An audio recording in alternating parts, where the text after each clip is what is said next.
Yorksander came in, I think, 2 years ago now. Certainly a year ago, I was talking to him about the design of the R18, and he was introducing, at that point, new stuff onto the car, but they kept the same monocoque, so there wasn't too much he could do. This year's car, while still being called the R18, is a fundamentally different machine to what we saw last year and the year before. The only thing that is the same, and even that's changed a lot, is Mr. Boretsky's V6 engine. Which is still 4 litres. The thinking behind not changing the nomenclature of the car, by the way, is when we bring out a new A6, we don't call it an A6.5 or an A7.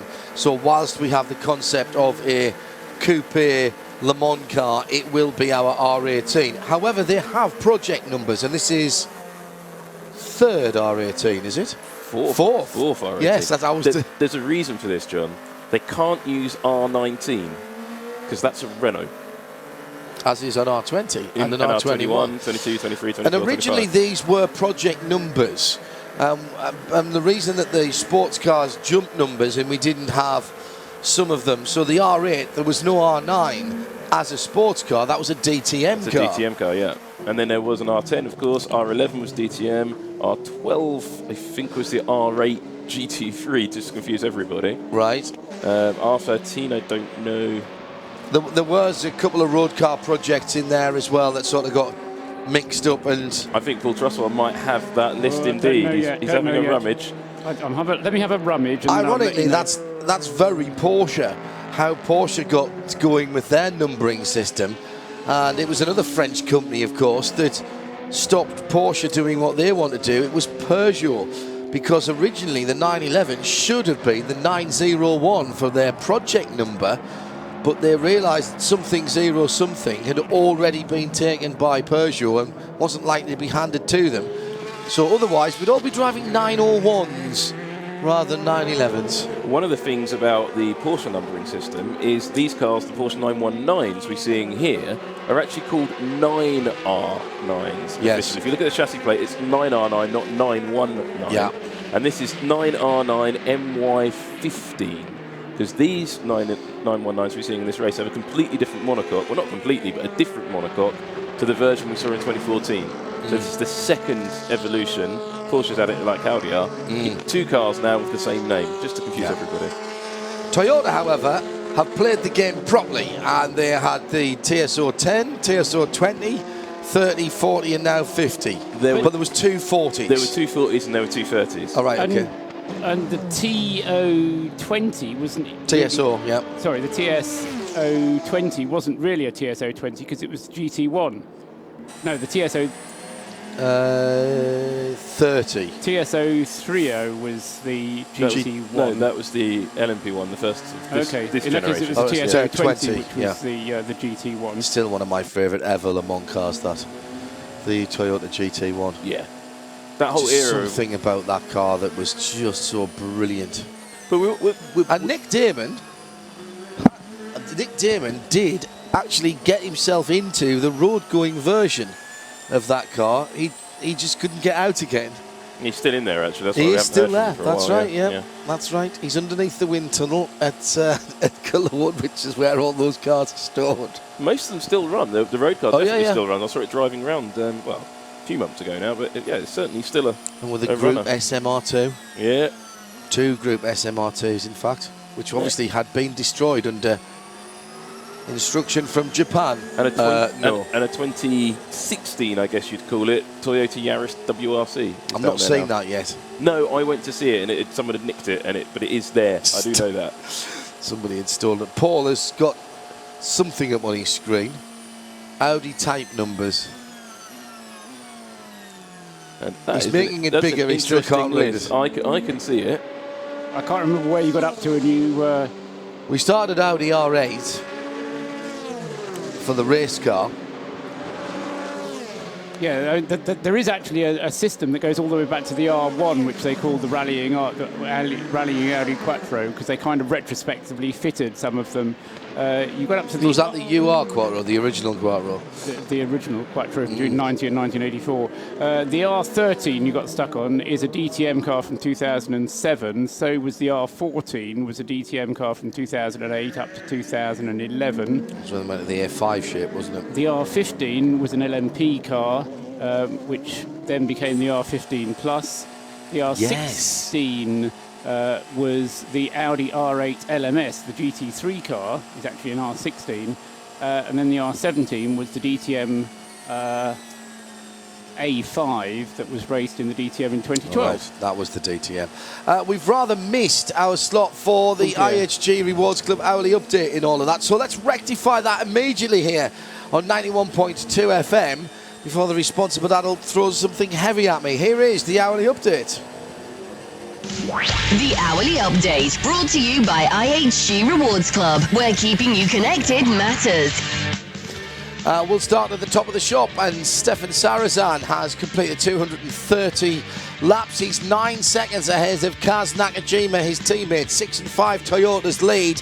Mark Lee 12 seconds further back in the number two Porsche. Then it's the two Audis, 4th and 5th, Degrassi and Treluet in the 8 and 7, but they are off the lead lap by respectively 2 laps and 10 laps. In LMP2, I'll just rinse and repeat what I said earlier on. It's Nico Lapierre in the lead car, the 36 Alpine. The 46 Orica, the TDS car, in second place. Still Hirakawa at the wheel there, but he's got the gap down a little bit actually, down to 1 minute and 6 seconds. Roman Rusinov back behind the wheel of the G-Drive car in third. So all of the top 3 in P2 are effectively Orica products. 2 Gibsons come next, 38 and 42, but both off the lead lap. And rounding up the top 6 is the Alpine of Nelson Panciatici. Elation has consistently been the quickest guy in the 27 car. He's just done another quick lap, 3:39.6 for that car. In GTE Pro, whisper it, it is the Risi Competizione Ferrari. Giancarlo Fisichella has completed 204 laps and is 31 seconds ahead of Sebastian Bourdais for Ford in second. Scott Dixon has just jumped back in the 69 car. He is in 4th place. I'm pausing there because I'm not sure if Darren Turner went through. I think he did, so I think that'll be a swap. And once again, the 95 car will be in 3rd position.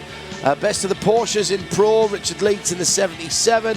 Ollie Gavin is still the best of the Corvettes. He's in the 64 car in 8th, a couple of laps away from the lead.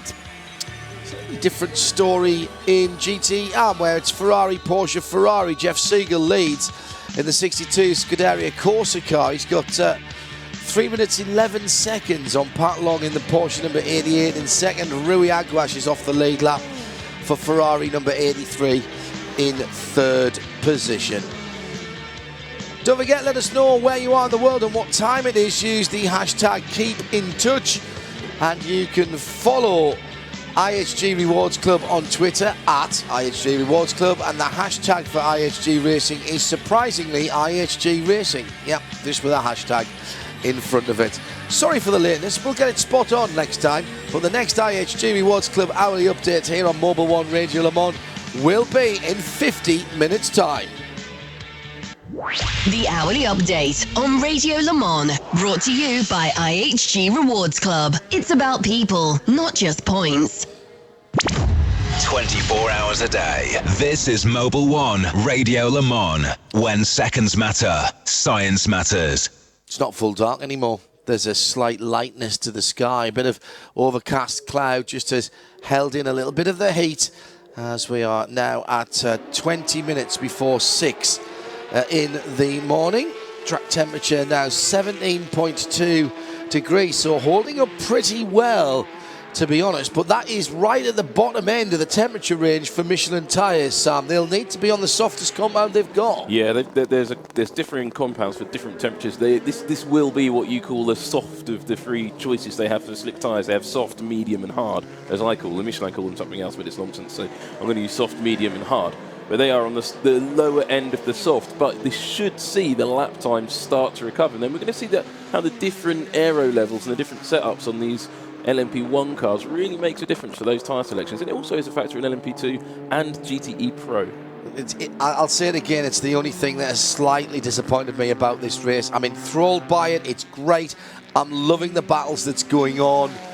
I'm liking some of the drivers and some of the new names like Michael Aloshin, who's doing a great job. I thought Mike Conway did well earlier on, but I'm just disappointed, Paul Trustwell, that we're not seeing these cars in the 3-minute 20 and below range, because the simulation said it was possible.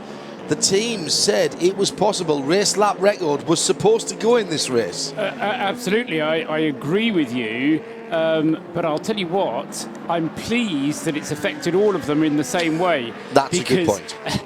Just suppose that Porsche had got it exactly right and Toyota hadn't, we wouldn't have this enthralling race that we have. And as I said a little earlier, I think half of the problem is because we didn't have any proper practice, or we had proper practice sessions, but it didn't duplicate the conditions that we've got now. And so they were all a bit in the dark. They've all taken the same decisions, and it's left them all with the same problem. And it is a real three-way battle now, because that number 5 car, which I must admit I didn't think was really going to be playing a part. Anthony Davidson did a superb triple stint to bring it back into contention. And Kaz Nakajima, who's taken it over now, he's going to be the first of them to call in at the pits, and that'll artificially put him back again.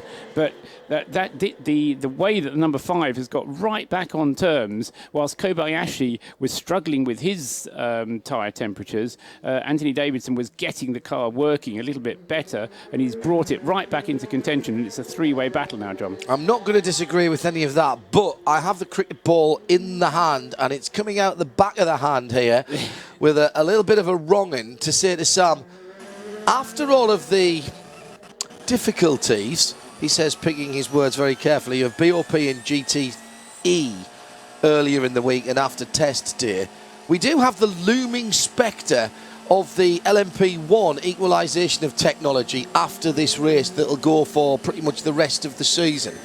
I just wonder how much faster Toyota could go if they wanted to.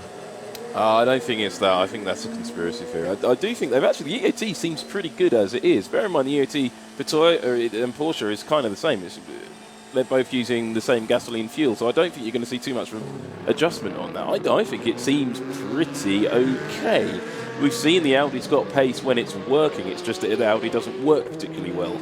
The idea, by the way, of having the EOT after Le Mans is you're very unlikely to try and hide any pace at Le Mans because it's the one race that you absolutely want to win.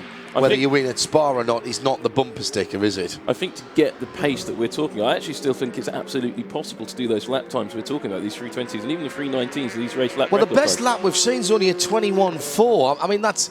Honestly, I could cycle round here quicker than that. That is really not what we came here to see. What's your name? Chris Hoy? I think if we have, it's overcast at the moment outside, but if you get a bit of sunshine through them, these low air temperatures, you're going to get a sweet spot for about 20 to 25 minutes, and you will see on these soft tyres some super quick lap times. So it's almost qualifying type pace, but we need a little bit of sunshine for that. Absolutely right. And remember, this time last year, we had Porsche leading the race and sitting on a nice little cushion, and during the happy hour they weren't trying. Audi was pushing as hard as they possibly could, and they were the ones who set the fast lap times in the happy hour. This year, Audi aren't really in the market, but they've been going very quickly thanks to Ben Treluay's efforts in the delayed number 7 car. But I think we're going to see both Porsche and Toyota having to push as hard as they can, whereas last year the leading cars weren't pushing because they had that cushion of an advantage. I think there's a possibility. I think the concern is that it's going to be a fairly small window, and you're going to get the track temperature coming up and the air temperature coming up at the same time. Yeah. And if they don't quite match, we might just miss the sweet spot. Yeah, I think so. And I think with the weather conditions as they are, it's not heading towards that sweet spot. I think they'll be switching as the tyre temperatures, but as the air temperature comes up, the track temperature will still stay low, which means they'll stay on the wrong tyre. Then we might get some sunshine, but it'll be too late. The air temperature will have gone up, and so that'll be the end of it. Make your mind up. Are we getting it through? Are we getting it in the 18 or not? Only if it's sunny. Okay. As usual, I'm looking for the sunshine. Well, there's nothing wrong in that, in fairness. Now, there's still quite a lot of cloud overhead, which has kept the track temperature and indeed the air temperature up overnight. It's nowhere near as cold as it has been the last couple of nights. The moon was in full effect about 1 o'clock in the morning when I came back to, or when I left the studio area. 91.2 FM, Mobil 1 Radio Le Mans for 2016, 5:45. Many of you will be waking up, coming back perhaps to the track, trying to beat the extraordinary traffic. At midnight last night, the paddock was absolutely jam-packed. It was ridiculous. Fantastic take-up on this event this year. And if you're thinking about coming next year, speak to Travel Destinations soon. That's what I would say. Certainly seems to have caught the imagination this year, Sam. Well, they're from Hertfordshire, so I'm going to recommend them, aren't I? Old North Arts Mafia again. One of the things I was going to say about these fast lap times, and I've just been looking down the list, the magic marker of doom has had such little outings that hasn't really been, got temperature into its nib. No, that's very true. And that means such a low attrition rate. There's so many more cars on track at this point of the race than we'd normally have in other years. So there's a lot of traffic out there still, so that's going to be affecting the lap time quite a lot as well. Peter Harrison is at Los Angeles waiting for a flight to Sydney. This is pity I'll be in the end where it ends. Meantime, at the head of the field, Sam. Yeah, we're just looking at the lap times aren't quite there, but the number 2 Porsche from Mark Lieb is right on. Is coming very quickly up onto the tail of Nakajima's number 5 Toyota, and I'm just looking around and out the window to try and get a visual of how far apart the two cars are in reality. The timing screen says there's only 2 seconds in it, and I can see from the onboard camera of Mark Lieb a pair of tail lights just disappearing off. Well, Mark Lieb's lap time last time by was significantly faster than that of Nakajima. I think that might have been that traffic I was talking about, but Nakajima is just scampering away in that first sector, but I can see those 2 tail lights chasing away, but it does look like we're going to get a bit of on-track dicing for the 2nd position overall. And right in amongst them is the number 1 Porsche as well. As I say, if you're around the track, you'll be able to see this. It's not quite so clear on the timing screens, but the number 1 Porsche, which is currently in the hands of Mark Webber, is just out of the pits and is just in amongst them as well. So we'll see them coming past the start-finish line in about 2 or 3 minutes, because they're just going down towards Indianapolis and Arnage at the moment. Unfortunately, it's not going to last for very long, whatever it is, because Nakajima is going to be the first one to stop. We just had the pit stop from Mark Lieb. He's now 5 laps into his stint. Nakajima, again, opening lap on the new set of tyres. It's better than it was, but it's still slower than Stefan Sarazan is doing in the number 6 Toyota. So Nakajima lapping in the 326s on average, whereas Kaz Nakajima is down in the high 325s, about half a second quicker than Nakajima. Right. Seems reasonable.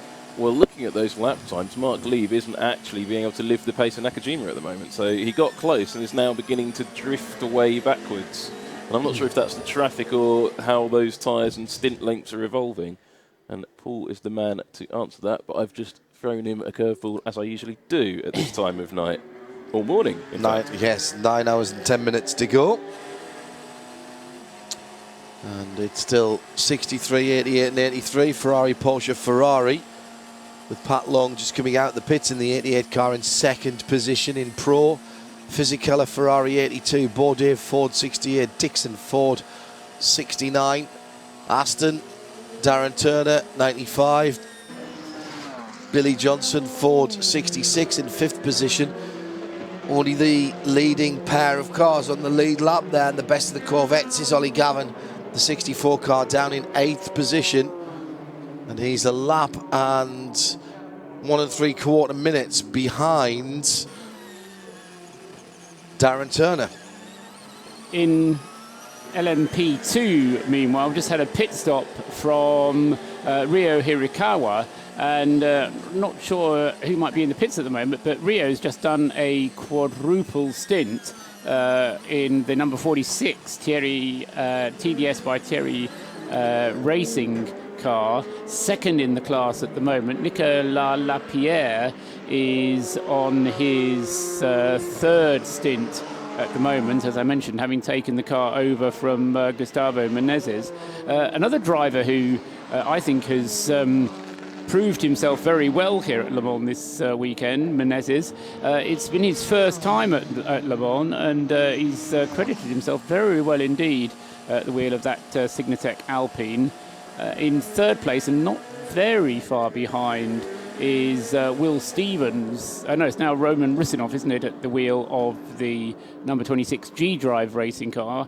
Rusinov having taken over that car and putting in his silver laps now. Menezes has pretty much fulfilled his driving requirements should he have to, although he did say that he wanted to do some more laps later on. Even though he didn't need to. That's interesting. Just looking at the P2 field, the Alpines and the Oregas up top there, Sam. Gibson obviously long in the tooth now. BR01 won't be a part of the new brave world of LMP2. We've got 23 cars in LMP2 this year. None of the cars that are there, we are told, will be competitive next year, although some of them may well be eligible.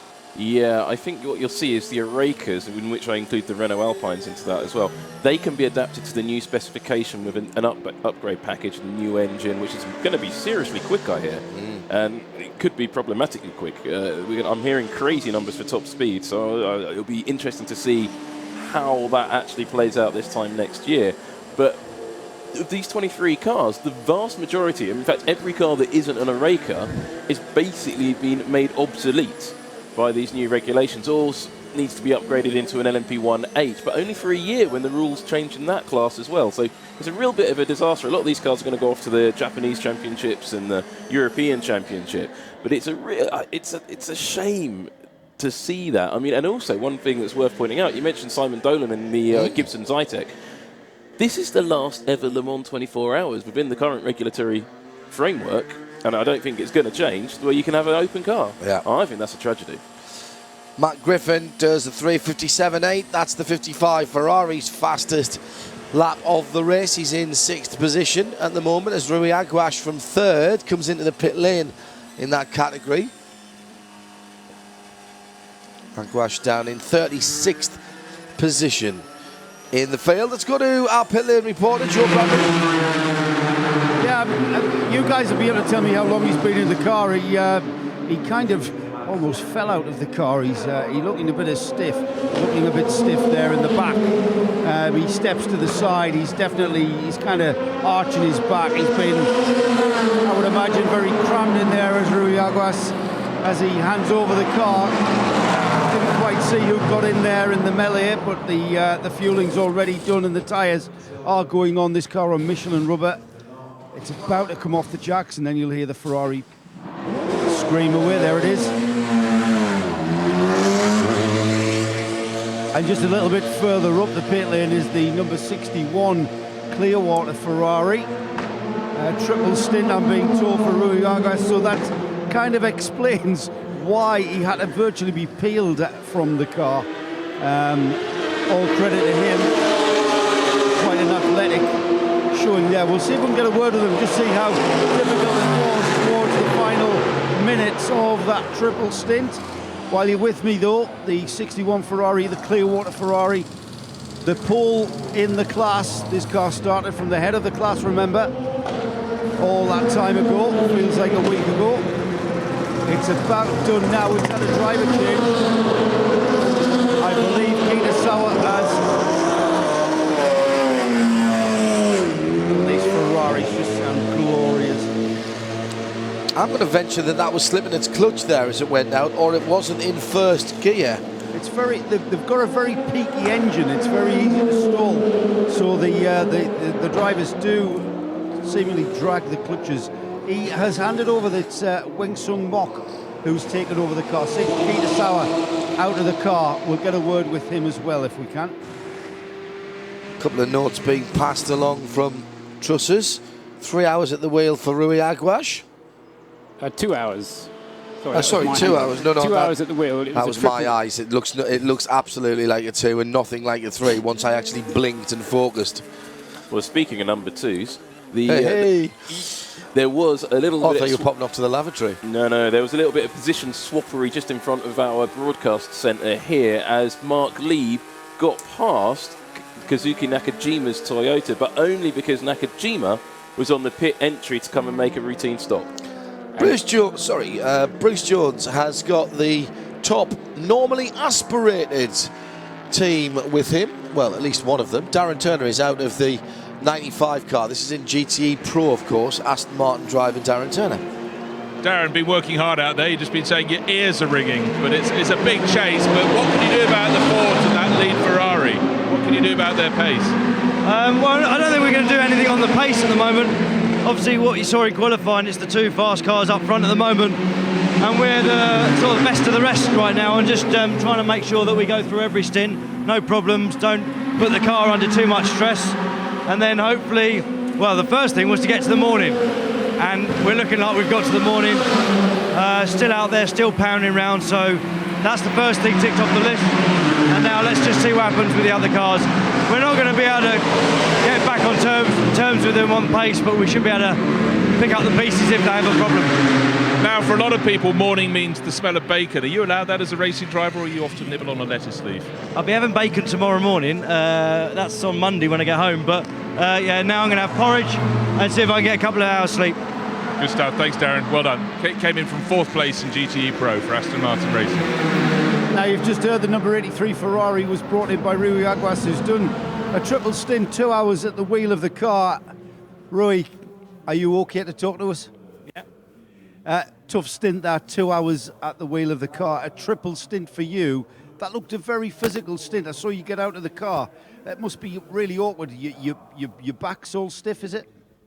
All the joints are stiff, so it was a hard 3 hours is a hard stint. And, you know, the curves and bouncing around and paying attention, braking hard. It's not easy. It's fun. I would imagine as well, you don't kind of realize that until you get out of the car. When you're in the car, everything's fine. Yes, everything's fine, but when you have to get out and do different movements from driving, it's not easy.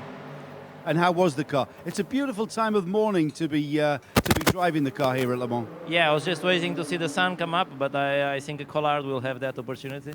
I saw the sun going down, though. The car's in a very competitive position at the moment. Do you kind of think about that, or do you just drive? Our aim was to be on the podium, so we recover until 3rd place. Now we have to push hard until maybe 2nd, or if something happens on the top 2. We keep on pushing, and we never know. Unfortunately, we had a problem in the beginning of the race that cost us 2 laps. To recover 2 laps is not easy. Wow, you've done really well. Well done. Thanks, Rui. Thanks for talking to us. Well-earned rest now for Rui Aguas.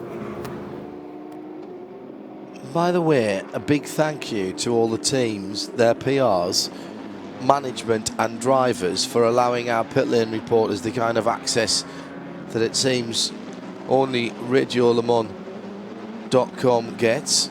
Mobil 1 Radio Le Mans 91.2 FM. Without that kind of cooperation, we simply wouldn't be able to bring the coverage that we do for you. It's 6 o'clock in the morning. Nearest makes no odds. So we are heading into the last 9 hours of this race. More than the first little shards of sunshine coming through. The sky lightening over to the eastern side of the circuit. Problems down at the 2nd chicane. And Stefan Saracen leads by 15 seconds, and it's the Pegasus Nissan again. And this time for the full set, it's Leo Roussel who is behind the wheel, because all of the other drivers have also been in the gravel. I will take that back. It's not the 2nd chicane. It is, in fact, at the end of Sector 2. It's down at Mulsanne Corner. And that brings another hour of racing neatly to a close on 91.2 FM, Radio Le Mans, where the last 9 hours of the 2016 24 Hours of Le Mans come next. Live from trackside, this is Mobil 1 Radio Le Mans. When seconds matter, science matters. Radio Le Mans weather, powered by EcoBoost. Good morning, Le Mans. Leader is in the pit lane and gives up the lead. As far as the skies are concerned, a little bit overcast. It will be a little bit grey once the sun comes around. The temperature did not drop to single figures overnight, 12.6 at the moment, and from now it's only going to get hotter through the early morning at least. Watch out for a potential shower around midday. On Radio Le Mans, that's your Ford Performance weather update powered by EcoBoost.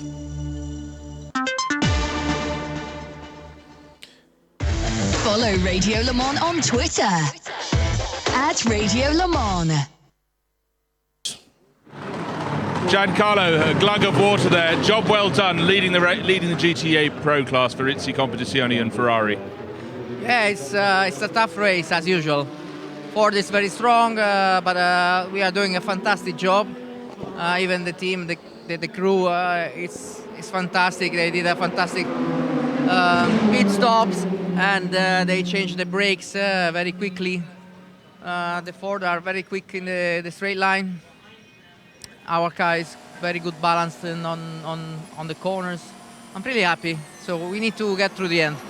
Now Tony Villander's taken over. The track temperature should start to rise because I believe it was quite cold until the sun started to come into the sky. It'll take an hour to warm the track at least. I mean, yeah, it's quite cold, but it's a good temperature for the tires now, and the engine is fresher now. With this kind of temperature, it's okay. The track is quick. Tony has a lot of experience. He's a fantastic driver. He certainly does. Well done. Thank you, Giancarlo. Well, Paul Truswell, this may well just trigger off a whole set of pit stops with this slow zone down at the Mulsanne corner whilst the Pegasus car is pulled out of the gravel. Yes, it's well. There's no point in Sarrazin making a pit call because he's just only just this minute come out, and his pit stop. He came out of the pits just as they were implementing the slow zone over at Mulsanne corner. So by the time he gets there, he will be one of the cars that is delayed. And what you want to try and do. That was fuel only for Sarrazin, by the way. Joe Bradley telling us 1 minute and 9 seconds in the pit lane. Yes, and that was the end of Sarrazin's first stint. Seemingly, though, either they've made adjustments to the tyre pressures to get them to work a little bit better, but Sarrazin's opening stint, a 3:25, that's his average lap time for the whole stint, 3:25.4, compared to Kobayashi's opening stint was a 3:29. So, and that wasn't affected by slow zones particularly, but it was a lot slower on that opening stint as he tried to get the tyres to work into their operating temperature. So the Toyota number 6 going much more quickly now, and in fact more quickly even than Mark Lieb is. Now, the problem that Porsche has with Mark Lieb is they would like him probably to do a triple or a quadruple stint on those tyres. But because he's come in and made a tyre change earlier on, he's going to start running out of time at some point. He's been in the car for an hour, going on for 2 hours at the moment, and his maximum driving time is going to be 4 hours. So he may well run out of time before he runs out of tyres. The thing about these slow zones that I always struggle with a little bit is, well, they're slow, which sounds ridiculous, but that puts the car into almost like a pit, not quite pit lane limit sort of. Well, they have a secondary limiter, don't they? Yeah, the pit limit is 60 and slow loads are 80, and they have two buttons. That's for right, it. but it creates sort of vibrations. You could just see it on the onboard on the Porsche. It creates a vibration that the car's not really designed for. Remember the year that the Corvette did a drive shaft sitting behind the safety car for a long time? Exactly that, and it just creates stuff that. And also, the other thing is the driver's minds. They go from flat out 200 mile an hour, 330 kph to what is it, 100 kph. There's an answer. The drivers have to respect yellow flags more. Yeah. Because if they did that, we wouldn't have this. I think we've all seen what happens when you let the racing drivers do their own thing. It doesn't end well. So, but it's interesting though, isn't it, that at the Nürburgring 24 hours, they've had a much less obvious way of doing slow zones and even code 60 down through the years, albeit it's now monitored by GPS, Paul. But the drivers seem to have a bit more respect for it, and actually very seldom do you see anybody pinged for it. In fairness, if anybody is pinged for it, the penalties are punitive. Yes, and I think that's part of it. Having spoken to a couple of drivers about the way the Nürburgring works, they all come back with, "Oh yeah, but you get penalised at the Nürburgring." But equally, these guys are getting penalised here. I mean, the number 22 car, the SO24 Lombard car, has been penalised on 3 separate occasions, I think. And so, even though they've been penalised, they don't seem to be learning the lesson, or something is going wrong with the systems, and there is possibility that the RCNS system is not working, or the Magneti system is not working, or something like that.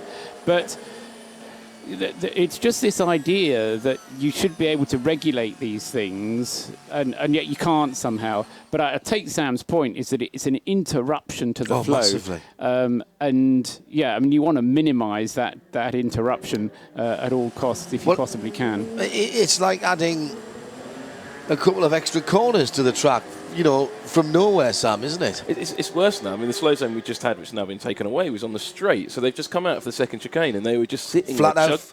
Well, they go flat out, flat out, flat out. Then there's a next slow zone, which tells you that you're about to brake, and then the 80k boards are out. So you're flat out, flat out, flat out, looking for the 80k board, jump on the brakes. Yeah. Really, really hard. Get down to 80 clicks, put on the limiter.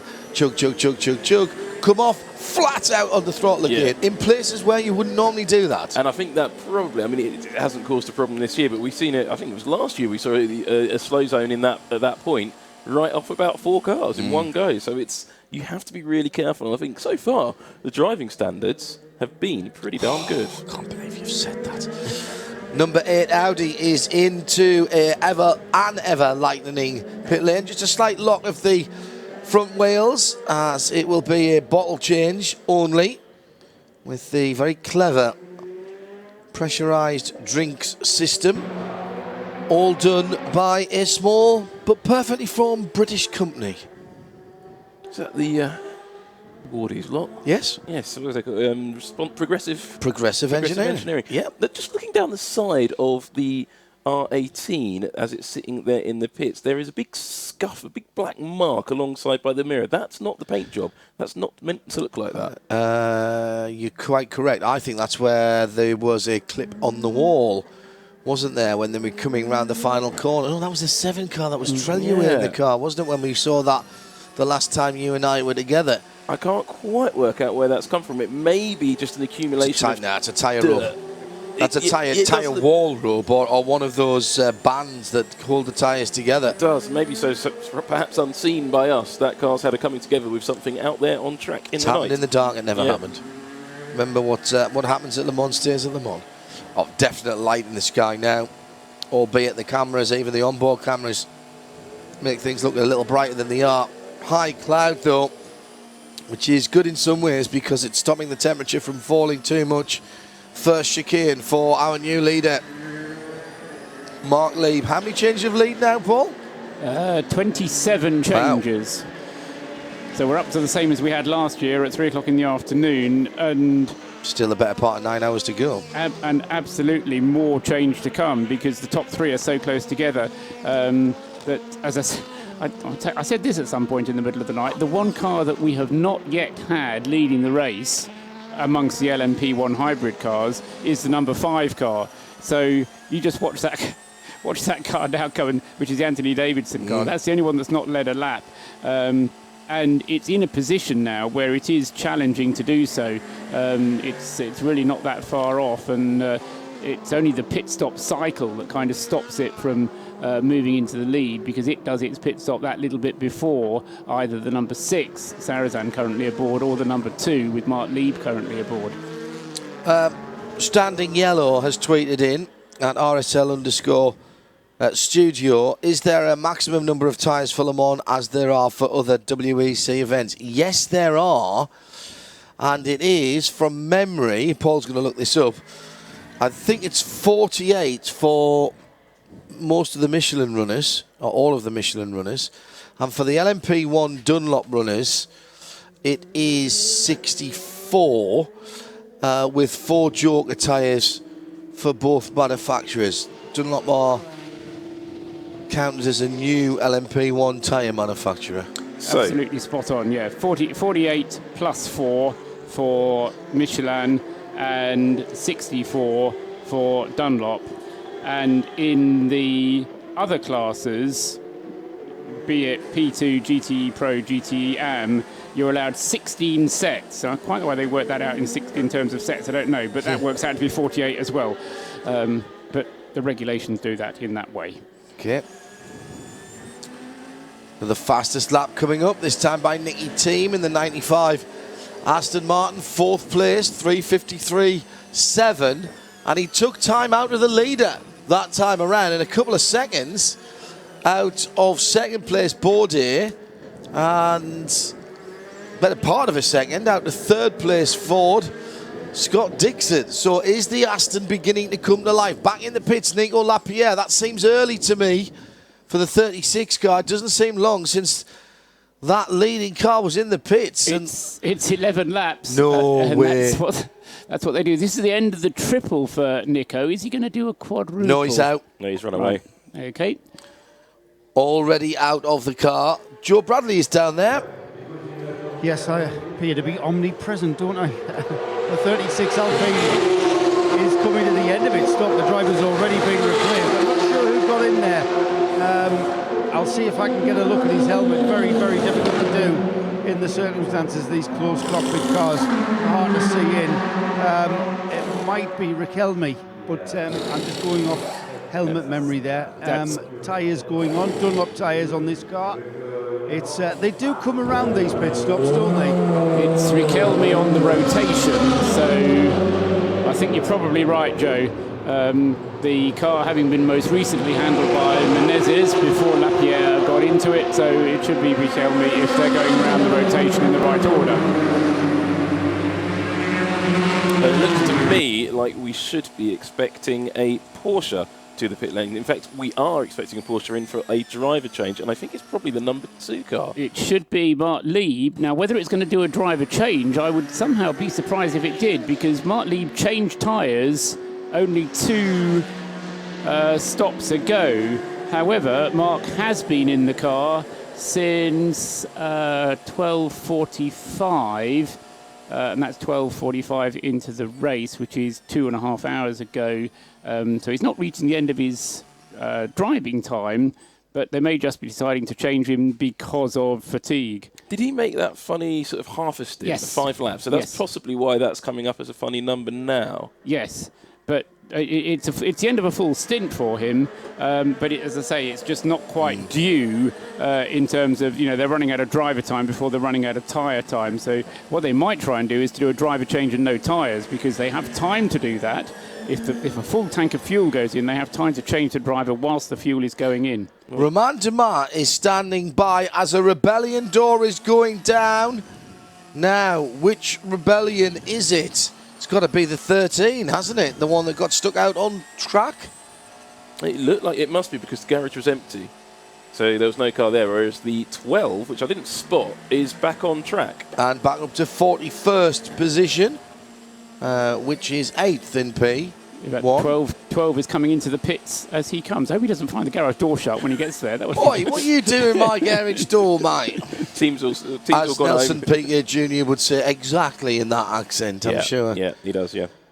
Romain Dumas then is waiting his charge, which for the next couple of hours or more is going to be the number 2 Porsche. He bends his knees, gets his suit in all the right places. Don't want to get there and find you've got a crease with a lap strap across it. Nasty that. Yeah. Can chafe. You don't want chafing. Not for 2.5 hours when you're going to get damp in there as well. In the pit lane, the blue glow from the Porsche tanning salon as it comes down the pit lane, hits its marks. Lieb runs out with his seat. You see where Dumas was ready to get in. He had the full sprinter's stance on just to run out to the car. Fantastic. Labour's out. Every little tiny opportunity to get some performance the drivers are taking, the teams are taking. They're going for every little bit. They know how tight a scrap this is with Toyota. One tiny hiccup. They haven't got time to make a mistake. They've got a lead of, I think in real terms, about 50 seconds over that car that you can see on the screen if you're watching the world feed. If you're at the track, it's the number 6 Toyota just about to come through and take the lead of the race because of that driver change. Now, did we see if there were any tyres going on that Porsche as he leaves the pits and they're coming out side by side into Dunlop, but the Toyota just takes the lead. There's nothing in it, though. There was no time for them to have changed tyres. I don't know if Joe said it, but they managed to change the driver whilst the fuel was going in and get the driver change done, but no tyres. So the tyres are now out of sequence, which means they're going to have to recover that at some point, aren't they, Paul? Well, yes, exactly. And they're going to have to work out how to manage that process. So the car comes into the pits in the lead. That the number 6 car has, yes, he has managed to just keep the lead, hasn't he? Because Sarrazin in the number 6 led for a lap, but is now chasing down the Mulsanne Straight. No, Sarrazin is in front. He's gone through already. Yeah, he is, isn't he? Just. Yeah. He went through just as they were coming down through the Forest S's and along towards Tertre Rouge.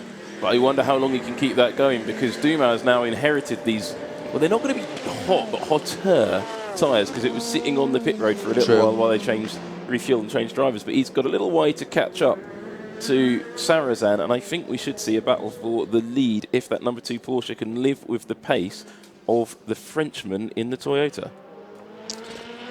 So it's just after 6:15. Here's how it stands.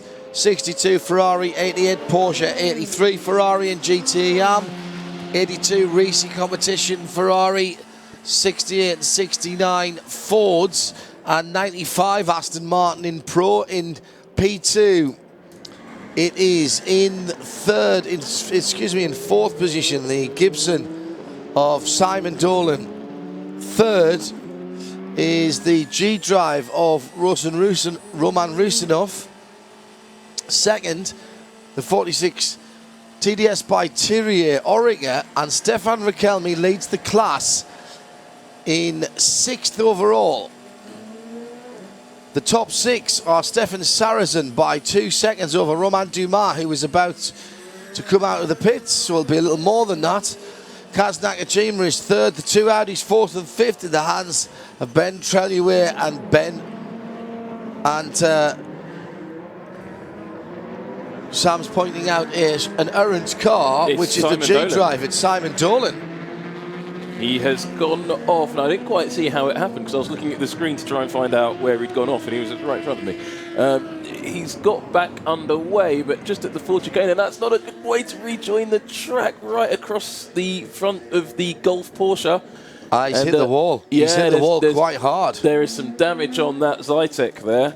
And he's got it back to the pits, but I don't know if the crew are expecting him. He's got really big damage on the left front of the car. The light's still on, but the whole front sponson there is dangling off, and he's come into contact quite hard. I can't quite see where he's hit because I can't see any damage on the wall out there.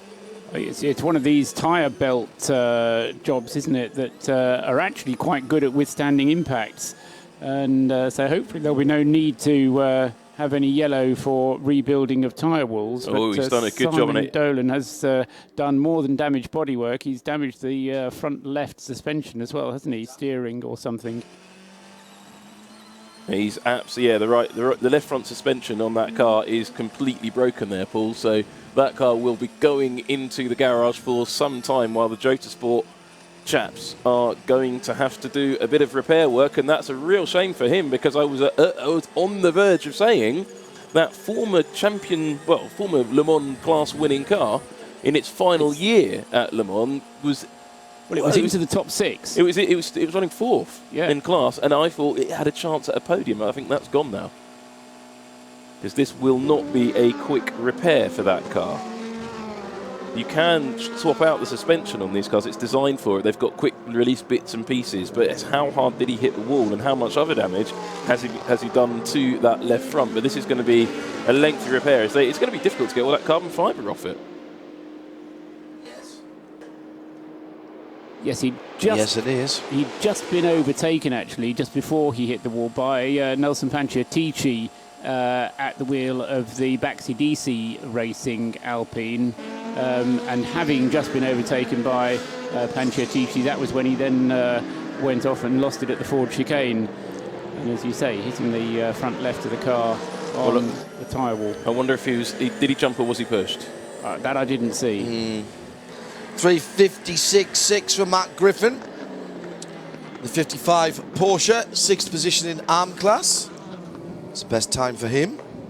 Trouble for that car in the race, should I say. Sorry, go ahead, Sam. Trouble for Bruno Senna somewhere out there at the start of the lap. He's limping around in that Ligier, the number 43 car. We haven't quite seen why or what, but he's somewhere running down through the very opening section of the lap near the Dunlop corners. And there is a very slow Ligier out there, so whether he makes it back or not, but there's trouble beginning to develop for quite a few people out there at the moment. Yeah, and I think there might actually be more trouble. This is again one of those kind of tricks that Le Mans plays on you, and people like you and me, Sam, have been here a couple of times before. As the temperature gets up and as you feel like you can see again, you push a little bit harder, but then all the pressures and strains of things that have worked perfectly well overnight where it's been cool, suddenly things start to warm up, don't they, and break. They start to break, and that's the thing. The temperature comes up, all those things that are beginning to wear out will go snap. But one of the other things you've got to remember, the sun's come up. We've got more than 4 Grand Prix worth of motor racing left. And just think what can happen in the average Grand Prix with a field that's not even a half the size, a third of the size. So think of the amount of excitement, damage, carnage that'll go on in the race this afternoon in Baku. Well, you've got all of that times 4 and a bit here at Le Mans to come. And with the fact that, I mean, you mentioned earlier on, the level of attrition has been so low. I mean, I've been amazed, quite frankly, that the driving standards, we've said it before, we'll say it again, have been as high as they have, because everybody has kept out of trouble, more or less. I mean, there's been little things here and there, but there hasn't been any real major incidents. And yet there we have the first 3 cars, just while I was saying that sentence, going across the start-finish line, separated by, well, the gap between the first 3 is, it's just a matter of seconds, isn't it? It's 6 seconds, 6.3 seconds separating the first 3 across the start-finish line. One of the things you have to remember, though, with all of these with that low attrition rate, there's a lot more things for the people to bump into. Exactly. And they're going to do some bumping into each other, bumping and boring. And whilst the battles in individual classes aren't so tight, that said, there is only 10 seconds separating the top 3 in the race overall, and they are all running around in a lump. That's slightly down to pit strategy. And as you can see, the one to look for is the number 5 Toyota, which is hunting down the number 2 Porsche. And those two have got all these GT cars to navigate at the same time. Absolutely, and at the same time, of course, you've then got the class battles, because even though the slower cars are going more slowly, we've got 11 seconds separating the Ferrari-Ford battle in GT, and all those people that said the balance wouldn't allow that, but we've got just 11 seconds separating the 82 Ferrari, the Racing Competition car, from Sebastian Bourdais driving the number 68 Ford GT. The P2 battle, which seems to change every time we have a pit stop, and Stefan Richelme is now out in the 36 car. Yes, he does have a bit more of an advantage, doesn't he, from Pierre Thierry, who's taken over. 55 seconds is the gap back to Pierre Thierry in the TDS Racing Oreca 05. But Rusinov is then a further 2 minutes or so behind. An important factor between those in that LMP2 battle, though, is the difference between a works team and a non-works team. The Tirette TDS car, I was reading this in Le Chapeau, it's a French motor racing magazine, and they had brilliantly listed the number of mechanics at each of the French LMP2 teams. So the Tirette Oreca has 8 mechanics to share around its one car. The 2 Renault-backed Alpines, or the 2 works Renaults, have 40. That's the difference Yeah. between that. So, yes, Riquelme being in front, not taking anything away from him, but they do have rather more resource at their disposal. And that makes a difference because I know that Audi this year have like a spare set of mechanics so that overnight they can say to certain members of the team, look, you go away and have a rest, and another team then kind of takes over, and it's all part of the expanding resources that are being put into the Le Mans 24 Hours these days. It is fair to say that those two Renault Orekas there's two of them between those 40 mechanics, but that's still 20 compared to 8. Yeah. So it's like, as you say, there's a whole set of other guys. So you don't have that. You shouldn't have so much of that problem with the tired brains, tired fingers, tired eyes, making that a lot of finger trouble. And I think that's possibly what we saw to an extent with the number 1 Porsche when it went back out for that lap and did the Nissan Ziod impression and forgot to fire up the engine all the way around the lap. Something like that, yes. Second place in P1 is on its way into the pit lane, I think, Pierre Thirier, who's done a good job as the silver driver member of that crew. Matthias Besch and Ryo Hirokawa, the other two, have done, I wouldn't say the lion's share of the driving, but they've been doing quadruple stints through the race, and Pierre Thirier will be coming to the end of his first stint behind the wheel, but I think he should have enough of a margin on the number 26 G-Drive car to be able to maintain the lead or maintain the second place in the class through its pit stop. Now, just looking at, we talked a little bit about the struggling Ligier of Bruno Senna. Well, that car's made it back to pit lane and I'm sure has gone into the garage. We'll hear from the guys down there in a little while. I haven't got the button to press to get them up here. But the Straka number 42 also in for its pits. I love the way all the LMP2s have really similar pit windows. And it's almost like a NASCAR race. They all come in one go and then go. But then there is, in this battle we were talking about much earlier in the race, and I wanted to update me a little bit because I've lost track of it, with the stint lengths on those Orekas. Are they all the same? No.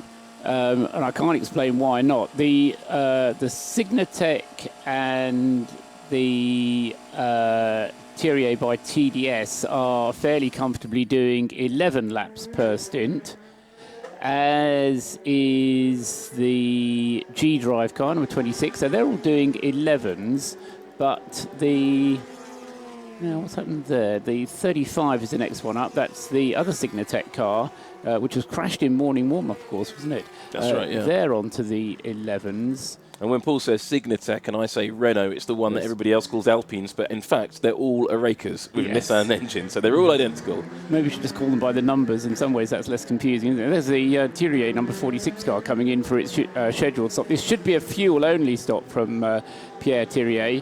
In fact, the cars that were doing 12, the number 33 car, which is the Raja Racing Oreca, that does 12 laps on its stint. Now, why that does 12 and all the rest of them do 11, I can't explain.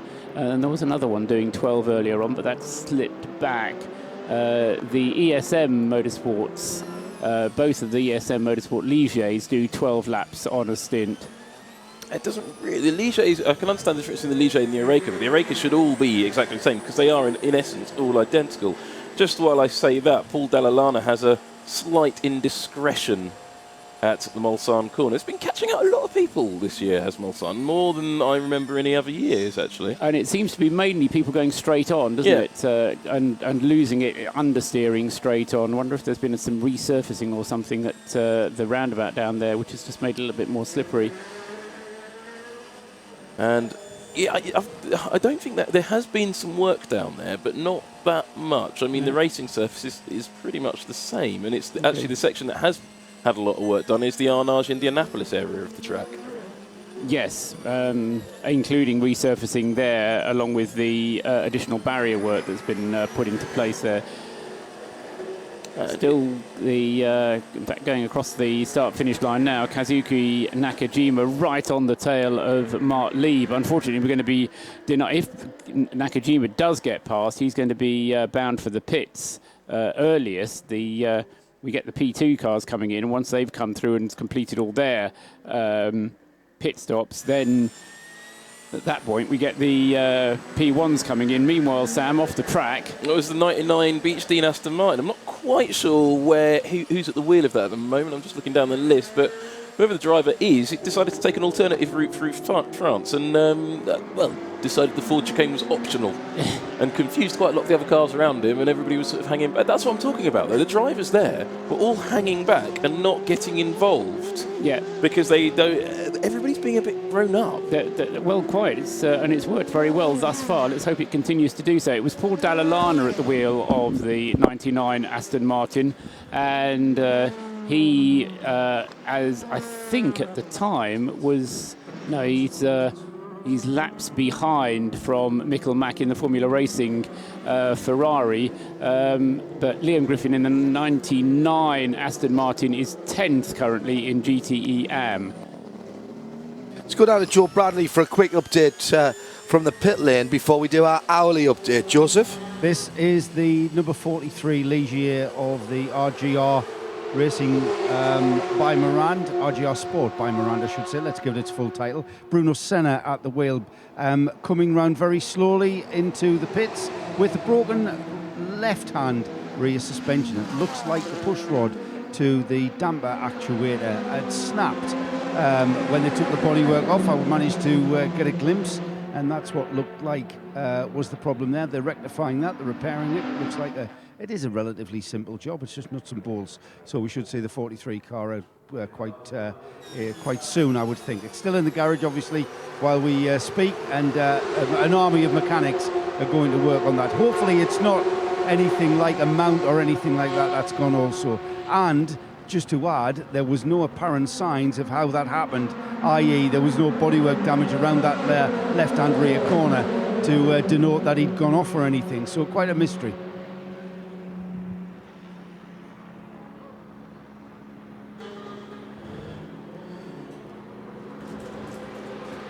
Into the pits, the number 1 Porsche, and it's time for our ISG Reward Club hourly updates. The Hourly Update, brought to you by IHG Rewards Club, where keeping you connected matters. So let's look at the top of the standings. It is still Stefan Sarazan who leads by 6.1 seconds, just controlling the field at the moment in the number 6 Toyota, with the early light of dawn having broken here at the 24 Hours of Le Mans. Romain Dumas is in second place for Porsche. Kaz Nakajima in third in the number 5 Toyota, 9.8 seconds further back. For the sake of probity, I'll give you the top 5 in the P1 hybrid category. On 244 laps is Luca Di Grassi and Ben Treluet in the 7 Audi on 234. 228 laps, and by the way, the leader's only done 246. Stefan Riquelme in the number 36 Alpine leads Pierre Thirier back in that car again. He's done his workload, hasn't he? The 46 car is just under 1 minute and 50 seconds behind the lead car in LMP2. Roman Rusinov also putting in a decent shift in the 26G drive car. He's on 227 laps against the 228 of the leaders. In GTE Pro, it's Tony Vilander by 10.5 seconds. Ferrari from Ford, and the Ford in question is the 68 of Sebastian Bourdais. His teammate is Scott Dixon, who's just come out the pits in the 69 car, and he has got out... I think he's got out ahead of Nicky T. We'll see them when they go through the next of the sector times. Nicky Team is in the 95 Aston Martin. Best Pro Porsche, 77 Richard Least. Best Pro Corvette, Tommy Milner in 8th position in the 64 Corvette, and he is a further lap back. In AM, Jeff Siegel seems to have been at the wheel of the 62 Ferrari for more times than I've been here. It's quite remarkable. 212 laps he's completed, 211 for Pat Long, almost an entire lap between them. Don't think Siegel's actually put the lap on Pat Long yet, but it must be very close on the track. Manu Collard back behind the wheel of the 83 Ferrari is in 3rd place, and he is again just about a lap behind Pat Long. They're all in the same piece of track, but separated by a lap apiece. That's how it stands. Use the hashtag Keep in Touch and let us know here at Radio Le Mans where you are in the world and what time it is, and we'll have more from the IHG Rewards Club hourly update on radiolemans.com in 55 minutes. The hourly update on Radio Le Mans, brought to you by IHG Rewards Club. It's about people, not just points. 24 hours a day. This is Mobil 1 Radio Le Mans, engineered to perform. Well, you have to take your hats off to the Jota crew. They are very rapid at trying to repair the front left corner of the Gibson, and Simon Dolan, it appears, was the innocent party. He said he was hit up the tail by an Aston Martin Placid just at the end of the lap. He's standing, not quite head in hands, but leaving the crew to get on with their work. I got clattered out of the way when I went to have a look at the car, so apologies to the Jota, sorry, I beg your pardon, I'm a year out of date, of course, the G-Drive Racing crew working away furiously to repair that front left corner. Bodywork damage as well for the number 38. And for Simon Dolan and all involved, they were in sniffing distance of a podium position on the last year they'll have the Gibson here at Le Mans. A car with a great record, but unfortunately their gun has been spiked. Joe? Yeah, the Bruno Senna-driven car 43, the RGR sport car, is back out. That broken suspension, an odd one really, but one of those things do tend to snap under load, etc. And just a bit of bad luck there. And right next door is our leader, our GTE AM leader, the number 62 Ferrari is in. And it's not just a normal fuel and tyres, it's having a front pad change.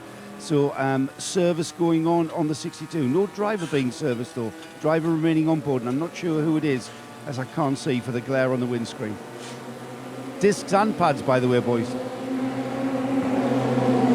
Paul has just handed me, thank you Joe and Bruce, handed me a piece of paper. Silver Times. This is the key part of the equation for LMP2. The 36 leading Alpine. Their silver driver is Gustavo Menezes. Has to do 6 hours, has done 5 hours and 7. They lead from in second place, the 46 Thierry by TDS, and it is Pierre Thierry who needs to do the 6 hours. He's done only 3 hours and 8 minutes, so fully a couple of hours less than his competitor, should I say. Menezes in the lead car. Roman Rusinov has not done that much more. I think that says 340, does it, Paul, on there?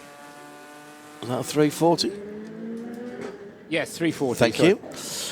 So Rusinov has still got around about half of his laps behind the wheel to do. Now that gives a massive tactical advantage, surely, to the 36 Alpine when you've got the guys of the calibre of Nico Lapierre, Paul, to do some laps there, and with less than an hour, 53. That's one more stint that Menezes has got to do, and that's all. Yeah, and you might want to save that in case there's a very, very long safety car. But in fact, it was interesting. I can't remember who it was. One of our pit crew spoke to Gustavo, and he was very keen on the fact that he was going to do more than his minimum. He was going to go out and do another triple stint, he said. So it wasn't a case of just doing the minimum. He was quite happy to go out and drive his share. As if it was just a equally ranked driver crew.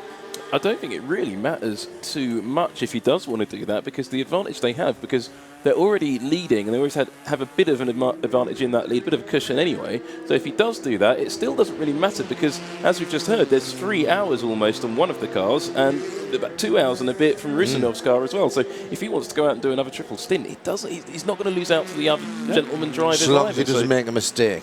Well, there's always that, but professional drivers can make mistakes too. And when they do, that's a fair point, well made, yeah. And when they make mistakes, it tends to be a bit more damaging as well. Okay. Go on. Just looking out at the weather there, John, as there's a nice battle brewing on the screen with that Aston Martin finally having caught up that Ford. And That Aston Martin being the 95 of Nicky Team and that Ford being Scott Dixon in their 69. They're heading down towards Indianapolis and Arnage, and they are battling for third place in the GTE category at the moment with a little bit of traffic ahead. Aston Martin dodges to drivers right, they're side by side, and it goes through into that right-hander. Scott Dixon not fighting too hard there. Now they have been down into the 51s, those Fords, so they've still clearly got pace in hand as they go through Arnage. They've got traffic behind them as well, but the tour, the pull out and the pass, relatively easy for Nicky Team there, Sam. Yeah, it looked like he was taking candy from a baby, but behind him, and it's a fair way behind, Olivier Pla is in one of the other Fords running a 352. So there is clearly more pace in those Fords than it is it's displaying at the moment. So the Aston Martin seems to have found some speed in these conditions. Not quite sure where that's come from, because I don't think we've seen that sort of pace from the Astons before. Dunlop. This is a very good point. We have a tyre war in GTE Pro now, and that means that, you know, all right, all of the Michelin runners have tyres built specifically for their cars, but Michelin tried to equalise the performance of the tyres across the mid-engine Ford and Ferrari, the rear-engine Porsche and the front-engine Corvette. Aston Martin didn't like that idea. They felt that it wasn't equal enough for them, and did a back-to-back test at the end of the season in Bahrain, if memory serves me right, after the final round of the FIA World Endurance Championship. The LMP2 tyre being the base carcass, as it is for the British Touring Car Championship tyre, actually, for the Dunlop tyre firm. And they realised that they had an opportunity for an LMP1 tyre and a GTE tyre there as well. Of course, they've also got quite a lot of knowledge from the DTM from relatively recently as well, from big, powerful cars like the GTEs. Oh, hugely off the track, though, by Nicky Team as he went down. Yeah, I'm confused by the timing screen, because I think we've missed something here, because Team now is behind Scott Dixon, but we saw him pass him. But I'm not quite sure what's gone down there. So Dixon got it back? We didn't see that on our screens. And I looked out the window just a moment ago, saw them in the order I believe they are, with Nicky Team in front. So that's a slight confusion there, but they seems to be 3 seconds. Nicky Team seems to be 3 seconds behind. But you did just say you saw Team off the track momentarily. Yeah, well, that was at Tertre Rouge. How did they cross the line? Paul might be able to tell us that. Dixon 352.6, 353.2 for Nicky Team. So Nicky did have a bad last sector. I reckon there's been a bit of out-fumbling done in the Porsche chicane, Paul. Yeah, they've crossed the line in the order Dixon ahead of Team in third and fourth places in the class for the last half dozen laps. So what has been happening is that Nick Johnson at the wheel of the Ligier is kind of squashed between them and possibly is getting in the way a little bit. Just a word on Nick Johnson, because he's done one of the longest stints of the race thus far. He's running currently on 3 hours and 40 minutes. And so Nick Johnson is due in for a pit stop as well, as is the third placed car, the number 5 Toyota. That's in already, isn't it? Nakajima coming in for what would be a fuel-only stop to go on to his third stint. We do have a little bit of an update on the incident, or the shunt that we saw for the G-Drive branded Jota Run Zytek of Simon Dolan. It was a number 1998 Aston Martin that we think might have hit that car. Paul Dell'Alana, who also did have a bit of a moment down at Mulsanne at the lap preceding that. Yes, we just caught a brief glimpse of that on the screen as well. So Kaz Nakajima heads down the pit lane, having taken on a full tank of fuel onto the Toyota TS050 number 5, and continues on his way in third place, but the gap ever shrinking down so that these three are just working within one another within a space of between 15 and 20 seconds, and they've been doing that for the last discounting pit stops. They've been doing that for, well, very much the last hour, I would say. Now, a while ago, Paul, you were telling me that for Toyota to have a chance against that Porsche, and it is only one of the Porsches we're really worried about, which is the number 2 car, which is running second currently, they need to run roughly the same lap time. So that's what they've been doing, isn't it? Exactly so. And they've continued to run at 14 laps, the Toyotas, and the Porsche has continued to run at 13 laps. And the Porsche is clearly rattled. I mean, they got a little bit out of kilter because of that puncture, and then they had to put Romain Dumas into the car. So it's something that we can continue to watch. And as the pit stop cycle unfolds, we'll be able to see how it goes. I know what happened with the Ford and the Aston, and I'm sorry for throwing you guys a curveball. It was Andy Priaulx that team was passing to go into 4th place, having been in, or Ollie Pla as it is now, having lost a position when he made his pit stop, and now he's trying to close down on Scott Dixon. It's the problem. It's the problem having all these cars painted the same. Ford had a great opportunity, I think, to really play with the paint jobs on those cars. And they could have gone back to those historic, the gold and white and red one, and the traditional liveries from '66 and stuff like that. But they didn't do it, and I think that was a real shortage. They made a fuss about getting 66, 67, 68, and 69. Why didn't they do them in the winning cars liveries or the cars liveries from that year? But the same goes to the Porsche 919s. They could have been in so much more inspiring paint jobs than this sort of black and white, sort of, Newcastle United look. Oh, and there's a big shunt there for the number 64 Corvette. That is down in the Porsche curbs. And this is Tommy Milner, and this is out of 8th position. The front of the car has... Sorry, Paul. It's going up the hill to Dunlop. It's exactly where we lost Mark Miller. Comes across the bump, tries to get the car turned in, and the back end of the car was off the ground. He's moved a huge amount of banded tyres. Just goes over the rise, maybe clipped the curb on the inside, the right-hand side early. He's very lucky not to hit the concrete on the very fast uphill stretch. I think he did, actually. I think he did hit the concrete, a little bit. He got into that super hard, and that is, well, I can't imagine that car's going to be coming back to the garage. Just saw the back end of the car there, Sam, getting off the ground as he came through that first right-hander. There's a slight transition there on the tarmac and just a little bump.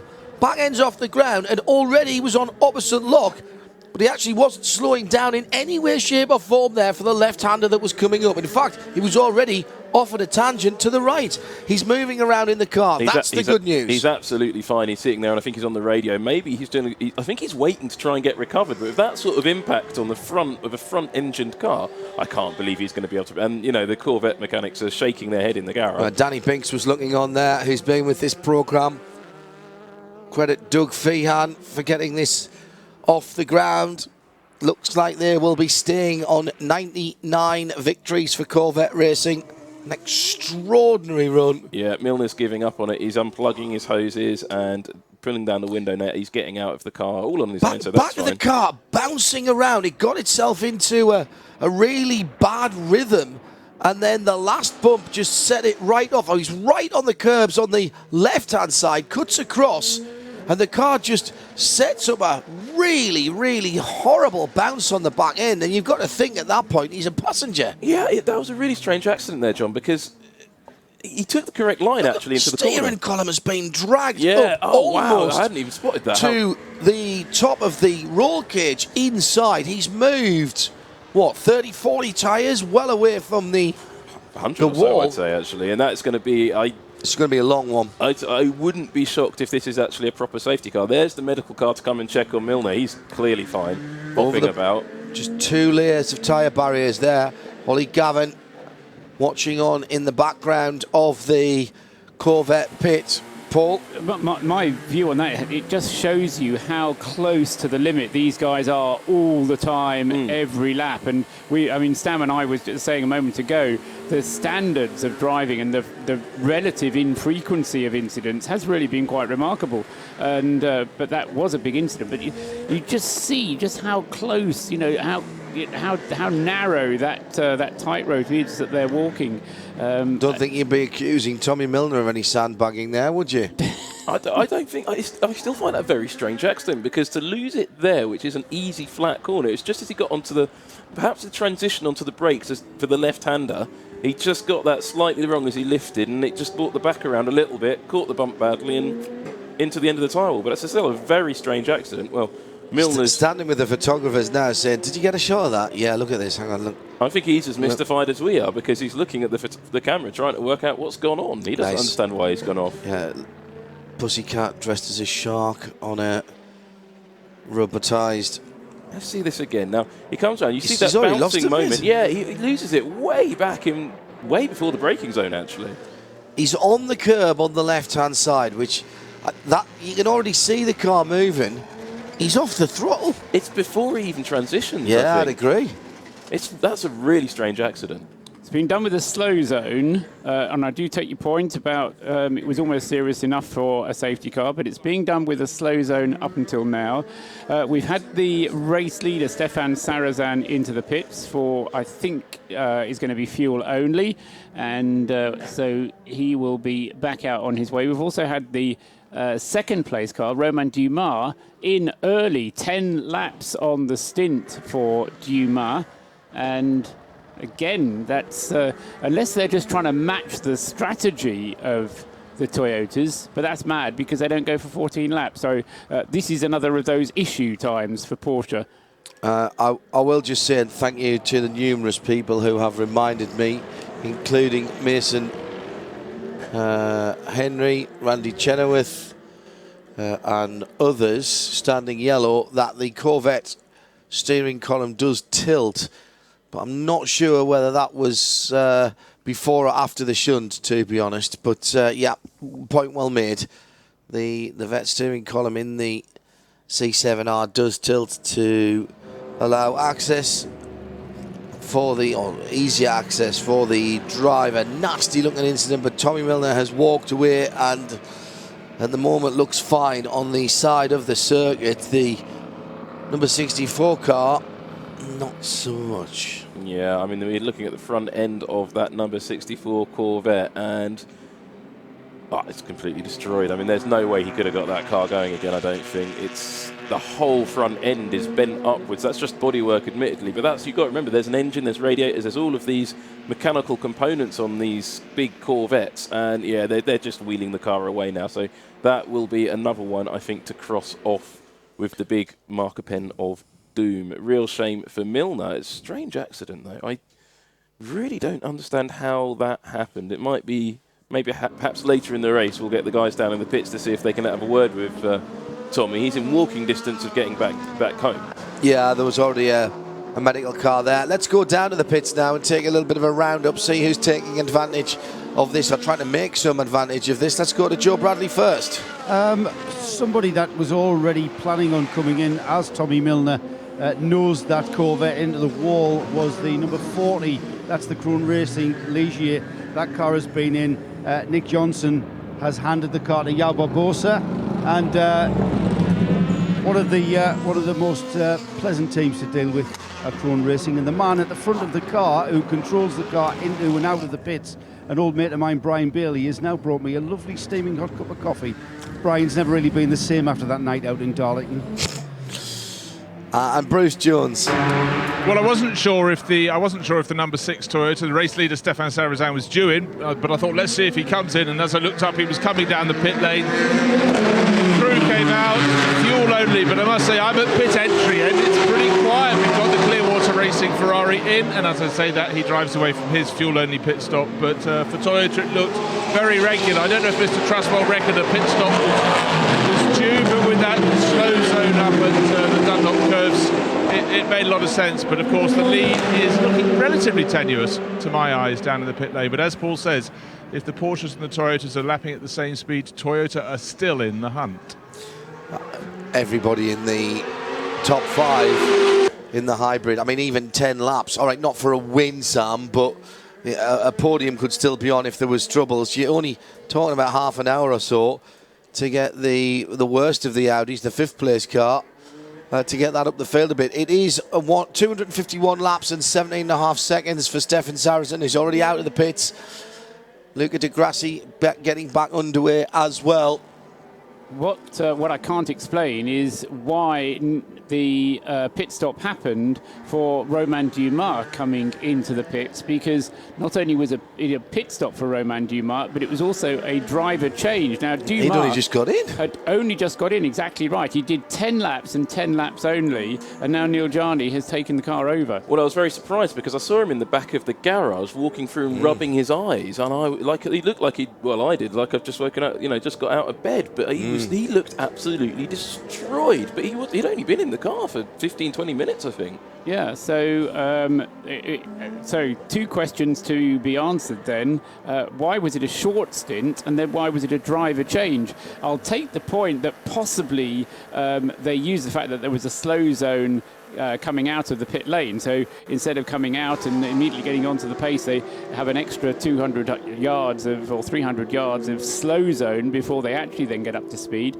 But that doesn't make that much difference, and certainly doesn't warrant wasting 3 laps of fuel by coming in for an early stop. Well, I think that number 7 car, I thought we'd had that in just a moment ago anyway, and he's just locked up his brakes coming past me into the pits again, so I could be imagining I thought we've already just seen that car. No, Treluet has had a triple stint, 13 laps in each stint, a full set if you will, and that should be now Marcel Fessler's turn to get back behind the wheel of the number 7 Audi. We already had the number 8 car come in, as was described. Loic Duval has now got into the number 8 Audi, replacing Lucas de Grassi, who's done a triple stint. It's just that time of day when stints just disappear in no time at all. Well, let's have a look at the standings then. Emmanuel Collard has just got back out onto the circuit, the 83 Ferrari. He's third in GTE AM. David Edmar Hansen in the 88 Porsche is second. 2 3/4 minutes up the road. Hennemeyer Hansen a lap off the leader. They're very close on the circuit, Jeff Siegel and Hennemeyer Hansen. And can't tell you which one's ahead. It might be a lap, it'll be very close. In third in Pro, Scott Dixon for Ford, the 69 car. Then Sebastian Bourdais for Ford in second, the 68 car. And then 11.5 seconds to Tony Vielander, who continues to lead GTE Pro for Ferrari. In P2, the Alpine Stefan Rakelmi team leads it by about a minute in seconds, and Roman Rusinov for the 26 G-Drive team in third position. Let's go straight to Joe Bradley. Tommy Milner making his way back to the pits, intercepted by our man on pit lane. Oh, he was, and then he's gone left through what was the old Parc Fermé round to the back. Great move by Milner there to avoid Bradley. Damn it. I'm desperate to know what went on there. Good effort, Joe. Good effort. But give us a shout if you get him back, because that was a very odd-looking incident for Tommy Milner. But also down in the Sunderland and the Newcastle end, or the northeastern end of the pit lane, is Duval. And I'd quite like to find out from Joe what's gone on there, because I saw him loitering around in that garage, but is he going to get back in the car? Why is he... Dumas. Dumas, yes, not Dumas. Yes, Dumas. sorry, you threw me out there. Yeah. Joe? Dumas in the Porsche. Yes, Dumas was in the Porsche, but did one relatively short stint only. Oops. Who's in the manor? The 44, Tor Graves, trying to attack a Porsche going through the Indianapolis area, but managed to rallycross his way out of it, and the Porsche continued. And the guys down at Manor have had a tough old game. Led the race, though, in LMP2, I believe, at one stage, Paul. I'm sure I remember hearing that. Yes, early on in the race, they were in the lead of it, and then they had a problem, had to push the car back into the garage, and not quite sure what the problem was, but it meant that they were delayed by about 15-20 minutes. It's time for the breakfast buddies, isn't it? 7 o'clock in the morning, 8 hours to go here at the 24 Hours of Le Mans. Tony Vielander leading the Pro class for Ferrari and for Risi Competizione Ferrari of Houston. In arm, it's Jeff Siegel, another Ferrari. In P2, it's Alpine, Stefan Rakelmi. And at the head of the field, Stefan Sarazan holds sway.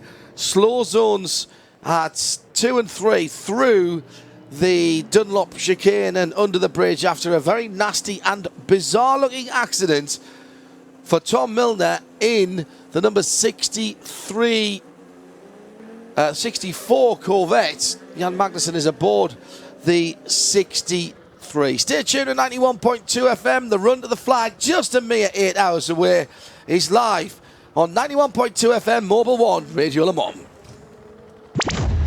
Live from trackside, this is Mobil 1, Radio Le Mans, engineered to perform. Radio Le Mans weather, powered by EcoBoost. Well, can't complain about the overnight weather. Let's hope that the weathermen have got it right for today, with top temperatures climbing up to and above 22 degrees by midday. Chance of some showers, though, before the end of the race for the travel home on Monday. Could be a little wet as you head to the Channel ports. 13.1 degrees here at the Ford chicane. That's your Ford Performance Weather Update, powered by EcoBoost. Follow Radio Le Mans on Twitter at Radio Le Mans.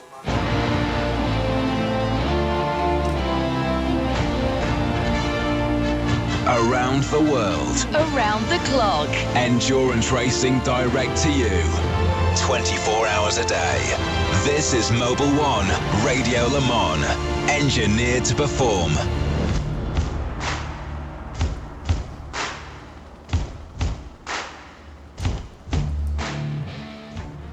We're on the home stretch, the final 8 hours. 2/3 done, a third to go. It's 7 o'clock in the morning. Good morning if you're joining us after a little bit of a kip, as I am. But I'm ready for this. The run to the flag, as John says, it's Mobil 1 Radio Le Mans. We're not going to waste too much time introducing the team, because I know Bruce Jones has got a good interview down in the pit lane. He's joined by Romain Dumas, so let's hand straight to Bruce. Okay, Romain's just having a quick chat with his engineers, but he's going to come. He's not running away. I've got his elbow, and he's going to explain what's happening with the number 2 crew. But he's just being filled in with some details from the engineers. Even when you're out of the car, of course, you never stop having to transfer information to the team chief and back. And I think he's going to turn around. He's talking to Marco Hasi at the moment. And again, they always want to keep checking on tyre conditions, what the thoughts are. But obviously, the number 2 Porsche is the one that is still in the thick of the battle. Romain, is everything running as planned? Was that a shorter stint you just did? Yeah, it was not planned actually. I went to bed, and Marc Libre was driving after me. He was doing really good, but unfortunately he had a puncture, so he had to stop after 2.5 stints. And put again new tires because Neil was not ready. And unfortunately, if he's continuing, Marc Libre was continuing, he will be over time on driving time. And I'm the only one who is able to jump on his seat without losing time on a pit stop if we don't change the tires. So I kept his tires, I jumped on his seat, and we continue like that. But actually I was in my bed, just start to sleep, and I went back and make this stint. And when we see the big crash now, we take the opportunity to change finally the tires, and now Neil is going. So Neil's in trouble. Romain, thanks for explaining it to us. So there we are. Things don't always go according to clockwork, or in fact maybe the clock doesn't work. That could be the question for Neil Yarni to answer. Yes, Yarni back in the car. The number 2 Porsche currently running in 3rd position behind Kaz Nakajima in the number 5 Toyota, and Stefan Sarazan, who leads the race by 14.1 seconds. It is tight, very, very tight, with just less than 8 hours to go. So Johnny Palmer, joined by Sam Collins, the Super GT boys. Yeah, and we've got Bruce in the pit lane as well, so it's the full team. Absolutely, yes. Have you got an orange jacket handy? You can go away, Paul. We're not interested in you anymore. I'm not needed here, am I? Yeah, good morning, everybody. I was pleased to come back to the timing screens after, as I say, getting my head down for a few hours, and not a great deal has changed. I know there's been some shuffling as far as the GT Am cars are concerned, but still got the Risi Ferrari out front, Tony Verlander, still the number 6 Toyota leading the way, and in LMP2 the 36 car from Signatech Alpine is still leading the way with Stefan Rakelmi at the wheel. What do you need to fill me in on? As much filling you in as filling the listeners in, because when John was running through the update just before he went off, he was expressing the closeness of the GTE Am class, and it's not quite as close as he was pointing out, because there is actually a lap of a gap between each of the top 3 in GTE AM. So, yes, it is the number 62 Ferrari that leads the way, the Scuderia Corsa car, currently in the hands of Jeff Siegel, but he has a lap of an advantage from the number 88 Abu Dhabi Proton Racing Porsche, which currently has David Heinemeier Hansen at the wheel.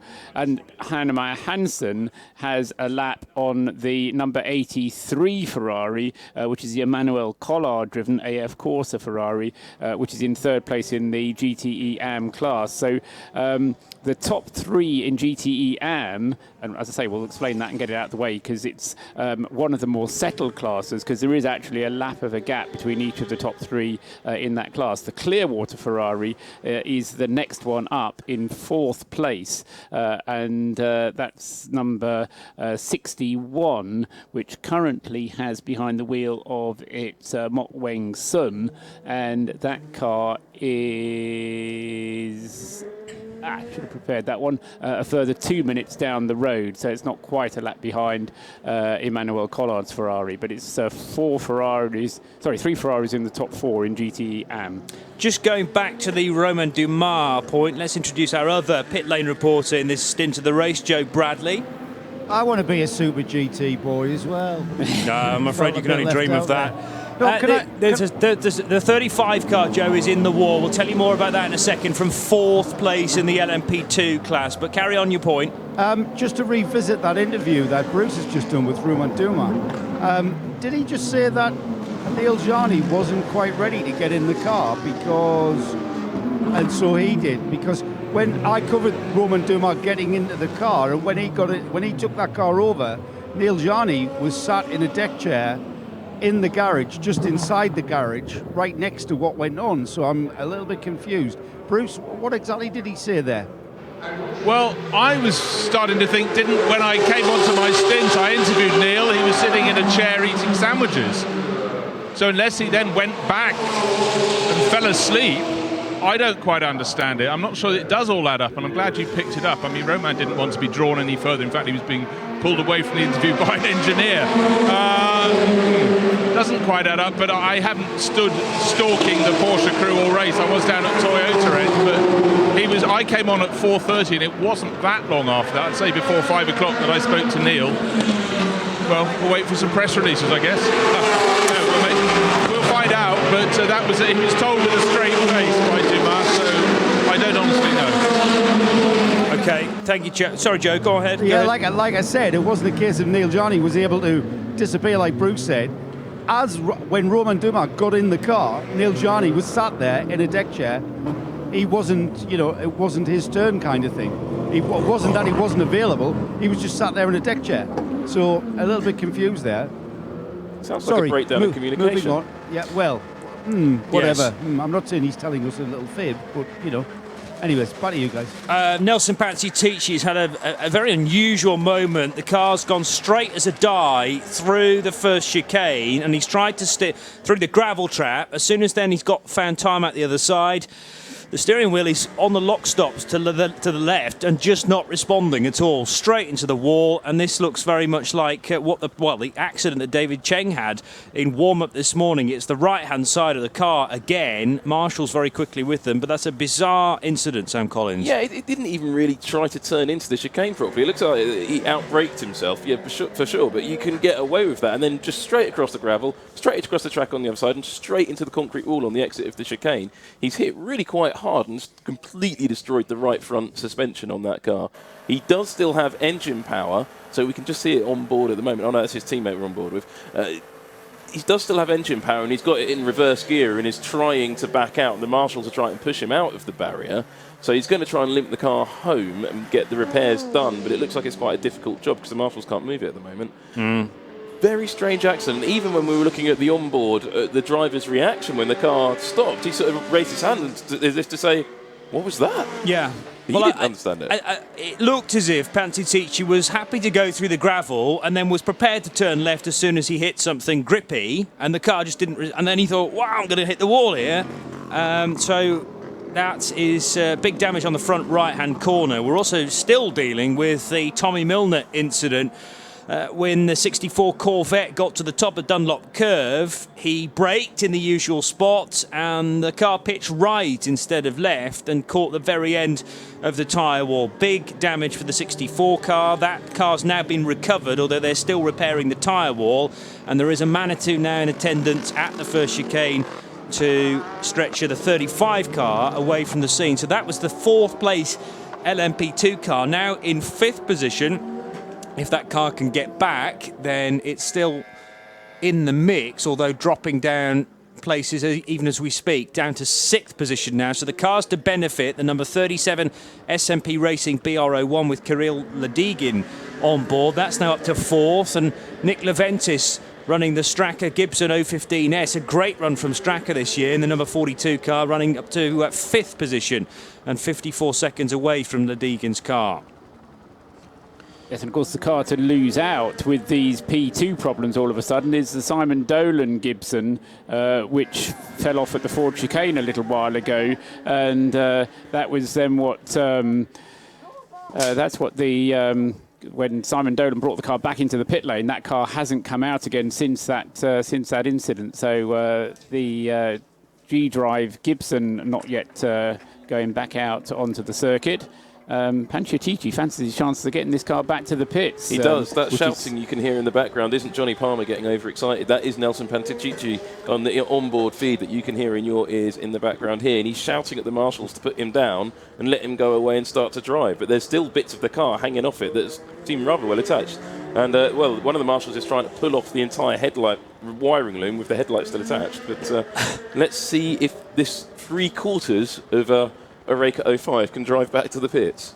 Yes, it's not really damaged the rear wheels, but the problem is he just doesn't have a front right wheel anymore. It is vaguely attached, but nowhere close to touching the ground, and all that's going to do is dig in. If he hasn't damaged the tub on this, I don't believe it. Because that's a concrete wall as well, wasn't it? It hit. There was no tyre wall to absorb the impact. We do have a slow zone obviously in place there, and as Johnny said, the slow zone for the repair of the Tommy Milner tyre wall, which will now be called that forevermore, is also still going on. So the 2 slow zones in progress at the moment, Johnny. Bruce Jones is lining up Tommy Milner for a conversation on Mobil 1 Radio Le Mans, and in fact he's ready, so let's hand to Bruce. Tommy, first and foremost, Tommy Milner, are you all right? Yeah, I'm fine. I feel fine. Just lucky to be in this Corvette. We've seen some big accidents here over the years, and drivers walking away fine. So, yeah, I feel fine. Just disappointed. Feel bad for our teammates and crew guys for ending our race like that. That's not how we wanted to finish this race. So just disappointed. Can you explain what happened to your Corvette? Because to us and our commentators, you seem to be on exactly the right line, holding the right line through the Dunlop curves. Could you explain what happened between there and hitting the tyres? If my dad were here, he'd tell me that I ran out of talent. But we had just made some setup changes when I got in the car to try to make the car a little bit quicker here for the end of the race, and I guess we went a little too far with that. But you know, at the end of the day, it's on me to make sure that kind of stuff doesn't happen, and just disappointed that that's how we ended our race today. Okay, Tommy, thanks for being so honest, and glad you're okay. Straight to Joe Bradley, who has got an opinion on this, surprisingly enough, Signutech Alpine, which has gone into the wall. Panciatici can get that back, can't he? Well, should he be allowed? And the question is, you know, we scrutiny your cars at the beginning of any race meeting. Doesn't matter what you race, whether it's a 100cc kart or a Formula Ford or whatever. And it's scrutinized for safety to make sure everything's tight and there's nothing loose and it's in a safe condition. If that car is allowed to try and make its way around the rest of this circuit, then that is putting everyone in an unsafe situation, and I can't believe they're even considering allowing that car to even try to get back round on this back round to the pits on the circuit. That car's finished, surely. It looks finished to me, but we have seen cars do similar, limping their way around. Nissan last year, Audi's in the past having damage at the first chicane. Well, I remember the year of the smashed up Audis at the first chicane, limping all the way back. They're ripping bits of bodywork off. Exactly, yeah. There was an occasion when Alan McNish fell off at the Porsche curves and came back with everything get damaged on the car, got out of the car, and the car was fine. They managed to repair it, but Alan wasn't allowed to drive the car for the rest of the weekend. I think he passed out in the paddock. Because he was not passed fit to drive. Now, Paul, I think you had an interesting communication recently. Yes, I just... there is some speculation about Neil Yarni and not getting into the Porsche. It is only speculation. This is not from Porsche or anything, but just sort of idle chatter. What was required was somebody to take over Mark Lieb's car without changing the tyres, because Mark Lieb was running out of time because he'd stayed in the car and had a new set of tyres when he'd had a puncture. And so there was then a requirement to get a new driver in the car, but to use a set of tyres that had already been used on the car. Now, it may have been that Neil Yarni didn't want to get into the car under those circumstances where there was a used set of tyres on the car, and so what they did was Romain Dumas was quite happy to do that because, of course, he'd been in the car a couple of hours previously anyway. And so that was why, although Neil Yarni was ready, he wasn't going to get into the car. But so, as I say, just for speculation, it's a possible explanation of what happened there at Porsche. Yarni is now in the car. He's got a brand new set of tyres and he's going quite strongly. Oh no, what a shock. The College car's on fire again. Yeah, we've seen this already this week, and we've seen it a few times before that as well. And this time... Is that Simon Trummer? It's Simon Trummer at the wheel this time, yeah. But the College car, which was overheating before, is now overheated catastrophically. Helping the marshal get one of the fire extinguishers over the wall there, and faffing about on the left-hand side of the car as well. It's not as a significant fire as it was for Pierre Caffer. It doesn't look like it is anyway. There's no hurry to get the engine cover off, although no, having said that, no, there is. And that's the smoke from the CLM, so it's already gone quite a bit high in the sky. This is on the exit of Porsche Curves, and it's pulled off the driver's left right by the safer barrier, so there is a slow zone there now as well, just as there is... Oh, it's still on fire there, look. The car on fire, is still burning. We know the CLMs do burn quite well. The first of these chassis that we saw racing before it, when it morphed from being the Lotus LMP2 into being a CLM LMP1, was at Fujio, and it's just burst into flames, doesn't it? As he comes into the Porsche Curves, the thing just ignites like a firework. It's from the exhaust outlet, though, isn't it? First of all, there's no sign of a fire from the engine bay. Whether this is oil leaking again, not sure, but that was the initial problem early on in the... Was that Wednesday that happened? Wednesday, free practice, yeah. Oil was leaking onto very hot materials and combusting straight away. That's a very brave marshal there on the inside of the Porsche Curves, with cars not a million miles behind him going at a fair rate of knots past him. That's a brave fellow. Yeah, maybe there isn't a slow zone. I don't think there is a slow zone there at the moment. No, it's just a yellow flag. It's just a yellow flag. That's why they're going so rapidly through there. Let me give you the order in GTE AM. It's the number 62 Ferrari. Jeff Siegel driving that at the moment. From the 88 Porsche, David Heinemeier Hansen, former class leader. Now a lap down, or at least he is at the moment. And then the number 83, Manu Collard Ferrari, number 83, is in third position. From the 61 Clearwater Ferrari, that's the silver and orange car. And driving that is Mokwen Sun at the moment. The GTE Pro standings, the 82 car, Tony Villander and his Ferrari still out front, from Sebastian Bourdais in the Ford GT number 68 and Scott Dixon number 69, also a Ford GT. LMP2 headed by the number 36 Cinetec Alpine of Stefan Rakelmi. 46 is in second. That's the Thierry by TDS Racing, Pierre Thierry driven Orica 05, and René Rast, also in an Orica, is third in car 26. And now just 5 P1 hybrids at the top of the standings. Stefan Sarazan leads the way by 15 seconds from Kaz Nakajima, so 6 ahead of 5, and third position is the number 2 Neil Janney driven Porsche 919, and a moment there for one of the 2 GTE AM Aston Martins, the number 98 car, driven by Paul Dall'Anna. Had a fairly hard hit with one of the ESM Ligers going into the Dunlop corners. Okay, so sliding to the left, not hitting the barrier, but making contact with the car in order to pitch it into that spin, and they're still concerned for the CLM. Which is now being controlled by a slow zone. It took quite a long time for them to implement that slow zone, but they have now done so, Johnny. Okay, so we have... Well, the other slow zone's been removed, hasn't it? And for a period, there were no slow zones at all. We had the yellow flag, which was controlling the CLM situation. That's now turned into a slow zone in order for them to get the car to a place of safety. And I suspect then that'll be it for that car. So Tommy's tyre wall has been repaired. Paul Dall'Anna had almost a good go at smacking that as well, but he's avoided it. And now we have a slow zone to cover the recovery of the CLM.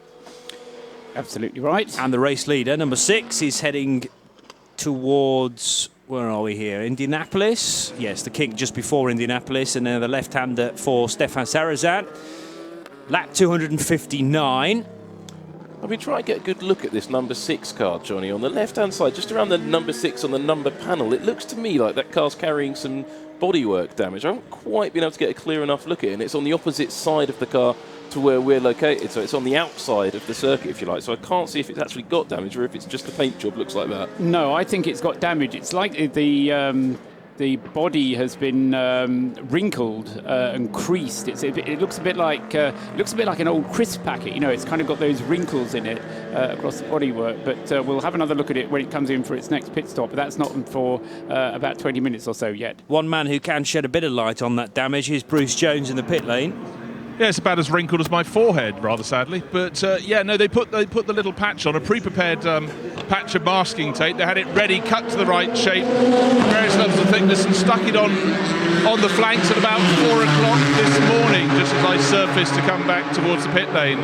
So still never got to the foot of who was rubbed, but quite a few of the cars have a rub on the side. The number 8 Audi also has a colouring down the flank, looks like it's hit a tyre wall or something. Number 1 Porsche, however, into the pit lane. That's looking in pretty good condition, but of course their delays all happened rather earlier. So number 1 to a halt.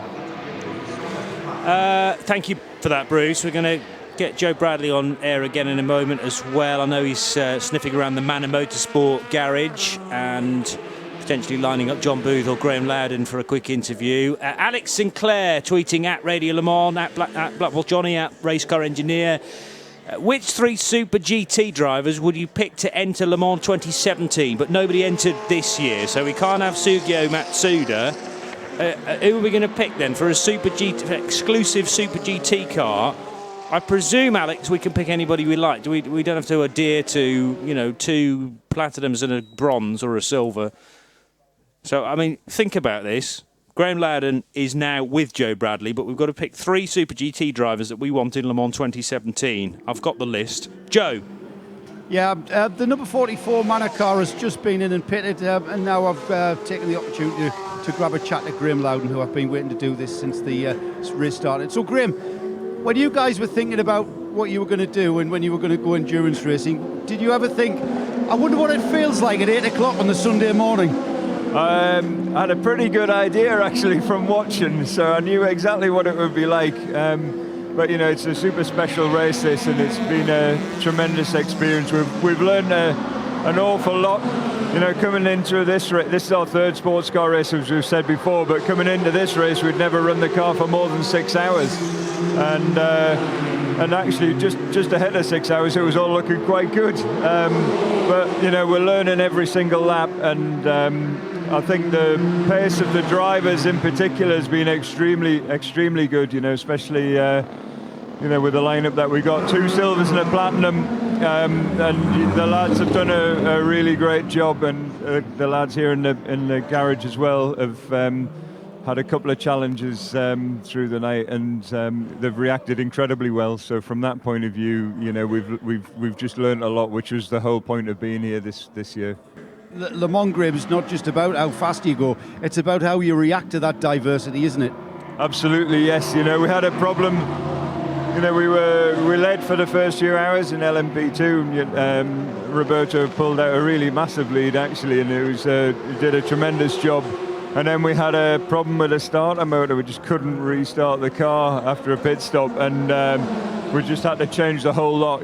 Battery, starter motor, the whole shebang. It was the thick end of an hour and the guys did do a really great job. But it's you've just got to react to things like that, and it comes off the back of a pit stop. You don't see that when the car's coming in at all, and I think, as I say, the guys did a great job in the garage, and again, that's just another part of the learning curve for us. We've got a safety car just coming out, Graham, if I can mention that.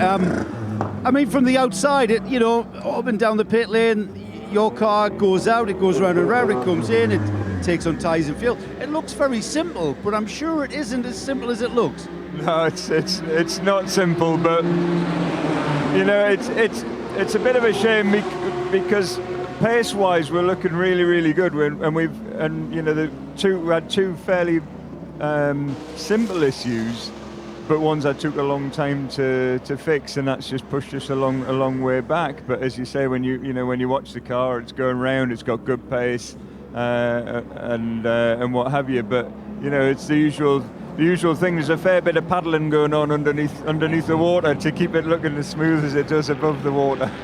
And I've got to say, Graham, you're from the same part of the world as me, the northeast of England. The colour of the car, red and white, is that denoting your allegiance? There's black and white on it as well, just to be very clear about that. But it clearly shows the unity of the northeast. Yes, so you'll be looking forward to the Premier League start. No, sorry, Newcastle aren't in the Premier League, are they? Sorry, Graham, I didn't need to mention that. Well, I mean, you told us what that league was like because you'd been in it that long. Yeah, thanks, mate. Great to talk to you. I'm not going to say anything more. I don't want to hex anything. Just keep going round and round, mate, and see where you come out the end. Well, we'll keep plugging away, and as I say, we've learned a lot, and just can't wait to get back here. I don't think you ever stop learning. Thanks, Graham Loudon there. The Manor car out and running round and round, like we said. Yeah, with Tor Graves at the wheel, that's one of the LMP2 cars, but it's not been a good lap for LMP2 because one car, the second place machine, the number 46 Thierry by TDS racing car, has had a big incident at Mulsanne corner, coming into that right-hander way too fast and taking about three or four of those bollards out with it. We've also got the ESM car, the number 30 car's gone off near Tertre Rouge, I think it is. Me and Paul Truswell just looked at each other and said, what is going on? And we have a theory. We think the CLM has dropped oil because they've all gone off in very strange places. And that's why we've got safety cars rather than slow zones, because they want to be able to get out and treat the oil. The problem with having a slow zone is that the cars are constantly coming through, whereas with a safety car, you get a solid period of a minute or 2 minutes of gap where you can actually get out and put oil dry down and treat the circuit where it's necessary to be treated. Now, of course, with the Nelson Panciatici accident that has already happened, and now the problem for the Thierry by TDS Racing Orica, that really has handed a big advantage to the Signatec Alpine, the number 36 car, which Stefan Recchielmi has been driving, and that has elevated René Rast at the wheel of the 26 Orica, the G-Drive car, will elevate it up into second place in the race now as the safety car takes control and works out which cars are going to follow which safety car. Well, crucially, the top three, looking at the timing and scoring here, Paul, have all picked up the same safety car, so they are running around together. The top three in the race overall. Yes. Yes, absolutely, and that is absolutely crucial because the gap between them before the safety car came out was 16 seconds, so it could have caught them in an awkward. No, it's a little bit more than that. Sorry, it was 28 seconds between the top three. But the safety car has come out in a convenient way where they're all squashed behind the same safety car.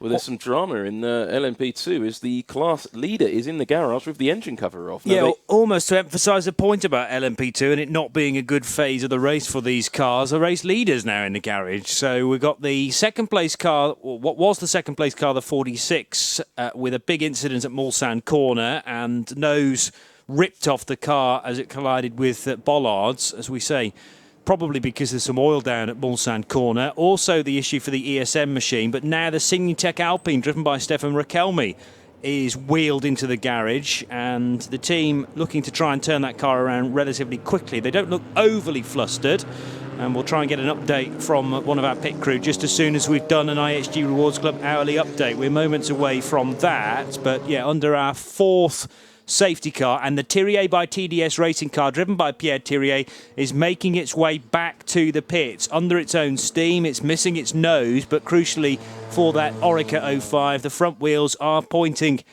in the right direction. So unlike Nelson Panciotici's incident in the number 35 Baxi DC racing car, that is safe for it to be returned. It's going to need quite a bit of repair work, though, once it does find its way back to the pit lane. It's Mobil 1 Radio Le Mans for 2016. We've reached half past the hour, 7:30 here at Circuit de la Sarthe, so about time that we did an hourly update. The Hourly Update, brought to you by IHG Rewards Club, where keeping you connected matters. So 7.5 hours to go, and we're at 7:30 in the morning. The number 6 Toyota, Stefan Sarrazin, leads the way after 260 laps.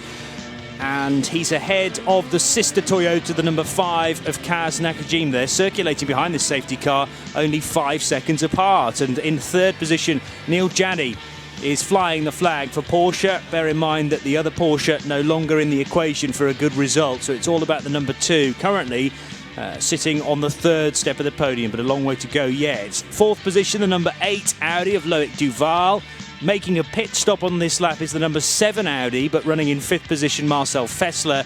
And then from 6th position all the way down to 18th overall, it's LMP2 cars, headed by the number 36 at the moment, with Stefan Rakelmi, the latest to drive the number 36 Signatech Alpine. But as I say, that car is now in the garage being worked on, and in fact going out now. So they've turned that around very quickly indeed, and the Signatech Alpine back in the race retains the lead of the class from the number 26 Oreca 05 of René Rast. The 46 Thierry by TDS racing car, driven by Pierre Thierry, making its way back to the pit lane pretty slowly after an incident at Mulsanne Corner, but that is still listed as third in the class from the number 37 BR01 of SMP Racing. That's Kirill Ladygin driving 37 in 4th. 5th position, the 42 Stracker Gibson 015S of Johnny Kane. And in 6th place, the number 33 Eurasia Motorsport Oreca, Tristan Gomondy at the wheel. GTE Pro at the top of the standings, the 82 car, which is the Risi Competizione Ferrari, driven at the moment by Tony Villander from 2 Ford GT, Sebastian Bourdais in the 68, and it is Scott Dixon in the 69. Nicky Thiem 4th in that class in the number 95 Aston Martin. And GTE Am headed by Jeff Siegel in the number 62 Ferrari from the 88 Porsche David Heinemeier Hansen. 83 is 4th in that class Manu Collard from the 61 Clearwater Ferrari of Mok Wen Sung. So that's the IHG Rewards Club hourly update on Radio Le Mans. The Hourly Update on Radio Le Mans, brought to you by IHG Rewards Club. It's about people, not just points. 24 hours a day. This is Mobil 1 Radio Le Mans. When seconds matter, science matters. 91.2 FM, Mobil 1 Radio Le Mans, and around the world on radiolemans.com. The Thierry car has made it back to the garage. That's being pushed back in then for all the work that is necessary. And was that a rotation for the number 48 Murphy Prototypes car, Sam Collins? Yeah, behind the safety car, the Murphy Prototypes car rotated. I also think we've got the Audi, number 7 Audi is in for repairs again. It looks like the same job. It said replay, but I'm not sure if it was the replay of much earlier in the race, but I think the number 7 is in the pits as well. But I will, before anything else happens, I'll answer that Super GT question very quickly. You've decided? Yeah, it was very easy. It's Ronnie Quintarelli. I was going to go for him, yeah. JP Oliveira and Jan Mardenborough. Simple. That's quite a pick. Okay, so Quintarelli, because we can't have Sugio Matsuda, so we've gone for his teammate. Paulo de Oliveira, the Brazilian, and Jan Mardenborough. Interesting choice. 2017 for Le Mans, the Super GT team. Down to Joe Bradley in the pit lane. Yeah, Pipo Derani's taken advantage of the safety car situation and has brought the ASM car 31 in. Pipo, how is your Le Mans going so far? Well, it's been okay so far. Unfortunately, Chris made a mistake and damaged the suspension early yesterday. So, we're just trying to catch back the maximum we can and thinking about the points for the WEC Championship. Now, you've had a very good year in America in the IMSA Championship. Daytona 24 hours, Sebring 12 hours. Here you are at another classic sports car race. as a challenge, which is the most difficult, which is the most challenging? Well, I think each one has its own challenge, and Daytona being cold in January and here being such a long track, each one has its own challenge, and Sebring being very bumpy and very dark during the night. So I think there are 3 classic events, and the 3 of them are really difficult. Yeah, I knew you were going to say that because they are. Thanks, people. I'm not going to hex you. Thanks for talking to us. Best of luck for the rest of the race. It's a bit of a drive back, isn't it, for the 31 ASM car after going so well all week and then hitting those problems as people explained there. Chris Cumming at the wheel of that car, and it is 5, 6, 7, 8th position in LMP2. Could be worse in a 23-car field. On for a top 10 as we stand, but yeah, that car has completed 235 laps. Stefan Rakelmi, who leads the class, 242 laps under the belt. We've had a change of driver, if you can put it that way, in the pit lane. Pit lane reporters changing around. Bruce Jones out, and therefore Shea Adam comes in for the next few hours, with the ESM car now being pushed back. It's had to have the use of a Manitou, it looks like, to get out of the gravel trap, and now it's on all 4 wheels again and being wheeled away from the track. Looked like it was relatively straight still, that car, so might be able to return under its own steam. Yeah, they've pushed it up to what I call Rocky's Wall, just on the outside of Turt Rouge, where we saw Mike Rockenfeller destroying physically one of the Audis a few years back. But one of the interesting things is Stefan Rakelmi in the number 36 Alpine Renault Oreca 05 came into the pits for some sort of repair and come back out and hasn't lost the lead because of the safety car. Yes. I think the number 7 Audi was also in the pits for a repair to take advantage of the same situation. Yes, exactly right. If you've got... The thing with safety cars at Le Mans is if there's nothing wrong with your car and you've got enough fuel, then you stay out there. If you're running out of fuel and you have to come in, then yes, you come in, and you'll lose a little bit more than you would normally do. So that's just bad luck. However, if you've got something that needs doing and you really want to do it, then doing it during a safety car is a really good way of doing it, because the time you spend in the pit lane you can actually use for free after you've refueled the car and put new tyres on it, because you're going to have to wait at the exit of the pit lane for a minute and a half for the next safety car to come round anyway. So in effect you get free working time, but because you get delayed, there's no point in coming in if you've got nothing wrong with the car. So it's, in some ways, it's quite a good kind of health check, because anybody who comes through, it's like having a hospital alongside the track. If you need it, you can dive in. But if you're feeling healthy, you just go straight past and wave at them. A perfect illustration of that is the number 66 Ford of Olivier Pla, which is in the pits doing exactly that. Come in for some sort of fiddling and fettling. I think it's more than just a brake change for that car. They're doing some sort of running repair on that Ford.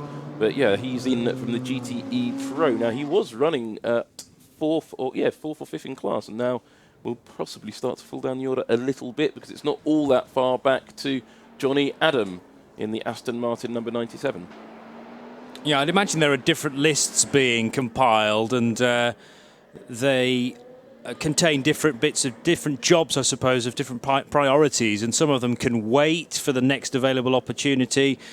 You're building a list to say, well, we can do that during the next safety car, chaps. There's no rush. It needs to be attended to at some stage, but let's wait for the next safety car. We haven't had that many of these periods, though. Only 4 so far, with 7 hours and 21 minutes still to go. But the 66 machine was showing signs of being pushed back into the race with the nose cover off for a little while, but it's been replaced now. 230 laps done for that number 66 Ford. The best placed Ford GT, though, is Sebastian Bourdais, right on the boot lid of Tony Villander in the safety car train. So car 68 second from the number 82 of Villander, who leads the class. And that ESM machine has been put back on the track and is under its own steam again, which is good news. Ed Brown bringing that number 30 car back to pit lane, you have to guess. I'm guessing pit lane, but it didn't appear to have any damage on it. It just got parked in the gravel, so it'll just be a quick clean out and he should be able to send it and go. I mean, it just, because it looks like the oil from the CLM, I'm guessing that's what's happening. It's thrown these cars a little bit off, and we saw the Murphy's prototype car struggle as well. One thing about that CLM car, we saw just some more smoke emitting from behind the barrier a little while ago, so it may not be fully extinguished, so we may see the safety car stay a little bit longer than we might have expected. let's say good morning to Shay. Adam, you're checking up on the work at Thierry by TDS. It looked initially like it wasn't going to be in the box for that long. They pushed it back after refueling and got out a new nose that actually has a different sort of paint schematic on it that the old one did.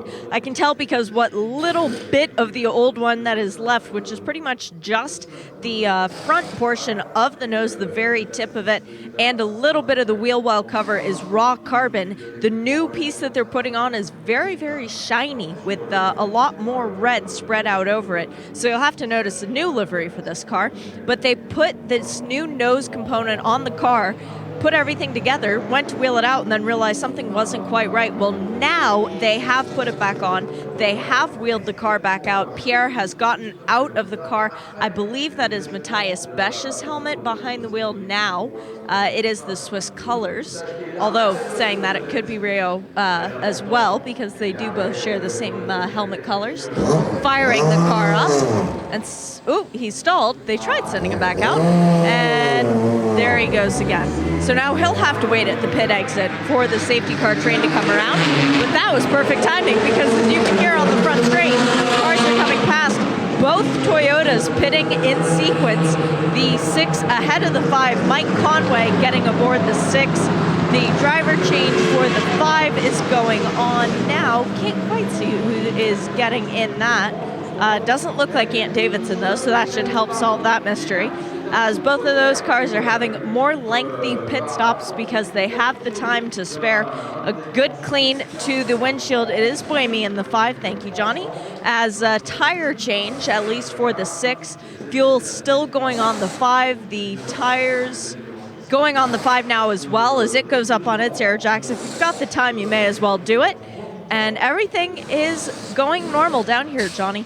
Not going normal, though, Joe Bradley at Thierry by TDS Racing again. No, not at all. The 46 car left Shea, got to me and petered out. It's obviously wanting more attention. A bit of an attention-seeking Thierry, number 46. It's the engine was running. It's as if it's lost drive. It was on tick-over as it petered to a halt. It's down into 3rd place now in the LMP2 class. The crew have sprinted pretty much the length.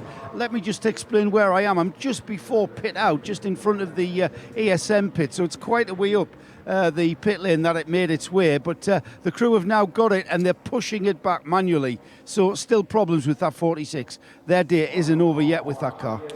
And I reckon it is Matthias Besch on board. We won't get confirmation of that until the car heads over the timing line at the end of the pit lane. But Besch has the red and white helmet, Ryo Hirakawa in a blue helmet, and Shay described the colours of Switzerland. So Besch, yes, at the wheel, but being wheeled backwards down the pit lane. You are permitted to do that, Paul Trustwell, so long as you've not crossed the line at the end of the pit lane. And as long as you're doing it under marshal power rather than engine power or anything else. There was a discussion about whether you were allowed to reverse using hybrid power, but that counts as engine as well. Now, the 2 Toyotas which came into the pits have now left the pit lane exit. As Shay was describing, they had enough time to do what they wanted to the car, which was to fill them with fuel, to put new tyres on them both, and also to put a new driver in each of them. Mike Conway has got into the car number 6, and Stefan Buemi has got into the car number 5. Whilst all that has been going on, the number 2 Porsche, which has Neil Jarni behind the wheel, has gone round to do another lap. Now, by doing that, it stayed in the lead. But of course, it has now to make a fuel stop at some point in order to be able to get onto the same schedule as the 2 Toyotas. So there's a bit of a strategic conundrum for the Porsche team to solve on the pit wall. They've got about 7 or 8 minutes to do it, because that'll be the time it takes for them to get all the way around, and they may well do it at the next time around. Now, the best time to come in under the safety car is just as the safety car goes out, because then you don't get held at the pit lane exit, but you do get your time in the pits at a slower pace. So if you can judge that right, you're actually lucky, because you're probably going to be stuck over the other side of the circuit and get released on the other side of the circuit. But you can be lucky, and that may be what Porsche is trying to do, or they may have just been slightly sold a double step by the Toyotas, and the Porsche decided to stay out.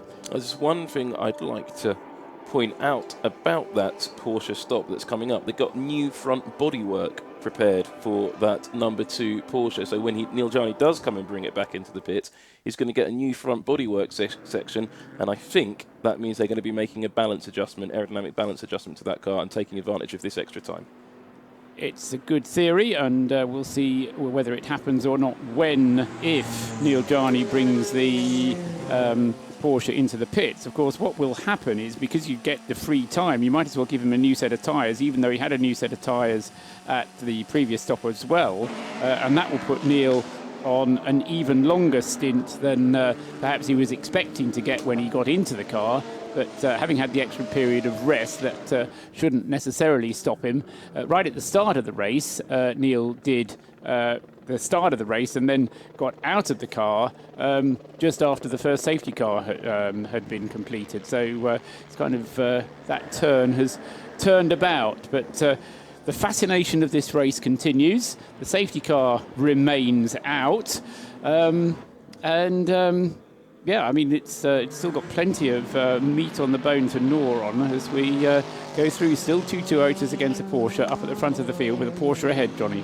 14 minutes to 8 o'clock here at Circuit de la Sarthe. The safety car will be in this lap. Time then to give you an update on the 4 classes. And GTE AM is still headed by the Scuderia Corsa Ferrari, the number 62 of Jeff Siegel. He's sharing that with Townsend Bell and Bill Sweedler, and it leads the number 88 Abu Dhabi Proton Porsche of David Arnemeyer Hansen, and then the 83 car, which is the Ferrari of AF Corsa. Manu Collard still at the wheel of the number 83 machine, 3rd position for GTE AM. Pro is led by 82, which is the Risi Ferrari. Tony Villander still at the wheel. Sebastian Bourdais 2nd in the 68 Ford GT, and then it's the 69 Ford of Scott Dixon. LMP2 headed by the number 36 Cinetec Alpine car. That's the A460, the closed cockpit machine. Stefan Rakelmi at the wheel, despite a pit visit of 3 minutes and 43 seconds. They turned that around relatively quickly, but it did go into the garage. 2nd position in LMP2 is the 26 Orica of Rene Rasper G Drive, and 3rd place now is the 37 BR01 Kirill Ladygin for SMP Racing. It skipped ahead of the car that's in the pit lane, formerly in 2nd position, Thierry by TDS car, the 46, down to 4th then, with Pierre Thierry having brought that car in damaged. And LMP1 headed by Neil Jani in the number 2 Porsche, with the 2 Toyotas at the back of a safety car train together. Mike Conway ahead of Sebastian Buemi. So the order for the numbers 2, 6 and 5 in LMP1. And the safety car, as we said, coming in at the end of this lap, and the safety car train in which Neil Jani is the one coming past the pit lane entrance. So I think we'll see Neil Jani pulling off the circuit as the safety car pulls back to its place of safety. What is Neil Jani doing? He has gone through and done another lap. He hasn't come into the pits, so that new bodywork, which was prepared for him, and the logic of it, I entirely agreed with what Sam Collins said, but Neil Jani has said, no, I'm going to stay out, I'm going to do another lap. And he goes on to the 13th lap of his stint, and so therefore he might stay out for one more lap because he'll have saved a bit of fuel while he was behind the safety car, but no more than one more lap, so he'll do either one more lap or this one plus another one, and then he'll be in for, I would suggest, just a new nose cone, but it'll have to be quick because Jani's not really scheduled to do anything other than just have a fuel-only stop. Very crowded house heading down to Mulsanne Corner as we get back underway, and we've got GT cars needing to be overtaken by LMP2 cars, and in turn they need to be overtaken by LMP1 Porsches as well. So it's going to take a little while for all this to settle down. I'll watch keenly this battle, but also say goodbye to Sam Collins for the moment and introduce Graham Goodwin. Good morning, Graham, editor of SteadySportsCar.com. Have you had some shut eye? Yes, it's the usual refreshing 2 hours on the back seat of a car, which is well, welcome back. Norm. Absolutely. Good morning, everybody. And it's been quite a half hour, hasn't it? I've been trying to leave the press room for about the last 45 minutes, and every single time I've tried to do that, someone else throws the car at the wall. LMP2 has been extraordinary over the last hour. Yes, or it so. has. Yes, it has. Plenty happening in that class. And as we actually do that quick handover, Johnny Kane, by the way, takes the Straka Gibson up into 4th position ahead of the still stationary number 46 Orica of Thierry by TDS. And looked to me, from what the angle we saw, that Pierre Thierry locked up and hit the wall on the inside before spinning through. Just hand down to Shea Adam, who's watching a pit stop for the 3rd placed GTE Pro car.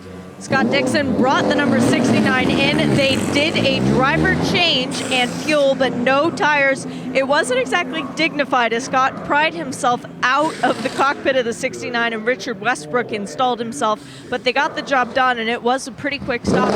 2 boxes up, the 67 also made a stop. That car several laps off the pace, but they did a rear wing change only for that car, and it pretty much involved the the tail light casing and the wing. Did not include the diffuser. Very interesting setup. I haven't seen them change that in any of the forms that they've been running so far in the series. Wonder if maybe they're sending that out with a slightly different arrow to see if it would work on their other cars to take it to the racing Ferrari. So that's the 3rd place GTE Pro car number 69 in and out of the pits, and now the GTE AM leader Jeff Segal bringing the Scuderia Corsa Ferrari in for a stop. Meanwhile, here's Joe Bradley. Yeah, Graham mentioned Straka there, Johnny Kane at the wheel of that car. I've got a bit of a Straka-related shout-out to Piers Phillips, who I posted who is still up and who is still listening, and Piers Phillips, who's been keeping himself busy by putting Jim Hinchcliffe onto the pole position at the Indy 500. Piers was former chief engineer at Straka, so he's listening. He's cheating a bit, though, because he lives in America now, so he's not up that early. And while you're down here with me, Johnny, the GTE AM leader, car 62, the Ferrari is in, and driver out, new driver in. Let's have a walk around the car, see if I can see who's taking over. As you can hear in the background, the car up on its jacks and wheels and tyres going on. Just get out of the way. No, can't see through the window. I think it might be Bill Sweedler. It's Jeff Siegel who's just got out, I believe. Is it a white helmet or a black helmet? It's a Stars and Stripes helmet. It's that's Bill, yeah, Bill Sweedler. Yeah, it's not Townsend Bell, I can tell. Listen to this, though. I was expecting more of a scream there. You see, well, no, you should have that from a 458. Yeah, it should be that high-pitched wail that maybe we won't have next year. It's probably the last year. It's probably the last year with the form we're seeing from the 488s in GTE Pro. Of course, those cars will be available to the GTM teams next year. And, well, I think that's the last we're going to see. This is the last time we're going to see the 458s. Just in front, by the way, Johnny, of the 62, as it came down pit lane for the stop that Joe's just described to us, came the number 98 Aston Martin. That car is running 8th in GTM, and that was Matthias Lauda doing a drive-through penalty for car 98. I suspect it was indeed a 32-second run through pit lane and back out again for speeding in pit lane somewhat earlier in the race.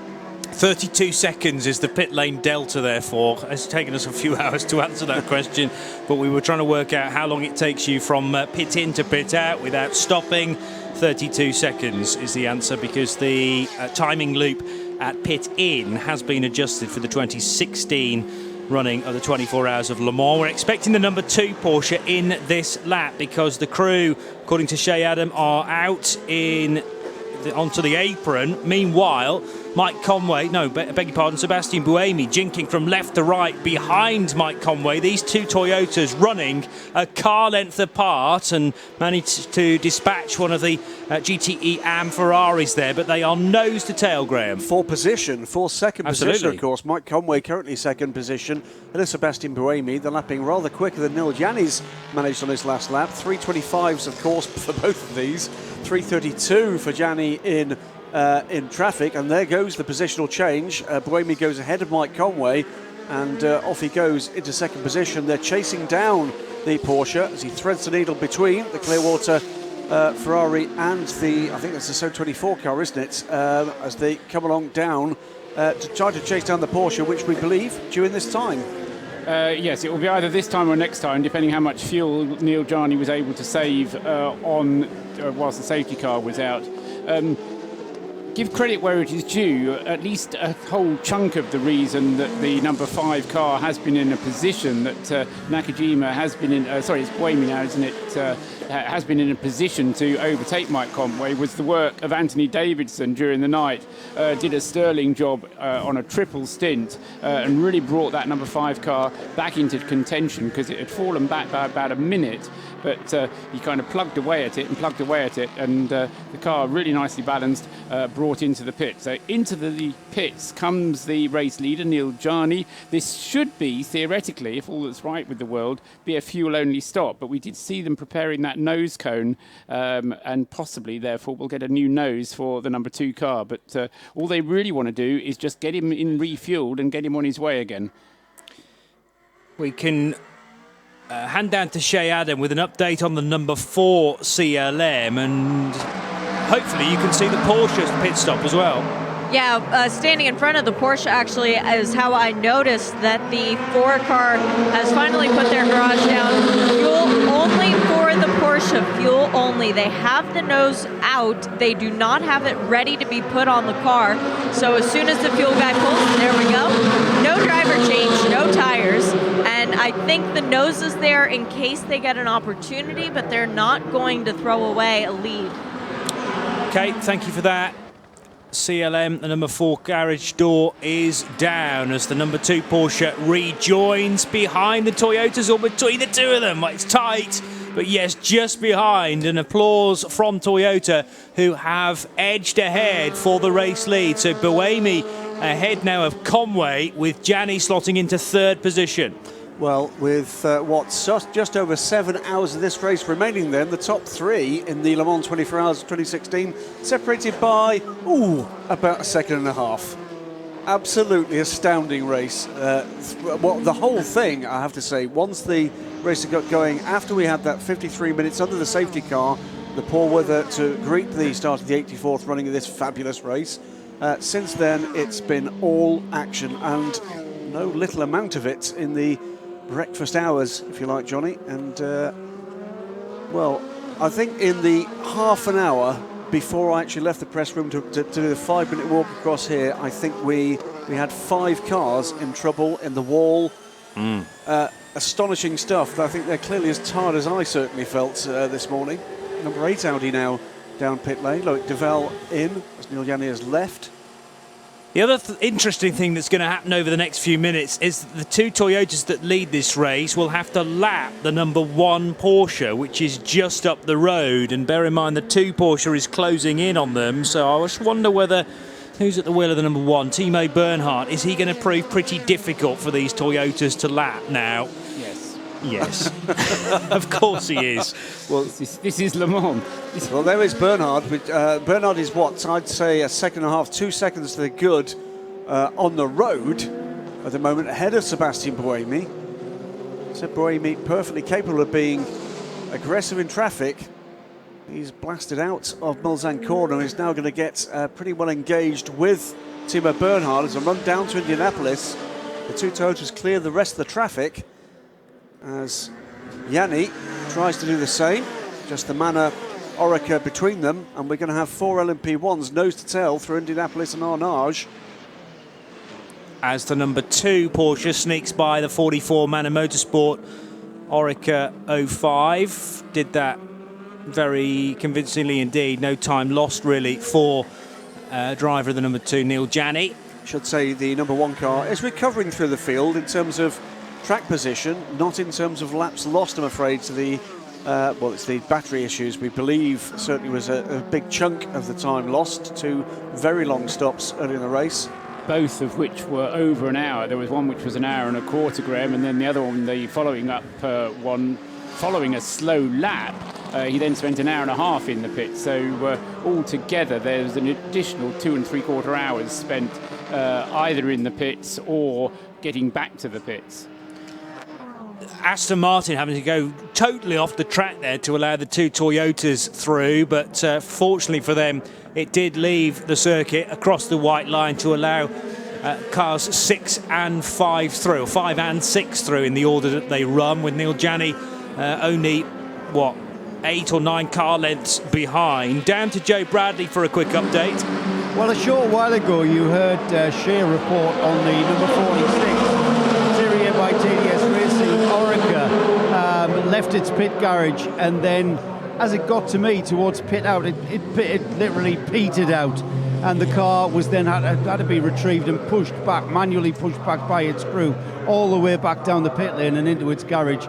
Well, unfortunately, the car is just sitting forlornly in the garage. It's sat there with no attention being made to the car at all, and for me, it shows all the body language and signs from all the crew around it that the number 46 car is soon to have that garage door pulled down. The garage door is still up at the moment, but I think it's just a matter of time before the 46 takes on the marker of doom. Graham Goodwin just signalling to me the universally accepted motion for gearbox problem. We'll get more on that in a second, but another half an hour, another hour is in the book. It's Mobil 1 Radio Le Mans, 8 o'clock here at Circuit de la Sarthe. You're listening to 91.2 FM. Live from trackside, this is Mobil 1 Radio Le Mans. When seconds matter, science matters. Radio Le Mans weather, powered by EcoBoost. So 8 o'clock here at Circuit de la Sarthe on Sunday morning. It is 15.6 degrees currently, and we're expecting a high of 20 this morning and into, to the real hot part of the day, midday and beyond. The low of 13 tonight, but although there is a little bit of cloud around, it is mainly going to be a beautiful day here just outside of Le Mans for the 84th running of the greatest race in the world, the 24 Hours of Le Mans. That's your Ford Performance weather update, powered by EcoBoost. Follow Radio Le Mans on Twitter @Radio Le Mans. 7 hours to go then. It's Mobil 1 Radio Le Mans, 91.2 FM around the circuit and around the world on radiolemans.com. Johnny Palmer, Graham Goodwin and Paul Truswell for this segment of the race. Shea Adam and Joe Bradley down in the pit lane. And first of all, Paul. Second placed LMP2 car just making what looks like a routine pit stop. That's René Rast coming into the pits with the G-Drive car number 26. He's kind of dropped away a little bit from the number 36 car, despite that what we thought was a slightly elongated stop from Stefan Riquelme at the wheel during the last safety car. Of course, the disadvantage with staying out there through that is that you then have to take a pit stop through with everybody else going at normal racing pace. So it'll remain to be seen whether or not the 37 car, which is the new third place car in LMP2, will be able to make up the ground. No, he won't, because he's more than a lap behind. So René Rast, or it probably will be René, who stays behind the wheel, will continue to be in second place in the class. Gary Hirsch was given a bit of a fright at Arnage there as three prototypes tried to work their way through, but now the Toyotas have managed to lap Timo Bernhard, and actually he gave very little resistance. Romain Dumas, I think, almost protesting. Why didn't he hold them up a bit more? Funny thing that I would ask there is, why wasn't Timo able to drive away from the Toyotas? Because I've been saying that the Porsche has an advantage on pace, but it was the Toyotas that currently are the quicker cars. They were able to, as you said, relatively easily get past, and Timo Bernhard, never mind about holding them up, should actually have been driving away from them. Absolutely. Now, you have to ask yourself, with the woes that have befallen the number one car, has it got its full complement of ponies under the bonnet, as it were? So, but you're certainly right. It looked like Timo lifted out of the Ford chicane and let them by, because they simply blasted by. And now we've got the third place car, Neil Jani going through the first of the Mulsanne chicanes, trying to get back onto terms. He's dropped back actually with that traffic. 3.5 seconds now back from Seb Buemi, with Mike Conway in the middle of them, and still behind. There's Yannick still behind teammate Timo Bernhard, who clearly will not make it difficult for the third place Porsche. But he's got to catch him first. He's absolutely got to catch him first. He's making actually pretty heavy weather of that, which tends to indicate that perhaps Timo Bernhard does have all the ponies under the bonnet. I think what we're seeing is as the temperature increases, so the Toyotas are kind of finding their sweet spot again. And this is something which kind of during the coldness of the night, the Porsche seemed to have the pace advantage. Now we're getting into a little bit warmer weather, so the Toyota is having the slightly faster lap times all the time. The Toyota's fundamental advantage is that it goes 14 laps on every tank full of fuel. And as long as it can do that and match the pace of the Porsches, it's going to pull away. Have we got a clue as to why and how it can do that, Paul? I mean, there was a question came in just, I wish I'd seen it before Sam left us, but there is a theory that technically speaking, with a kind of low friction, small capacity 4-cylinder turbo engine, that actually that should be the more efficient power engine than perhaps a 2.4 litre V6. I can't answer the why, I can answer the how, and the how is that the fuel flow meter regulates, well, doesn't regulate, but it limits how much fuel is allowed to go through the engine. The regulations limit how big the tank is, and if you divide the amount of fuel that goes through by the size of the tank, it takes you 14 laps. So if you use the fuel at the maximum rate that you're allowed to use the fuel, you can go 14 laps.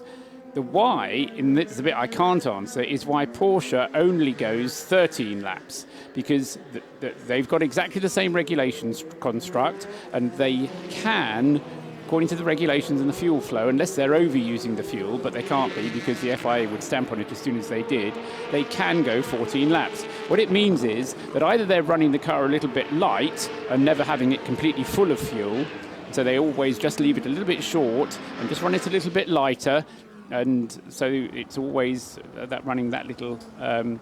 or they're leaving fuel in the bottom of the tank that they never actually use, and then trying to, by using that fuel in the bottom of the tank, it just gives them a little bit of flexibility to use a bit of boost when they want to. But the regulations are fundamentally written so they both should have the same fueling schedule. That's better. Very busy in the pit lane now because there are 3 of the 4 GTE Pro cars coming in for a stop, and Shay's close to the number 82 Risi Competizione Ferrari. Driver change down here. Matteo Malicelli getting behind the wheel. Tony Vilander already out. They've done a drinks bottle change. They have 4 new Michelin tires ready to go. Not stickers, but they have not been used so far in the race. As now they are going on. The fueling is done. They are adding a bit of fluid as well through a separate pipe in the right portion of the rear window. The right rear tire is done. The left rear a bit slow getting the lug nut off. Now they've got that figured out. The left front, much easier than the left rear, so that was the only one that sort of held them up a bit. Running back across the line, mechanics drop the car off the jack, pull everything out. Matteo goes out. He beats the Aston Martin, the 77 Porsche. Had been in the pit lane for a while. It just pulled out as well. 95 Aston Martin also did a driver change. They put a Dane behind the wheel. That gives you 2 options because it's not Darren Turner. Bourdais is getting out of the 68 Ford. Did not see who got behind the wheel of that. Hang on, let me see if I can look through the window. I would say Dirk Mueller, but ooh, there's a bit of smoke coming out of the back of that car, Johnny, just as it puttered on the pit lane limiter past me. 98 is still stopped. They are in the passenger side door now. They were in the driver's side, now they're in the passenger. They're putting the car back up on air jacks, lowered it back down. They're seeing something that they don't like. This is really bad news. The 95 had come up through the charts very well, but the common theme we're seeing now is driver changes, not only for the GTE Pro class. We've got some P2 cars lined up to do driver changes as well. Too early to start back timing this? Paul Trustwell would know the answer. Let's just update you on the driver changes. You were spot on, Vilander to Malicelli and Bourdais handing over to Dirk Muller. So both of those cars have rejoined, but as you say, the 95 suffering a delay with Nicky Thiem having brought that car in, but it now leaves the pit lane and Marco Sorensen has clambered on board the number 95 Aston, keeps it in 4th position. Let's welcome Owen Mildenhall to the pit lane once again.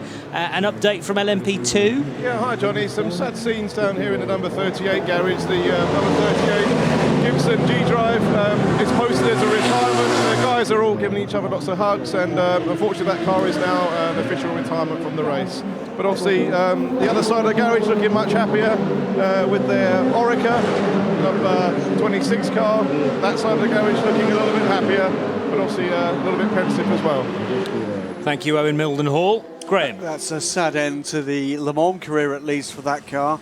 It's the same chassis that the G-Drive, and prior to that Jota Sport used that car for 5 consecutive years, posting a win 2 years ago. It came second last year, and really sad, was in a competitive position, and then the problem at the Ford chicane for Simon Dolan, putting the car into the wall, and pretty clearly that repair beyond the team in the time available. Really sad finish to that car's storied Le Mans career. Paul, you were about to say something regarding, well, Shay's question, I presume. About whether it's too early to start back timing just yet. I would say it probably is too early because there's too many unknowns to really enable you to do a sensible strategy working backwards, because in effect we've got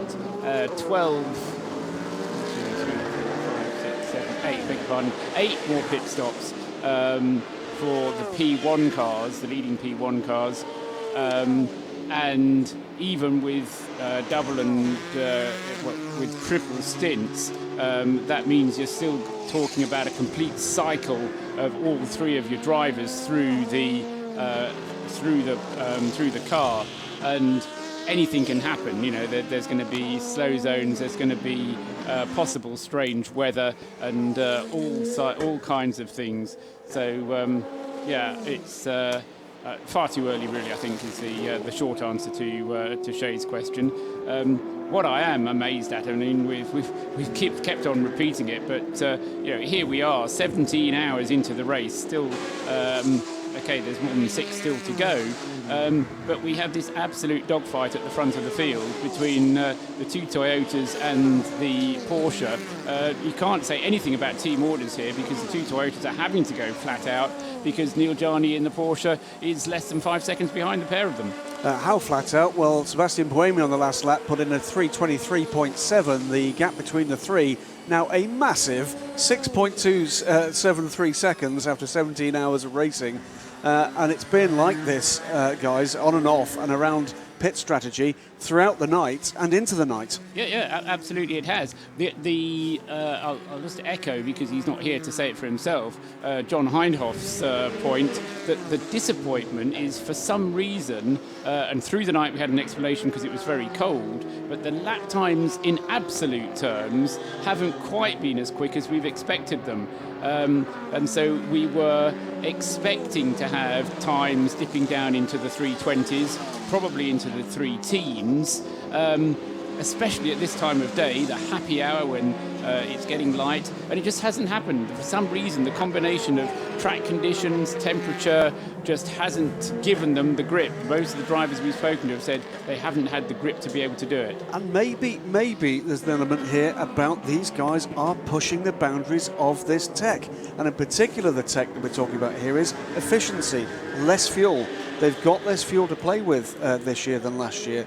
And maybe we're just getting to the stage where at this point they've hit a little bit of a glass ceiling. Or, contentiously, is it because the hybrid systems, which were delivering 300 kW, are now only producing about 200 kW because they've all been thrashed to within an inch of their lives for the last 17 hours? And the batteries, I mean, we've said this, the batteries do degrade. They do. And over the period of 17 hours, they're not going to be as efficient. They're not going to be producing as much power. We'll get Nick Damon in eventually, and he'll be able to tell us what happens to batteries, but they won't produce as much power towards the end of the race that they do at the start. And which of the 2 teams in contention for the win know more about that? It's Porsche, because of course they've had their battery storage medium, if you like, in the hybrid from the very start of the 919 programme. It's year 1 for the battery pack in the Toyota, having switched across from the fabulously named supercapacitor for the early parts of the TS 030, 40 and now 50 programmes. So it is a fascinating period of development with these cars. Huge money involved, huge tech involved, lots of crossover and potential future crossover into the road cars that you, I, and everybody else will likely be driving in the coming years. But what it's producing at the moment, guys, is an absolutely classic Le Mans 24 Hours. Just to remind you, we've had no further improvement on the fastest lap since lap 81 when Kamui Kobayashi set a 3:21.445 in car number 6, which now runs in second position. Mike Conway at the wheel of the second placed Toyota, but it's number 5 that leads the race, Sebastian Buemi. In fact, at 8:15, I can give you the lead scrap at the moment. I know that Shay's lining up Tony Villander for an interview. We'll do that in a moment. But Sebastian Buemi leads the race in the number 5 car. Mike Conway second in the number 6, and Neil Janney is third in the number 2. LMP2 headed by number 36, the Alpine from Cinetech of Stefan Rakelmi, leading the number 26 Orica G-Drive Rene Rast, and the number 37 BR01 of SMP Racing, Kirill Ladigin, driving that in third position. GTE Pro, headed by the number 82 car, Matteo Malicelli now driving that. We'll hear from Villander in a second. The 2-4 GTs, second and third. 68 and 69, Dirk Muller and Richard Westbrook. GTE Am, headed by the 62 Ferrari of Bill Sweedler, from the 88 Porsche of David Heinemeier Hansen, and then in third position, the 83 Ferrari of Francois Perrodo. Straight to Shay in the pit lane. Tony, you know what it's like to drive a Ferrari and win at Le Mans. The Risi car, does it feel like the cars you drove in 2012 and 2014? No, this feels better. I mean, the pace overall over the years has gone so much quicker. The car feels good. I had one awkward stint during the night where I had really, really high vibration, but now that's gone and the car is running well. I think on my last Apple stint, on one of the slow zones, we were a bit lucky, and Ford got hold up. And then again, the other way around on the safety car, the whole distance was cancelled. I pushed like hell on the last 4 laps, and I think I managed to do a 10-second gap. We had a bad pit stop, but they had it even worse. So we gained another 14 seconds there. Now the gap is around a little bit more than 20 seconds. So it's crazy. We done close to 20 hours of racing or 18 hours of racing, and the distance is 20 seconds. When you got out of the car, you went and debriefed with Rick Mayer, the race engineer. What did you tell him about the car? No, I just went through briefly about the vibration that overall I have less. The car feels good. I was actually pushing the team to do a triple stint, but they said that it's better that we do a double now and just move forward with the race, not risking too much, and we just keep doing the driver rotation and see what happens in the end. Good luck. Thank you very much. Thank you. Tony Villander with Shay Adam, and his teammate Matteo Malicelli leads GTE Pro in the number 82 Risi Competizione Ferrari. There are some good times coming through now from, for instance, the 4th placed Audi R18, car number 8, Loic Duval, doing that car's best lap of the race, a 3:23.3. Also Bruno Senna pushing on in the RGR by Morand Ligier. That's had a troubled race till now, but the car's best lap, a 3:38.7. And back to the pit lane with Owen Mildenhall. Hi Johnny, and it's some more LMP2 heartbreak down here at the top end of the pit lane, because the TRA by TDS Racing 46 Orica Nissan is also now a retirement legacy of that shuttle that the car had at Mulsanne Corner about an hour ago. Okay, so add that to the list. Draw the doomed Black Cross through that on your Andy Blackmore spotter guide. 46 now out of the race as well. And a previous a previous leader in the class, and a long-time leader in the class in LMP2, and one of, what was it, 4 or 5 LMPs? It was 5 LMPs within an hour we lost, certainly in competitive terms, with the fire for the CLM. Counting out that car, which leaves us with one still operational Le Mans LMP1 privateer. Then we saw the issues for the 35 car that took that car out of the race, with an extraordinary accident for Nelson Panciatici at the first Mulsanne chicane. Then we saw the 46 car off at Mulsanne Corner.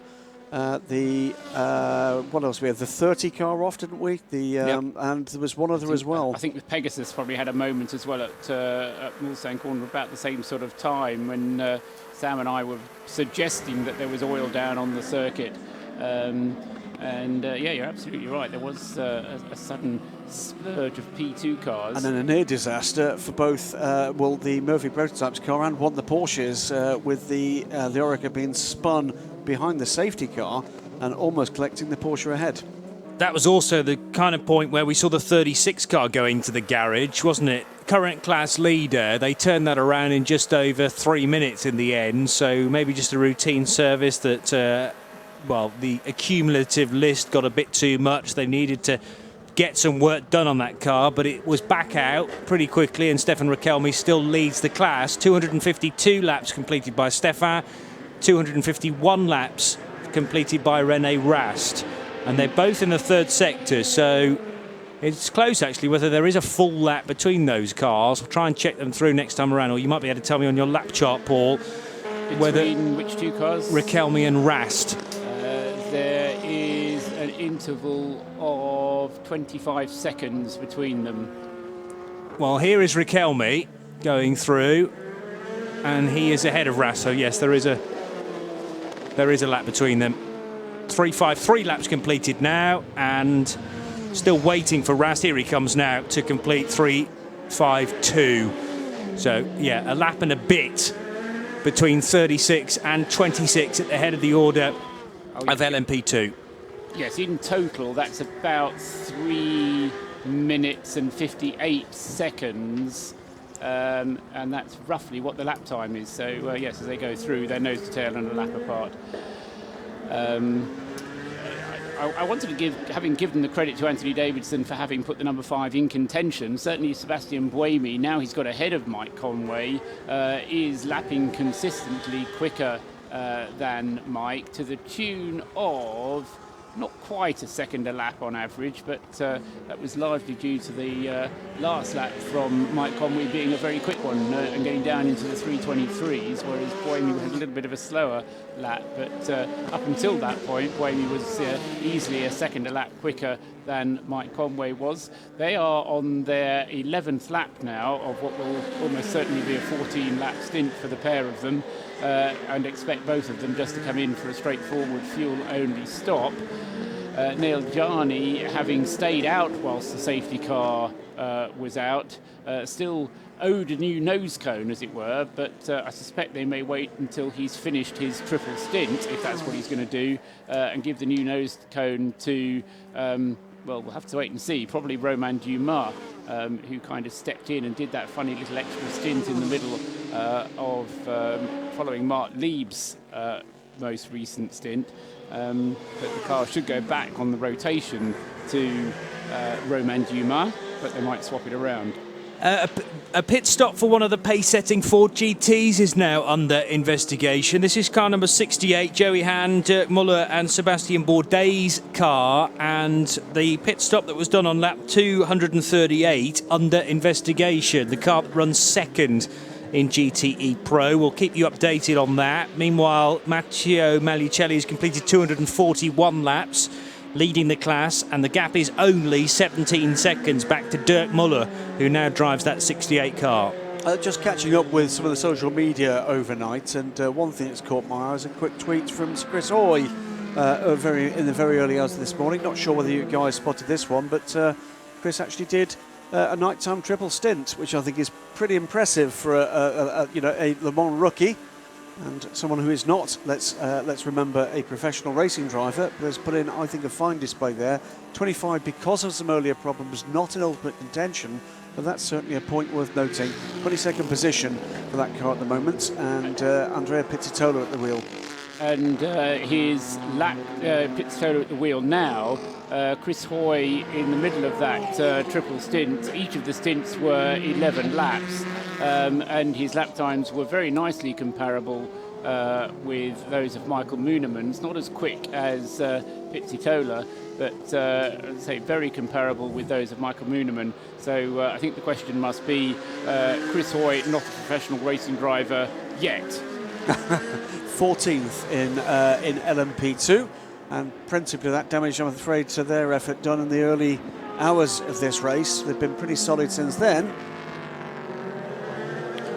Like a quick moment for, rather oddly, a couple couple of cars we've not mentioned, or certainly I've not heard us mention for a wee while, and that's the Audis.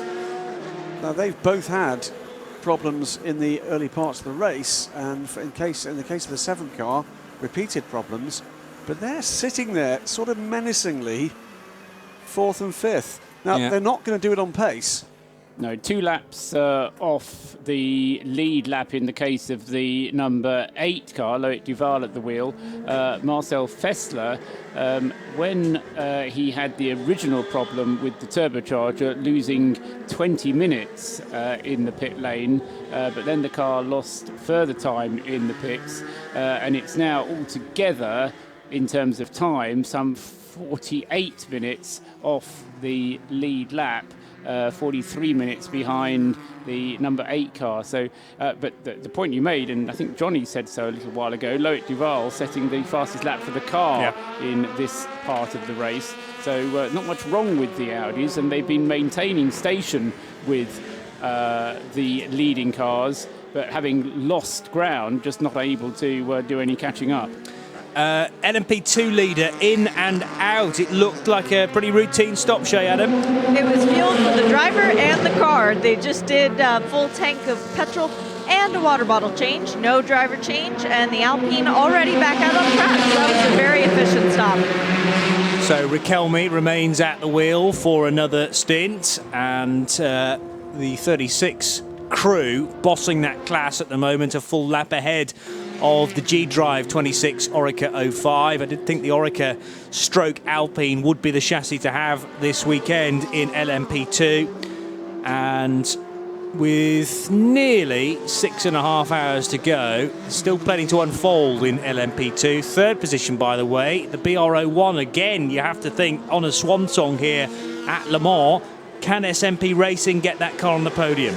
Well, at the moment, their nearest competitors are the Striker Racing crew. Johnny Kane at the moment storming along, taking time out there. 45 seconds back from the Russian NZ car, but Johnny Kane last time around almost 4 seconds quicker than the number 37 car. Lots still to play for here. There are some very close battles indeed, up and down timing and scoring. It was, there were 4, just going back to the Chris Hoy story, there were 4 pit stops at about 1 o'clock in the morning, which were much longer than they ought to have been, which accounted for about 20 minutes of extra time in the pits. I'm not quite sure what power the problem. Steering, I think. Power steering problem, yep. But it was kind of one of those situations where you had a long pit stop followed by another long pit stop, and then there was, as I say, 4 altogether that overran their length. That was, if I recall correctly, the team thought they might have to change the steering rack. And it was a sensor. It was a sensor. Yes, that's exactly right, what it was, exactly. wasn't it? Yeah. Yes. And that's the kind of thing that just does cost you 2 or 3 laps here, or 10 minutes in old money, just to find out that you've made the wrong assumption. Timo Bernhard's been in and out, meanwhile, into the top 30 now for the number 1 Porsche. We mentioned the fact that the Audis really haven't featured in the last few hours, but Scott Uren reminds me, at the very least, I'm sure you guys have mentioned it at other points in the race, but we have had all the manufacturer P1s have a go at leading this race now, because the number 5 car is out front, so all 6 of them at one point in this race have been out front. That's phenomenal. Yes, I mean, I think I said, with my tongue was slightly in my cheek as I said it, I must admit, when we'd had 5 of the 6 cars leading, I said, well, the 6th one is probably going to win the race. Well, the 6th one is now in the lead of the race, and now I'm not going to say anything else. And it's now pulling away, and it's into the 322s again now. 322.724 last time around on lap 274 from Sebastian Buemi. This is a storming stint from him, really storming stint. The thought, by the way, occurs, thinking about the LMP2 lead car, as it passes by us now for Stefan Riquelme to complete another lap, his out lap, of course, from that recent stop. Nico Lapierre is aboard that car. He won this race last year for KCMG in an identical car, but called something different. It was called an Oreca when he was in the KCMG car. This is an Oreca, but badged and homologated as an Alpine. That's got to be a first. The big advantage that car has and has had for a large number of the race is that Gustavo Menezes has done all the laps he needs to do. Actually, I'm not quite sure he's done all the laps he needs to do, but he's well ahead in his driving schedule. There is the requirement for the silver driver to do at least 6 hours of the race, of course, but he's got well ahead on his driving schedule earlier on in the race. All sorts of questions coming in, I think, as people are kind of getting up after, I'm sure, a very short night's sleep.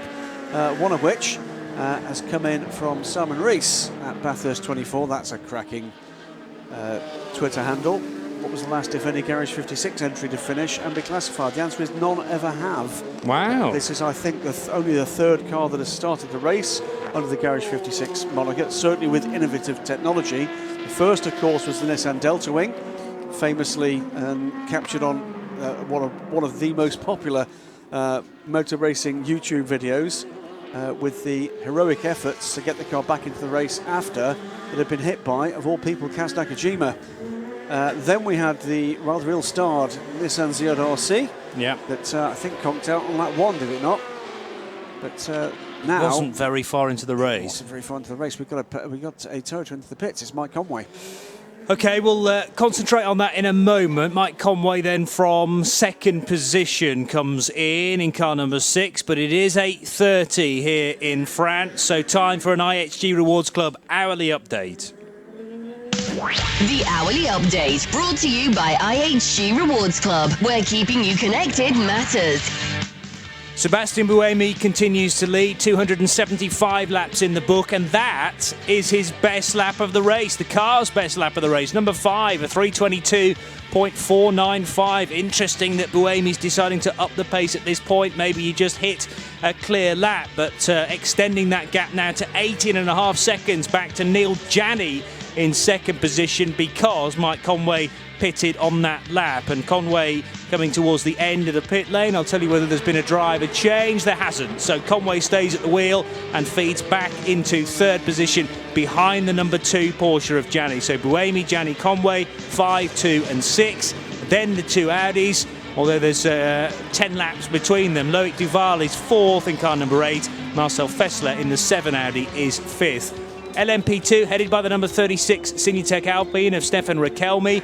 Second position and 2 3/4 minutes behind René Rast in the number 26 car. Second place then in LMP2 for Rast in the Orica 05 from G-Drive, and third position is the number 37 BR01 of Kirill Ladygin from SMP Racing. Fourth position in LMP2 is the number 42 Johnny Kane driven Gibson 015S of Straka Racing. 33 running in fifth position, that's the Eurasia Motorsport Orica Tristan Gomondy at the wheel, and then it's the number 41 Greaves Motorsport Ligier Memo Rojas driving that. Sixth position for Greaves. GTE Pro headed by Matteo Melicelli for Risi Competizione, the 82 Ferrari from the 2 Fords, Dirk Muller and Richard Westbrook. We had that message on the screen to say that the 68's last pit stop was under investigation.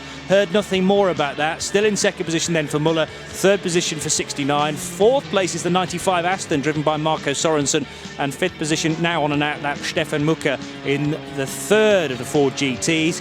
GTE Am still headed by Scuderia Corsa and their Ferrari Bill Sweedler, number 62 out front from the 88 Porsche of David Heinemeier Hansen. Third place in Am is Francois Perrodo in the number 83 Ferrari. Then it's Rob Bell in the Clearwater Ferrari number 61, and Duncan Cameron from fifth position in the 55 AF Corsa Ferrari has just pitted.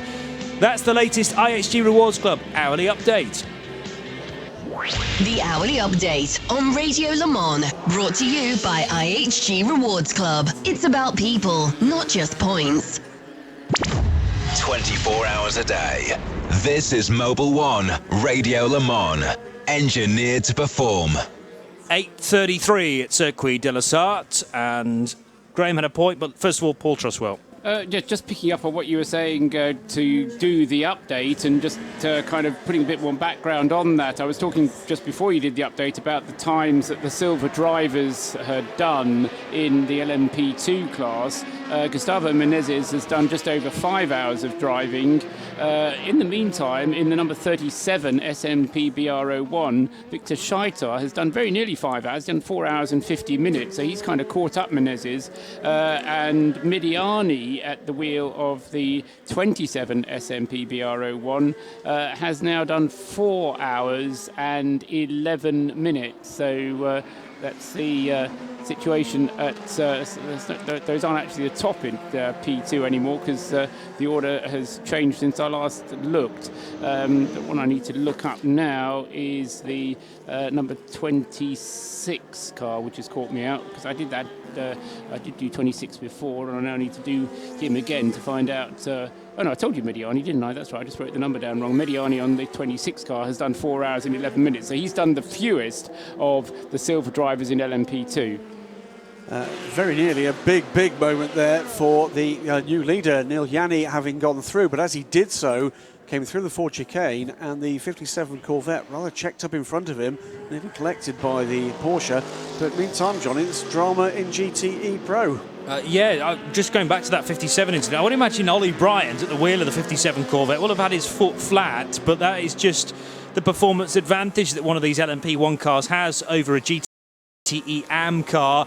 Yeah, I mentioned in the IHG Rewards Club hourly update that we'd heard nothing more about the number 68 car. Well, I'm afraid we have now, and it is a drive-through penalty for the second-placed GTE Pro car. The engine was running during refuelling for Dirk Muller. It was Sebastian Bourdais handing over to Muller, was it not? And the 68 car will have to come down pit road, not stop. It's a drive-through, but that will cost them at least 32 seconds, as we know it takes cars that long from pit in to pit out. But then you've also got the pulling off track initially to get into the pits and then rejoining. And that will almost quadruple the advantage at the moment to the leading car. It's 12.6 seconds is the gap from Matteo Malucelli in the number 82 Rizzi Competizione Ferrari 488 at the moment, back to Dirk Müller. But with that 32 seconds at least, that's going to get out towards a better part of a minute. Straight down to Shea Adam in the pit lane. Watching the Western routine pit stops down here, Johnny. Both AM Aston Martins pitting at the same time. That was the sound of the 99 leaving. This is the sound of the 98 arriving. If you can hear it in the background, no driver change for either, but a new drinks bottle for both of them.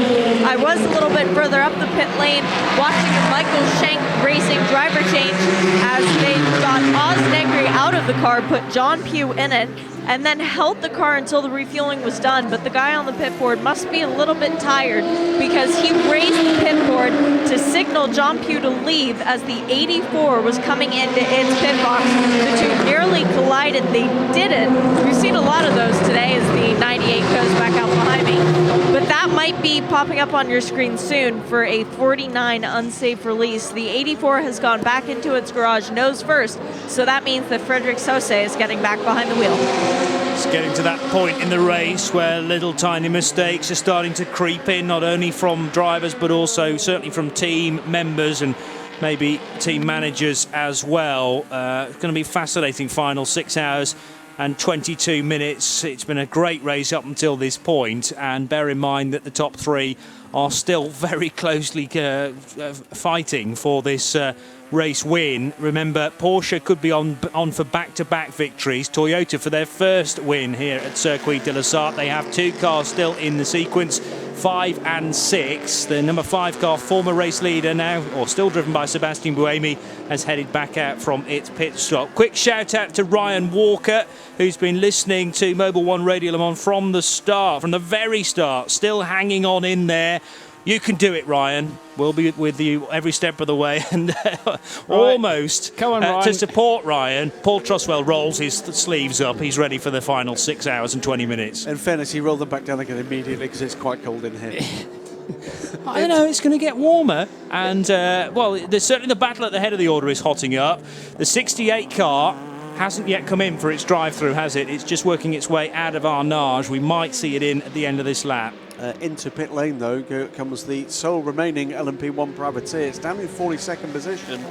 Some early issues for the number 12 Rebellion R1, but it's the last one that is still circulating. We had the fire for the, or rather, I think it was the engine finally crying good night, wasn't it, from the CLM just about what feels like an hour and a half ago, and then overnight the 13 car that had been running so well up into the top 5 for a long period of time, number 13, and pulling off the circuit dead stick for Matteo Tuscia.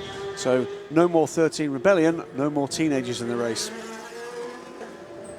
If you're a Ferrari fan, which is easy for me to say at this time of the day, leading both GTE AM and GTE Pro, the 62 Scuderia Corsa 458 with Bill Sweedler at the wheel out front in AM, 239 laps completed, and Malucelli in the new 488 with the twin turbo engine working its way through the Dunlop chicane now. That leads GTE Pro as the second place car in that class comes down the pit lane, Graham. It does indeed, and this I'm sure will be that 32 seconds or close to it run through pit lane as that there was a pit stop, this engine running during refueling, wasn't it? That's what it was. So that is going to increase the lead for Matteo Malucelli.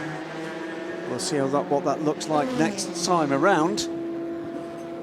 Battles galore still for significant positions. One other quick point though, it's thinking back to, I think it's a pivotal point for the LMP2 class, which was just 2 years ago when really the WEC cars within the LMP2 class melted down. We had, I think, one finisher. It was the 37 car of S&P Racing, and oddly enough, the new 37 car for S&P Racing, very much in the running, was the only WEC finisher in a year which saw really a very poor turnout of P2 cars. That, I think, was the point at which the ACO made the decision to make a change. I'll stop talking about that for a moment because we've got a couple of significant pit stoppers. Well, it's actually the drive-through for the 68 Ford. Shea again has spotted perhaps a niggly issue for the 68 car. There's just a little trail of smoke that every time it's come down the pit lane has gotten more and more apparent. It's white, maybe an inch in diameter. It's nothing you would really notice on a camera or anything that would get your attention, but when you see it in person, you notice it and you think, could this be the first chink in the armor of the Ford? I'm currently across the pit wall from the 42, the Strackle Racing guys. They have just been going silent but steady up to 4th in P2 class right now before they make their pit stop. Johnny Kane coming in, he will be staying behind the wheel. They got 4 tires, 4 Dunlops off of the little tire trolley, brought it out sort of urgently, so I think that those were fresh out of a tire oven, tire warmer summer, and that they might be putting those on the car. They are picking them up, which is always a good symbol that they are going to do a tire change. Indeed they are. Johnny goes up in the air, takes a visor tear off, and they'll do their 4 tire change and get him back out. There are 5 open top cars that started this race. This one running in 4th, that's a pretty good swan song for the Stracke guys. They'll be pleased with that, but they would be even happier to make it back onto the podium. Winners in LMP2, but that was a long time ago. Also, the race director keeping a beady eye on the number 69 Ford GT now for disrespecting the track limits. A black and white warning flag being flown in the direction of Richard Westbrook. Paul Truswell. Yes, Romain Dumas gets aboard the... sorry, it's Mark Lieb, isn't it? Mark Lieb gets aboard the number 2 Porsche, which came into the pits just as we went down to hear from Shea there talking about the Ford and possible issues that car might be having. But Mark Lieb has then got aboard that car. Now, Mark Lieb, I mean, they're kind of keeping to the schedule, but the schedule kind of went a bit out of kilter anyway because of the issue that happened earlier on. It went from Romain Dumas to Mark Lieb to Romain Dumas. Neil Jarni only did a double stint. Discuss. And now Mark Lieb is back at the wheel. So they're going to have to be a little bit careful here with things like driving time limits, because the way that the driving time limits work at Le Mans is not just a 4-hour slot, but no more than 4 hours in any 6-hour period. Now, Mark Lieb has driven the car in the last 6 hours, so we need to kind of add that in and factor that in as we go. And Graham Goodwin looks more worried than anybody else in the whole circuit. It just reminded me of something I only half heard on Radio Le Mans, just as I was going back into the press room, which I think I heard something around Porsche weren't ready for a driver change. Was that correct? Right. Well, it's a story to which the bottom of which we haven't quite reached, because we were lucky enough to get one of our pit lane reporters to talk to the driver concerned, and they spoke to Romain Dumas, about it, and Romain explained what happened in that Mark Lieb brought the car in. Mark Lieb had anyway done a slightly funny stint. What was required was somebody to get into Mark Lieb's car during the refuelling, but not get new tyres. Now, for whatever reason, we felt that some of our pit lane reporters had seen Neil Jarney sitting there in a deck chair. Romain Dumas suggested that Neil Jarney wasn't actually ready, but we thought we'd seen him sitting there in a deck chair. However, cut a long story short-ish, Romain Dumas took over, did one stint, and then the car was handed over to Neil Jarney. However, again, most of the time, Porsche has been doing triple stints, and indeed on some occasions they've been doing quadruple stints. Neil Jarney had a brand new set of tyres. He's just done a double stint on that brand new set of tyres, but now the car's gone back to Mark Lieb and another set of tyres has been put on the car, which smells a bit fishy to me. Now, whether we can get to the bottom of that either during this stint or at the end of it, I'm not quite sure. But despite that, which would indicate full-on attack, it's not been producing those times. Well, I think it indicates something's not quite right somewhere. Right. I don't think it indicates full-on attack. I think it indicates something's not quite right.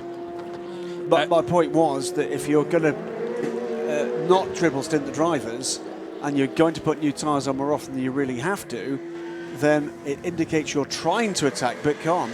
Yeah, because something else is wrong. Correct. And that there is... I'm not saying that they're trying to pull the wool over our eyes. I think it's just that we're trying to be too clever about it, and there is just something wrong, and of course they're not going to tell us exactly what it is that's wrong. That was a fantastic moment. One of the mechanics clearly off in the land of Nod, and somehow one of his mates had squeezed into his hand a sign saying, "I came to Le Mans to take a nap." It's on the Dunlop and he just woke up then from all of a sudden and realised he had a piece of paper in his hand and immediately screwed it up. I don't think he quite had worked out what it said, but it's always best to discard it before you read it. The 26 car has come in and out, and our man Owen Mildenhall reported René Rast's stop as being fuel only. That's running in second place in LMP2. And can I go way back to Loic Duval's penultimate lap before he came in for that stop, because that was the car's best lap. Obviously the car getting lighter. The next lap was an in lap for the number 8 Audi, and he did it was a 322, I think. 322.9. 322.949. Thank you, Paul. Between us, yes. And that car, as I say, came in then the following lap, has been serviced, and fuel and tyres, Owen Mildenhall reports, and it's back out again. Quick couple of Twitter questions. The one from Mike Turnlove, who asks, are there any genuine amateurs in the current P2 podium positions? Very good question indeed. Well, aboard the number 36 car, the silver rank driver is Juan Gustavo Menezes, who is, how can we put this, an aspirant professional driver, young professional driver. In the number 26 car, the silver rank driver is Roman Rusinov, and certainly Roman has pogoed up and down the driver rankings for some little time. And the third position car, I think I'm right, Paul, it's Victor Scheitar. Yes, it is. That is the silver driver. Now, Victor, as I recall it, did race, but at a lower level many years ago, and was persuaded back into motorsports by SMP Racing, and has been developing his skill set ever since. Won the GTM title with SMP last year, but is certainly a very capable driver. Just need to correct what I just said about the number 8 Audi. It was fuel only, no tyres for Duval. The fuel and tyres was for the 69 Ford GT of Richard Westbrook, which has just come in and is now on an out lap. So fuel and tyres for 69, just fuel for the 8 car. Let me give you a rundown of the 4 classes very quickly. It's in LMP1, the 5 car, Sebastian Buemi's Toyota from the 6 of Mike Conway. That's also a Toyota, and third position is the number 2 Porsche of Mark Lieb. LMP2 headed by 36, the Cinetec Alpine of Stefan Rakelmi. A lap back is the number 26 Orica 05 from G-Drive René Rast, and third position the 37 SMP Racing BR01 of Victor Scheitar now. In GTE Pro, Meliucelli continues to lead for Risi Competizione and their Ferrari 488, number 82, from the two Ford GTs 68 and 69, Dirk Muller and Richard Westbrook. GTE Am, Bill Swedler leads that. Scuderia Corsa Ferrari number 62 from David Annemeyer Hansen in number 88. As I say that, Swedler pits though from the lead of GTE Am. Still leads it just about from the number 88 Porsche David Annemeyer Hansen, and third position for Francois Perrodo in the number 83 Ferrari. And excellent. A great lap from Annemeyer Hansen. Now we talked about silver rank drivers. That is one of the silver rank drivers in the number 88. The difference, by the way, in terms of the non-professionally ranked drivers is you need 2 in a GTM car, you need 1 in an LMP2 car. But David Annemeyer Hansen, let's not forget, in the car that features Pat Long, has done the fastest lap of that Scars race. So the AM leader is in, and with Shea Adam. Bill Sweetler staying behind the wheel. He gets a new drinks bottle and a very clean windshield as 2 mechanics go to work, one on either side, making sure that they can get the whole thing cleaned off. They do have 4 Michelins ready. They will not be using them though, fuel only, as Bill has a bit of trouble getting the car restarted. It rolls slightly back down the pit lane before he can actually engage it in gear and roll back out on track. Only a couple of seconds lost in that though. The crew will be pleased with that pit stop, and the Michelin tires that they had ready go back into the garage for the next stop, where we should be seeing Townsend Bell get behind the wheel. I'm going to wait until he appears in the garage. Okay, Swedler back into the race, and Annemeyer Hansen on a charge, as we've said, in the 88 Porsche. I guess that Porsche is getting pretty light now and maybe close to its stop. As through the chicane goes, the Ford chicane goes, the Gulf Racing Porsche. Not very far away is the number 60 Formula Racing Ferrari as well. They're on different laps though. Graham? Just an update. Victor Scheitar was the Russian Formula 1600 champion in 2002. And that sort of equates to my memory that he was tempted back to racing after about a decade away from it. But since then, he has won titles with the team, both in the ELMS, I think in the GTC class, which is GT3 cars, the following year in GTE AM in the FIWEC. One other quick question, by the way, from, I'm sure, a listener trackside, and it's from Sulev Ladva. Hello, Sulev, from Estonia. He wants to know the best way to get to the podium after the race. They open the spectator gates, do they not, following the checkered flag? So if you find yourself somewhere around the pit straight at the end of the race, which is where most everybody wants to be anyway, I think you'll find that you will be allowed to approach the podium. And it is one of the most magnificent things in world motorsport is the Le Mans podium celebration. I was talking to Giancarlo Fisichella, a man who knows what it's like to be on a world-class podium. He tells me Formula One, great for that. It's a wonderful thing, it's a wonderful moment, but because of the way the crowd have managed the Formula One race, it's nothing like this. It's about 100,000 people congregate around that podium to celebrate the end of the race with the winners. Wonderful stuff. Best way to get on the podium is finishing the top 3, I suppose, but that's not quite what the question was meaning. That's the most trustful answer.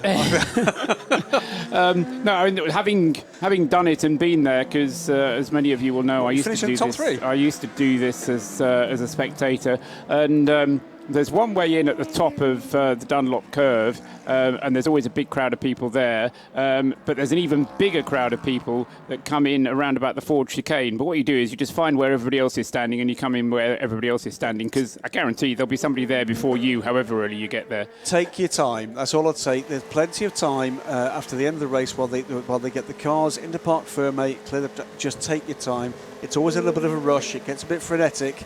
There's no panic. There's plenty of time to congregate and enjoy that experience. And it's exactly that. It's an experience. And yes, Sulev, we'd love to see the Estonian flag flying in the crowd somewhere. And most important of all, do let the race finish first, because if we've got a close race and they will allow the cars to do a full slowing down lap, which is what happens if we have a really close race. You have a full lap of slowing down, then you do need to wait until it's you're indicated to by the marshals that it's safe to come on. Otherwise, the gendarmerie get very upset with you. I seem to remember there's tended to be, though, from the ACO, the decision to allow the cars almost like a parade lap at the end, even though the distances haven't been that great. Wasn't last year they went for an extra lap? That was last year, yes. But the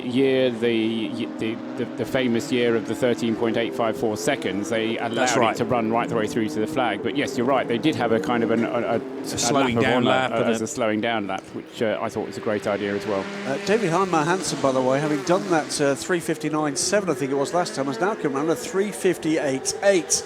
That's an astonishing time from a silver rank driver.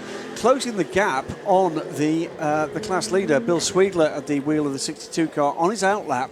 And I think the 88 crew are beginning to sniff the possibility of a bit of a battle for that win.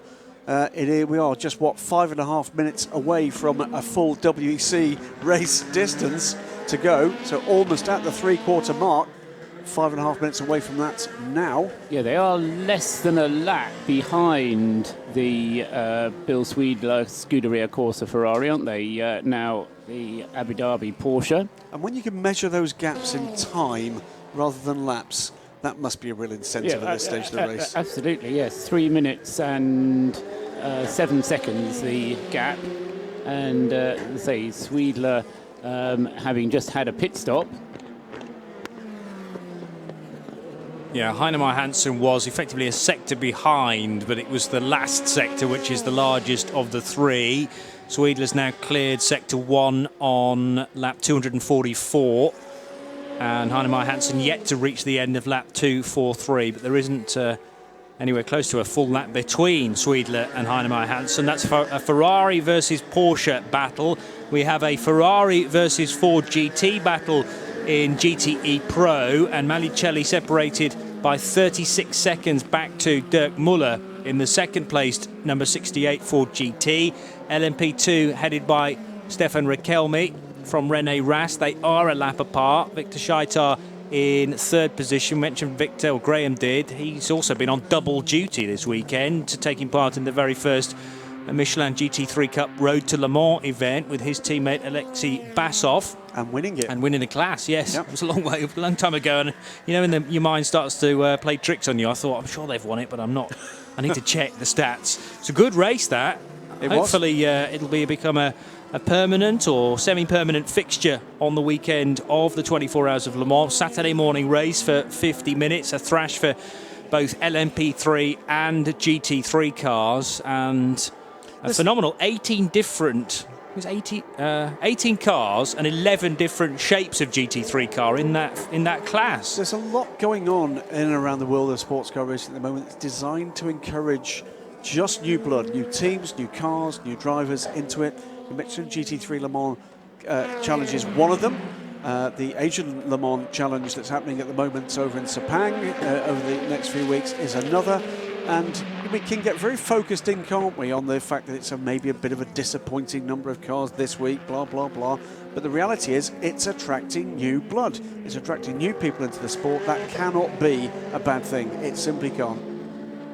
David Heinemeier Hansson, as we perhaps suspected, has come in for a pit stop now. So those really good lap times that David was setting as a result of the Porsche getting super light, and it will now be brimmed full of fuel to continue on the chase to try and hunt down Bill Sweedler.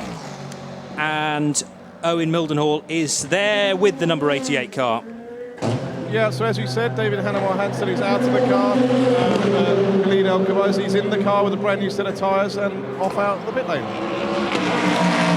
Okay, so very quick turnaround there for car number 88. It came in for its stop, 2 minutes and 19 seconds behind Bill Sweedler. And Khalid El Khawazi, as Owen mentions, now on board. So let's see what sort of times Khalid can do in the number 88 Porsche rejoining. Francois Perroda, by the way, third in GTE AM, fourth position for the 61 Clearwater Ferrari of Rob Bell, and Duncan Cameron in the 55 car. And the beyond the pure, let's see who's going to win the Le Mans 24 Hours in that class. But getting to that stage where what we really do want to be starting to concentrate on the points of the WEC as well. Remember, double points for the WEC contenders in this race. At the moment, it is the 88 car. That's a full season entrance that leads the standings there ahead of the 83 AF Corsa, which is the championship leader. Now, I think I'm right, there's been no change. It is scored in pure order of FIWC cars finishing. Effectively, for that purpose, you ignore the cars around them. And Paul is nodding correct, that's correct. So the 88 car at the moment would score a full 50 points. And that's a big boost for their championship standings if they can retain that to the end of this race. So yes, you effectively take the cars that aren't as part of the World Endurance Championship out of the standings, and then reward points for the remaining cars, the World Endurance Championship cars. Great lap from Stefan Mucker in the number 66 Ford GT. That's currently 5th in class, and the car's best lap of the race, a 3:52.6. Have we mentioned, by the way, that the 35 Alpine is now an official retirement? We did. That was a result of a very bizarre accident indeed for Nelson Panciatici into the first chicane. I have to say, I think you must have had some kind of failure. Yes. Because the car just ploughed through the gravel trap, almost straight lined it, as you would if you're an idiot at computer games like me, where you just tried to see how quickly you can take the first chicane down the Mulsanne. Hit the wall, and unfortunately for Nelson, also ploughed into the concrete part of the wall, and the car was going to go no further than being put in a place of safety. So that car, which most certainly was in full contention for LMP2, is going to be a DNF for the Le Mans 24 Hours. That moment was quite bizarre, though, because the gravel trap did its job in slowing the car, and ordinarily Nelson Panciatici could have just turned left when he found tarmac again and rejoined, and the car just wasn't having it. He couldn't turn left. And he was going very quickly as well. Yeah. There really are only two explanations for that. Either something failed, or we had the biggest brain fade we've seen in the last 18 hours, and I simply don't believe Unusual for Nelson Panciatici. It's 9 o'clock, though, at Circuit de la Sarthe. We have 6 hours remaining of the 84th running of the 24 Hours of Le Mans. You're listening to Mobil 1 Radio Le Mans for 2016. Live from trackside, this is Mobil 1 Radio Le Mans, engineered to perform. Radio Le Mans weather, powered by EcoBoost. Let's kick this hour off with a quick weather update, courtesy of Ford Performance then, and the temperature is hovering around 15 degrees. We might have had a slight increase in that, but the humidity is 82% at the moment. Later on today, it's going to get quite warm, 20 degrees expected high, with sunshine in the sky, a little bit of cloud cover here and there, but it shouldn't bring the temperature down. A low of 13 degrees Celsius tonight, but we're all expecting it to stay dry until the flag, which is now just 6 hours away. That's your Ford Performance weather update, powered by EcoBoost. Follow Radio Le Mans on Twitter @Radio Le Mans. So, Mobil 1 Radio Le Mans, covering the 84th running of the Le Mans 24 Hours. It's Graham Goodwin, myself, Johnny Palmer, and Paul Truswell. Sebastian Buemi is getting faster and faster. I gave credit to, rightfully so, I think, to Anthony Davidson, because he took chunks out of the gap between the two Toyotas when he was at the wheel.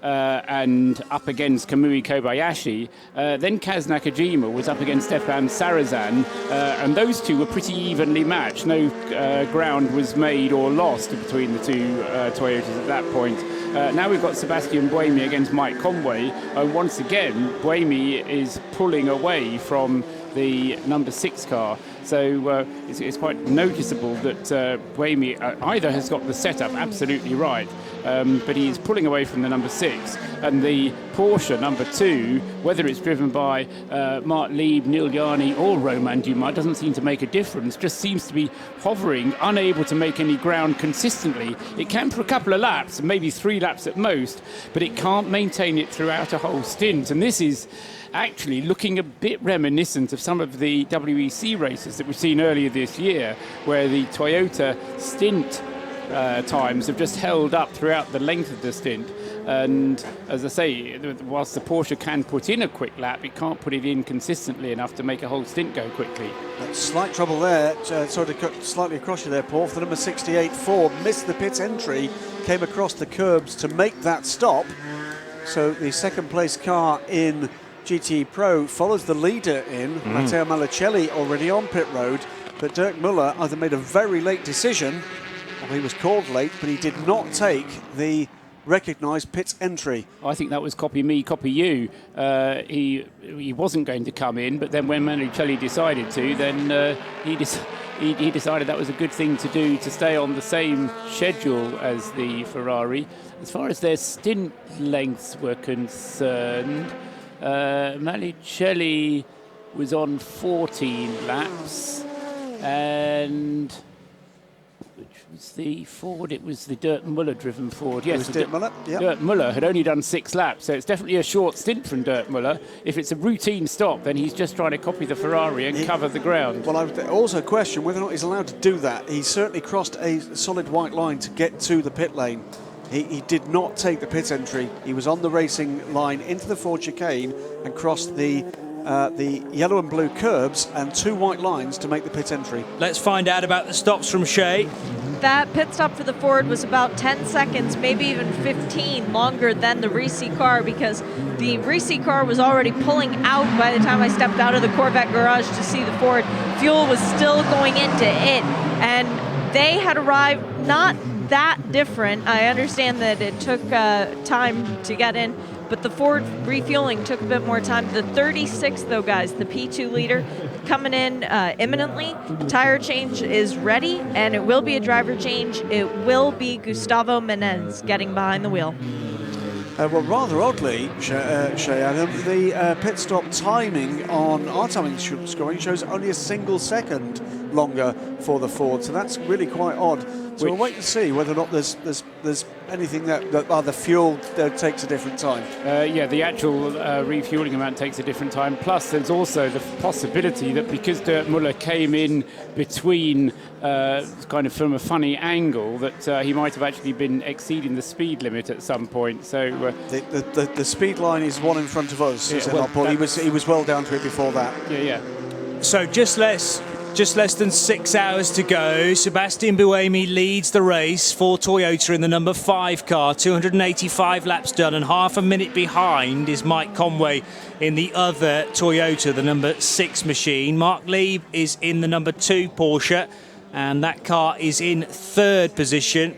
4th place, the Audi, but sadly not on the same lap, a couple of laps behind Loic Duval in the number 8 car, but that car's still showing good pace.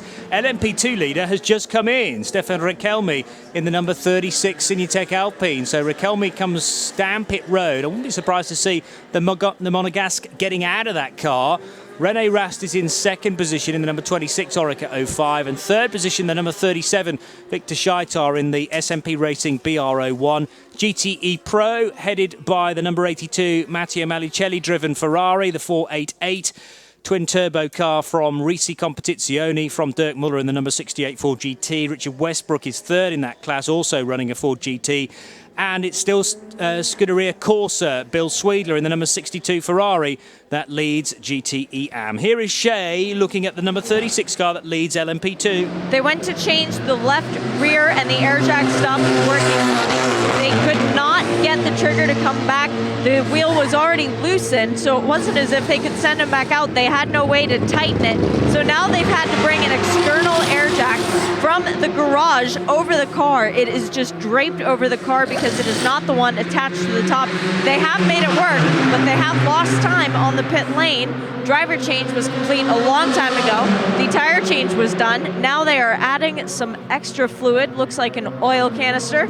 They are turning the car on, and now they go out. That was a pretty sloppy pit stop, though, gotta say.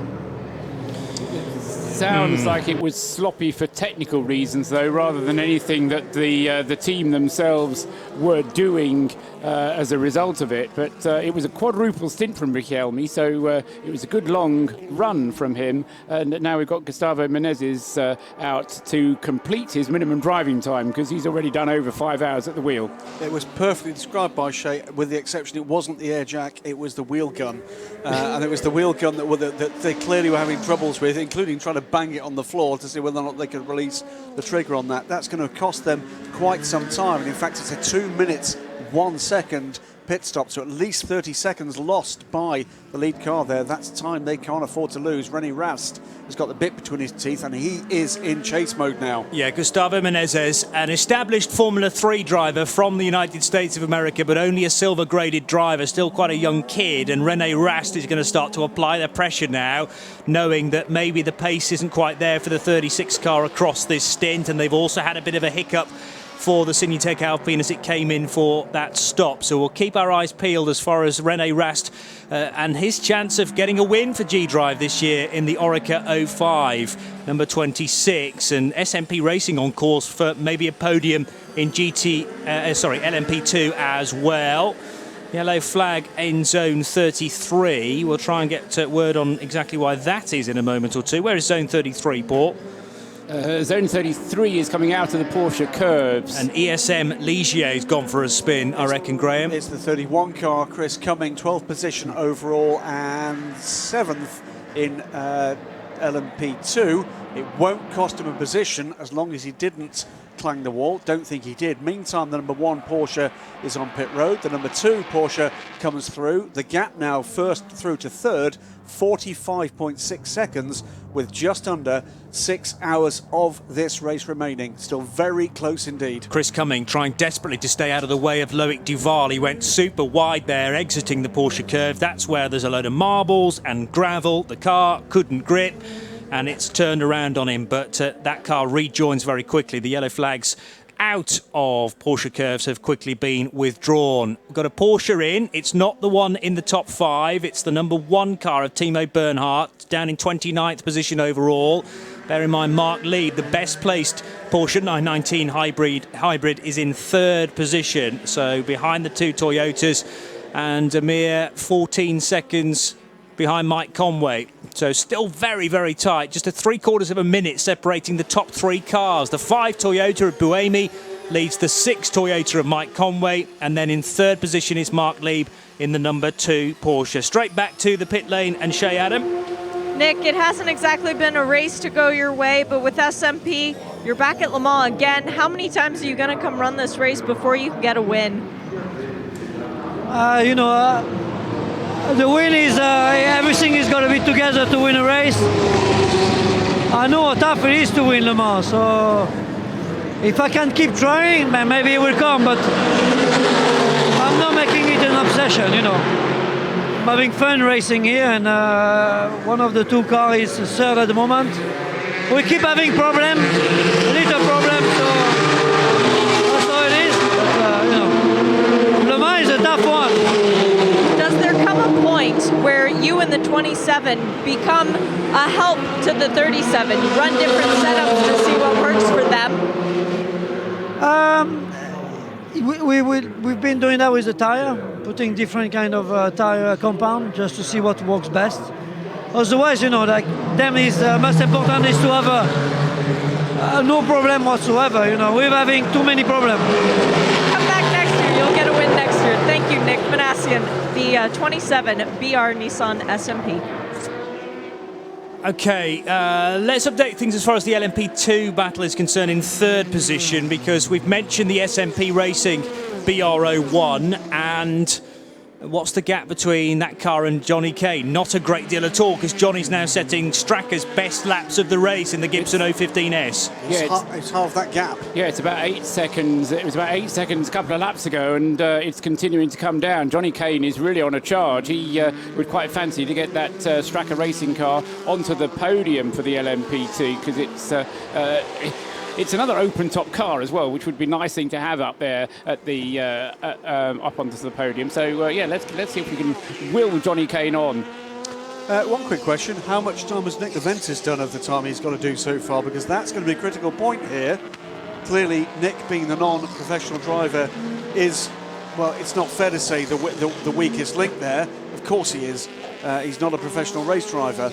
But the moment Johnny Kane in full attack mode, and I think he can sniff the possibility of grabbing that 3rd place and exercising pressure on the cars around him. He's done just over 3.5 hours, has Nick Leventis, getting on for 3 hours and 40 minutes. So he's got a chunk of time still to do. He's got 2.5 hours still to go, yes. Let's just remind everybody that this has been a phenomenal race for the 2016 running of the 24 Hours of Le Mans, because there are 6 manufacturer prototypes in this race, the P1 hybrids, and all 6 cars have had a go at one point of leading this race. At the moment, the number 5 car, Sebastian Buemi, is in front. That's the last of the 6 machines that has led, and Paul Trustwell cannily said earlier on that once we get to car number 6 leading the race, car number 5 in this case, the 6th prototype, that might be the one to win. Well, it's still a very close run affair. Only half a minute separate Buemi from Conway in the number 6 Toyota, but Toyota, having been absolutely nowhere 12 months ago in this big race, made it pretty clear early on in the season that they wanted the Le Mans mantle. They accelerated their driver and their engine profile, and in fact the 2017 engine has been stuck in the back of the TS050. So they're ahead of schedule, but it seems like they haven't rushed things through. This is good planning from Toyota, and their best place on the Japanese mark to win this year's race. But we still have 5 hours and 45 minutes to go, and Porsche are very close indeed as well, in 3rd position with Mark Lieb in the number 2 car. And as Paul said some time ago, and it's carried through since then, consistently it's the 2 Toyotas that are quicker than the Porsche that's chasing that car down, trying to chase that car down. Yes, Mark Lieb can actually squeeze out a lap, maybe 2, maybe just 3 that's quicker, but over the full stint, the 2 Toyotas, but particularly the leading car, the number 5 car, is the better thing to have at this point in the race, Johnny. Very good lap again from Johnny Kane last time around. The 42 Gibson is flying and trying to catch up with the BR01 from SMP Racing. Victor Scheitar, 3.9 seconds now, the gap between cars 37 and 42. Also really good lap from Roberto Meri in the 44 Manor Motorsport car. Sadly, that not in the top 10 in LMP2, but showing, well, the case of what might have been former class leaders, let us not forget. Absolutely. Roberto Meri has led LMP2 early on in the race. Do we have a fastest lap in LMP2, Paul, available? I'll let you give a look through that, but that's a pretty astonishing lap at this point in the race. It's a clear 3 seconds quicker than anything else we're seeing in the class, albeit, as Johnny quite rightly says, not in ultimate contention for a significant finishing position, and the answer is... Roberto Meri, or at least the Manor car, I presume it was Roberto Meri, a 3:36.500, the best lap in PT. That's just been done. Which is the one that's just been done. That is the fastest lap in the LMP2 class. We see the number 7 Audi, the latest pit caller.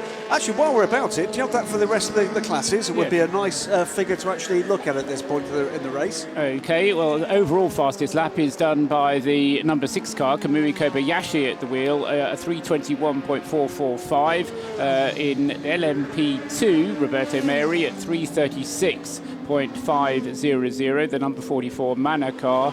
In the GTE Pro class, the fastest lap there is by the 68 car. I'm afraid I can't tell you who did that at the moment, but it was 68, either Dirk Muller or Joey Hand, Sebastian Bourdais, the 3 options, a 3:51.971, and in GTE AM, the best lap there, a 3:56.634 for the number 55 AF Corsa Ferrari, which is shared by Duncan Cameron, Matt Griffin and Aaron Scott. Matty G, I would think would be the, or Matteo Grifoni, as he's known to the Italian fans. Matt Griffin, yeah.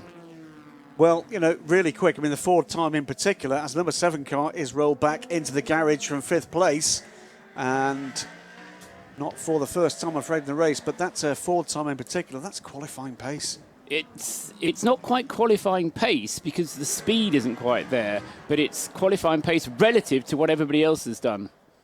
Front bodywork being removed from the number 7 Audi, and again, not for the first time in the race. 5 hours and 42 minutes remain. The one other question I'll just leave with Paul for a moment, because it might well take a little bit of research, is a couple of asks on social media, and from at least one person standing trackside at the moment, and good morning to you.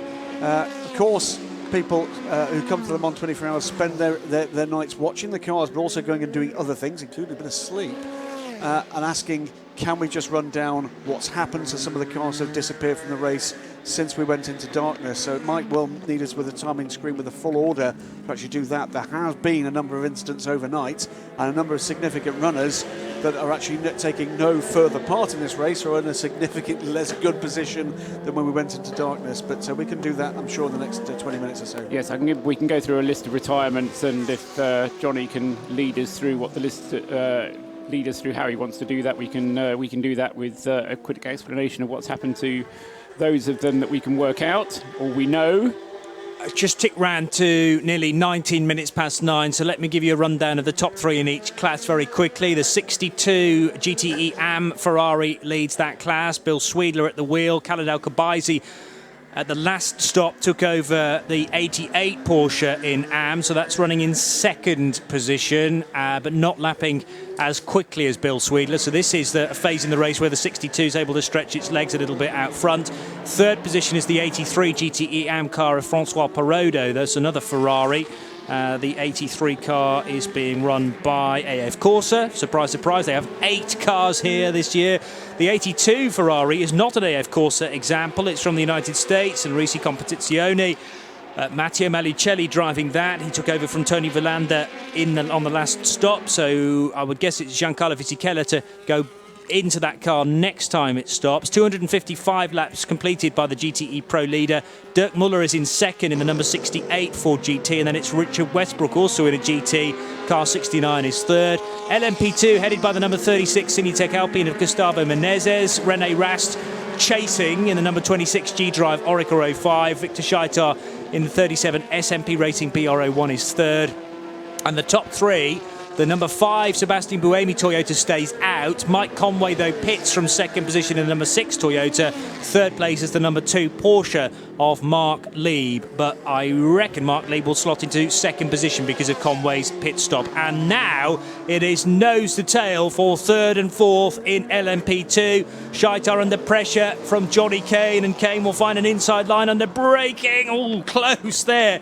And Scheitar had to back out of that. He's had to go through the 2 green bollards at the first chicane. I'm not sure whether he knew Johnny Kane was fully alongside him there. Almost slammed side to side, but thankfully contact avoided, and Johnny Kane gets the place. Great stuff from Johnny Kane into the 338s as well in doing that. 338.795. And, well, he's got 3 more laps, which is not looking likely in terms of pace. Between him and the second place car, but Johnny Kane on a tear right now. Meanwhile, Shea Adams saw the stop for the number 6 car. Fuel only going into the 6th. They did clean the car a little bit, the illuminated light panel and the leader light system, but other than that, Mike Conway was sent right back out. Thank you, Shay, for the update. So the 6 car feeds back into the sequence in third position. The only thing with that stop, it was a 13-lap stint for Mike Conway in the Toyota, and his previous stint had only been 13 laps as well. Now, throughout the race, I've been boring you all silly with the fact that the Toyotas have been doing 14 laps, 14 laps, 14 laps. Mike Conway, for his last 2 stints, has only done 13, and his pace isn't anywhere near matching that of Sebastian Buemi. And had Conway not have come into the pits, he would have been caught anyway by Mark Lee, because the Porsche in the hands of Mark Lee, we've been saying that the Toyota seem to be matching the pace. Well, Mark Lee is now putting together a stint which is faster than Mike Conway, and as I say, he would have overtaken Mike Conway, and it's also been a faster stint than Sebastian Buemi has been doing. So that gap has been reducing. Unfortunately, from Porsche's point of view, they allowed it to grow just a little bit, so that it had actually got up to something around 30 seconds. So the reduction isn't that noticeable. But with still 5.5 hours of the race remaining, it is the Porsche that's now once more just exerting a little bit of pressure on this race. Quick message from Shay down in the pit lane. We're probably not very far away, Shay, from a pit stop for the number 5. Correct. It's actually just pulled into the pit lane as you said that, Johnny, and they have a new nose cone for this car. Whether or not they put it on, I'll be able to tell you in a handful of seconds. They are cleaning the headlights that are currently on the cars, so I would imagine they are not going to put the new cone on. They did bring out 4 new Michelin tires. The nose cone is being dragged back into the garage. They will not be putting that on, and it doesn't look as if they're going to be utilizing the new tires either. This should be a fuel-only stop for Buemi, and he will be going out as soon as that's done. Clean windshield, and just waiting for this awesome rocket ship power. Johnny Kane also comes into the pit lane, and the SMP car right behind him, so now it's a battle of pit crews. final position on the P2 podium. The 5 is back out. And that would concur with Paul Truswell's prediction for that stop. It was only ever going to be fuel only. They can push the tyres for another stint. And 14 laps from Sebastian Buemi as well. So I don't know if there's something different between the two Toyotas or whether they're splitting the strategy on the two Toyotas. But all of a sudden, as I say, having had them very, very similar, the number 6 car is going more slowly and less far, although actually I must correct myself there. It was only of the 2 stints, Mike Conway did one of 13 and one of 14. So, sorry, I spoke a little bit too soon there. 27 laps in total for 2 stints for the number 6 car. And could that have simply been a mechanism for Toyota to make sure they didn't have both cars on the pit stand at the same time? It's possible because they were coming in regularly at the same time. So it may just have been a way to make the pit garage a little bit less crowded. And the number 5 car, having established itself into the lead, got the bragging rights for that position. Mark Lieb is due into the pits as well at the end of this lap, so the pits are going to be busy at the P1 end.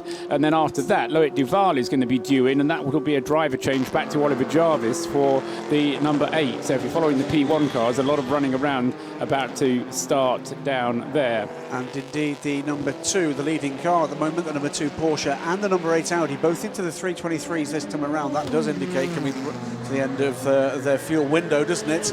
We're going to be seeing those 2 cars back on the pit road very soon. Back down to Owen in the pit lane for an update from Audi. Yeah, so Johnny, while we had all the P2 action going on in the pit lane, number 7 Audi rejoined the track. There was a wall of Audi mechanics around the front of that car, but I didn't manage to sort of poke my head in and have a look at what they were doing, and they were looking like they were working on the sort of complicated aero that sits underneath the tub of the car. Very small little mounts for the aero parts under there they were replacing. They also replaced the nose, and then the car left with new tyres, and Andrea Lotterer still driving. And as Paul Truswell was predicting, Oliver Jarvis is ready and waiting in the garage to jump into the number 8 car. Okay, so yeah, 7 has just been in but gone out again. We also heard all about that number 5 stop, that car back into the sequence. Buemi in second position, but he's behind the new race leader, Mark Lieb, and the number 2 Porsche, Graham. Roberto Meri's having an up and down period of time at the moment. He set another new fastest lap right now in LMP2, a 336.374, but the lap before that got a black and white warning flag for track limits, and on that same lap actually was off the track and then rejoined. So a little bit of a wild time, but pretty successful in the timing stakes. But whether or not that black and white warning flag escalates to something more, well, we'll wait and see. No doubt about Mary's speed.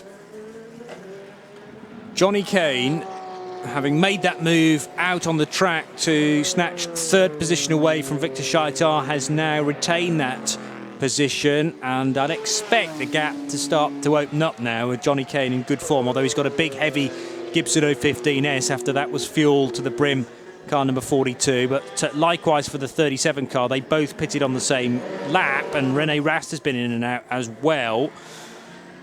Meanwhile, the Toyota putting laps on a couple of GT cars into the Ford chicane, and Mark Lieb comes to a halt in the number 2 Porsche. Stays aboard. Windscreen being wiped, fuel going in. Are we going to see a tyre change? The blue pit lights flash in the headlights of this number 2 Porsche, and Paul Truswell reckons fuel only, so these Michelin's good for at least one more stint, and Lieb, who came in from the race lead, will rejoin probably in 3rd. So the Porsche under hybrid power to head away from a stationary point is now powered by the internal combustion engine as well, as it heads out of pit lane and back into the race, still being scored as in 2nd position. Conway has gone through. He has gone through, I thought he might. It's incredibly close. It's incredibly close between the 3 of them, though. Nothing to choose at all between them. Trouble for the Lara competition Corvette into the gravel. It's had a bit of a wild moment there. Porsche curves. Yeah, that's Porsche curves proper, isn't it, rather than the entrance to Porsche curve. So about to head past the karting track to drivers right, but the 50 Corvette hasn't quite made it there. Is this a Paul-Luc Chatin touch? No, he didn't quite get to the barrier as Paul-Luc Chatin did yesterday morning in warm-up, but Yes, he he did did get to the barrier on the driver's left, effectively, and that has done damage to the rear right of the Chevy Corvette from Library Competition. It's pushed up the boot, if you like, as well.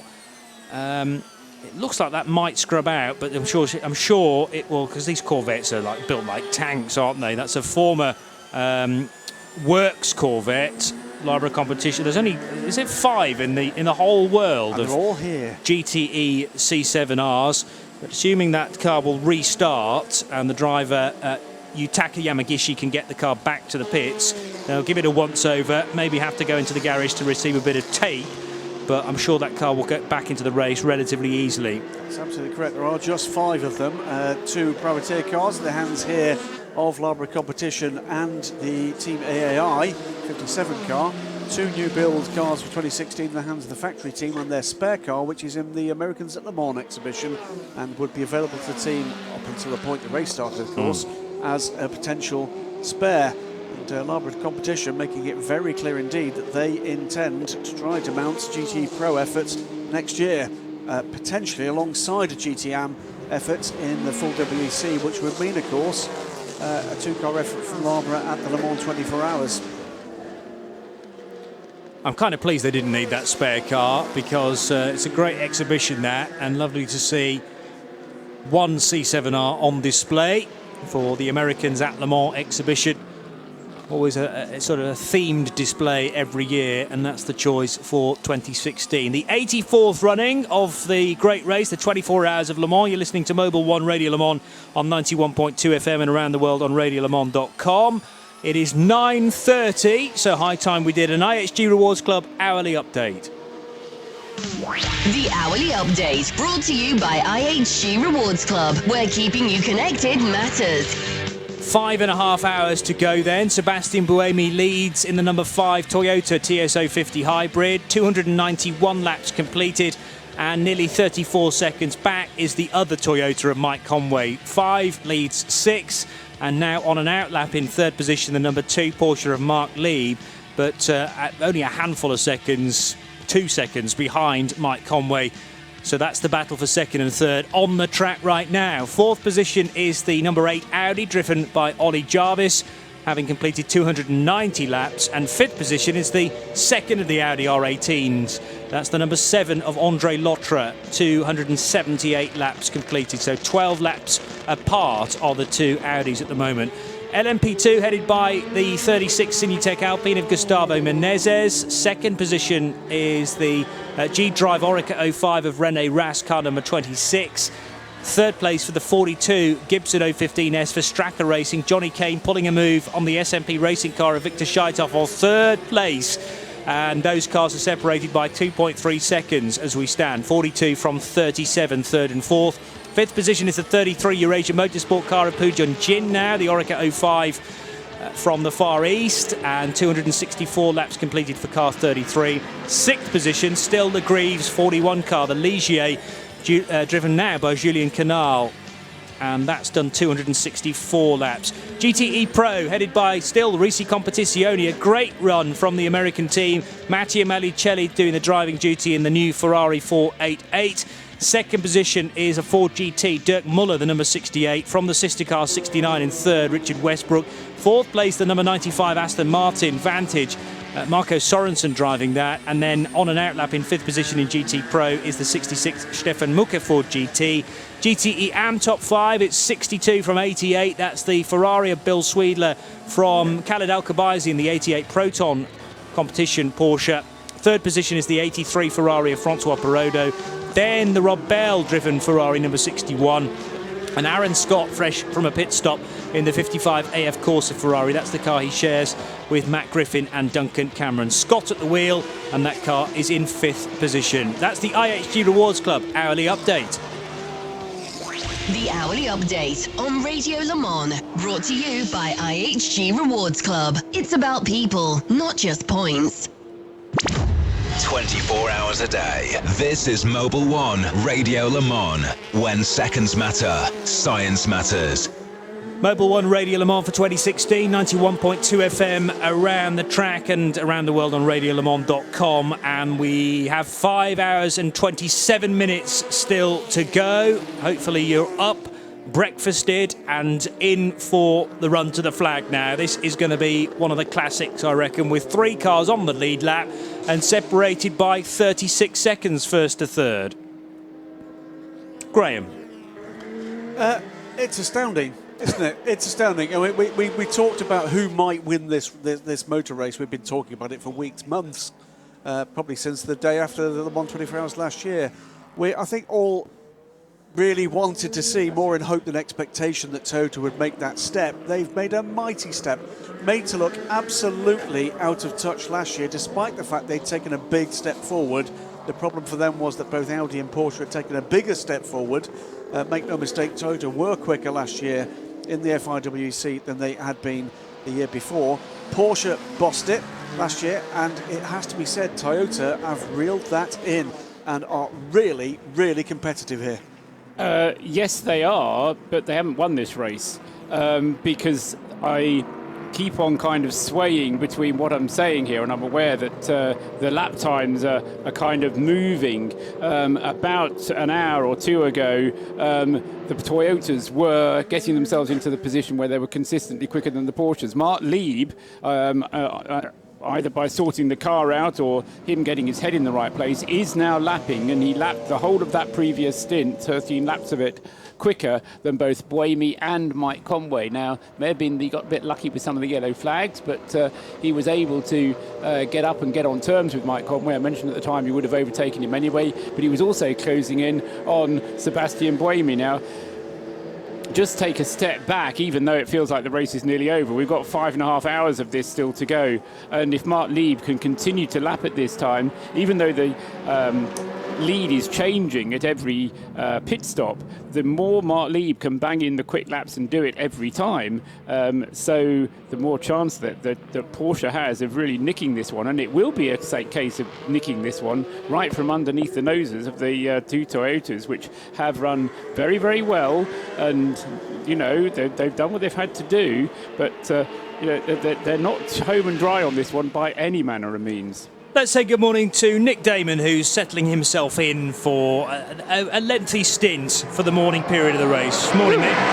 Good morning, Johnny. Good morning, everybody. Now, I'm feeling like some parents who've gone away for the weekend and left their teenagers to look after the shop, and when you come back, it's wrecked. Yeah. When I left this pit lane just a scant 4 hours ago, there were only 2 garages with the shutters down. Yeah. And now looking just at this very bottom end, there's 9. What have you been doing? I'm sorry. You've gone crazy without me. You've just eliminated loads of cars. This is what happens when you let me and Shay and Owen and who else do we have? Bruce as well in charge. Graham, I think. It's Graham. It's Graham's influence. Hashtag blame Graham. You're right. I mean, there was one moment where the LMP2 category just went balmy, and we lost quite a few cars within a half-hour period. 20 minutes. They were crashing, weren't they? It was ludicrous. I mean, to a degree, at that point, it was difficult to keep track with just how quickly cars were retiring from the race. The point at which we lost the 35 back to DC Signatec Alpine, with the bizarre accident for Nelson Panciatici at the first chicane on the Mulsanne Straits. We had accident for the 30 ESM, that car was still running. We had the incident prior to that for Simon Dolan, which led to the eventual retirement of the 38 Gibson G-Drive car. And then we had the 46 car with an incident at Mulsanne Corner. Got back to the garage, but with an attempt to get that car back, Paul, but then that was ultimately retirement as well. And then in the GT class, we lost Tommy Milner with the Corvette, having a bizarre accident and a fairly large accident at the Dunlop chicane when the car went off forwards but just seemed to bounce at the right-hand side. Or to bounce at the back and crash into the tyre wall. So I think most of the what was the word that Nick used? Most of the chaos was done out on the track, and a lot of the carnage has happened on the track rather than it being mechanical carnage and mechanical frailty that's caused the problems, although one does lead to another. We did have some of that overnight, of course, and very unusually, particularly in the GTE class, where we lost both of the Porsches and both of the F Corsa Ferraris. And also on the mechanical front, we lost the CLM overnight with an engine expiration or a fire, depending quite which went first. And also one of the Rebellions, which stopped out on the circuit with an unconfirmed, but what looked like a blown engine out on the circuit.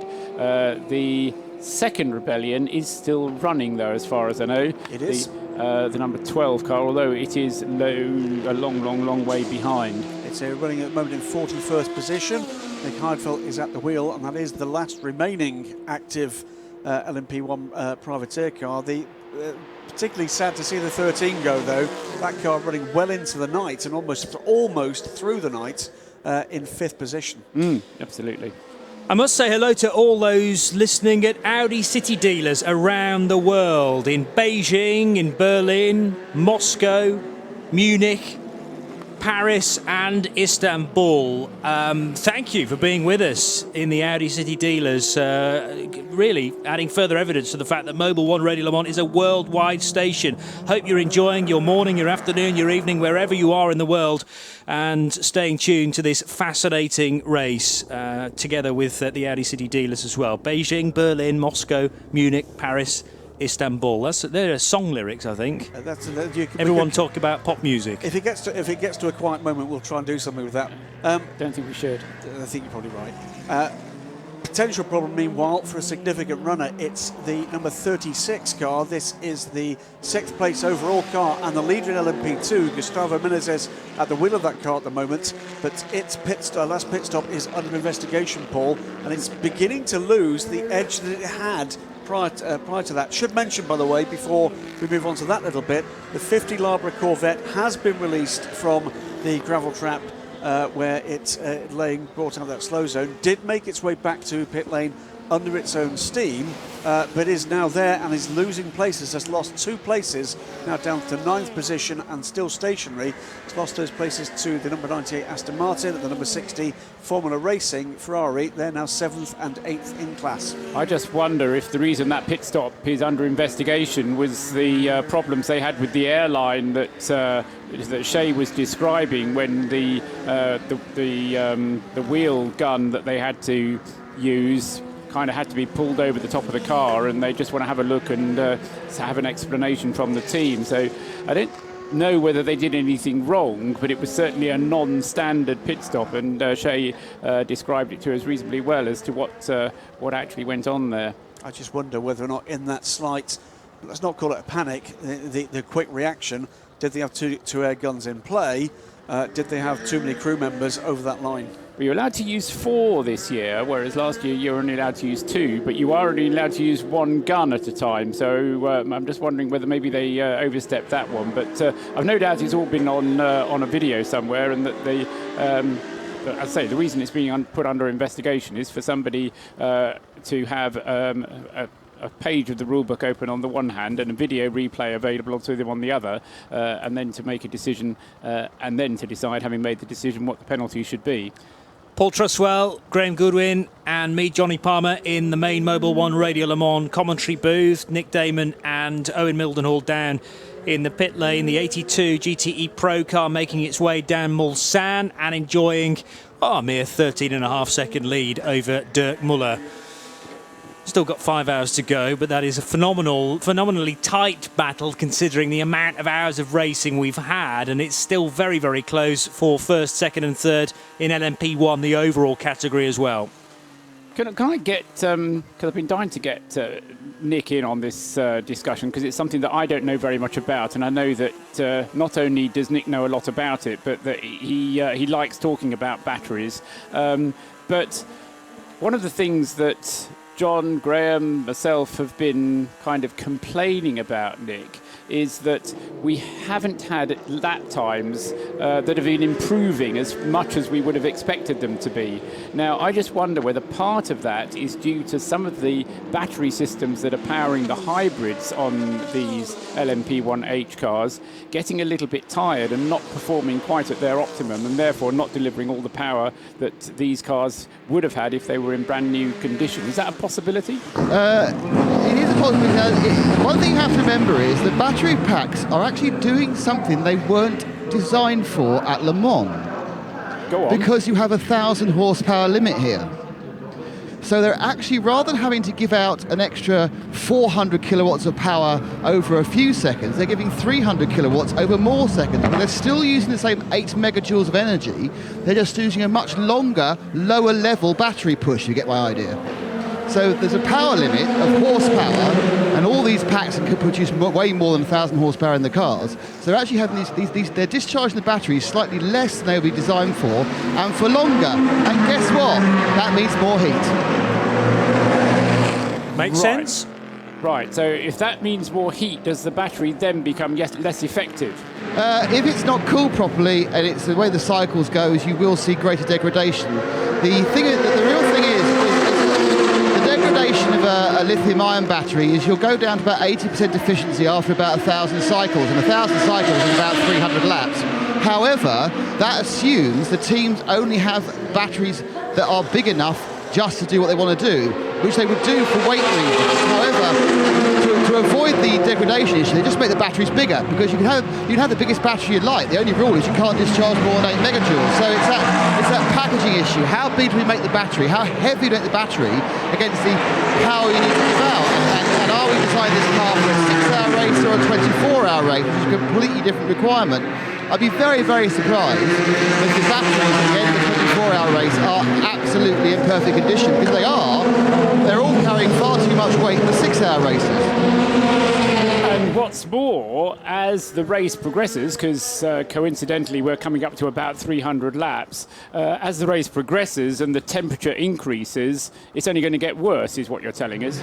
What's going to happen is that all the battery packs are cooled, so that'll be something they'll be looking after. And sometimes when you see these people looking worried at the bottom of cars, it's because the batteries are overheating. Not necessarily they're going to catch fire, just when they get less efficient. So they'll be cooled down. And these are very expensive pieces of kit, but they've made that typical motor racing trade-off. It's weight against performance against longevity.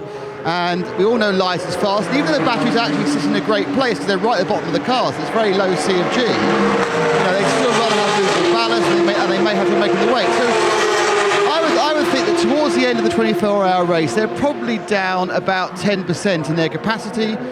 And that's probably why they're not getting quite the amount of power. My reason, I must be to answer your original question all the way back, because I think that the reason we're not seeing the stellar laps is almost certainly a combination of temperature, track, tyres, and batteries. Right. Okay. Brilliant. Thank you very much for that, Nick. And just in case anyone was thinking of going home, even if you don't understand all of the technical aspects of it, it is not worth going home. Stay until the end of this race, because something is going to change, and Graham Goodwin and Johnny Palmer between them will describe what it is. What it is 3 Ligiers tripping over each other. Michael Shank racing car and the Krone racing car getting together, I'm afraid, rather physically in a braking zone for the first chicane. Seemed to have got away with that. There was a little bit of carbon fibre, Johnny, being spread, but happily not on the racing surface. But a bit of a ding with certainly the 49 car brushing the barriers, and the Krone racing car getting a bit of a duffing up there.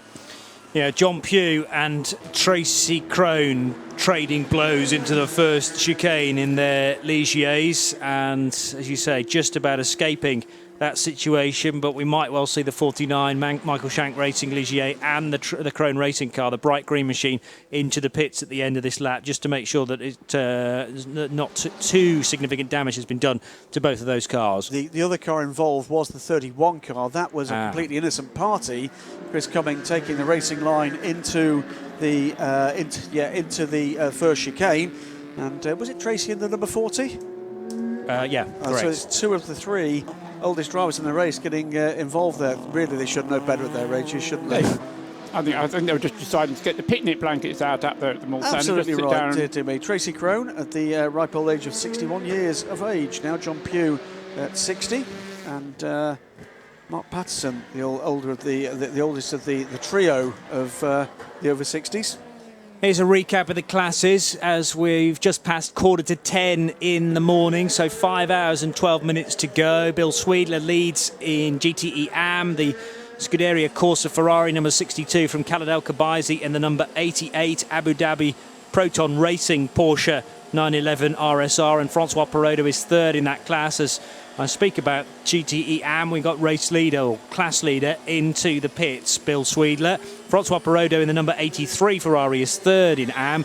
GTE Pro headed by Matteo Malicelli for Risi Competizione, the 82 Ferrari, ahead of the two Ford GTs of Dirk Muller and Ryan Briscoe. They are 68 and 69 car numbers if you're looking out for them. LMP2 headed by car number 36, that's the Cinetec Alpine of Gustavo Menezes, second, in fact, coming down pit road now. So as I read out the classes, almost immediately we got the class leaders coming down to be serviced.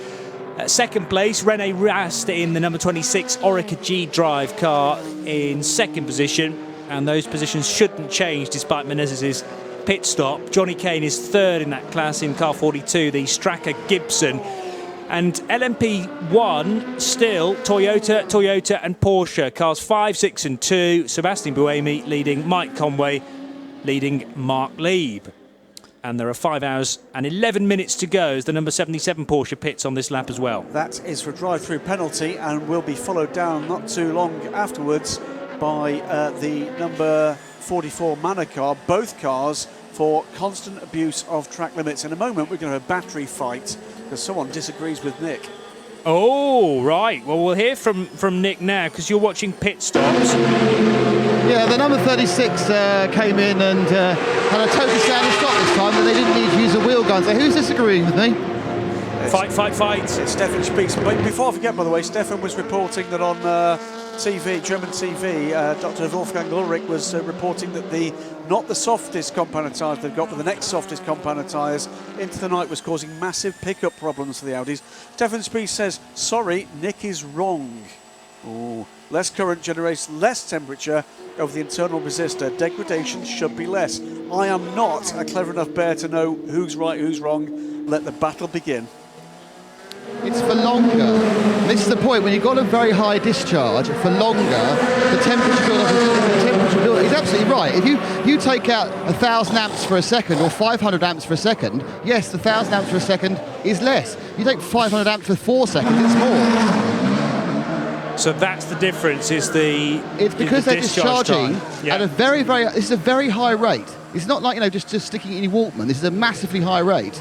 That's what generates the heat. And it's the fact they can generate for longer because they have the ultimate power limit, but they have a longer run. I mean, I'd have to analyse it, know exactly what it is. But if you think about it, the level of heat they're at, there's such a high level of discharge. They're all kicking out a huge amount of heat. It's not like nothing to something. It's a lot to an awful lot, but a lot for a long time generates more heat and obviously has less time in its cycle. The recharge cycles are therefore quicker, and the amount of time it has to cool is less as well. I still honestly have no clue, but Nick Damon's explanation seems pretty plausible. I'm with Nick at the moment. Over to you, Stefan. Yeah, indeed. This could get good. The stage is yours, Stefan. Let's see what you've got to offer as a return. This could be a slanging match for the rest of the race. Fantastic. Either way, can I just congratulate Nick Damon, genuinely, for having a very good stab at the best explanation I've heard so far. And bearing in mind the level of technical ability we've got at the back of this paddock, best explanation I've heard so far of what actually goes on with battery technology. Genuinely, I mean, golf clap to Nick. It's been an education. Over to you, Stefan. Very similar to sort of Sam Collins' analysis of things like fuel flow meters and other complex things in this sport. There's always a more kind of approachable way, I suppose, of attacking it, of explaining the issues, and that's why we have these guys on the show. But feel free to disagree with them because it makes the conversation so much more interesting. However, he's disagreed with them by fielding an equation. Ooh. Doesn't make great radio, it's going to be said, but no, just read it out anyway. It's right, okay. P equals R star. I don't know. Power resistor. I don't know. I'm just too dull-minded. No, that's the explanation of it. So when P equals power, R equals resistor battery, and is that L? I equals current. Or L, I think, and it goes in with the power of 2. I equals Less current. has a bigger impact. So the equation is P equals R squared. I'm looking across at the grandstands, I and there are don't know. people losing their will to live. Yeah. Stefan, this needs to be done at a different time. Why don't you contact John Hindhaugh during a midweek motorsport? That'd be I'm sure good. there'll be a Let's do gap that. during Absolutely. 15 minutes we'll on sort that. out with John when he's back. Meanwhile, No problem back at to all. the race. I'll just try and pull this desperately back onto topic. Here's Nick Damon. Yeah, we're back to the cars again. With the 55, the lovely green Ferrari, that's had now 2 medium-length visits to the pits. And again, it's got that thing which the older 458 suffered from. It's multiple mechanics crawling in the back once the engine cover's gone off. It sounded reasonably healthy, so I'm going to use my deductive powers because the man's plugged a computer in that it could be some form of electric fault because none of the mechanics are running around, just the engine guys, but they're still quite running as fast as they can. I think they're running in 5th or 6th overall in GTE AM, and I can't resist adding one extra point to it, by the way. The motor you use will also affect the heat gain. Sorry. Sorry. That really is the final word now on batteries. And Nick Damon had the final word. Who would have thought it? Who would have thought? Who would have thought? I'm sorry, Twitter's crashed. Oh dear. Here's Paul Truswell. Yes, I'm trying to look at this battle between the top 3 and also throw in the Audi factor into the equation because Loic Duval has been lapping very quickly. Oliver Jarvis has taken over the wheel of the number 8 Audi and he is not quite lapping as quickly as Loic Duval is, but he is lapping more quickly than either Mark Lieb or either of the 2 Toyotas. So the fastest car on the circuit at the moment, I reckon, is Oliver Jarvis in the number 8 car, with apologies to the number 1, Brendan Hartley. He's only just got into the car, so he's not up to speed yet, so that's why he's not going any faster. But it does seem that, once again, Mark Lieb is quicker than both of the cars ahead of him. So Mark Lieb is quicker than both of the Toyotas, and Oliver Jarvis is quicker than both of the Toyotas. Now that's not quite so significant for Audi because they are about 5 minutes, and that's all they are away. It's a lap and a little bit, 5 minutes in terms of time between Oliver Jarvis and the race leader. But the gap between Mark Lieb, as he's trying to close the gap between himself and Mike Conway, is down to 3.7 seconds. So I think once again we could see a Porsche trying to get up and onto the tail of one of the Toyotas. Mark Lieb lapping more quickly than Mike Conway, so keep your eyes out for that one. Here's Owen Mildenhall in the pit lane. Yeah, hi Johnny. So while you guys were having a very, very intense discussion about batteries... Interesting is the word you're looking for. Sorry, interesting discussion about batteries. It got very, very busy at my far end of the pit lane up here in LMP2 land because after that Ligier sort of mass collision, they all arrived in the pits. The one that actually went into the garage was the 49 car. So the Ligier Honda, the 49 car, didn't escape undamaged. So it made a quick trip into the pit garage. And was given a new nose and some fresh tyres, and Laurent Vantour was placed in the car, and now it's back out on track. Thank you for that. Richie Stanaway's at the wheel of the number 97 Aston, and that car's going quicker than it's managed all race. 354.057, so Richie is pushing in number 97. Some great pace there being shown, and where is that car in Pro? 7th position, I make it. No, 6th position, in fact. So, Pro at the moment, Ferrari from 2 Fords, the Aston of Marco Sorensen, 95, then Stefan Mucker and the 66 Ford, and then it is Kiwi Richie Stanaway in 6th place, ahead of Tonio Garcia in the sole remaining worked Chevrolet Corvette, Philip Eng in the number 77 Porsche, and Marino Franchitti still going round in the number 67 Ford GT, way off the lead lap, unfortunately, because of those gear selection problems that hit that car even before the start of the race, and it had to go into the garage for a long, long time then. And also had various other little mechanical problems along the way as well, Johnny. We'll get a quick update from Owen once again. You've got Bill Sweedler. I have, yeah. I'm down here with Bill Sweedler in the Scuderia Corsa garage. Bill, still leading the class. It's looking good for you guys. How was the car in that last stint?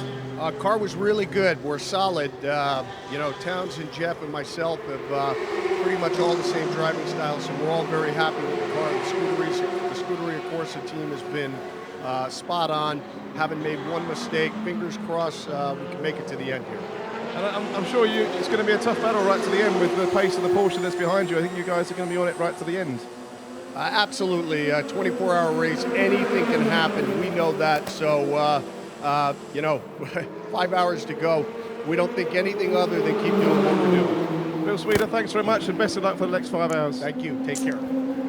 Quick message from Pippa Nielsen at Dunlop. Delighted to let you know that Dunlop teams have quadruple stinted soft, medium and medium plus slicks, and several tyres have quintuple stinted.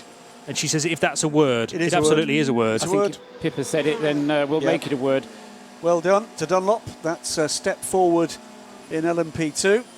Doesn't seem that long ago, Paul, that we were celebrating triple stinting tyres. No, quite. And the other aspect of it is that the stints have got longer over the years in certain classes as well. Certainly in P1, the stints are longer. P2 stints tend to be around the 11 lap mark, whereas in P1, I mean, the Toyotas have been going up to 14 laps on regular occasions. Audi and Porsche tending to stick around the 13 lap mark.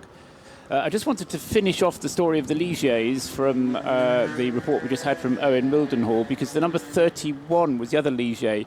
Was that involved in that same schmozzle? I believe it was, yes. Because Owen puts it as a Ligier civil war. We had three of them all trying to get into the same bit of the circuit at the same time. Yes, well, the other one, the 31, was also in the pits, and that's changed drivers from Chris Cumming to Ryan Dalziel, who's taken the car back out onto the circuit. I've not seen a full replay of what started that incident, but it did seem as if John Pugh was caught out under braking and the car snapped left on him into Tracy Crone, or Tracy Crone's car at least. But for a moment, almost three wide, or attempted three wide, those Ligiers into the second chicane. Mobil 1 Radio Le Mans on 91.2 FM around the circuit and around the world on radiolemans.com. Graham, the time has come for you to do some proper work. No. Go and write some stuff for that exhausted. website that you keep telling me about. Exhausted. He sweeps his brow there. You've had some sleep, which is more than can be said for the guy to your left. Can I just say, I'm handing over to somebody now. Yes. I'm delighted to say that I'm handing over to him, because I think this is his final ever stint on radiolemans.com, and what a delight it's been to work with Paul Tarsi in this booth and others down through the years. Enjoy your last stint, fella. It's a cracking race to finish it with. So 5 hours to go. We'll leave you in the capable hands of Paul Tarsi and Jim Roller. This is Mobil 1 Radio Le Mans. Live from trackside, this is Mobil 1 Radio Le Mans. When seconds matter, science matters. Radio Le Mans weather, powered by EcoBoost. It's going to be a beautiful day today at Circuit de la Sarthe. There's plenty of cloud in the sky, but blue sky behind that, fairly high cloud, and temperature's going to be as high as 20 degrees Celsius. I hope you're watching this on the camera. I'm trying to deliver weather whilst being tickled by Jim Roller. Always playing tricks on me. I don't know. Good job we get on so well. So current temperature, what's the current temperature, Paul? Probably about 15 degrees, is it? Hang on a minute. Up to 15.9 now. That's the full performance weather update powered by EcoBoost. Follow Radio Le Mans on Twitter at Radio Le Mans.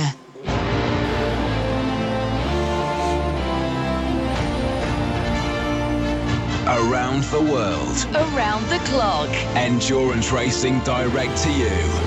24 hours a day. This is Mobil 1 Radio Le Mans. Engineered to perform.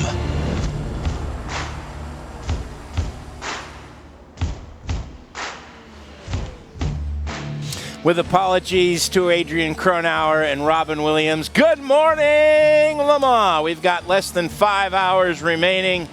Jim Roller on 91.2 FM Mobil 1 Radio Le Mans, along with Paul Squared, Paul Tarsi, Paul Trustwell in our broadcast booth.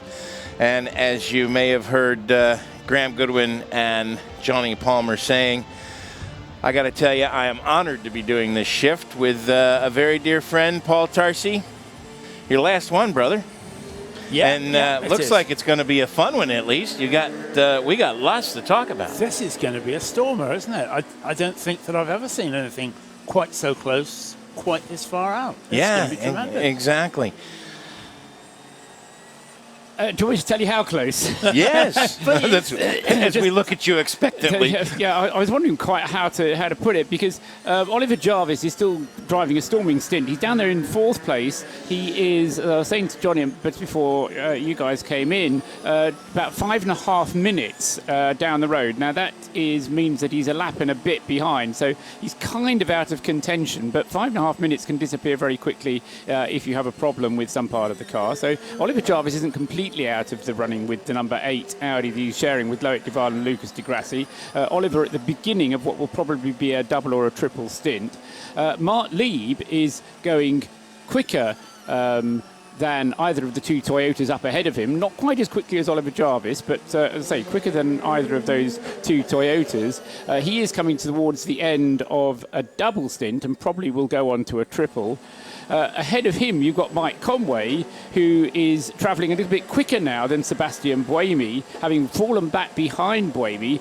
Mike Conway, as the car has gone on further and further through its stint, it's got quicker and quicker and quicker, and it's now travelling faster than Sebastian Buemi up ahead of him. And he is coming towards the end of what will probably be a 14-lap stint, and then he'll be handing the car over, by my reckoning, back to Kamui Kobayashi. And then in the lead of the race, you've got Sebastian Buemi, who is slowest of the lot and who is leading the race by a mere 25 seconds. Mark Lieb is right on the tail of Mike Conway, incidentally.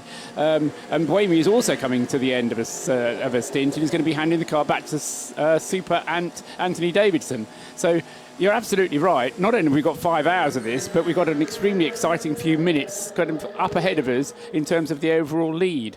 And Kobayashi is pacing like a caged tiger right now in the garage area. I bet the tension down there is palpable. You could feel it, yes. It's so palpable, you can feel it. That's right. We can feel it all the way up here. No, absolutely. And I mean, it is. It's tense because at this stage of the race, even if you're leading by 2 laps, it's tense because you're thinking about all the things that might go wrong. But it's also tense because it's so close, and you've got to think of all the things that you've got to do just to keep the pace up, to keep the car right at the peak of its performance. And we've just had this little discussion. I don't know if you were listening on Twitter, and Nick gave us some very good explanations of how the batteries won't be as strong in any of these cars now as they were at the start of the race. And as the temperature rises, so the problem might even get worse. Didn't understand a word of it. No, nor did I. It sounded like a good explanation. Well, it was interesting that before this race, Porsche went back to the battery that they had a year ago, and there was a lot of discussion a year ago, as I recall, that battery was susceptible to heat. So as the temperature continues to rise, we're looking at temperatures around 19, 20 degrees today. By the time we get to the end of this race, that could indeed have an impact on Porsche's performance. But the pressure is still on, is now... Those two are nose to tail, aren't they? Is that Conway and Mark Lieb? Yeah, yes, it is. Conway and Mark Lieb in 2nd and 3rd, going through the Porsche curves nose to tail. And also in the GTE Pro class, you have a gap of about 6 seconds separating the Risi Competizione Ferrari, Matteo Malicelli behind the wheel, and the Ford GT Joey Hand, number 68. So 82 and 68 are leading GTE Pro, separated by 6.8 seconds. I mean, you couldn't make this stuff up. People wouldn't believe you. I think I'm getting one of my heads. I think... Paul, wait a minute. Let's go to the pits. Nick Damon. Hello, hello. Yes. Had to find you on the board. That's fine. Over the top of the hour, all sorts of activity. The most recent stopper is the car that's second in the E2 class, the G-Drive 26. Ronnie Rast has hopped out and is standing just next to him, actually, and Will Stevens has got in. We've also seen stop from Canada Alcabazi, who stayed on board on the 88. We've had a stop for the 23. We had a stop for, basically everyone stopped whilst we were on a break, because that's what happens. I will hang around like a bad smell around Rene Rast and bring you a chat with him in a few seconds. Rene Rast, who has had an absolutely outstanding performance as usual. He's one of those sleeper drivers who doesn't get enough credit. He did have, he is an Audi factory driver, but he certainly does not get enough credit, in my opinion, for his abilities. As we may have heard earlier, we have had some shake-up in the LMP2 category. Nothing at the top, really, but some of the other cars have gone by the wayside, and now we find the Straka, number 42, up in third position after just making a pit stop. That's a fantastic performance by that team. Absolutely. In P2, Johnny Kane has really dragged that car by the scruff of its neck and got it up into third place with a great battle that he had with Victor Scheitar. He's just handed the car over to Nick Leventis. So if René Rast doesn't want to talk to Nick, or if Nick, when he's finished talking to René Rast, can talk to Johnny Kane, because that's been a good performance from Johnny to get the Straka Gibson up into third place. The battle will continue between Nick Leventis and Vitaly Petrov, which might be a bit of an unfair battle, but that's for third place in LMP2. And in fact, Nick can talk to René right now. René, you come out of that particular sit very, very pumped up. What's the feelings in the car? The car is incredibly good. I had a good quadruple stint right now. You can feel the track is getting warmer, but actually we're chasing the Alpine car. It's not easy. We had some very bad luck with the slow zones, lost like 45 seconds again, which is pretty much the same like we had all race, so we were always like unlucky with the slow zones. But anyway, we keep fighting and hope for a win. 19 hours in, how is the 26? Does it still feel as good as it did at the start, or is it already beginning to get a bit kind of loose as such? Of course, you have here and there small issues, but in general, the car still feels very, very solid, very good. The pace is still very strong, so we have no issues so far with the electronics or mechanical-wise. And I guess you'll be one taking to the finish on the rotation? I think this is the plan, yeah. So that's the plan. René Rast to the finish for the number 26 car.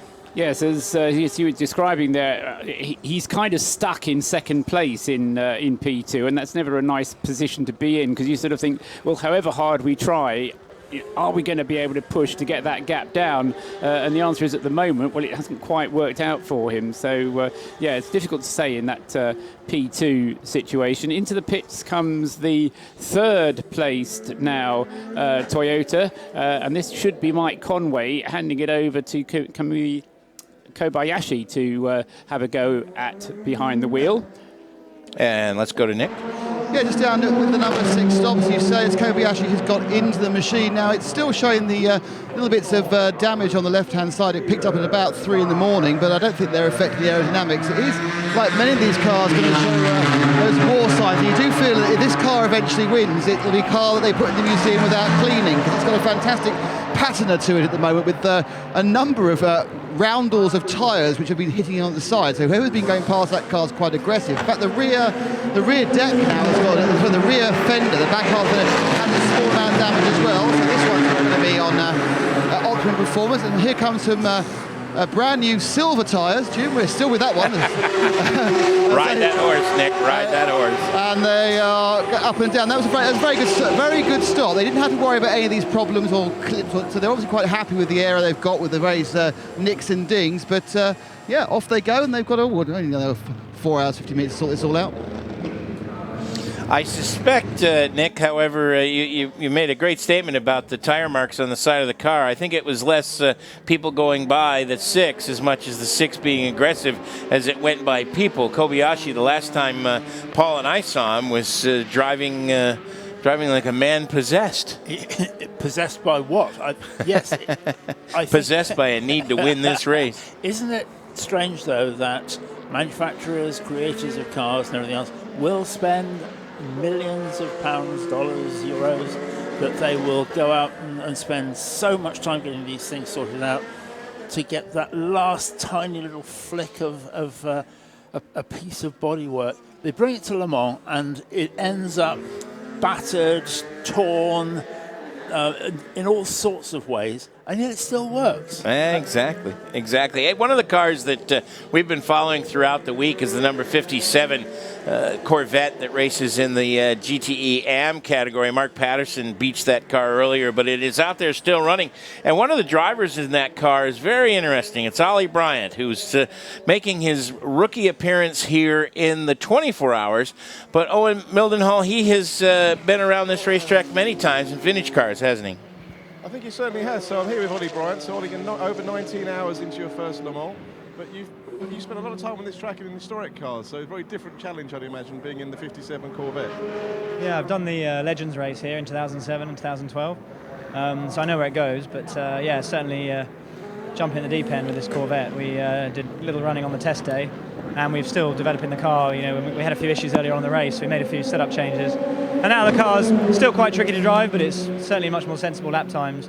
Myself and Johnny are both, in the late 3 minutes, so that's where we want it to be. And we're just recovering from the earlier issues, really. We're quite a few laps back, but not much we can do. Just keep pushing and make it to the finish. Fantastic. And you've just come out of your first double stint, is that right? My third double stint, but yeah, I did double at the beginning, and double in the night, and then that double then. So yeah, it's been great experience. And will we see you in the car again before the end of the race, or are you done now? I think I'm due to go back in again. Yeah. How many hours left are there? Brilliant, fantastic. Hopefully we'll enjoy the rest of the race, and I'm going to transfer across to Nick. Yeah, down at pit in, we have the second of the Toyotas sitting on the pit apron. It's the number 5, the car that came in from the lead. Sebastian Buemi got out, Anthony Davidson got in. We are going now around the looping through. They're going to put their silver tyres on, as I believe we'll be picking up one of the Porsche. Probably number 2 on the wall. I'll see you in a second. This again is a very standard stop. Plenty of carbon dust coming off the brakes and down the way, and that also seemed like a particularly good stop. If I was going to hand time it, I think it was about a second or two longer than the one for the 6, but who knows. And now up to Owen with the Porsche. Yep, I was striding down the pit lane as quickly as I could to get to the Porsche, but the pit stop was so fast it's already left. So number 2 Porsche is heading down the pit lane and back out onto track. Fuel only there, Paul. Go ahead.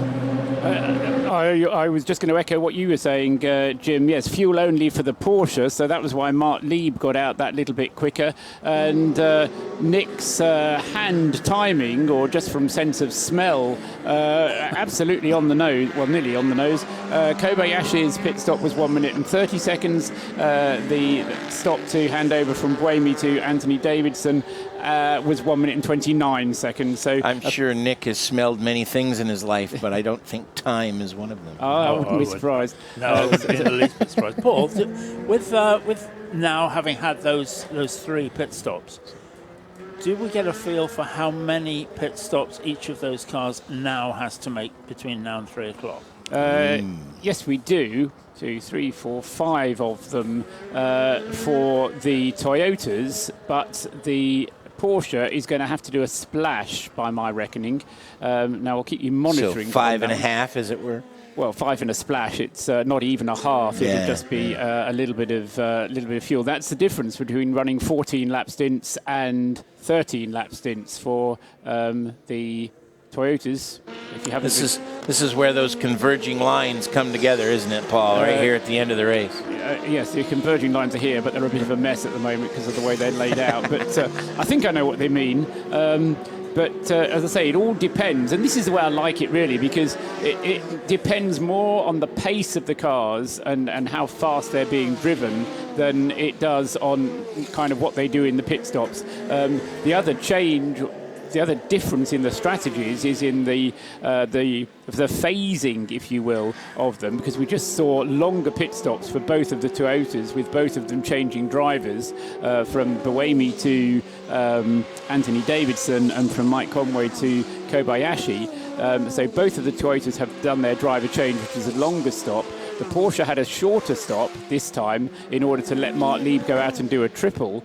Now, they have to decide, are they going to leave Mark in the car and do a quadruple, as they have done with the Porsche through the night. Whether they'll do it through the day remains to be seen, or whether they switch that one back to triple stints and then at the next pit stop bring Romain Dumas into that car. And that question is probably more answered by tire wear than driver fatigue, right? a good question, and I'm told by Michelin that they don't want to be the limiting factor. If the team wants to quadruple, if the driver wants to quadruple, Michelin have said they do not want to be the limiting factor to that. Their tyre should last for 4 stints. Let's go to Nick. Sebastian, you've come out of that in the lead. I take it your car is consistent and improving during this race. Yeah, it's not too bad, but at the moment we're struggling to keep the performance over 2-3 stints.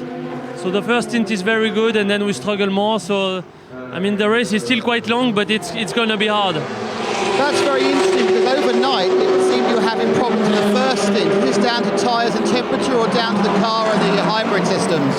But when I started the race, obviously we had a big issue on the engine, so we lost a lot of time. Then we had massive vibration. We had to change tires. We lost a minute. So I would say that it's not too bad. The only thing now is we need to bring it to the end and fight the Porsche. 19 hours and 15 minutes gone in this race. 91.2 FN, Mobil 1 Radio Le Mans. Mark Lieb leads now in the number 2 Porsche, just a 6-second lead over Anthony Davidson in the Toyota. That is unbelievable that after coming up on 20 hours of racing that we would have a battle that is this close. Gustavo Menendez continues to lead in the P2 category in the Alpine number 36, the Signatech entry.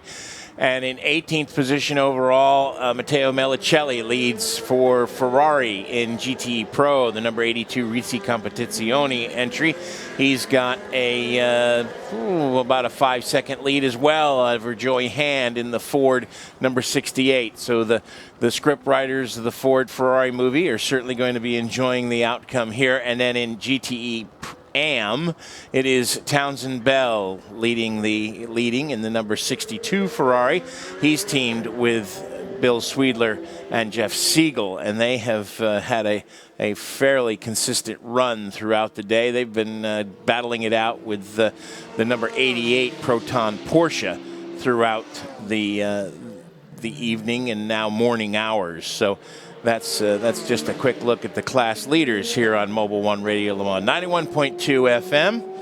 And, gosh, this is an embarrassment of riches. It is. We've got so much racing on this racetrack. It is hard to know where to look. And I seem to remember Paul Truswell saying in the wee small hours at some stage that the delta time for a pit stop was 23 seconds, Paul? It's right numbers, wrong way around. 32 seconds to get from one end of the pit lane to the other. Fine. So that plus the quickest splash and dash that they're going to do is probably going to be 36 seconds. I'd put it more like 39. Okay. 39.40. So the Porsche is effectively 39 seconds down on where it should be.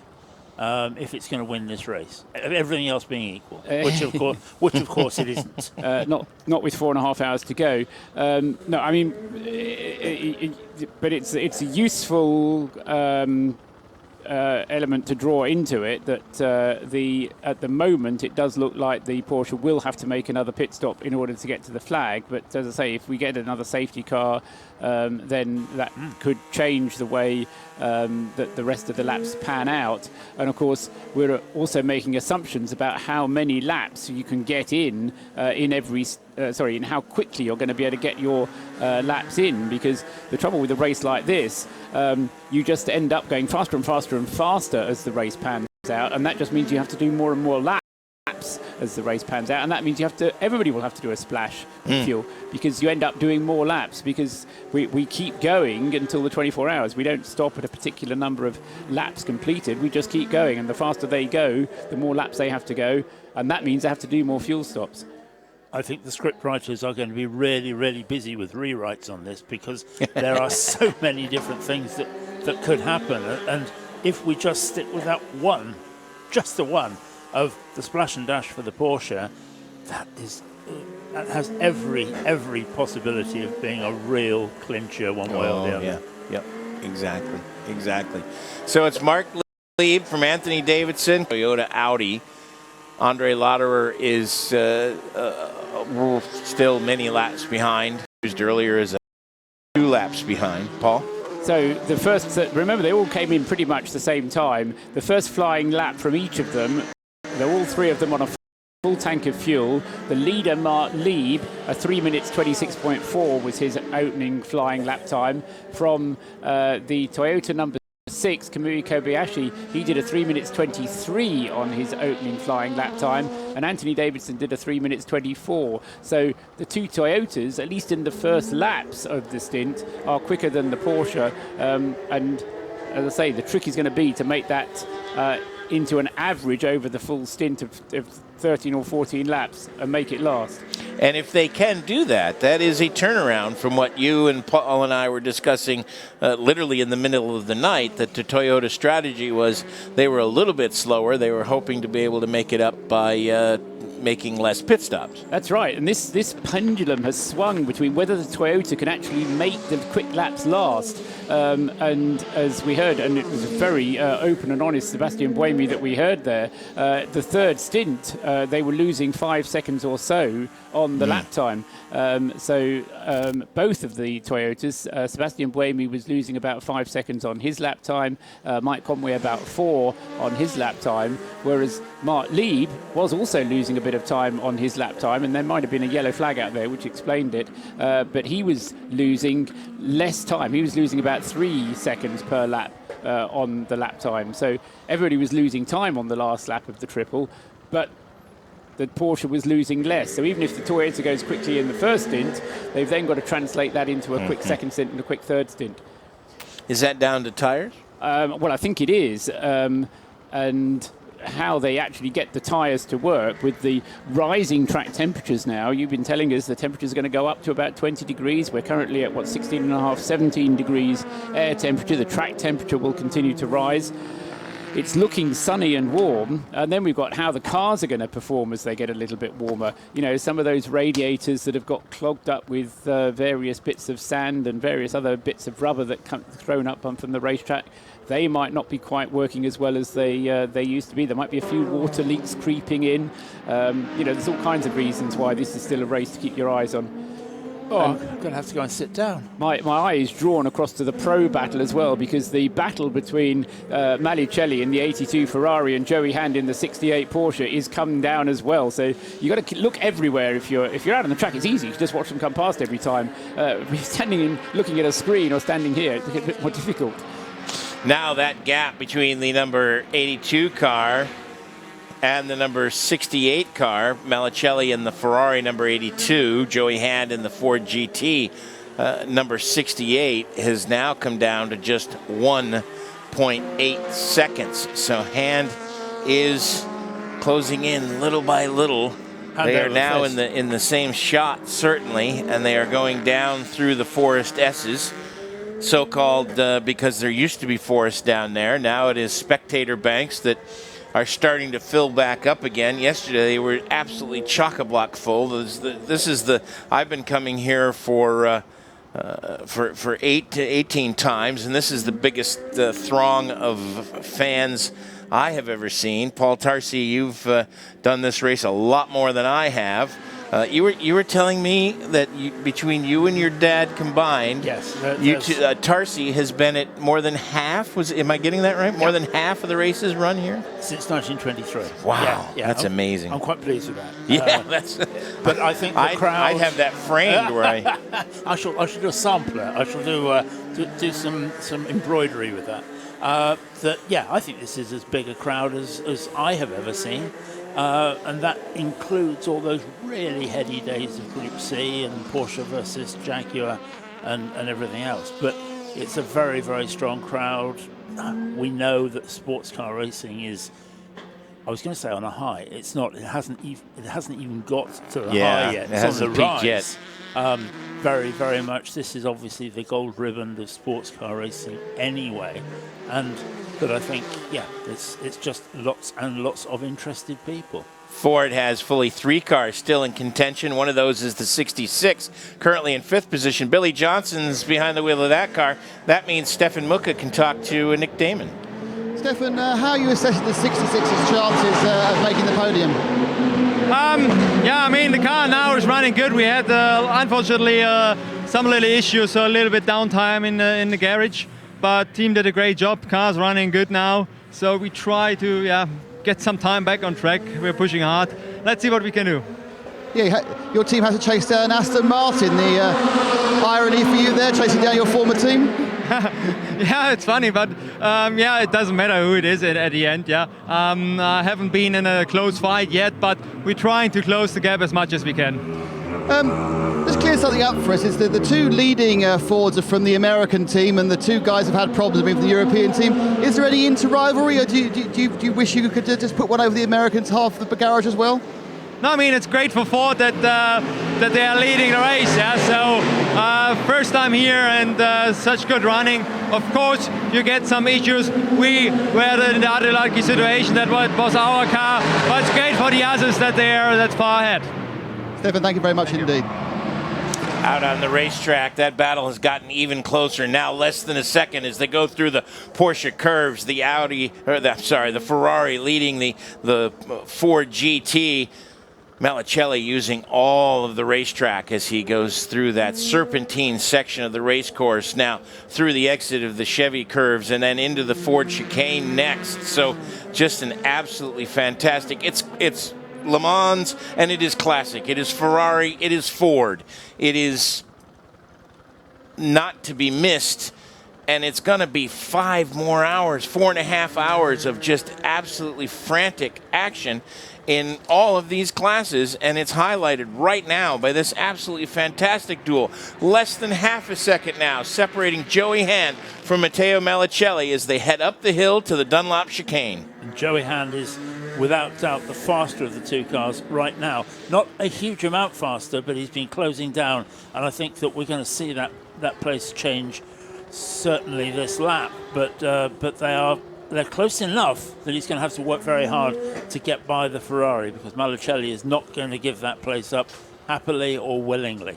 Catching and passing are two different things, but the horsepower that these Fords have showed as they make the run through Tête Rouge and now are onto the long Mulsanne straightaway, and they'll be heading to the first chicane. The last time we saw this earlier in the day, the Ford just motored by the Ferrari, and he's right up on his tailpipes now. This could be a repeat of what we saw earlier, is that Ford power as he pulls to the left, pulls alongside the number 82. See ya, wouldn't want to be ya. It's not quite over yet. They are side by side going down, but the Ford grunt does make its presence felt as they go into the first chicane, the right-handed chicane, and for the moment at least, it is Ford leads Ferrari. But Malicelli is not going to be That was more like rocket propulsion, not grunt, my friend. That was some serious horsepower. So we have 4.5 hours remaining. Time for our next hourly update. The Hourly Update, brought to you by IHG Rewards Club, where keeping you connected matters. Overall, we have a battle royal in our 84th running of the 24 Hours of Le Mans. Mark Lieb leads by just a scant 2 seconds over Anthony Davidson. That's the Porsche number 2 of Mark Lieb leading Anthony Davidson in the Toyota number 5. Then comes Kamui Kobayashi in the Toyota number 6, a full 18 seconds behind our leader, and only 16 seconds behind that lead battle. Then the first of the Audis, Oliver Jarvis, has completed 307 laps. He's 1 lap behind our leader, Mark Lieb, in the number 8 car. And then Andre Lauderer rounds out the top 5 in the Audi number 7. In the LMP2 category, it is the Zignatech Alpine with Gustavo Menendez behind the wheel, which is leading. He's just made a pit stop.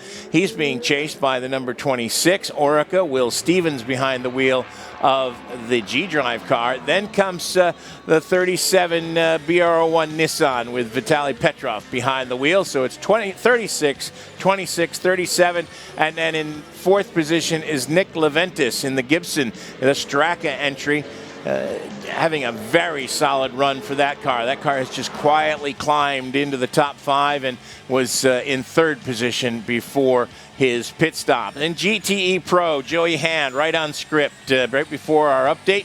He passed Matteo Malicelli to take over the lead in GTE Pro, so it's Ford leading Ferrari. Then comes Ryan Briscoe in the number 69 car. He is 1 minute and 18 seconds behind that GTE Pro lead battle. They have completed 273 laps. Then it's Aston Martin, Darren Turner in 4th place in the class. They have completed, they are a lap down at 272 laps. Then comes Billy Johnson in the number 66 Ford, who rounds out the top 5 in the class. In the GT Am category, Townsend Bell in the number 62 Ferrari leads. The number 88 Porsche, currently driven by Al-Kabazi. Then comes Rui Aguas in the Ferrari number 83. Sawawa in the number 61 Ferrari is 4th, and then the number 86 Ben Barker in the Porsche, the Gulf UK Porsche, is rounds out the top 5. That's your hourly update, IHG Rewards Club hourly update. The Hourly Update on Radio Le Mans, brought to you by IHG Rewards Club. It's about people, not just points. 24 hours a day. This is Mobil 1 Radio Le Mans, engineered to perform. Mobil 1 Radio Le Mans for 2016 on Sirius 106 and XM 201 in the United States, 91.2 FM here at the circuit, and of course on the World Wide Web, radiolemans.com. Jim Roller, Paul Truswell, and Paul Tarsi in the booth. In the pits, it's Nick Damon and first Owen Mildenhall, who has an update on one of our favorites, the Murphy Prototypes entry, which has the Irish team with a distinct American flair this year. Absolutely, and it's not good news for one of the fan favourites, I'm afraid. While we were going through the hourly update, the number 40 Orica Nissan arrived in the pits unexpected. The crew weren't expecting the car, but Jerome Bleekemolen rolled into the pit lane unexpectedly, and now the car is back in the garage. Jerome's out of the car, but Mark Goosens is helmeted and ready, but they're still working on the car at the moment.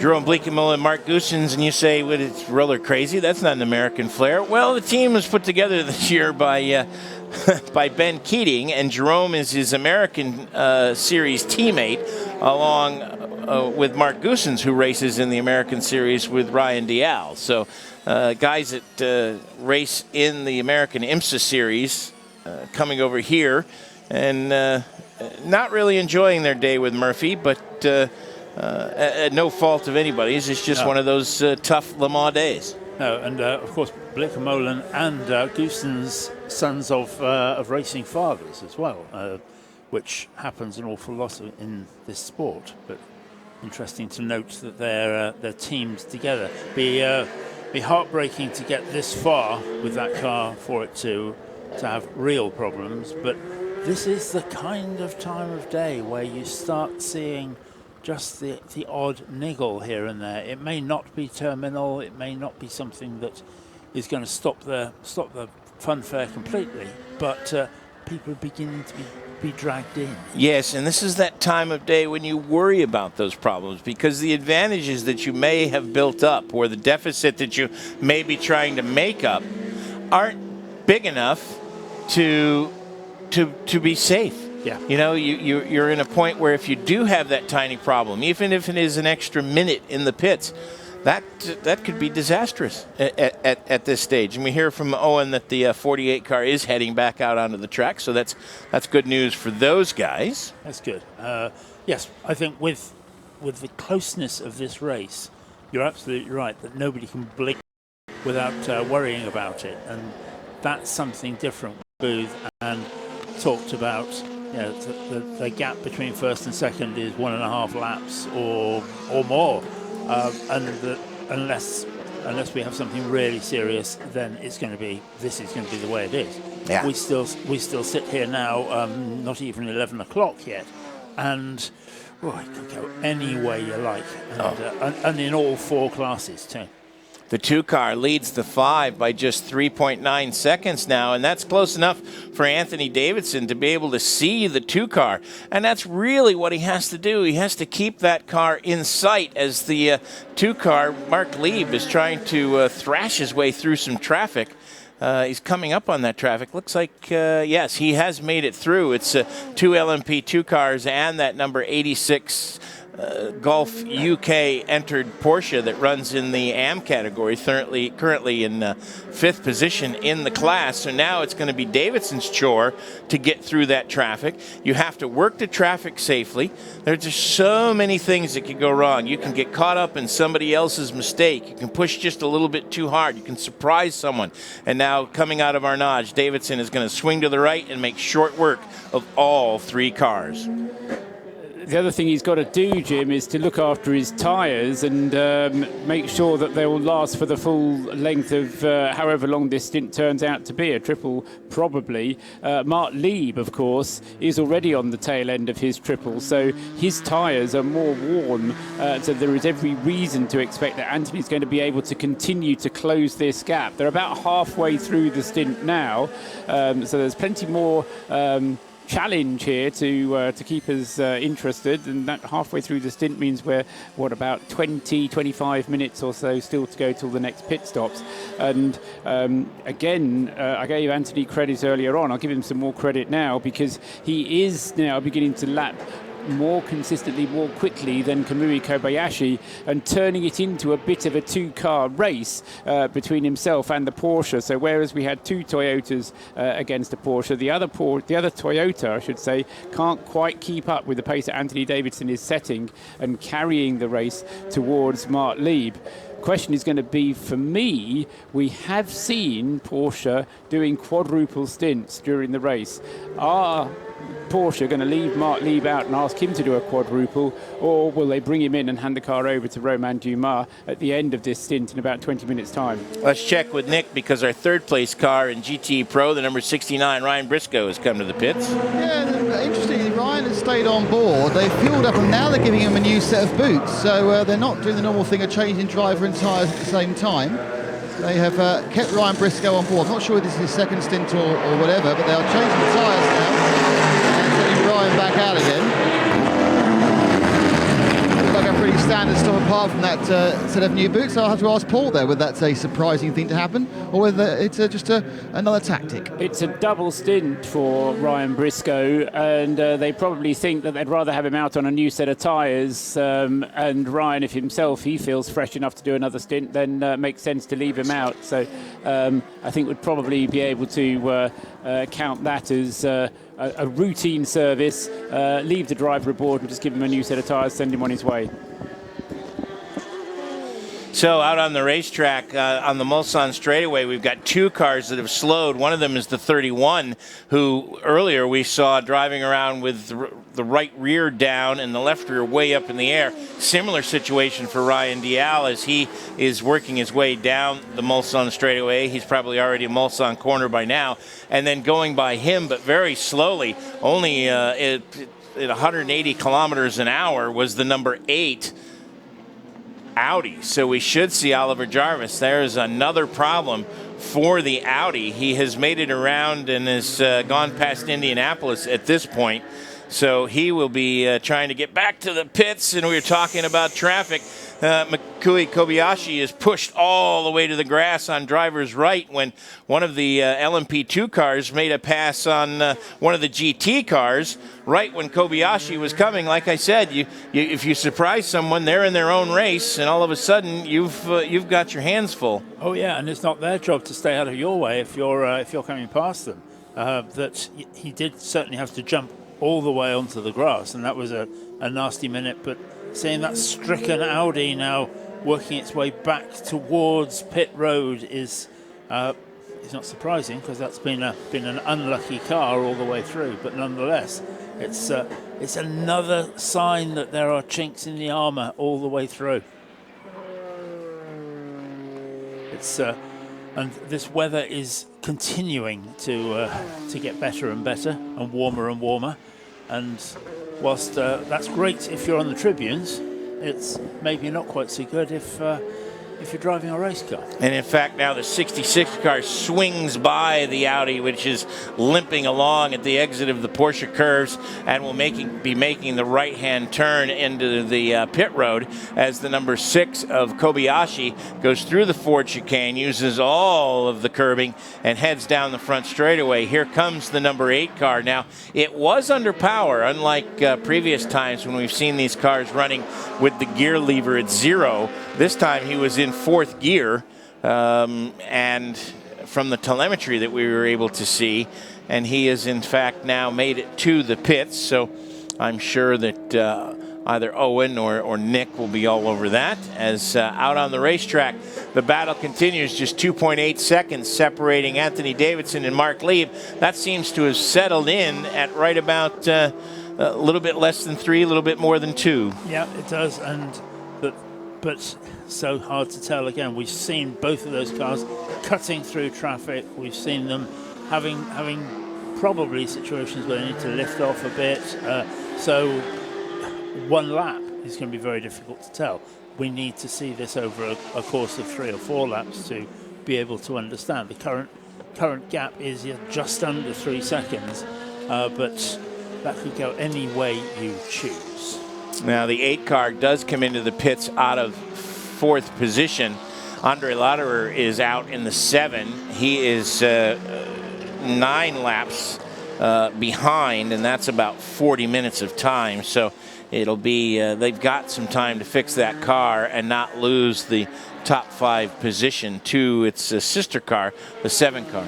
And of course, that is important, not in terms of necessarily about the Le Mans 24-hour race, but in terms of World Endurance Championship points, because the difference between finishing 5th and finishing 6th as far as, finishing 4th and finishing 5th as far as World Championship points are concerned, and when they're doubled, is going to matter. And of course, the team with the highest number of championship points at the moment, the driving team with the highest number of championship points for Audi at the moment, is that combination of Oliver Jarvis, Loic Duval and Lucas de Grassi.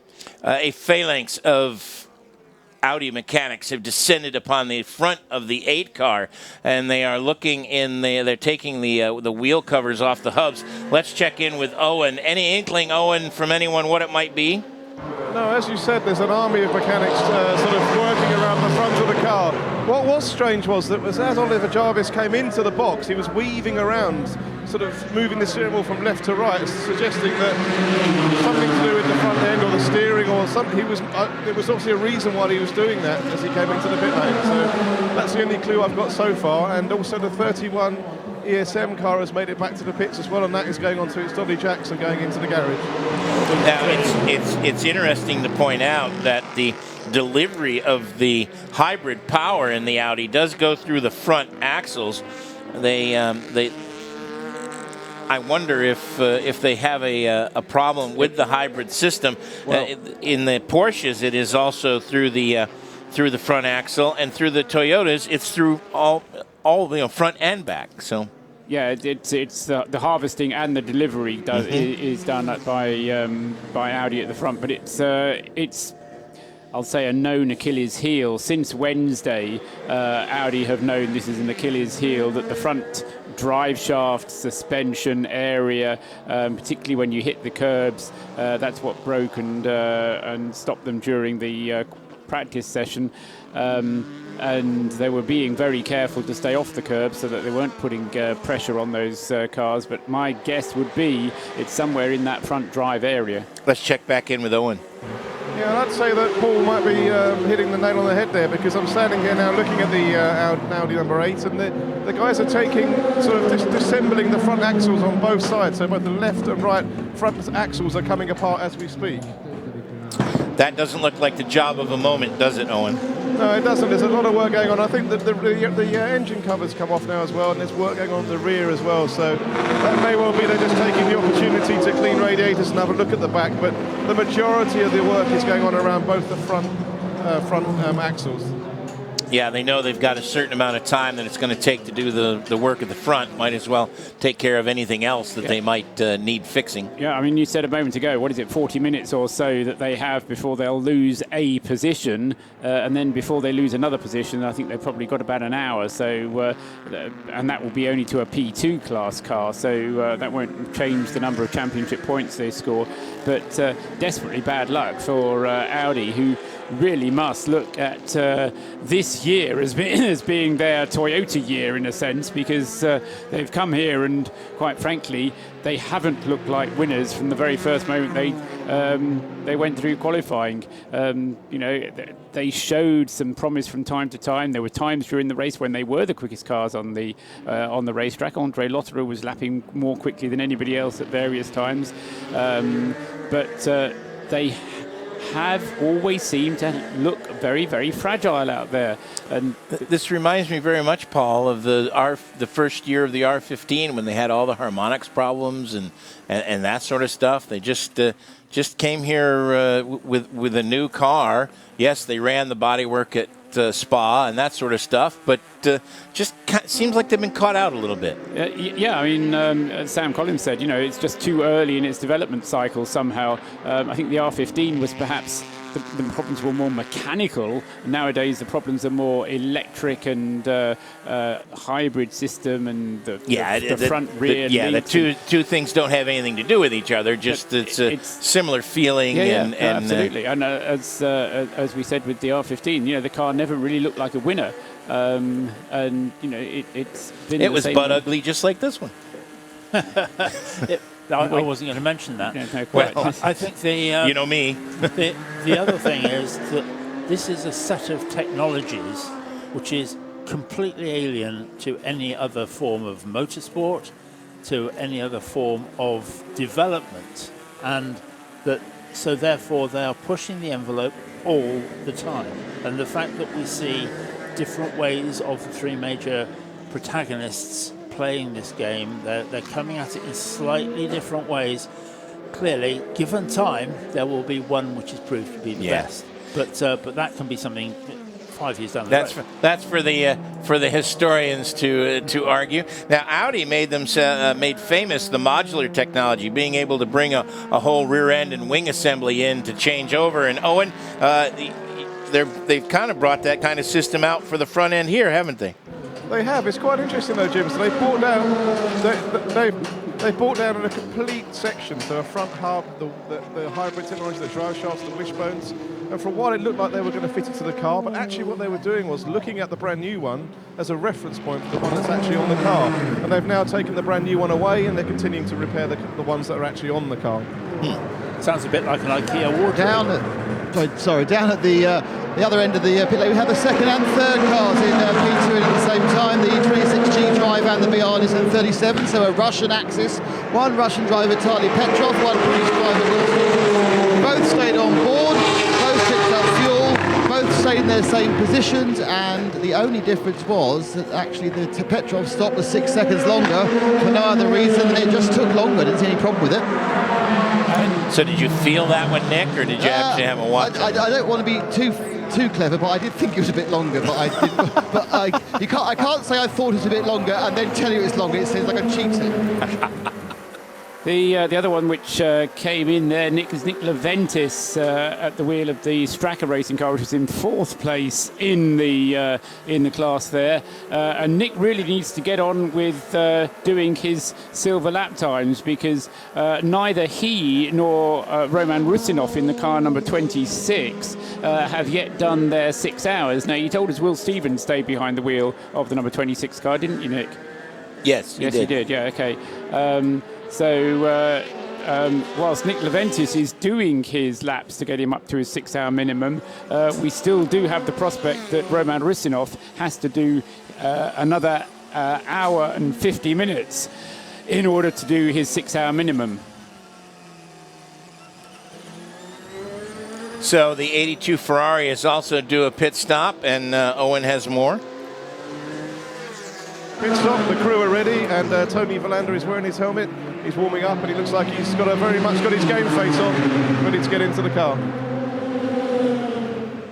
So work continues on the Audi. There's 1, 2, 3, 4. Looks like there's about 8 guys there working, four per side, Paul. Yes, and it's interesting that we have those really, really well-rehearsed pit stops for all of those 3 major LMP1 hybrid teams. They know exactly what they're doing. They do it perfectly, like a ballet. But then when something goes wrong, which is off script, off message, then it's not quite so smooth and it's not quite so easy. And seeing 8 or 10 guys and that's what sets that's what separates the men from the boys, isn't it? It is. Let's go to Nick. And down in the 88 pit, I'm with Khalid Al-Khabaisi, a good friend of ours from the Dubai 24-hour and the World Endurance Champion. Khalid, well, you brought the car in the lead. Yeah, I mean, we were in the lead by halfway through, but I think we got the tire pressures wrong over like 8 stints, and we lost like 3 to 4 seconds per lap, and that was bad, to be honest. But at least now I think we were in 2nd place. It's not bad. We'll see how it goes. Still a few more hours to go. You say you got the pressures wrong. Is that because you were chasing the track or chasing the temperatures? I don't know, to be honest. That's not my job. My job is to drive. The engineer's job is to get the tire pressures right, and I don't know what went wrong, but we'll find out. You've been to Le Mans a few times now, and you're doing more and more racing miles. How much has your confidence increased over the last couple of years? Tremendously. Every time I come to Le Mans, it's like another step. Getting used to the experience, to the traffic, to the cars, the speed, and you learn tricks. Every year I learn a new trick in Le Mans, which is great. So I hope I keep coming till I become really fast. I think you're really fast. Thanks, Khalid. Thanks a lot. He's a lot faster than you or I, right, Nick? Oh, yes. Out on the racetrack, 2 really fast guys are starting to have some fun. Mark Lieb is now just half a second in front of Anthony Davidson. Davidson has been hunting the Porsche, and he has now caught the Porsche as they go through the second chicane. They go through what used to be a slight lift kink, and then he dives down the inside, and Toyota will take the lead of the 24 Hours of Le Mans one more time. A very neat, tidy move, and to be fair, the Porsche didn't fight that. It was quite clear that the Toyota at this stage of the game is the faster car. They're now on that dash down through the other side of the circuit, and coming back from Mulsanne towards the Indianapolis left, and then the right at Arnage. How long has it been since we've been able to say the Toyota is the faster car? That's a absolutely outstanding performance by these guys, and big applause from the garage area when Davidson made the move. It was textbook going into Mulsanne corner. He dove to the right. The first part of the corner, you don't brake. You don't brake until you actually get to the 90 degree, or actually about about 120 degree right-hand corner that sends you on the run to Indianapolis. And then it was hard on the brakes, and now he has started pulling away from the Porsche. And the Porsche guys, looks like one guy's reading the newspaper, and everybody's just kind of chilling out there. Yeah. I don't really want to spoil the story. You asked about when was the last time the Toyota was faster than the Porsche. Well, earlier today, but what I was going to say was it was when the Toyota was on the first stint on its tyres and the Porsche was on the last stint on its tyres. And that's what we've got now. We've got Mark Lieb coming towards the last stint for its tyres, and the Toyota is still Anthony Davidson coming towards the end, but it's the first stint of what's going to be a triple stint for these tyres. So in a sense, this, I say, is predictable. This doesn't necessarily mean that the Toyota is quicker. It just means that Toyota on these tyres is quicker than the Porsche. At the end of this stint, which Mark Lieb will be coming in probably at the end of this lap, he'll get a new set of tyres, or rather Mark Lieb, Romain Dumas will get a new set of tyres, and Romain Dumas will then perhaps be about the same as Anthony Davidson, we'll see, but then Anthony Davidson's tyres will possibly tail off in that third stint. We'll have to see what happens. But my reference was to the 30,000 feet of the last 2 years. Yeah. Toyota's pretty much been out to lunch. Oh, absolutely. I mean, just looking back at certainly where they were last year, I mean, this TS050, I mean, has changed the face of, yes. And a lot of people think it's quite a pretty car as well, Jim. Yes. Yes, it is probably of the three. It is the three I like the best. So, yeah. Yeah, but I think you've hit the nail squarely on the head there, Paul, that what we've talked about is the Toyota is the fastest car right now. And that's what matters. And, well, yeah, but that is going to ebb and flow throughout the next 4 hours of this race. That there are going to be, either of those cars is going to be faster than the other for all sorts of reasons. And it could be drivers, it could be tyres, it could be fuel load. And so no longer now, as we begin to look at the autumn of this race, that it's not therefore about, yes, the Toyota is faster. It's Toyota is faster right now. That could change in half an hour. We have a yellow flag because the 57 Corvette has nosed into the wall, not particularly hard, I think. Mark Patterson at the wheel of that car. That looks like the first chicane, I think. Yes, it is. Yep. And he's gone off driver's right. It's the second off he's had today. Yes, it's the classic place on that particular chicane that people get the first bit of the right-hander right, but bounce off a curb and then nose in on driver's right as the apex of the next corner. But I think that looks like a kiss into the tyres rather than anything else. Yeah. These curbs certainly aren't like Nürburgring curbs where they can pitch you into the forest, but they are. They are, some of them are not to be trifled with, Paul. And most of them now have been dried out nicely as well after all that rain that was sitting in them yesterday. So Mark Lieb may be chasing the Toyota, but of course Mark Lieb's going to be running out of fuel. He'll be bound for the pits at the end of this lap, as will a rather breathless Kamui Kobayashi, who, lest we not forget, he's not that far behind in third place. He's only a matter of 13 seconds behind this pair. So both he and Mark Lieb, Kobayashi and Lieb, will be bound for the pits at the end of this lap. Into the pit lane comes Mark Lieb then, passes in front of us, slams on the brakes to get himself down to the 60 kilometres an hour pit lane speed limit, and heads down into the lap of Nick Damon. That's exactly right. I sincerely hope it's not in my lap, because that means it's veered massively left, gone through the wall, but he's actually going to drift slightly to the right and come into his pit garage. Now comes to a halt. The earthing lead is attached, and the visual inspection, which you're allowed to do, all you can do is fuel, take the driver out, you can clean things up, and you can look at as much as you like. Now, the key thing is that the Porsche mechanics don't use a torch to look, so they must have eagle eyes, whereas Audi mechanics all look with torches. So there's going to be a full service. Neil Yarny will get in, Mark Lieb will get out. That part of it has already taken place. Saying that, no, it hasn't. No, it hasn't. While Neil Yarny is sitting there with his suit and his boot on, they're quadruple stinting. They had everything ready, tyres, everything, a new nose, dolly jacks, the lot, but they decided to send him out for a fourth stint, which is surprising given the fact that they are obviously losing pace on these tyres. So they're already back timing is the question. It's number 6. The Kobayashi machine trundles down the pit lane as well. So Kobayashi fuel only. Interesting, Paul. Well, it's not the first time that Porsche has quadruple stinted the tyres, and I'm sure that they've had Neil Jarni out on a quadruple stint. They had Romain Dumas out on a quadruple as well. Obviously, so now it's Mark's turn. Going to save about 20 seconds on the pit stop by leaving the same set of tyres on. If you're losing, say, a second a lap on the stint itself, then you lose 13 seconds. So you can lose a second a lap, but still it's going to be a quicker strategy to lose a second a lap but leave the same tyres on. Yeah. Slow zone now out on the racetrack from before the first chicane through the first chicane, and that is to clean up the Corvette number 57. Mark Patterson going off on driver's right, as Paul Tarsi said. It looked like that was just more of a kiss than any sort of hard hit.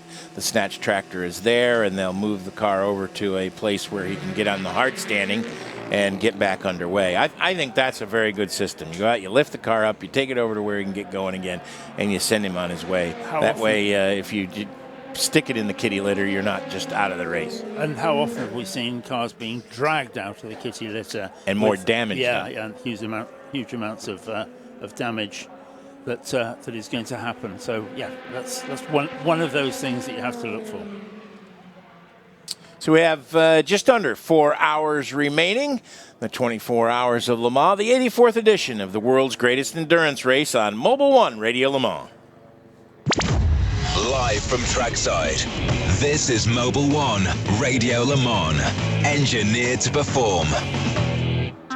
Radio Le Mans weather, powered by EcoBoost. It's nearly 16 degrees on the outside right now. The high temperature today is going to be up in the 20s.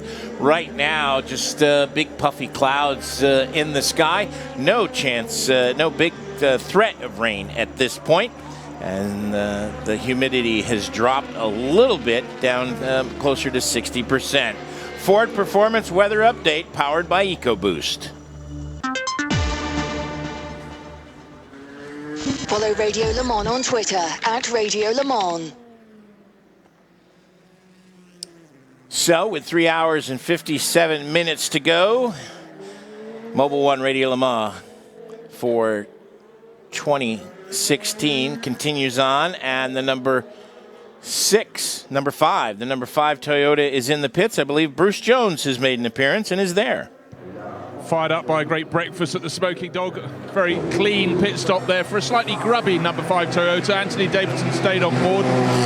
You were just discussing the weather conditions. I'm actually quite glad that the pit lane is in the shade. That won't last for a whole lot longer, but certainly the sort of weather we haven't had for the 84th running of Le Mans is now coming our way, and it's really beginning to warm up. But great to be back in the final 4 hours. How did we get to here? Not so long ago, we were only at the halfway point in the race, but certainly for Toyota, it's looking very strong indeed, I must say. I think time passing like that, Bruce, is probably due to age rather than anything else. But yeah, I think if I were a strategist with Toyota, I would very, very much want to see Kumi Kobayashi in front of Mark Lieb as soon as I possibly could, because that would make all the difference to have those two Toyotas in the front. And as I say that, it changes. So so that at least for a few minutes should settle that down, because that will make a lot of difference, keeping Mark Lieb away from Anthony Davidson. And the other thing I really want to do is to just see what kind of lap times Mark Lieb is going to be able to put in on that set of tyres, which is getting increasingly worn out. I think Sebastian Buemi himself admitted to us that the Toyotas tended to wear out the tyres across a triple stint, and now they put Mark Lieb out on a Porsche for a quadruple. Now, just going the tyre degradation from one stint to the next for Sebastian Buemi when he was out earlier this morning doing a triple stint for the Toyota was about a second per lap. So first stint to second stint, he was losing about a second per lap on the lap time. Now, we'll see whether or not that happens again for Anthony Davidson. And of course, as Paul Tarsi has just said, the other factor is the fact that Toyota still have two bullets in their gun. Kamui Kobayashi going very rapidly indeed, and is providing a very, very good insurance policy for the Japanese manufacturer. Also, Paul, could it be a situation where the Porsche, because the temperatures are rising, has gone to a little bit harder compound this morning and therefore thinks they can get that extra? Because I know at night they sometimes teams tend to run that softer compound. It's certainly possible, and there are three, as far as I remember from what Sam Collins was telling us earlier on, three different dry compounds that are available for them to use. It's so difficult to choose, isn't it? Because the trouble is they've got no data to go on. They've got nothing like this weather this weekend to say this is the right thing to do. So anything they do is going to be a guess. They're going to say, based on what we did 3 hours ago when the temperature was that, this is what we should do now. But it's going to be, I say it's going to be a guess. It's going to be an estimate based on the information they've got, and they don't have a lot of information. But I'm sure they do have, for lack of a better term, driver input as well. I think in all these cases, the drivers are going, yeah, the car feels comfortable. Yeah, the tires have got more in them. No, they don't. It's like driving on ice out here. Things. Absolutely. I mean, Mark Lieb will no doubt have been involved in that decision to leave him on the same set of tyres. And I'm quite sure that he knew when he was coming in that the best thing to do was to stay out. And, the responsibility of making that call lies, yes, with the Porsche race engineer and with the various members of the team, but a fair chunk of the responsibility will be placed on Mark Lieb's shoulders as well. And who rather would you have be making decisions like that with the kind of information and knowledge and experience that Mark Lieb has at his disposal? Exactly. Greg Alderson asks, Craig Alderson, I'm sorry, is it about tire performance or more fuel efficiency for the Toyota hybrid? Can they go a stop less? Yes, they can and will go a stop less, maybe even more than that, maybe a stop and a splash less. Is Paul's latest calculation. And it's down to tire wear for all the teams. Yes, I mean, the choice that Toyota has made, though, to go for 14 laps and the choice that Porsche has made to go for 13 laps, that's a bit more tactical, and we would discuss that a little bit earlier in the program, in the race, that there's a bit of a tactical choice that Porsche's use of the energy, the use of the fuel, has driven them down this 13-lap stint route where the regulations permit them to go 14, but they've chosen to go down a 13-lap route. Toyota, because of the way they use their fuel, and they've decided to go down this, but that's a bit more of a choice. The tyres, obviously, they choose which tyres they use, so there is a tactical element to both of those decisions that you make. But in overall terms in the race, the 14-lap choice has already made a lap's worth of difference for Toyota, and I think that was a lap's worth of difference. A pit stop's worth. Okay. Sorry, a pit stop's worth of difference. Yeah, so they have saved. Wow. They have saved a pit stop as a result of this strategy for 14, and they will save a further splash between now and the end of the race. Yep. So more hard luck for the Michael Schenk entered number 49. They have got a drive-through penalty for causing a collision. That is not good news for the ESM guys either, because that's the car that the ESM team will be using at Watkins Glen. And if you weren't with us earlier, the guys documented very well the travails of Tommy Milner in the number 64 Corvette, which he crashed. So now Corvette, much like a year ago, has got a very damaged race car as they are heading to Watkins Glen in 2 weeks' time for the American IMSA Series 6-hour race at Watkins Glen. So in talking to Ryan Smith on the way over here, he said, oh boy, now we've got to figure out what we're going to do about a race car again. So last year they got the Labra car that was loaned to them for a couple of races, and then Labra got it back in time for the Nürburgring. So I think we're going to be seeing some more Corvette shuffle. Let's go to Nick Damon. Up at the Aston Martin village, Pedro Lamy has brought the 98 in. It's been wheeled back into the garage. Paul Dallana got on board, but they are suffering from sort of small amounts of accident damage, in that some of them's clunked the front and the splitter's fallen off. And they're having to remount the splitter with a combination of, actually they've drilled a new hole for it, but they have used some duct tape, which is good news. And they've also cracked the light, so there's been a little minor accident. Now, whether this is a combination of things that happened before, because it was already sporting some hefty tank tape work on the front rear wing, or the rear fender, front fender, sorry. And I think this may be just a culmination of one too many little bumps and dings, and finally it's also enough, and they've had to remount the front splitter. It's taken them a few minutes. They were in fifth, and they'll probably stay in fifth in the AM class. The number 8 car, the Audi, Oliver Jarvis, work continues on that car. The car's now been in the pits, Paul tells me, about 30 minutes. A question from Peter Sudgen Is there a limit, Paul, to the number of tires the LMP1 cars can use, and is anyone near their limit? I don't think there is anyone near their limit. But there is a limit, and again, it's something that we went through earlier in the race. It's in effect, it's 48 tyres for the race, plus an extra 4 spare ones. But because we had an hour really of wet weather running at the beginning of the race, and then about another half hour when it was really intermediates, that gave them enough tyres to use pretty much as many as they want to. In any case, actually changing the tyres takes so much time that you don't really want to get through the 48 tyres that gives you, because in effect that's giving you triple stinting automatically. The teams want to triple stint, the tyres, they've got enough to triple stint, so that works just fine for them. And then the 4 extra tyres that they're given take account of anything unusual like having punctures.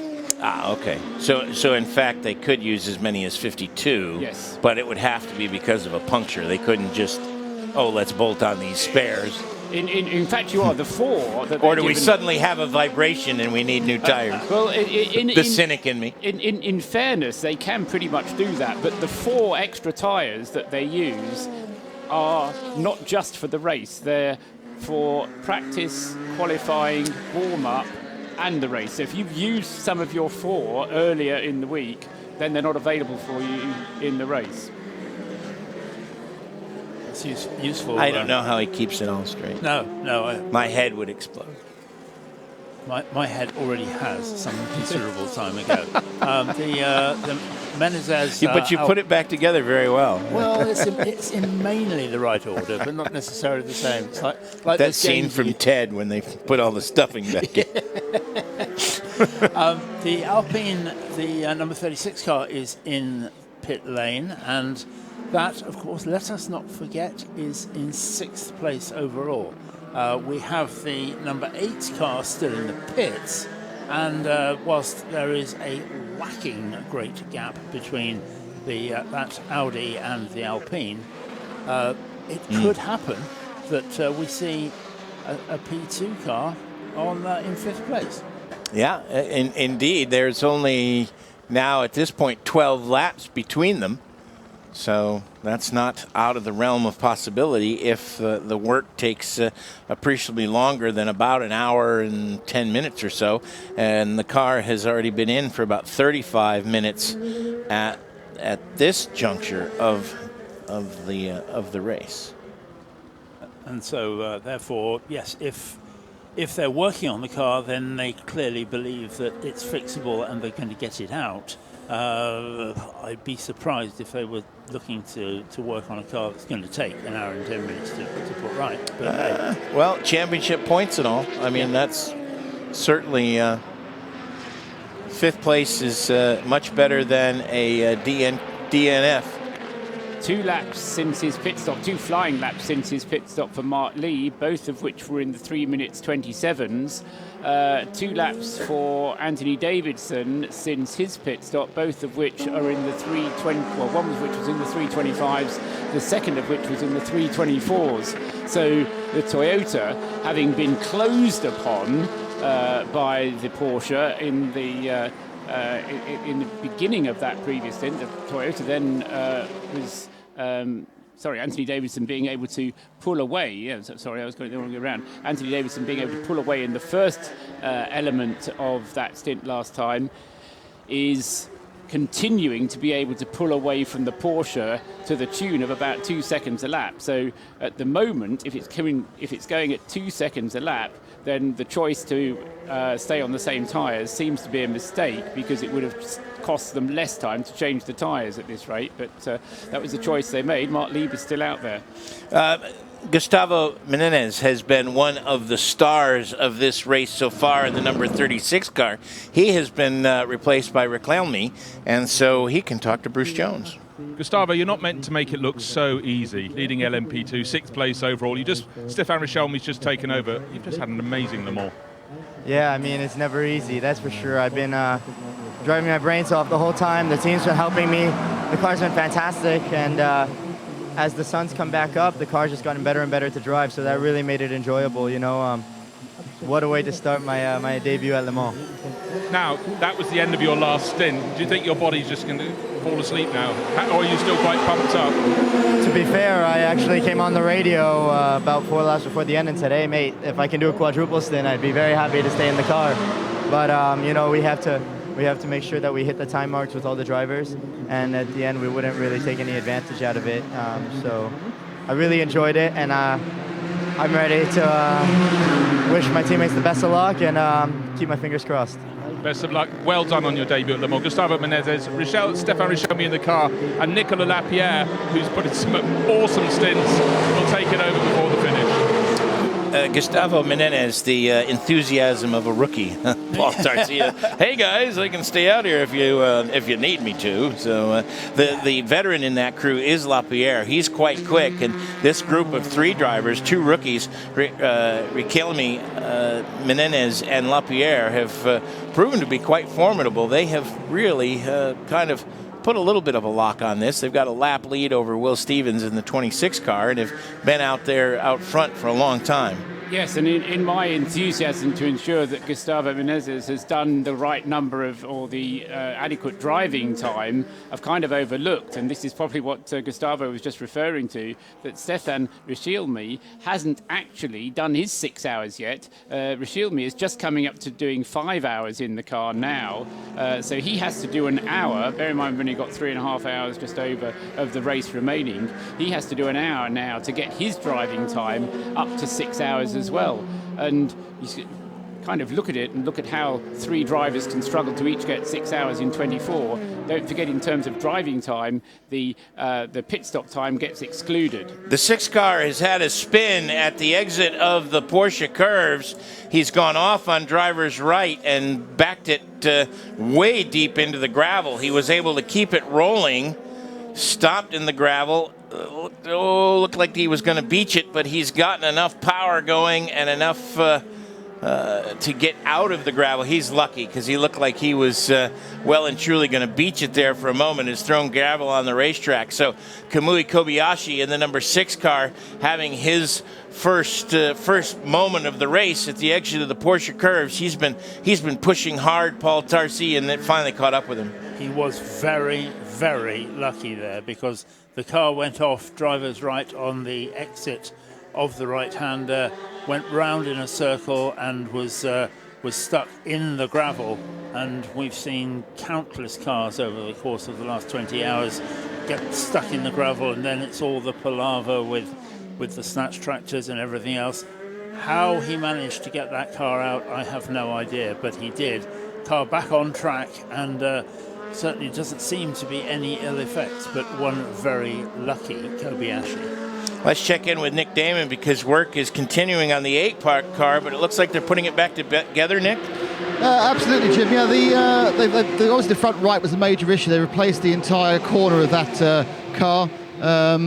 They have there's a lot of micrometer measuring to make sure it was going back in exactly the same setup as the other side. The big cake tins are going back on the brake discs now, so we're not far away from getting going again. Are those cake tins, Nick, or hat boxes? Well, I like cake more than hat. So if you bought me a hat box, meh. Give me a cake tin with a cake in it, yay! So let's be happy about this with 4 hours to go. You kind of get the impression that there are other things going on. There's a lot of things, for a pure mechanical problem on the front right, you wouldn't have quite so much plugged into the rest of the car after 40 minutes. So, I think what's happened with Audi here, I suppose has surprised none of us considering how the rest of the weekend has gone. But they are now just doing the sporting thing and battling to the end. And as you say, it's for what it is now worthwhile doing that with World Championship points, double points, of course, in this event for the World Endurance Championship. Any position they can get is worthwhile, but there's still extra screwing going on. There's still extra adjustments on the various hatches as they get taped down. And my guess is, and I'm hoping that either Ralph Juttner or Dr. Ulrich will turn up in a minute to have a chat with us just to find out this is exactly the same problem as they had on, was it Wednesday night? Yeah, Wednesday night. Yeah. So 20 minutes past 11, you're listening to 91.2 FM, Mobil 1 Radio Le Mans for 2016. Anthony Davidson leads overall in the Toyota number 5. Joey Hand continues to hold a almost 6 second, 5.9 second lead over the Ferrari number 82 of Tony Vilander. Hand and Nat Ford have been dicing with the Ferrari of Vilander for the last couple of hours. In P2, it is the 36 car, Stefan Rakelmi, behind the wheel of the Alpine that is leading. The rookie has another driver who has done an excellent job so far. And then in GTE AM, Townsend Bell, the Indy 500 veteran, is in front of Pat Long. So it's two Americans at the front of the AM category right now. Townsend Bell leading Pat Long by a lap, the 62 Ferrari, over the number 88 Porsche. And the word from Nick Damon is the number 8 has rejoined the race. So good job, guys. And they come out of the pits with a 1-lap lead over the number 7 of Andre Lauderer. So they were able to get the stop done, Paul Truswell, and hold on to 4th position.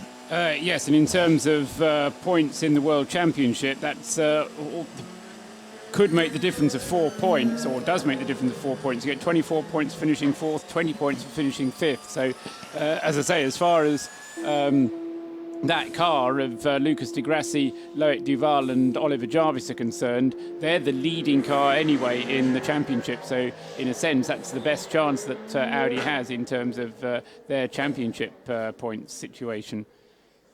A little bit of a strange one unfolding in front of us there, where the number 48 car came round the Porsche, the Ford chicane, and then took the long or the short way actually into pit lane. That having done all the left right, they then that car then turned right into the bypass and into the pit lane, which I don't think is going to be legal. One of the cars that had a big problem earlier was the number 1 Porsche, and Mark Webber has now taken over the wheel of that car, and that car has climbed back up to 21st position. It had dropped completely off the first 2 pages of the running order at one point, and is now back on the first page of the running order. Mark Webber headed back out.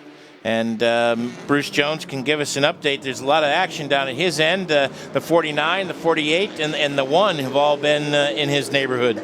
No, sorry, I made out the 49. I meant the 48. That's the trouble this time in the morning. But the Murphy prototypes, Orica had stopped only about 4 garages up the pit lane. Now 4 mechanics have run down to push it all the way back up to 2/3 of the way up the pit lane. There's their morning wake up. Mark Goosen sitting implacably at the front of the car. One car to listen out for, though, is, I'm fairly sure, the AF Corsa, the dark green and white car with Aaron Scott on board, has picked up a misfire. I'm going to listen to it next time around, but it'd be very cruel to get to the 21st hour and start having problems. But right now, the main problem in the pit lane is simply for the Murphy prototypes. They'll be running quite low on juice, and they're pushing the car up the pit lane. That 55 car is in the AM category. That's the green and white Ferrari, which is kind of a anomaly to see a green Ferrari. I rather like green Ferraris. It looks great, but it's just, you don't often see it. No, I think... You see a yellow one before you see a green. Yeah. You just started a sentence, and I thought, I know the answer to that. The number 1 car fell all the way down as far as 54th out of 60. And the 7 car fell to 59th and has worked his way back. So it just shows to show. I mean, although the number 7 car fell further back in terms of place, it didn't had a lot more time. It didn't lose as much time. I mean, the number 1 car lost over an hour in 2 separate pit stops. It lost an hour and 15 on one pit stop and an hour and 20 minutes on another pit stop. So it had a very sorry little tale of woe whilst they looked after some kind of battery problem on that number 1 car. That was the reason why it fell so far back. But since it has recovered, seems to have been running reasonably strongly, and Timo Bernhardt, Brendan Hartley and Mark Webber have been getting on with the task of, yet again, just getting the car to go so that it scores championship points at the end of the race. And the championship at the moment looking very good indeed for Mark Lieb, Neil Jani, because they're the ones who lead the championship overall, with Romain Dumas at the top of the list. And of course they're very handily placed second at the moment, and surely, I'm not counting too many chickens to say that the Porsche will at least finish on the podium, or is that going to jinx it?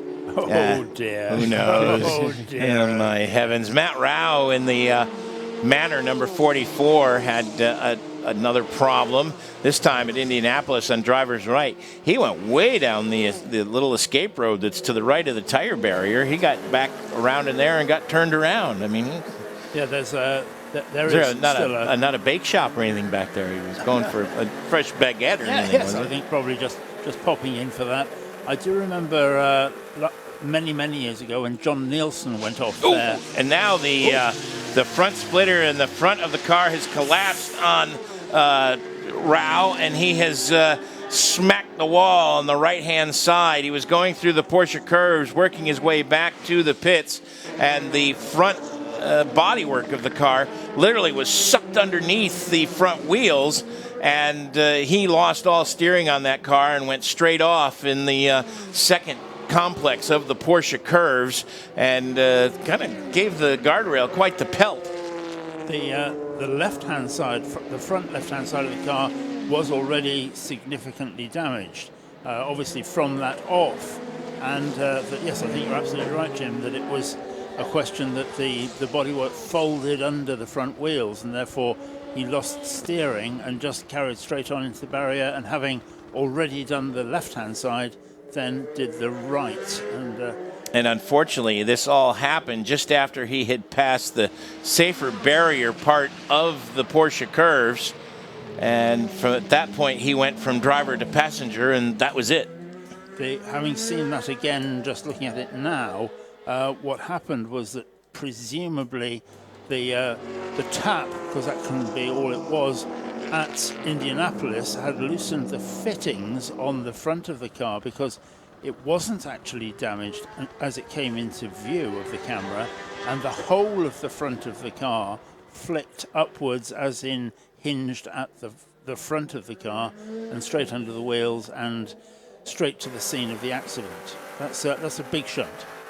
So there's a yellow flag at that area. I am sure we're going to see a slow zone, as yes, now that pops up on our scoring monitors. Prepare for a slow zone in zones 30, 31, and 32. Now, what's that going to do to the battle at the front? It shouldn't really affect anything in terms of distances. I don't think we'll see a big effect on anything unless we have a full safety car at some point. I think that's part of what the slow zones are designed to do, is to keep the race in kind of intact, for lack of a better word. Paul Trustwell? Yeah, the problem is, and it's not happened this time, when the slow zone happens for, say, the third place car, because the first two have got through and then the slow zone kind of happens. But because of when it's happened, all of the cars were safely through the Porsche curves when Matt Rao came through and then caused the slow zone. So they're going to get round to that zone in about 3 or 4 minutes, no less than that, because they're at full racing speed. They're going to get to that area in about a minute's time, and then when they get there, all three of them will be affected by the same amount, with the slow zone being in place. And then hopefully the slow zone will be removed in an area when they've all three been through it. And of course that's something that race control can judge to a certain extent, and they'll endeavour to make it as fair as they can. And interestingly, slow zone is the entire Porsche curves, and that's one of the fastest parts of the racetrack. So that's going to bring overall lap times down significantly, isn't it? Correct, yeah. We're going to see that car being recovered, which is going to take a few minutes to do for sure, because whilst it's on all four wheels and is substantially intact, it still is going to need to be lifted from there. So 3.5 hours remaining in the 84th running of the 24 Hours of Le Mans. We'll give you an hourly update. The Hourly Update, brought to you by IHG Rewards Club, where keeping you connected matters. So with 3.5 hours remaining, in this endurance classic. Anthony Davidson is your leader on 325 laps complete. He holds a 26-second advantage over Mark Lieb in the Porsche number 2. Lieb is chased by Kamui Kobayashi, who recently in this last hour has had a spin and has dropped a further 19 seconds further back and is 56 seconds back further from, actually he's now 30 seconds behind Mark Lieb and 57 seconds behind Anthony Davidson. So much for my bragging about base 60 math earlier. In LMP2, the number 36 Signatech Alpine continues to lead from the Orica, G-Drive Orica, number 26, Will Stevens behind the wheel of that car, who has just made a call to the pits. He's leading the number 37, who has also just come into the pits, Vitaly Petrov. That's one of the S&P entries, the BR01 Nissan. In GTE Pro, Joey Hand in the Ford number 68 holds a 5.7 second advantage. Right now, the closest battle on the racetrack over Tony Vilander in the Ferrari number 82, the Rizzi Competizione Ferrari. And then comes the number 69 Ford of Ryan Briscoe, another 2 minutes behind that battle. So the top three all on the same lap, 288 laps complete for them. And then in AM, it continues to be Townsend Bell in the Ferrari number 62, chased by the Porsche number 88 of Pat Long, and Rui Agua in the number 83 Ferrari. So top three is Ferrari and Porsche in the AM category. In the Pro category, it's Ferrari and Ford. That's your IHG Rewards Club hourly update. The Hourly Update on Radio Le Mans, brought to you by IHG Rewards Club. It's about people, not just points. 24 hours a day. This is Mobil 1 Radio Le Mans. When seconds matter, science matters. So 3.5 hours remaining in the world's greatest auto race, the 24 Hours of Le Mans, the 84th running of this great race. Mobil 1 Radio Le Mans for 2016. Jim Roller along with Paul Squared, Paul Tarsi and Paul Truswell in the booth. In the pits, it's Bruce Jones, but first Nick Damon with one of the big stories from this race, Sir Chris Hoy. Yes, indeed. I'm with Sir Chris himself after, well, you forget this cycling rubbish. It's horsepower's far more important, isn't it? It certainly is today, anyway. Bloody hell, that was an amazing stint out there. It's been an amazing race so far. I can't believe we've got only 3.5 hours to go. I've had pretty much every experience so far. I've had scary moments, I've had exciting moments, I've had the night time, I've had the daytime. It's been an unforgettable time for me. Yeah, we thought they might treat you lightly, but now they had you out in the middle of the night. You were doing triple stints. You're a proper racing driver. Well, they start me off with a quadruple stint, which is, it's not exactly going in at the shallow end, is it? But it's been such an amazing team effort, and we had a little bit of problem at the start, the car with the power steering. We had about 10 minutes in the garage with that. We also had problems with the number on the side, the light on that. We had to come in from the ACO, and there was something else we had to come in the garage. Andrea went through some oil just before they had the safety car out. He was the first person, and he went off into the gravel. So we've lost a bit of time, a few laps earlier on, but since about 8 hours gone, the car's been really great. What's the difference in the physicality and fitness you need for a 3-hour stint in a racing car compared to the sprint race of velodrome? The velodrome's all about, well, obviously the physical output is everything, so it's on a different scale, but the mental side of it and the concentration, it's about one effort that you build towards, and it's everything, and it's just literally a blink of an eye and it's done. Here, you have the capacity to crash, to make a mistake, for the race to be over at any point in 24 hours. And it's that kind of, and also you've got to push the whole time, and it's that fact that's on the back of your head that causes stress, that causes this mental fatigue. And I've never experienced mental fatigue like it. You come out of the car and you're exhausted, and it's not because your muscles are fatigued, but it's because your brain, or my brain, has been working at full capacity. And I think that's the biggest difference between the pros and the amateurs, that they can probably function with less capacity. They can maybe run it, they're more relaxed in the car, they're not having to use so much of their brain power to actually drive the car. And as a result, the amateurs, I think you look at them, they're all exhausted when they get out of the car. And which one's the bigger buzz? Oh, they're both equally amazing in their own way. To compete at the Olympics, that was a dream of mine, and to come here and compete at Le Mans was a dream of mine. And it's, you try not to let the emotion get involved when you're competing. So just now I'm just trying to focus, because I might be going back out again potentially. So I don't want to get emotional and think about it yet, but if we can make it to the checkered flag, there's going to be a few lumps in the throat, I'm sure. This is obviously the culmination of ambition, but are we going to see you back next year and the year after and the year after? I don't think it's the kind of thing you can only do once. I think once you get the bug, but the trouble is finding backing and support. So that's the key thing. If I can continue to get the backing, I mean, Nissan has been incredible. It's their support. The GT Academy brings the novice drivers, PlayStation gamers up to podium level, and I've benefited from that existing pathway. But yeah, I would love to come back, put it that way. This isn't just a one-off, I hope. It's great to see a fantastic performance. Thank you very much. Bruce! Aaron Scott looking... It was a crazy time down in the 55 Ferrari pit. A handful of laps ago, he came into the pits. Sounded like a misfire, or was it a gear selection problem you're having on the 55 Ferrari? It's a broken exhaust. It was the same problem we had during the night when we were up in third, and we had a bit of time in the box, and we managed to fix it then. But obviously now we can't fix it, so we're just trying to run. We've also got a bit of a problem with the brakes, but other than that, we're in good shape. Because Matt Griffin took over from you, he must have thought he'd put the money in for a fairground ride. The car was up and down on the jacks, not helped by the 37 BR01 being in the neighbouring pit garage. And your crew really had to work hard. I'm not sure if we had one too many in the pit lane, all sorts of stuff there. Not for you to worry about. Prior to that, though, car running well. You enjoying your experience at Le Mans? Yeah, it's been a great experience, and the car is running really well. I mean, it's a shame that we had the problems during that stint, because I think the track's really, really quick now, and it would have been nice to have a good run. But hey ho. And that's you done for your run now, is it? I think so, but Matt's done a fair bit of driving. If he wants a break, I'll do a bit more. Right. Well, thanks for coming out to talk to us, Aaron Scott.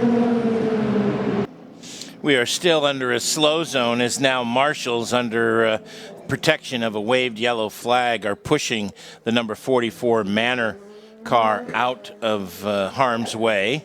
So Roberto Meri looking on, obviously very disappointed, because his mount has been damaged beyond recognition. And that is a sad sight, because that was a great story of and they did really well in their first effort here, didn't they? I mean, it's hard for teams to come here their first time. Yes, it's a motor race. Yes, many things are the same. This is a unique event. It has its unique challenges. It has its unique elements that make it different than any other motor race, from the way it's run to logistics to hospitality to everything. And to come here and perform this well in their first effort, that speaks volumes. Yeah, and I think it's sad to see the car therefore limping, or being limped to the wrong side of the barrier because of that. But I think now you get to the point where you can just doff your cap to people and say, yeah, okay, you didn't get to finish, but well done. I mean, exactly the same to Chris Hoy, Circus Hoy, I should call him. First time at Le Mans. All of the things you've just said about Manor apply to Sir Chris Hoy as well. He's come here, he's done a perfectly reasonable job. He's been driving the car for very nearly 7 hours, and as he said, he might have to go out again. Michael Mooneman still has an hour and a half to do, and Andrea Pizzitola, the star driver, if you will, of that team, it's his first time at Le Mans as well, so it's not even as if they can look. So there's these kind of stories, and this is what I love about this place, is there's all kinds of these emotional stories where people have come out and they've done a good job, and even if they haven't won the race, they've given it everything. And we heard Chris saying that, it's all this mental exhaustion, you come out of it and you're just staggering around because your head's kind of filling up and you're just working at maximum capacity all the time. Let's go to Nick for more on the Manor story. With Graham Loudon, Graham, all I can say is very bad luck. Yeah, as we said before, the highs in racing are high and the lows are desperately low, and the bits in the middle are very challenging, and this is just a result of one of those challenges. It looks as if our race is over, and if that's the case, it's really very disappointing for everyone. But we pick ourselves up, we've learned an awful lot. It's the longest race we've ever done so far, and and move on. And you did lead at the start. Yeah, we led for a good I think good 4 or 5 hours or so, you know, in pretty challenging conditions, and things were looking really, really good. But you know, this race is a real challenge. We always knew that before we came here, and it is only our third ever sports car race, as I keep saying, and we're learning stuff all the time. It's really disappointing for the guys, but you know, that's only because they're proper racers and they want to do the best they possibly can.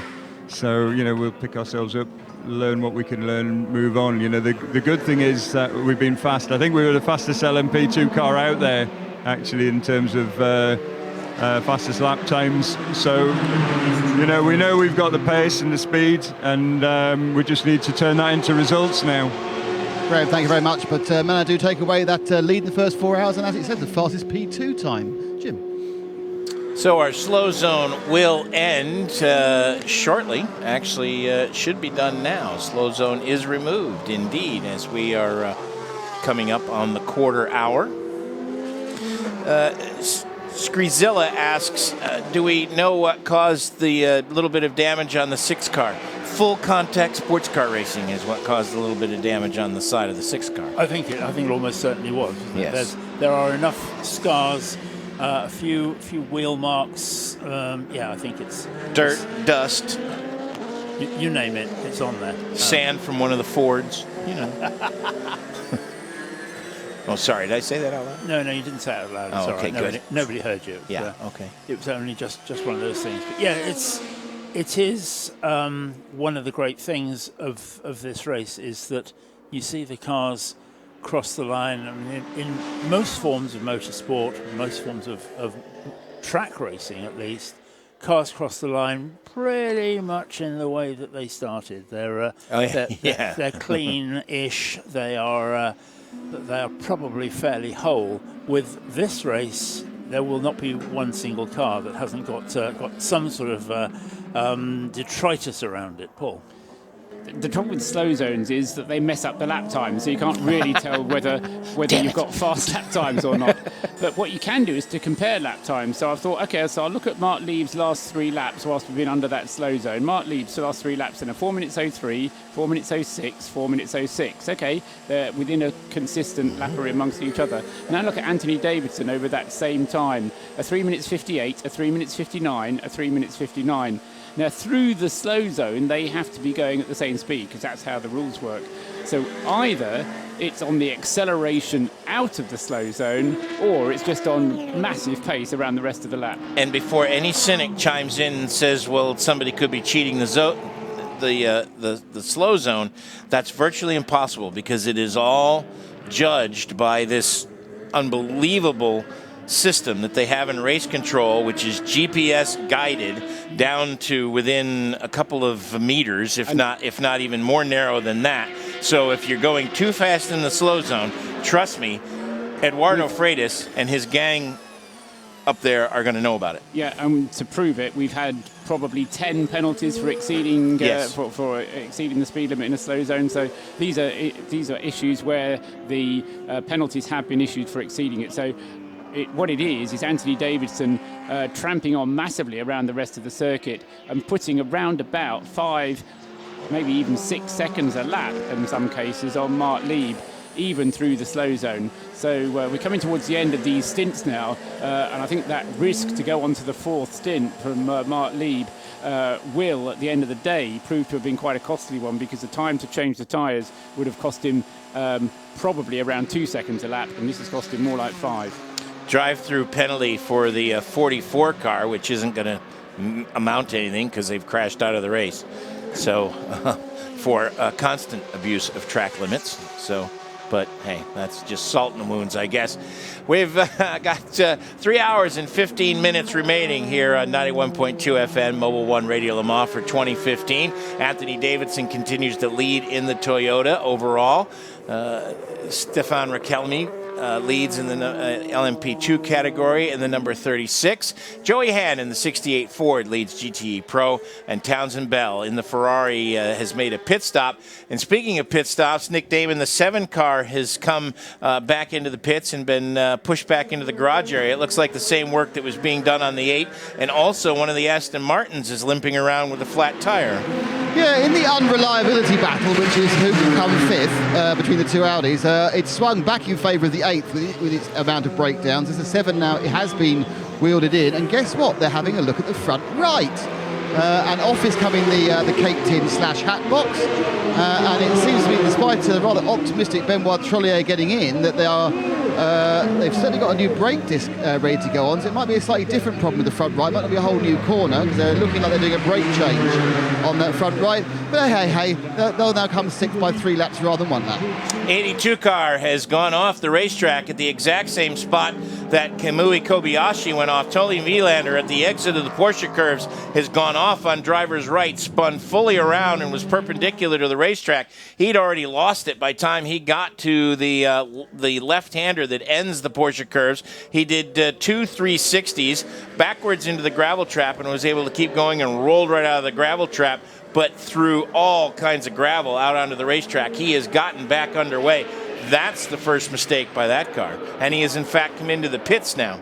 Yeah, the car itself was about a lap and a bit, so 4.5 minutes ahead of its nearest rival in GTE AM. There are actually 3. That's the pro car, 82. I do beg your pardon. That's my mistake. Yeah, sorry, it's a pro car, isn't it? Yeah. Let me go back and do that calculation. All right, again. while you do that, let's go down to Nick.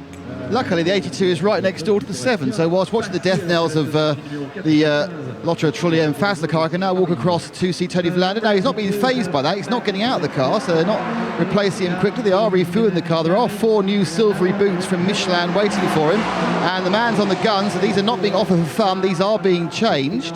Does not appear to be actually any damage on the car. It appears, as you say, spun himself around without doing anything apart from making things particularly dirty. And the car happily comes up on its jacks. The tyres go round in the dance, and the tyres coming off don't look to be damaged either. But I suppose rather than clean them up when you can just get out there for a lap and a half later.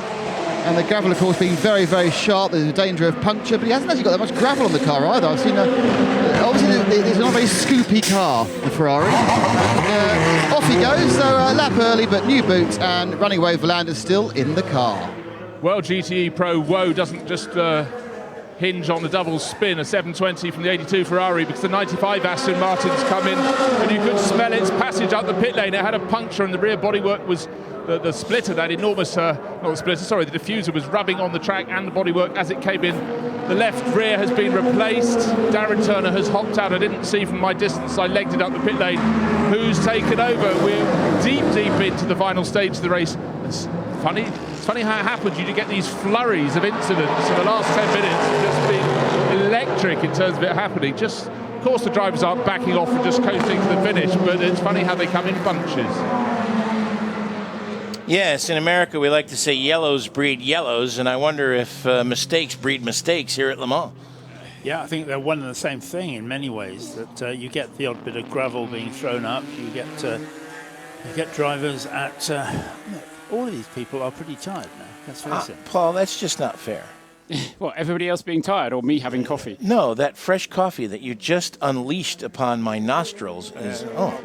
I hope it tastes as good as it smells, because I'll sort you something in a minute. I now know your secret. Yeah. And so does everybody else. Yeah, black coffee. Yeah, sorry, I completely misinterpreted the Risi Competizione Ferrari there. It has just under a lap an advantage. It's in second place in GTE Pro. It has just under a lap of an advantage on the third place, the second of the 4 GTs, which is the Brian Briscoe driven car, the number 69 car. So having made that pit stop and got out again, it's lost about a minute and a half of that 2 minutes, but it still has second place in the class, but it's certainly got to get on with it and not make any more mistakes like that now. Up here in the Aston Martin 95 pit with Darren Turner. Darren, that was really bad luck at the end. What happened? We think just a puncture. Obviously, there was a slow zone through the Porsche curves and a bit of debris out there, maybe, or somewhere else on the track. The lap before on the way to Indianapolis, I just radioed in and said something just felt a bit strange on the rear. And I saw a bit of debris come out the back. Whether that was the tyre starting to get damaged or not, I don't know. But then it went later on in the lap. It was towards the end of the stint. It just meant, obviously, had half a lap to try and bring the car back without doing any more damage. But the thing is, we're out there again now. Nicky's in the car. And hopefully, fingers crossed, that's the only drama we have to the end of the race. Been watching for many hours, been running around in fourth. You really can't get any nearer the top three, can you? No, it's pretty impossible. I mean, it's the same sort of two cars that are up front after they've been all race, and obviously they showed their speed in qualifying, and we're not on that sort of level at this stage. So it was always a case of just try and hang out there, keep out of trouble, run as reliably as we can, and it was looking quite good. P4 would have been a great result from starting 9th on the grid, but we're sort of dropped to place now. But let's see what happens with the last few hours. Darren, thanks a lot. Number 2 Porsche into the pit. Calm and cool as a cucumber. Mark Lieb out of the car. Oh yes, 6 Toyota in as well. But I'll just tell you, Neil Yardy has got on board. He gave a good pat on the back to Mark Lieb. It's all just at the refueling stage. Still, it's all looking very standard. It's fuel. We're waiting for tyres to go on. Brand new set of slicks for the number 2 Porsche. I'm going to now start legging it down the pit lane. They're still at the refueling stage for the number 6 Toyota. They're right down by pit entry. So apologies if there's a driver change and I can't see it from the distance, but I'm closing in fast. No driver change. That's good to hear. Thank you very much. So still refueling. Then will we get a new set of tyres? Yes, indeed we will. So equal pit stops in terms of what they're doing for the number 2 Porsche and the number 6 Toyota. But of course, the stopwatch will tell us which of the two teams did better in this enthralling battle as we go into the closing hours here in the 84th Le Mans. Bruce, I think I led you astray on the no driver change. Paul? No, in fact, it was me leading you astray because, in fact, it is the number 6 Toyota who's come in, and yes, there is no driver change. I was looking for the number 5 Anthony Davidson car coming in. That has stayed out for 14 laps. The significant thing, which is what was distracting me, is that Mark Lieb stayed out for 14 laps as well. Now, Porsche have not only realised that they've got a problem with quadruple stint in the tyres, but they've also realised they've now got a problem with getting to the finish of the race without another splash. So they're having to now back time this race to work out how they can get to the finish without a splash. So hopefully that we're all working and we're getting our sums right, because otherwise I'll be held responsible. Gotta blame somebody. Yeah, it's always my fault. It's like being at home. You're married, remember? Yeah.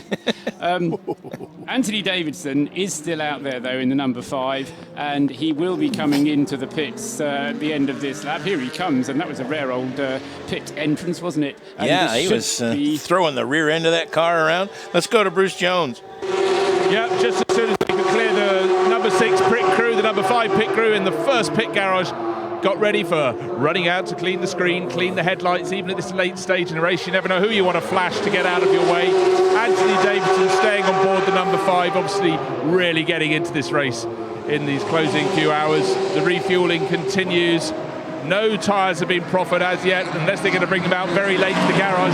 This is going to be refueling only. Hopefully that fits with Mr. Trustwell's understanding of all that's going on. But that was interesting. Porsche running that 14th lap to try and do everything it can to counter the challenge, and really strong challenge, may I say, as number 5 goes underway. Toyota really putting on a great show. And the other significant thing is, now I'm checking back, the number 2 Porsche with Neil Jarney getting back into it, because that car has had a bit of a difficult time with deciding who was going to drive it at any one time, with Neil Jarney missing out on a stint earlier on. Well, Neil did a double stint earlier on, then he handed it over to Mark Lieb. Mark Lieb did a quadruple, and now it's gone back to Neil Jarney. So trying to get our heads around the stint rotation in Porsche is proving to be quite challenging. So Jarney has got back in. Now, in theory, he could go all the way to the finish of the race, could he not? Yes, I think he probably can. So I'll just have to double check that one. But while you do that, let's go to Nick Damon, the number 68 car. Is in the pits out of the lead of GT Pro. Now the engine noise you heard at the beginning of that was actually the GTO Pro lead of the 68 of Joey Hand leaving the pits. No driver change, but new boots all round. So obviously it's quadruple stints at the order of the day driver-wise for the Ford, but they're just double stinting the tyres. And we're about to see our leader from, I think the Alpine is coming in, and he says 36, so we should see our leader from P2 in a second as well. Yes, he is on pit road as well. So it's coming up on the top of the hour. The leaders all making their pit stops. Unfortunately, at the top of the hour is going to be a sad moment for me. I'd like to the words that Johnny Palmer so eloquently said to my friend Paul Tarsi earlier today. Paul, one of the things that I can look back on my career is how much I have enjoyed working on Radio Le Mans. It has been one of the, not the highlight of my broadcasting career, all my TV work aside. And what has made it so enjoyable is the people. And that brought you into my life. And I will always remember you for that. Thank you, mate. You have been a mentor to me, and you have, in fact, been a mentor to all of us here at Radio Le Mans. He was talking, he being Johnny Palmer, was talking about how you took him under your wing. You took this entire service under your wing, my friend, and we are all greater for having known you. And I think the best part is that now you and I are going to be able to spend some time together taking a look at the cars that we both love so much when the drivers were fat and the tires were skinny. and I can tell you when the old sheds come back here again in the future, they won't be the same without you. And thank you for being my friend and my colleague. And bon chance to you. You were just saying to Paul about the smell of his coffee. I think that somebody seems to be peeling onions in here because it's getting to us all. But thank you, and thank you to everybody out there in Radio Le Mans land. I've loved every bit of it, and that's me done. I'm out of here, and we can have a great few hours on the way. Bruce? Well, here to all of that, and all I can say is, Mr. Tarsi, if we were going back by ferry, we'd have given you burial at sea, but you got away because we're going back by the Eurotunnel. Yes, but my friend, it would have been a Viking burial. We would have, we'd have lit it up. I can tell you that much. I think it would be less a Viking burial, more a rendering down, actually.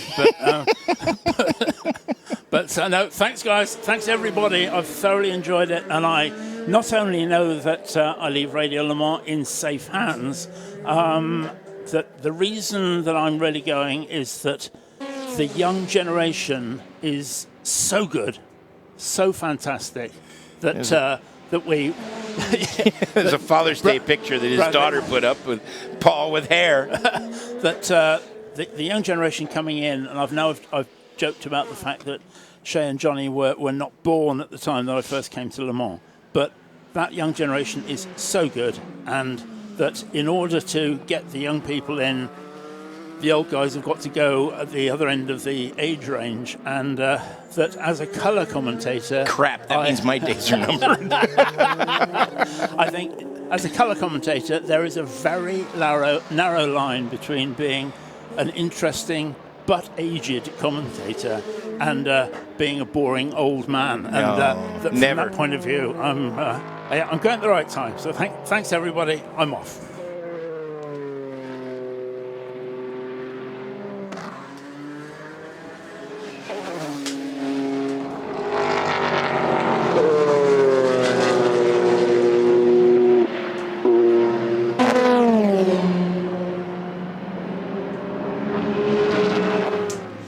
.2 FM, Radio Le Mans, Mobil 1 Radio Le Mans for 2016. We are coming up on 3 hours to go. It's going to be an exciting 3 hours. You don't want to miss a bit of it, and you're going to hear it all live right here. Live from trackside, this is Mobil 1 Radio Le Mans. When seconds matter, science matters. Radio Le Mans weather, powered by EcoBoost.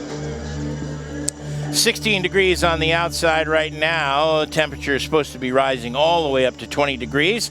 Probably every chance that we're going to get there. Humidity on the outside, 77%. Cloud cover, it's not 100%, but we've got cloud cover is coming in. That bodes for possible late afternoon rain showers, but we certainly won't see anything in the next 3 hours, I don't think. That's the Ford Performance Weather Update, powered by EcoBoost.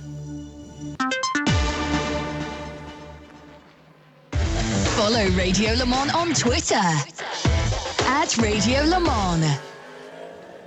91.2 FM, Mobil 1 Radio Le Mans at the Sarth. I got a new dance partner in here. It's Sam Collins along with Paul Truswell, and we've got Matthias. Some people are easily forgotten, aren't they? Paul Matthias barely steps out of it, and you're dancing with a new partner. Yeah, Jim. well, it's it's how it goes. The 98 car has pulled off on driver's left. Looks like that's where is that, Paul? Is that up to Dunlap? Yes, it looked like it was up to Dunlap, but I wasn't. Yes, it's that's Matthias Lauda in the number 98 AM car.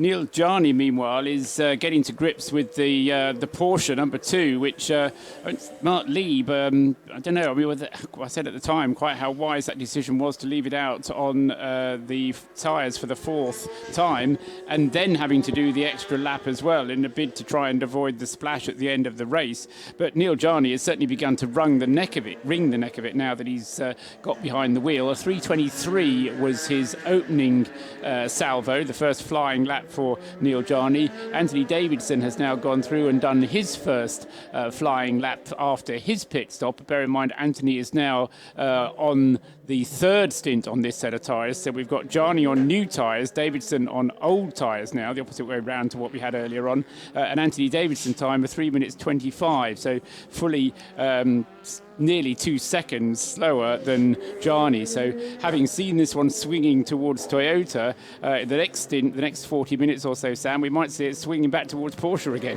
This is a complete seesaw of a race. I know people are talking about a roller coaster. It's a seesaw. It's just going backwards and forwards, not going in loops and stuff like that. But it's now, with 3 hours to go, this is Formula One type strategy. The guys, okay, I think there's about a minute deficit for the Porsche. There's different tyres and fuel strategies to go, but they're going to be running proper. Where are the other cars on the track? Where's the traffic? They've got to be so tight on their pit work, on the drivers, everything like that. This is a race on speed now. Yeah, and on the ability of the drivers to get the most out of every moment and to get past the slowest traffic, which of course there's still a lot of. I think we're just only down to 10, 12, 13 retirements thus far. So we've still got a very large number of cars going around. And where that traffic is around the track is going to play a major part, particularly in pit strategy. It may be that you could bring a car in a lap early. You might start seeing funny things like that, which will really make a mess of your graphs, Paul. But if I could see it going slightly differently, perhaps the way I think you think it's going to go. And I could see them playing this out, some really cunning strategies, maybe short filling, maybe splitting tyre strategies, doing something different to pull it all off. Wow. Interesting. I don't know what their strategies are. Yeah, but that's a lot of possibilities. I was going to say that for things statistical, I always lean on Paul, and for things technical, I always lean on you. And I was going to say, does anyone at this point, in your opinion, have a tactical advantage? Because you said this comes down to speed. Yeah, there is one team that does. They have 2 cars left in this fight, and it's the Toyotas. But remember, Toyota... Is it because of the 2 cars, or is it because they're faster? Both of those things. But on top of that, Toyota, this LMP1 team, morphed out of the Toyota Formula One team, which already had advanced pit software and strategy. There'll be guys sitting back in Cologne trying to calculate, like they used to do in Formula One, I suspect, trying to calculate the best times to do things, the best positioning on the track. They're trying to do the best they can, but they still have to go like hell. Some of the AM cars have run afoul of issues. Let's check in with Bruce Jones.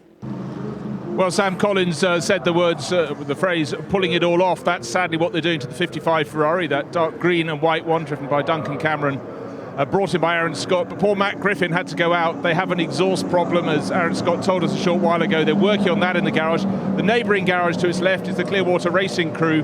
Rob Bell's taken that over, but he pitted just before the 83 Ferrari in that tussle for 3rd place in GT AM, but the other one just got refueled and went on its way, whereas a longer pit stop for the driver change. So Rui Aguas is now running 3rd in the GT-EAM class, and Rob Bell in the Clearwater Racing Ferrari in 4th. The Formula Racing Ferrari number 60, largely white car, just emerged from its pit garage. We're getting to that stage in the race where a little bit more maintenance is required. But of course, out front, it's still that battle between the 2 Toyotas and the number 2 Porsche. I think that's going to keep us guessing all the way to the finish of the race. Someone's got to show their hand shortly, and the team that has the options is undoubtedly Toyota, with a choice of 2 runners still at the very, very sharp end. It's going to be a fantastic end to this race. I agree with you, Bruce, and I think the other thing we're going to be watching as well is that great GTE Pro battle, because only about 30 seconds separate the top 2 in that class, with less than 3 hours to go there as well. Oh, well, sorry, I thought you were talking to Bruce. I was. He didn't come back. Yeah, I mean, the separation between these guys is... I'm looking at the lap times now. They won that last lap. Neil Yarni seemed to lose a chunk of time. Absolutely. Neil Yarni, having done a 3:23, followed it with a 3:22, and then suddenly it's the slow zone. 3:40. He's got caught by a slow zone. Yeah. And where... That's the slow zone for the removal of the 98 car. Yes, that could be important, because that didn't take very long, and I saw the tractor buzzing off, and I saw the Aston Martin driving off, so I think the slow zone's going to end fairly imminently, soon. And if it's going to end before those 2 Toyotas arrive, it could give them a bit of an advantage. And they are, I can see on the far side, going down towards the kink, one of them, and the other one is just coming up to that slow zone, coming up to the Porsche curve, so they should be there any minute. Yeah, well, the number 6 Porsche is, but the number 5 Porsche, the Anthony Davidson car, is miles away. The Anthony Davidson car is still out at Mulsanne Corner. This might play very easily into the number 5's lap. You and I both saw the 98 car driving off, but he didn't get very far, because, in fact, he came to a stop on the racetrack, so the snatch tractor went out, picked him up, and is now pulling him back behind the guardrails. So that's why the slow zone is still going on. Yeah, I did wonder that, but it's because the Aston Martin's gone broken again, hasn't it? Let's go to Bruce. Just to reiterate, talking about the 98 Aston Martin, it came very slowly past the pits. Must have been cursing, I'd feel, that he'd passed the pit entry. He plotted his way up to Dunlop, and I couldn't work out which car it was as it went past pit exit, because I was by pit entrance, but clearly then pulled off. So whatever the problem was, it's clearly continuing. Well, not continuing as the case may be, because the car is not going anywhere at the moment. But, the timing with this long lap. If you've got a problem, have it as you're coming sort of up towards the Ford chicane's a pretty good place. Just having a little wonder out loud. The thought just popped into my head looking at the timing screens, and I know there's a huge amount of racing left. When was the last time there were no Audis on the podium at Le Mans? Oh, yeah, wow. That's probably the last time that there was no Audis at Le Mans. So I think maybe 1998? Yeah. That's yeah, wow. So they've never not been on the podium. Yeah, Shay says 1998. Yep. 1998, wow. So this could go down as Audi's worst ever Le Mans 24 hours. But I don't think they're going to be too disheartened about this. Because I was talking to chaps up in the press room, and while the cars, all the R18s have shown great unreliability, what they have also shown is great ability. With a year's development under its belt, coming here next year, this car is going to be a weapon. Yes. It's clearly got the most downforce. We haven't seen its pure speed yet, but it's clearly got it.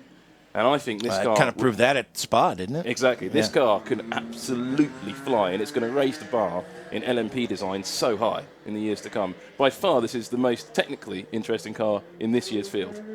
Yeah. And you're right, because Audi does have the ability to learn, and I think what they only have to do is to learn what they have to learn, because they haven't had this experience of having to bounce back from such a worst ever effort before. Every time they've been to Le Mans, they've finished on the podium.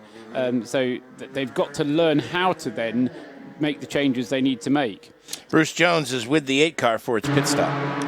Yeah, well, I just looked. I was waiting at pit entrance to see who's going to come in under the full course, not the full course yellow, the slow zone. But in fact, just as I mentioned, the number 8 Audi was coming into the pit lane for another stop. They cleared and we're back full speed racing again. So nobody really managed to get in and take advantage of that moment. But then again, you don't want to just jump if you feel you're not going to gain a whole pit stop time just under course yellow. We've got another pit visitor for LMP1. It looks to my eye, it's the number 1 Porsche has just come in.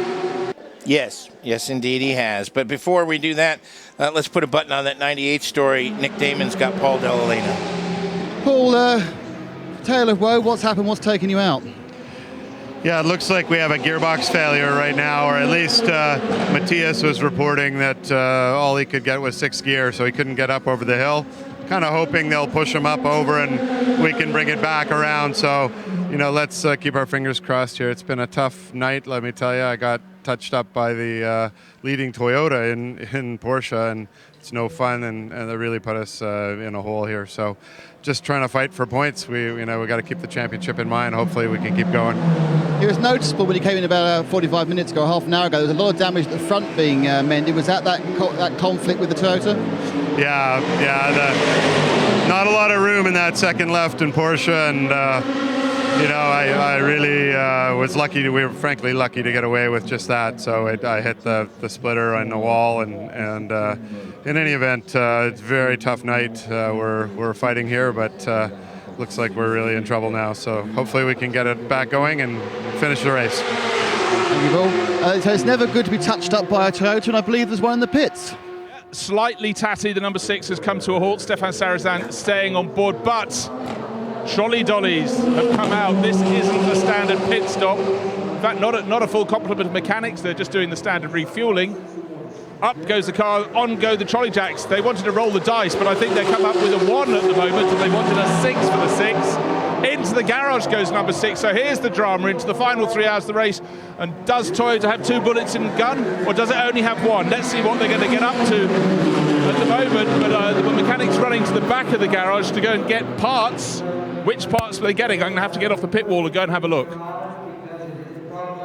Well, I'm going to keep a look on this, but I think Paul's got something he's noticed in the timing. From the point of view, just to put this Toyota pit stop into context, the next car behind it is Oliver Jarvis's Audi, which is more than 3/4 of an hour behind. So Toyota have got a fair bit of time to rectify anything that they might be worried about, and that's their best option at this point, is to rectify things rather than risk the car stopping out on the circuit. So no need to worry too much yet for Toyota fans. However, a reason for Toyota to perhaps worry even less. As far as I can work out, Neil Jarni had to go through that slow zone twice, whereas Anthony Davidson's been lucky, and you can't really call it anything other than that, in that he's managed to skip through it just the once, although his second lap time coming through at the end of the lap now. Oh yes, of course, because his lap time comes up for me after he's come round at the end of the lap. So they've both had to actually go through the same slow zone twice. Jarni's 2 lap times are 3:40 and a 3:56, and Davidson's a 3:55 and a 3:43, so that hasn't actually affected the lead gap very much, or at least it's affected them both equally. So the battle continues between Anthony Davidson leading the race and Neil Jarni trying to put the squeeze on him on his new tyres. Anthony Davidson on worn tyres now, but the gap is still up there, very nearly a minute. Let's go back to Bruce. He's got more on the Toyota number 6. Well, there are 3 red lights on the side. That means 3rd place. But it's always hard when you've got a sea of mechanics working on a car to work out who's doing the interesting work, the valuable work, and who's just doing maintenance work. I feel with all the airlines, they're clearing every radiator duct they possibly can. I think we're having an overheating issue at the moment for the number 6 Toyota. But then again, that could be not a smokescreen, but simply they're doing that while others are doing other things. But no, they're working under the car. They're trying to pull the bodywork off the passenger side of, which is effectively the right-hand side of the car. It appears jammed in position on the right-hand flank of the car. I'm going to work my way around side, this side, to see what I can see on the driver's side. Bruce, is that driver's left or driver's right that they're working on? Because I thought it was driver's left. Well, I just went round to look on the left. They're working on the right as well. We've got a whole new nose section that's been brought along. Still not clear because I say so many people working on it at the moment. Because the damage was on driver's left from tire contact with other cars. I think it might be they're just fixing a bunch of damage from that Kamui cross moment. I think, looking at what they're doing, it looks to be a lot of bodywork. It doesn't seem to be mechanical. Though, interestingly, they were checking the electrical connectors on the front end, which is bizarre because the headlights were working and there's not much electronics in the nose going to these things. So I'm not quite sure why they're taking this so seriously. Maybe they're just going to roll... you're pointing out that there's a front and rear hybrid system. That's mounted behind. They weren't looking at that. They were looking in the front, which is only to the headlights, really, and the headlights were working. So it was a bit of an odd one to me, there. I just wonder if Kamui did a bit more damage than we first thought and they first thought. And I think Bruce might be very right. Or the car was feeling a little odd to him after spinning and going through the gravel, and they're just checking it out. And I think it's probably full of gravel, and Bruce might be right. It could be an overheating thing, or there could be something rattling around in there that shouldn't be. But there's that bodywork damage we did see, and we now know the reason for that as an introduction to an Aston Martin at some point during the night. Yes.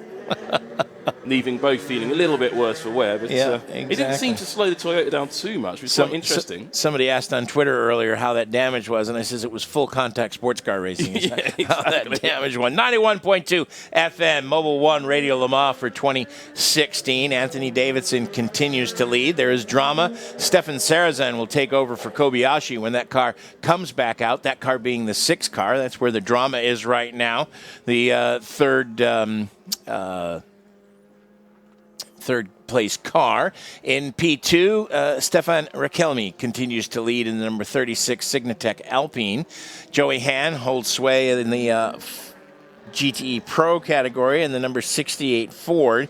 He now has about a 35-second lead over Tony Vilander in the number 82 Rizzi Competizione Ferrari. Vilander, like Kobayashi, had a spin at the exit of the Porsche curves, and that's dropped him from 5 seconds in arrears of Han to 35 seconds behind.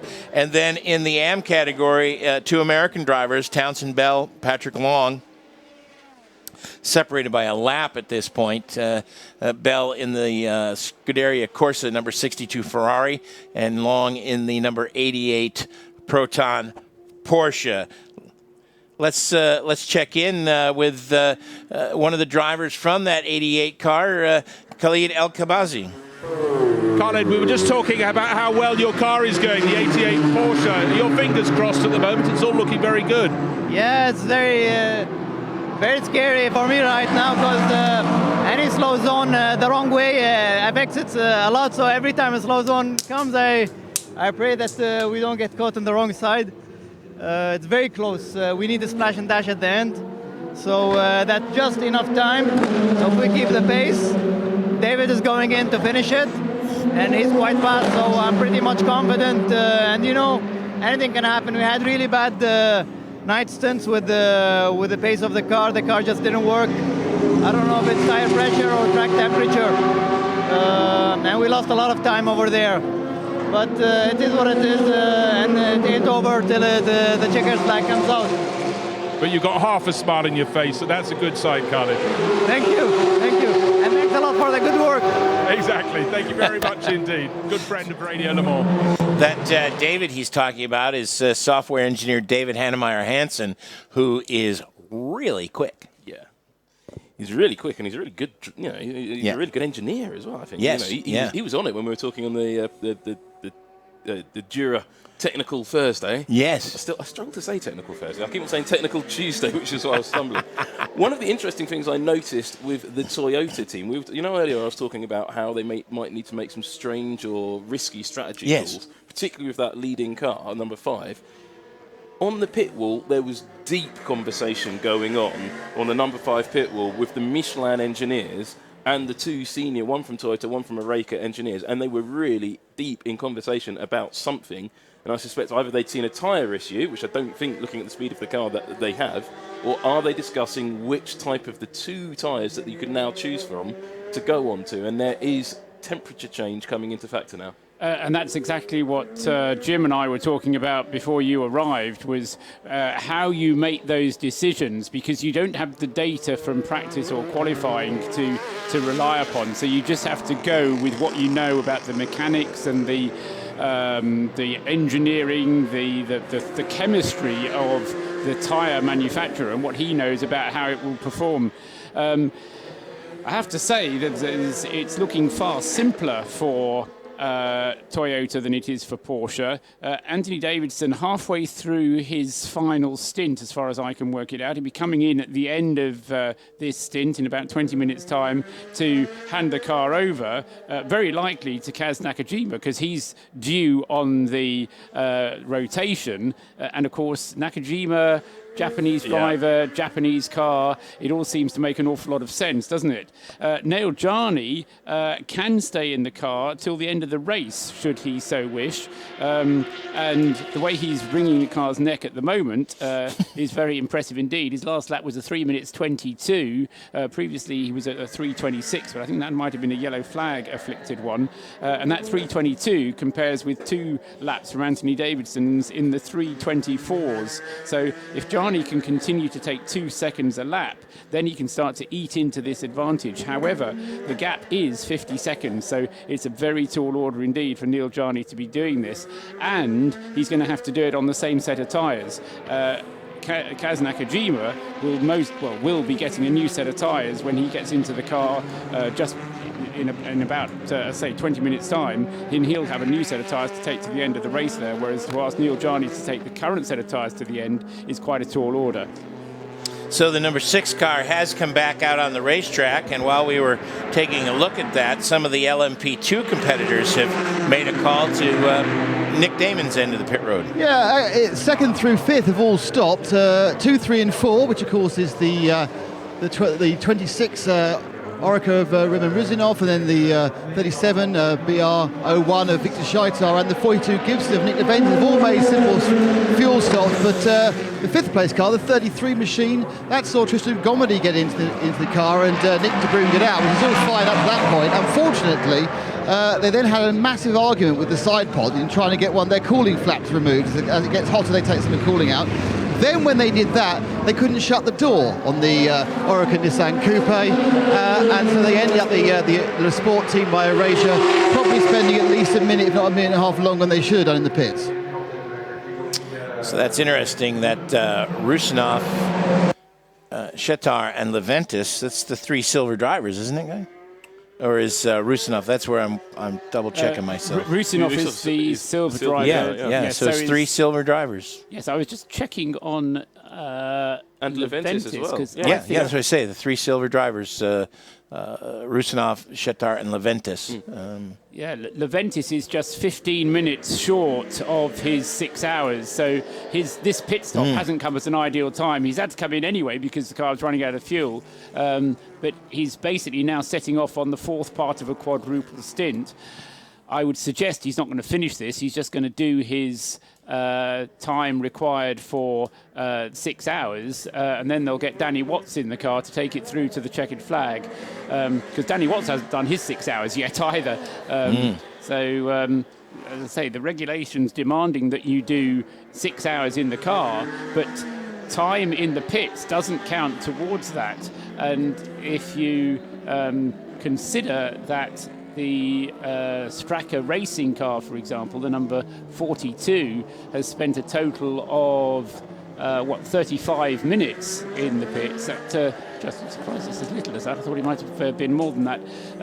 But cars that have spent longer than that in the pits, all of a sudden, instead of trying to divide by 24 hours, you're trying to divide by 23 hours, and that makes getting the 6 hours that much more difficult. Going to be a great result for that Silverstone-based team if they can get that car up into third. I mean, onto the podium. They did not expect to be that competitive. So did Johnny Kane do a lot of driving in the night? Is that why these two have got to make up? Johnny Kane has been driving the car for 10 hours. Okay. Pulled from the car last, kicking and screaming. Obviously. I'd like to say hello to all of our listeners at the Audi City dealers around the world. Beijing, Berlin, Moscow, Munich, Paris, Istanbul. This truly is a global event. RadioLeMans.com, a global service. And thank you to all of those folks. Hope you are enjoying this event. The Audis aren't necessarily performing to the level that we are all used to here at Le Mans, but we hope that this has been an enjoyable event for you in Beijing, Berlin, Moscow, Munich, Paris, and Istanbul. Now, you mentioned this might not be the most enjoyable event for the Audis, but I've got to reiterate what I said earlier. There's an old saying, it's an Americanism, and I don't know who said it first, but it's an expression, and it might have been a Smoky Eunuch, but it was the last of the old will always be the first of the new. And I think this is the first of the new, this Audi R18. It was Smoky Eunuch. Yeah. One of probably a whole volume of of great quotes that Smoky can have, is credited with, I should say. Now it is. I was talking to one of the Toyota team members just on the way down here, and he said, "This isn't doing any good for my heart or my health. I'm going grey." The English team members, they are absolutely the Toyota guys. You can see it out the back of their transporters. They are absolutely fingernails on, just. Well, Nakajima was pacing around like a caged tiger before he was unleashed for his last stint. I mean, this means so much. I mean, yes, of course, winning Le Mans means a lot to everybody, a huge amount to everybody, but to Toyota, it's something they've been desperate to do for decades, not just years, decades. Well, it's been a long, long attempt to win this race, and just one little vignette that showed the focus the team had ahead of one of their pit stops just after dawn, so let's say between 6:30, 7 o'clock. It was about 5 minutes for a pit stop, and the entire pit crew was out of the back of the garage, effectively just where it meets the paddock, and they were doing star jumps. They were all doing their calisthenics together, warming up, just to be totally on it when they made the pit stop. And that is what it means to them at the moment. The focus has been enormous from start to finish, but the level of calm down at Toyota, apart from that last pit stop when they're having to find things, is something we haven't seen for a long time from this crew. And I think this is their golden moment coming up. But let's see, number 2 Porsche crew have got other ideas about that, that's for sure. As Paul Trustwell rightly said, Neil Johnny just wringing the neck of that number 2 Porsche at this point. But it doesn't always work for him. As I say, the lap times are up and down. He's done a 3:24, followed by a 3:26, followed by a 3:22, followed by a 3:26. And no, that's down to traffic, isn't it? Yeah, it must be. Yeah. It's coming across traffic. But if you look at what Anthony Davidson's doing, 3:24, 3:24, 3:24, 3:25. Okay, I'm saying it with my voice as well, but they're much more consistent laps from Anthony Davidson. But Anthony Davidson, we've seen this here at Le Mans before. I remember in the Porsche curves of a Corvette, Anthony Davidson in the Peugeot days and now in the Toyota days, he does not take prisoners on track. I mean, he takes risks and he doesn't leave any opportunity for anything. He will go flat out. And we've seen this time and time again with Davidson at the wheel. He's great in traffic and perhaps more confident than Yanni, who is less experienced. Let's not forget that. Well, and Anthony Davidson has learned how to work traffic the hard way at this race.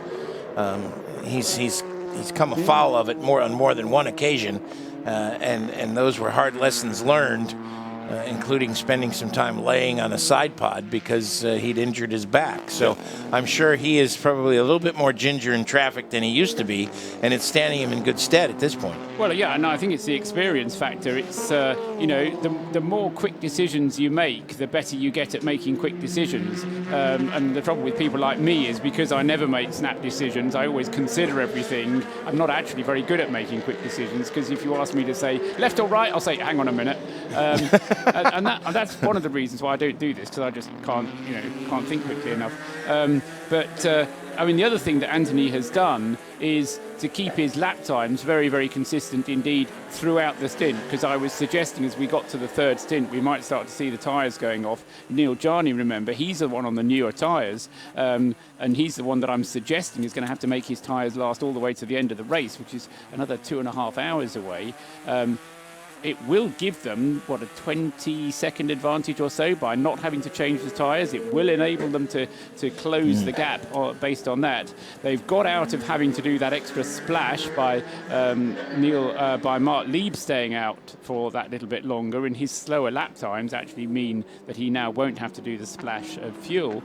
So they're all on the same fuel strategy, but the key thing is the Porsche is probably looking at not having to do a final tyre stop, whereas the Toyota is going to do a final tyre stop at the next pit stop. It only takes one safety car, one slow zone, to change the entire face of this race. Because if that gap's going to come down to what I think is about 25 seconds, that's nothing. Yeah. That's nothing. That's one little Kobayashi-style moment.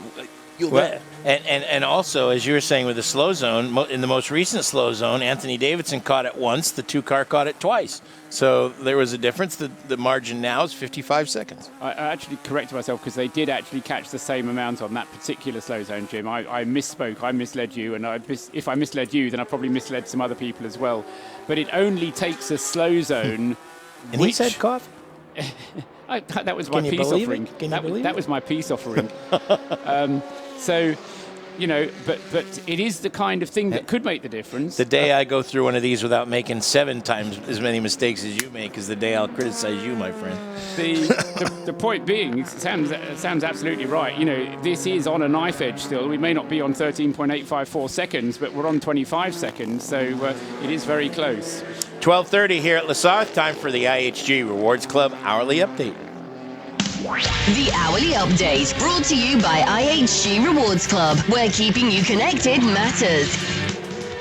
Anthony Davidson leads in the Toyota number 5. He has a 54.5 second lead over Neil Yanni in the Porsche number 2. Then comes Stefan Sarazan in the Toyota number 6, who had a lengthy pit stop and is now a couple laps off the pace. So we have 2 cars on the lead lap at this point. Then it's the 2 Audis. Number 8, Oliver Jarvis on 329 laps complete, and then 4 laps in arrears of the number 8 car is the number 7 with Benoit Toillier behind the wheel of that number 7 Audi. In the LMP2 category, Stefan Rakelmi continues to lead in the Signatech Alpine number 36 from Roman Rusinov in the number 26 G-Drive Orica. Then comes the number 37 with Shatar behind the wheel of that car, the BR01 Nissan. And then comes Nick Leventis in the Straka number 42, and Tristan Comedy in the number 33 Orica is your top 5 in LMP2. In GTE Pro, Joey Hand continues to lead from Tony Vilander in the number 82 Ferrari. Hand in the number 68 Ford has completed 303 laps. He has a little bit less than a minute lead over Vilander at this point. Vilander is chased by Ryan Briscoe, who is a mere 19.5 seconds behind the Ferrari. Briscoe is in the number 69 Ford. In 4th position in the class is the next Ford, number 66. Olivier Pla behind the wheel of that car. He's trying to catch his teammate. And then rounding out the top 5, Nicky Thiem driving the number 95 Aston Martin.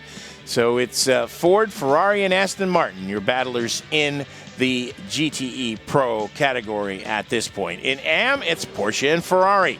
Townsend Bell leads in the Scuderia Corsa, number 62, from Pat Long in the Proton Porsche, number 88, and the number 83 Ferrari with Rui Agua behind the wheel of that car. So that's your IHG Rewards Club hourly update for 12:30. The Hourly Update on Radio Le Mans, brought to you by IHG Rewards Club. It's about people, not just points. 24 hours a day. This is Mobil 1 Radio Le Mans. Engineered to perform. 91.2 FM at the circuit on Sirius 106 and XM 201. Mobil 1 Radio Le Mans for 2016. Jim Roller along with Sam Collins and Paul Truswell. In the pits, Nick Damon and Bruce Jones.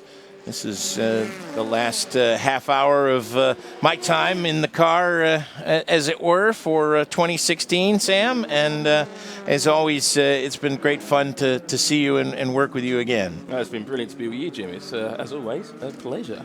I still want to do a NASCAR race with you one day, though. Oh, that'd be fun. Yeah, that'd be good fun. That'd be really good. We'd give that a whole new bent, wouldn't we? Keyword, I think, is bent on that. Yeah. Well, one of the things I love talking about is now again, the 6 car goes on the dirt. That's about the 4th time that I've actually witnessed it. First time it hasn't been Kamui Kobayashi, however. This one is Stefan Sarazan as he goes 3 wide with, again, it's been happening when an LMP2 car is trying to pass a GT car and the Toyota comes up upon them, and that was on the run from Arnage to the Porsche curves. So he wanted to get by those cars before he got to the Porsche curves, or it was going to be really difficult to get by them. in a race like this, normally Le Mans 24 Hours, I get plenty of time to talk about all these engineering and technical things and details of this and why this car's slightly quicker than that car. This race is totally different. Yeah, this flat out. This is a race for some of the best racing drivers in the world, and Paul Trustwell, to work out exactly how it's all going to play out. And because for me, I'm sitting there going, yeah, they're really quick. They're all quick, and they're all top level. And there's insight I can give, but to be honest, we can just try and work out the differences between the car performances. The Audi is a very high downforce car that seems to be going very slowly at the moment. The number seven car. Trouble for that car. Yeah, that car continues to have trouble going down the Mulsanne straightaway right now, and certainly is not under full power by any stretch of the imagination at this point. And then the other thing we get to look at is... No, I'm sorry. He's cleared Mulsanne. He's now entering Indianapolis. Yeah, it doesn't look to be fully healthy. Look, he's not even fully on the exit curve there, Jim. But when you look at the Toyota and the Porsche, the two cars have very different capabilities. One thing I've noticed is the Toyotas seem to be using a different engine mode or power unit mode at the straight on certain times to just get a bit higher top speed. So they go through a speed trap at 320 kph, whereas the Porsche tends to go through it at 310 to 315. But the Toyota doesn't always do it. It's not about corner exit and run up. It's a long enough straight that it's down to which engine map we'd like to call it, which software they're using, and how much boost they're asking the hybrid to give the car at those points. It's really interesting to see how they're playing that one out. And I think after Paul's crunched all of his numbers over the next few days, he will actually start to notice this trend that certain times the Toyotas will have switched mode, and it does show up in their lap times and in their performance. You and I, during qualifying, talked a little bit about horsepower numbers for these three manufacturers, and the horsepower numbers are staggering. Toyota is where are they at? Somewhere north of 1,000 brake horsepower. Unbelievable. And the Porsche claim to be just shy of that mark, somewhere in the 900 to 1,000 range. I'm not quite sure how accurate these figures they give us are. But Audi, we just don't know. We know it's got a crazy high torque number, but we don't know what their outright output is, and they won't tell us. They will tell us, I've been told, they will tell us all the detail next year. Of course. Before they bring in a new engine. I've actually just been trying to work out what's going on in the GT class, because the 68 Ford, which is the one that's held the upper hand throughout, the number 68 car, Dirk Muller, was the guy who set the fast laps in practice. He was the one who started it. Sebastian Bourdais and Joey Hand, the other two drivers, have been comfortable, I think was the word you used, wasn't it, at one stage, Jim, the number 68 car. And although the 82 Ferrari, the Risi Competizione car, has more than kept them honest throughout the race, I can't quite see how they can overcome the disadvantage that they've got at the moment. They are at the moment around about 40 seconds behind. Unfortunately, they've got a slightly longer amount of time to spend in the pits before they get to the finish than the Ford does. However, they're not in any danger, I don't think, of being overtaken for third place, because they've got the protection of the Algarve Pro Racing LMP2 car between them and the next Ford up, which is the Ryan Briscoe car, which has just had a pit stop to switch from Ryan Briscoe to Scott Dixon.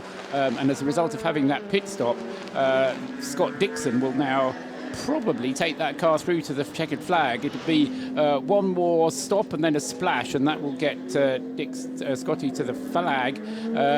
And even though Tony Verlander will have to make 3 more stops, I don't think that the Ford will be able to make it a 1-2. It'll be a 1-3, but it'll be very difficult for the Ferrari to catch up and overtake the Joey Hand Ford. We've got some P2 action in the pit lane. We start with Bruce Jones in the 42 car. Yeah, well, the housework has been done, because Nick Leventis came in after the mere 15 minutes he had to do to complete his minimum time in the car. 42 Straka Racing entries now been handed over to Danny Watts. It was just refueling and re-drivering, if you will, but a few garages away to the right. Rather more important entry in the race. The LMP2 class leader, number 36, made its pit stop and is now about 100 yards from where he can release the throttle again when he leaves the pit lane. High pressure tactics being employed at the front of the LMP2 field. The number 36 Alpine has come in. The driver stayed put, no fresh tyres. Double stinting, or even Paul will be able to tell us whether he's triple stinting those tyres. It's Stefan Raquelme remaining at the wheel of the lead LMP2 car 36. It is now a triple stint for that car for Richelme, but that's not at all unusual because they've actually quadruple stinted in the past during the race. We have seen, I've been told, and I can't remember which car, but I'm guessing probably an Aston Martin. We have seen quintuple stints for some of the Dunlop runners. Yes. And they've also been able to quadruple stint all of the different compounds they've used in this race, which is quite remarkable. Depending quite how you count a quintuple, does it have to be a full 11-lap stint? Then certainly some of the P2 cars have quintupled. But they've been kind of short stints for whatever reason, because of safety cars, whatever, they've tried to make pit stops. So I think some of the P2 cars have quintupled as well. But you're right, the Aston Martins have in GTE as well. So it's been a very interesting performance from the point of view of the tyre wear, because tyres just seem to last forever these days, and yet still give good performance, Jim. We earlier saw the number 7 car not quite up to speed on the racetrack, and Bruce Jones has more as that car has made it back to the pits. Made it back to the pits, it's being refueled, but mechanics with torches are looking through the rear wheels, trying to see what is going on inside them. No other action on the car other than the cleaning of the windscreen. No tyres being proffered. It looks like it's just going to go back in the race, but up onto the jacks it goes. Yes, we are. The new tyre just been brought forward. So a new set all round. Ben Trelier is staying on board. Joe. And our overall second place car, that's the number 2 Porsche. Neil Yarney sits in the car, only fuel again. It's getting to pressure time, isn't it? The clock's ticking. Every second counts. Even the seconds to change tyres and drivers are being saved here and being shaved from every single pit stop on the run to the finish. We're still refueling. It's got to be getting close to that full tank. And there it is. Yarney back in the race. It's interesting to see that they're just going to have to brim it. It's like going when you go to the petrol station, you want to get your full tank, and the thing hops out at the end of it. I don't know if it does that in the States, but in the UK, it just hops out at the end. Well, that's basically what the fuel rig would have told them there. It's like, no, that's all the fuel we've got. We can't squeeze any more into this car. The very last stint, they're going to be able to do slightly less, but this is a change in the strategy for Porsche, because throughout the race so far they've been sticking to this 13-lap strategy, and it's only right at the end that they've switched to 14.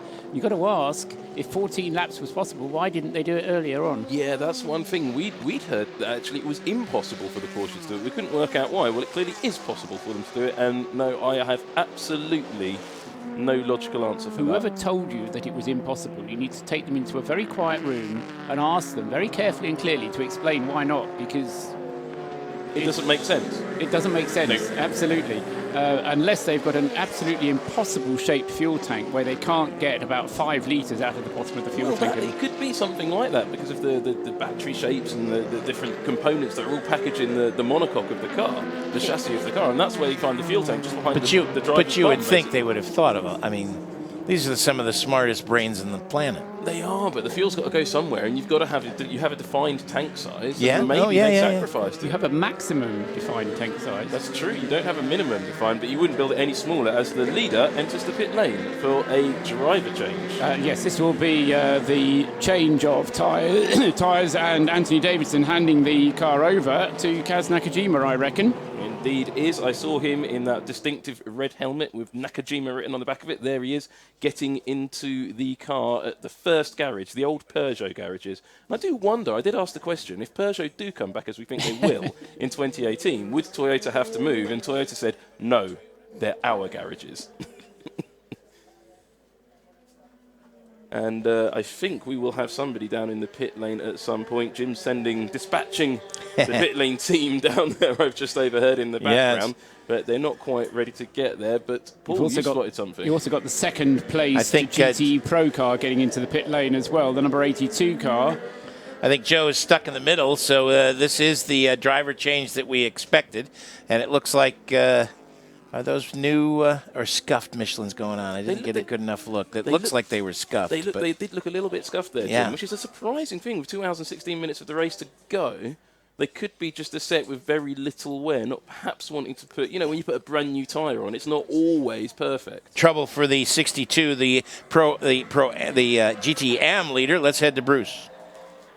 Well, Townsend Bell has hopped out. It's now hit the deck, but it was a long pad change. They probably had to do it anyway, but at this stage in the race, they had been sitting on a lead of about a lap in GT Am, but that should now see them right through to the end of the race. I'll catch word with Townsend Bell when I can. And hopefully Joe will have gone with gravity all the way down towards pit entry to find out about Toyota. Joe's actually going to give us a Hans Stuck moment. Herr Stuck, it's great to see you in the Porsche pit. A winner here, of course, for Porsche in 1986 and 87. Thank you. I'm sure this is a period of sports car racing you would have really relished to be a part of. Yes, absolutely. I mean, what we see here today is an epic race. I mean, imagine the speed they are going, the closer together they are. And now, up to me, it's a matter of luck who's going to win. It was a similar formula in Group C years when there was fuel saving. It's kind of similar where we're storing energy and then utilising that energy. It's a kind of similar concept. Yeah, that's right. But I tell you what, the drivers now, they have much more to do than we have. We didn't have any electronics or power steering or so. But here, to manage your economic system also by yourself and getting information from the pits is a tremendous brain work for the drivers. And I really can pull my head to the floor. It is, as a purist as we are, racing drivers about passing people on the track. Do you think that we're maybe losing a little bit of that and becoming too technical? Yeah, I mean this is the time now. I mean today you couldn't land a jumbo on a grass strip, So now you have motor racing, and I think especially here in WEC when you have three different brands like Toyota, Porsche, and Audi, with different systems, like fuel, diesel, 8-cylinder, 4-cylinder. That's what the public likes, because here the manufacturer can show his ability, and the best one wins. I think it's a great idea. It was an annual thing that you would have a little joke for Radio Le Mans, but I'm not sure we can broadcast that kind of joke these days. That's right, I tell you what, I'm too excited. After the race, okay? Thank you, Hans. Great to see you. Hans Stuck there. A Le Mans legend. Indeed. You're good at interviewing Le Mans legends. At least you didn't get anybody to retire this year. This time yet. Uri Tarsi, he's a Le Mans legend. Yeah, well, there you go. I think he's doing a Frank Sinatra, though. I'm hoping he's doing a Niki Lauda, that he's going to just hate being away and come back and win another world championship. I think that's exactly, that's what I said too. I think so. Yeah. I think so. Yeah. Hans Stuck, who says he got into racing was when racing was dangerous and sex was safe. Exactly. But another great Hans Stuck comment was describing the Nürburgring as every corner being like a blue movie. It's a bit like this race. Almost every hour of this race has been like a blue movie. It's been absolutely fantastic. Never know what's going to happen. More trouble for the ESM team, the LMP2 Ligier, the number 31 car in the pit lane with the engine cover off. So that's not ideal for that car. But it doesn't look too serious because they're not going back into the garage by the look of it. And another car with a few issues is the number 60 Ferrari in GTE Am. And that is Casper Nielsen at the wheel of that, or was at the wheel before it came to the pits. He got a drive-through penalty for refueling with the engine running. It was being investigated, I think, for speeding, but it was also limping back around the track very slowly. So not a good day for that Ferrari. Multitude of issues for that car. Jeff Siegel is now out in the 62 car. We reported on the brake pad change and that Townsend Bell had gotten out of that car. Jeff Siegel's now behind the wheel, being chased by Patrick Long in the Abu Dhabi Proton. He's about a minute and a half behind. So he's been in the car so much, Siegel. Every time I've been in the booth here, it's been Siegel at the wheel. He's another one of these kind of secret silvers who's come up through the Ferrari Challenge ranks and that sort of stuff, and does a very nice job. Bill Schweidler's come a long way. That's a very balanced driver lineup.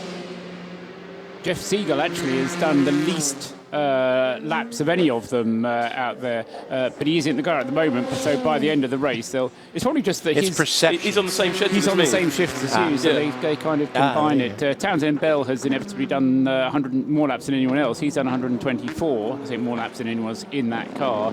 Bill Sweedler 89, and Jeff currently on his 87th lap at the moment. But as you say, he's at the wheel at the moment. I haven't genuinely. I haven't even seen Sweedler in the car. As we expected, unfortunately, as we documented earlier, the Matthias Lauda Aston Martin has now been officially withdrawn. Aston Martin tweeting, unfortunately, with mechanical problems, they've had to pull the car. The car couldn't get back from. That was, as we saw, it was lifted by the snatch tractor and taken back to back behind the wall. It was stuck in sixth gear. Paul Dell'Elena told us, and so the car couldn't even make it up the hill. So, terminal problems for that car, unfortunately. Now, do you remember the conversation we and you were having, Paul, probably about half an hour ago, about how this race was going to pan out when Toyota had made its driver change and Porsche had made its tyre stop and stuff like that? We said about 30-something seconds. Yeah, 25 or something. 25. The gap is now, because that's happened, the gap is now 29 seconds, 29 and a half seconds between the first and second car overall in this race, with just over 2 hours to go. That's nicely balanced, isn't it? You notice how when he's right, he doesn't gloat? He just kind of, yeah, well, that's nice. he did just go, yep. Yeah, yep. Check for Paul. Yeah, I just got to throw away that prediction I made 6 hours into the race there somewhere. Just forget that one. Oh, we've forgotten all about that, Paul. You mean this one? Yeah, that one. Yeah. No, now stop. Stop. Neil, what's it say? Neil, it says not for broadcast. It says not for broadcast. It's unbroadcastable. Neil Jarney doing... Mr. Hindhoff has that paper in his formerly nicotine-stained fingers. So. Neil Jarney doing a 3:25 on his first flying lap out. And remember, these are used tyres that Jarney is on, whereas Kaz Nakajima on a nice new set of tyres, just waiting for him to come through at the end of his first flying lap at the moment. He's coming into the Ford chicane at the moment. 68 cars in the pits. That's our leader in GTE Pro. Joey Hand will get out. Who's next in that rotation, Paul? Is it Dirk Mueller? I thought that was... I did have that one in hand. No, it will be... yeah, it is. Yeah, it's Dirk. Okay. Yep. He was in it last, that's the only thing. I recognize those eyes as he's getting back in. Okay, so Sebastian and the helmet. So it went Bourdais, Muller, Hand, Muller in that case. Yep. So Bourdais hasn't driven the car for a few hours now. Just looking. He might have the stomach bug that's going around. Just looking at the number 2 car coming up to cross the line, and he does a 3:24.6 with Neil Jarney at the wheel, whereas Nakajima did a 3:23.8. So the Toyota is slightly, just at the beginning of this stint for the Toyota, it's beginning to open the gap out. But we've seen it before that it can switch the tyres on sometimes, but then they drop off. I think maybe they change compound, or they're going to be worrying about tyre degradation, and that is what's going to define this gap now. It's going to be watching this gap and watching the tyres. I mean, the great advantage that Nakajima has is that he can dictate it. He can watch the gap. He can know where he has to take a risk going through traffic and where he doesn't have to take a risk going through traffic. Whereas for Neil Jarney, all bets are off. He has to push all the way to the checkered flag. And as I say, the plan must be now for both of them to just put fuel in from now to the checkered flag. And for both Nakajima and for Jarney, there are just 2 more stops each to get them to the checkered flag. And they will be of about the same length. So all the other things being equal, it's difficult to see, even though it's so close, unless that slow zone or that safety car or that little moment of red mist or coming across a Corvette as you're coming through the Porsche traffic curves. at the wrong time, exactly. And we all know that that can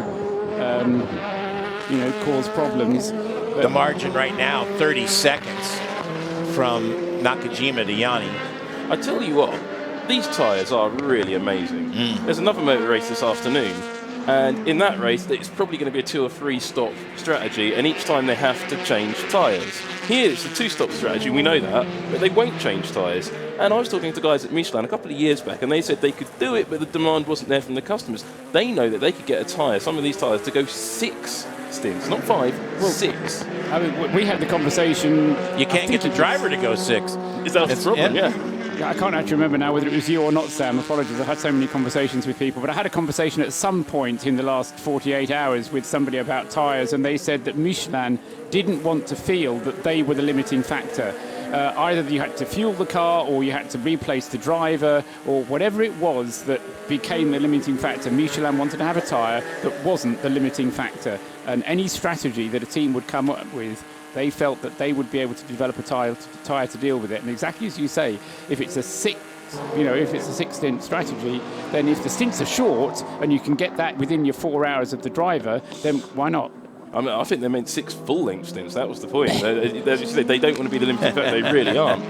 But I mean, it's an interesting one because I remember back to the days of the Peugeots when they actually did have the tyres drop off on them and they couldn't make that performance. And Paul's just spotted something in his times, and I think he's going to go off and study something there, Jim. Yeah, he's his got head snapped like he saw a squirrel there. Yeah, there was something very thoughtful mode there from the the walking data center rather than the woking data center.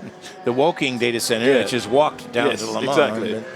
and been set up. So Kaz Nakajima continues to lead from Neil Yanni, the margin roughly 30 seconds at this point. In LMP2, continues to be the Signatech Alpine leading.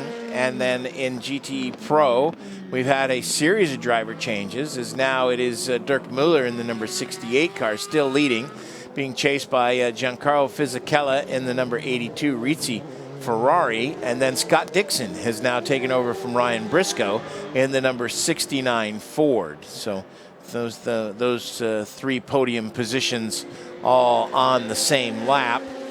Olivier Pla is 4th, a lap behind. I'm doing a bit of gap watching here, Jim. I've got a bit addicted to these timing screens. Mind the gap? I am minding the gap. gaps. Very good. The gap for the lead at the moment has gone back down to 29 seconds from 30 seconds, but I think that's just going to fluctuate a little bit with traffic. Also in GTE Pro, the gap's only 36 seconds between first and second. That Ford and Ferrari battle continues unabated. Yeah. There's a little mischievous thing in my head that's saying... No, you mischief? Surely you jest. I want a safety car. I want a safety car. I want a safety car. It's one of those things where 2 hours to go, two classes separated by only 30 seconds. You might not even need a safety car. There's so many things that can happen out there as the number 26 car, Roman Ruzanov, comes in out of second position. And there's John Hindhoff has just noticed something tweeted on the stats, but I'm not going to talk about that just this second. Yeah, let's go to Joe Bradley for the 26 pit stop. Then we'll talk about what's going on in GTE Pro. Yeah, in from second place in LMP2, 26 is the G-Drive Orica, and not even a precautionary set of Dunlops being brought out. They know what they're doing, they're refueling, and that is all. Tear off comes off the windscreen, the refueling's done, he fires the car back up. It's Roman Ruzanov staying at that car, the 26 car, getting back on it. You know what, we've got pressure building in every single class here this year. Yeah, we were talking earlier about the GTE Pro cars, and I noticed that Olivier Pla a little while ago was starting to set some blue times in his sectors, and in fact he just set a new track record for GTE Pro at 3:51.582, and that goes back to old GT1 times. I'm wondering which GT1. Are we talking the DBR9s or are we talking the MC12? Well, no, with the 47s, once they backed them off, when the 47s scared the daylights out of everybody, they started running the 51s, and that was kind of the cars have certainly come a long way. And you remember that class this isn't that class. This was this is the old GT2 class. It's evolved a little bit with these new regulations, but it's still not to the level of advancement that the old GT1 cars were. Right. And it's really, that's amazing actually. But then you start looking at some of the machines, particularly the Ford and the Ferrari. It's the advancement of technology to some degree, but also some of those cars are just works of art. Works of art. And I think it's the first time in years that I've really perked up and taken a great interest in the design of GT cars. rather than, oh, there's a GT car, I'll take a few pictures and go and look at a prototype. It's more like, oh, there's a new GT car. Yeah, exactly. Exactly. Coming up on the top of the hour, and that's going to wrap it up for me for 2016. Paul Trustwell, thank you very much for always making my Radio Le Mans experience as much fun as you do. Thanks to Paul Tarsi and Sam Collins, the tall guy next to me here, and for putting up with my shenanigans and also making it fun. And a special thanks, as always, to the responsible adult Eve Hewitt and our fearless first chair commentator John Hindhoff for letting me come and play. It's always the highlight of my racing year. We've got 2 hours to go. You don't want to miss any of it. It's going to be an absolutely fantastic finish, I guarantee. 91.2 FM, Mobil 1, Radio Le Mans for 2016. Live from trackside, this is Mobil 1, Radio Le Mans, engineered to perform. Radio Le Mans weather, powered by EcoBoost. We promised you 20 degrees. We're almost there. It's about 19.5 degrees on the outside, 56% humidity, chance of precipitation 0. Cloud cover is almost complete now, so that's brought the temperatures to a very nice level and great for racing in the final 2 hours of this Endurance Classic. Ford Performance Weather Update, powered by EcoBoost. Follow Radio Le Mans on Twitter at Radio Le Mans.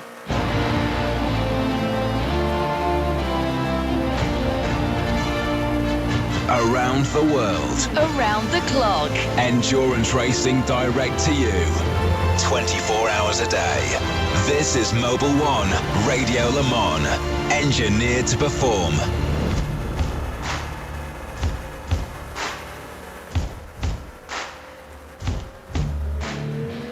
Doesn't matter how you like your motor racing, there's something for you in the next couple of hours.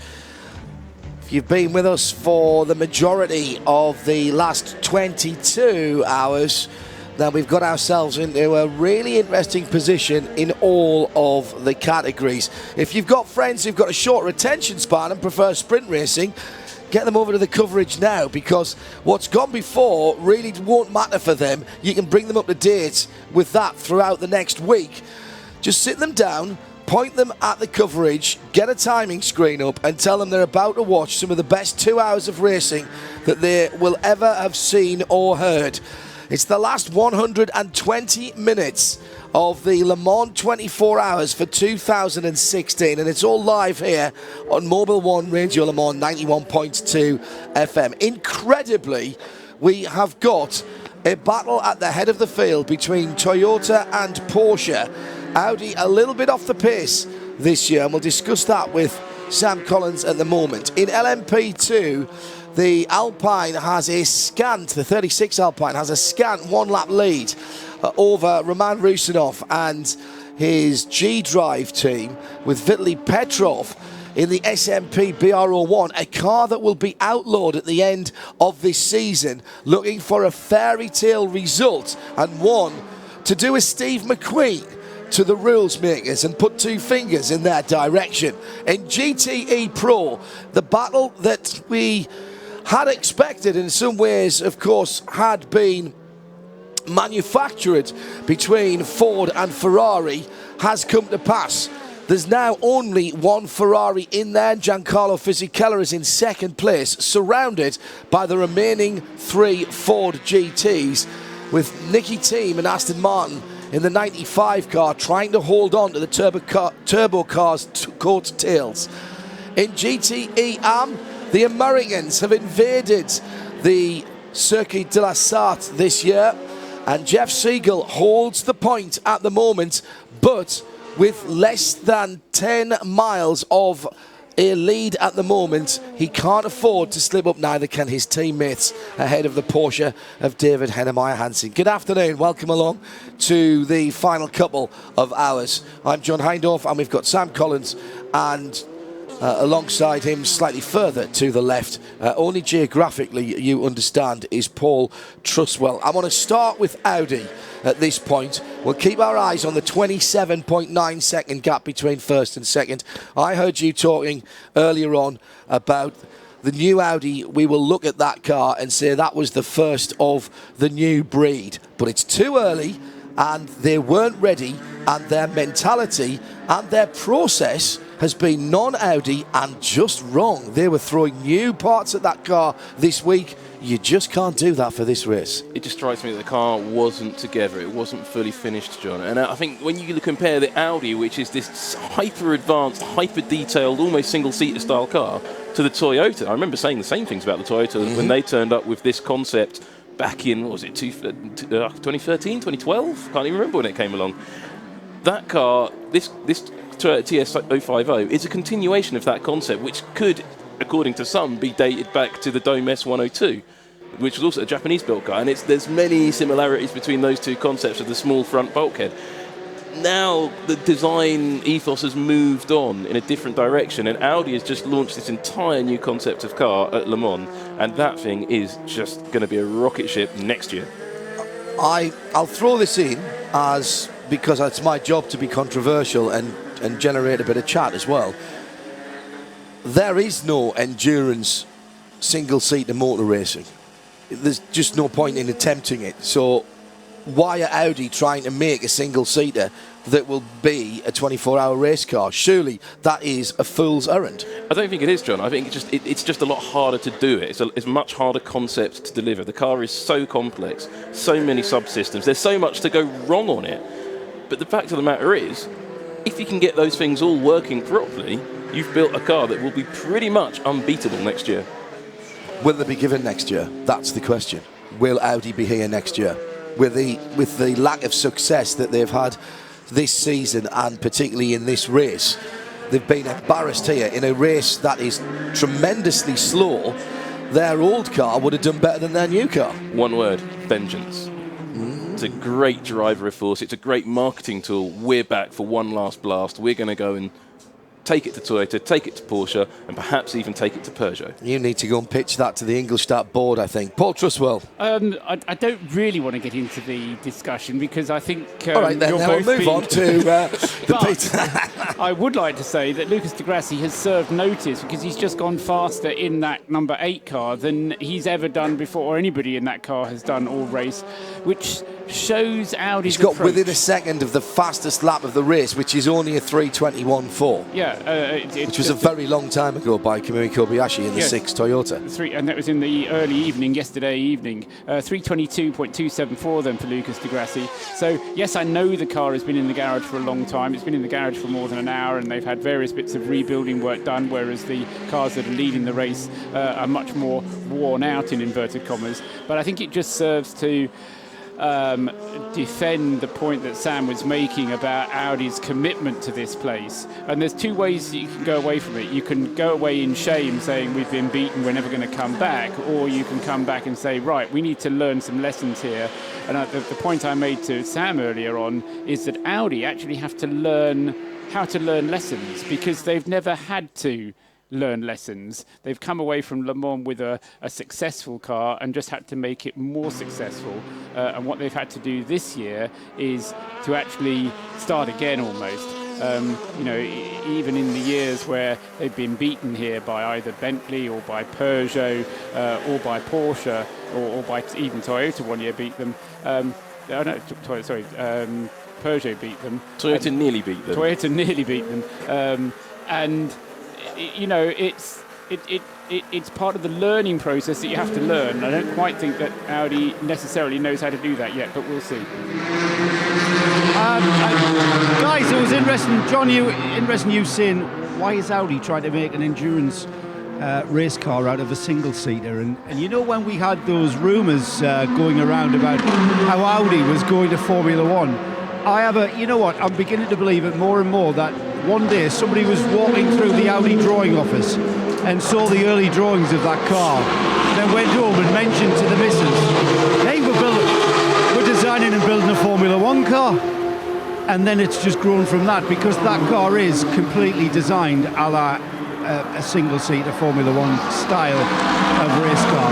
The way that the aerodynamics work, the way that the air flows through the car. And I think that's where those Formula One rumors were generated from. Thank you, Joe. Of course, Toyota did that when they first came across. They had a huge talent pool of Formula One aerodynamicists. Porsche did that when they first started, when they basically took BMW's F1 team in its entirety and walled them up in a little place away from the GT guys at Weissach so they wouldn't fight each other. And it failed. Both of those failed. And Audi have now tried the same thing as the other two manufacturers.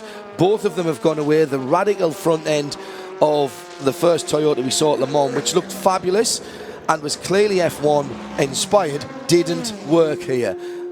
First concept from Porsche was if you like, a platform, but they've gone away from so many of those concepts and gone to something that is far more, even their variation of the Frick system, the stroke damping, is mechanical rather than hydraulic because it needs to be. The problem with Audi, you build a car like that, it's got to work 100% of the time, because as we've seen, you can't fix it on the fly, and that's why it will never work as an endurance car for a 24-hour machine. I disagree. I think the person who built the first Swiss watch probably had loads of problems. The movement kept on breaking, kept on failing, I'm guessing. This is what this is like. This is like a really complicated Swiss watch. It's the first one they've built. It's not quite there yet, but I think when you look at what the problem is a 999 quartz watch is still going to be more accurate and tell the time better, even if you spend 40 grand, which is the cheapest Tourbillon watch you can get. It's a Tag Heuer, by the way.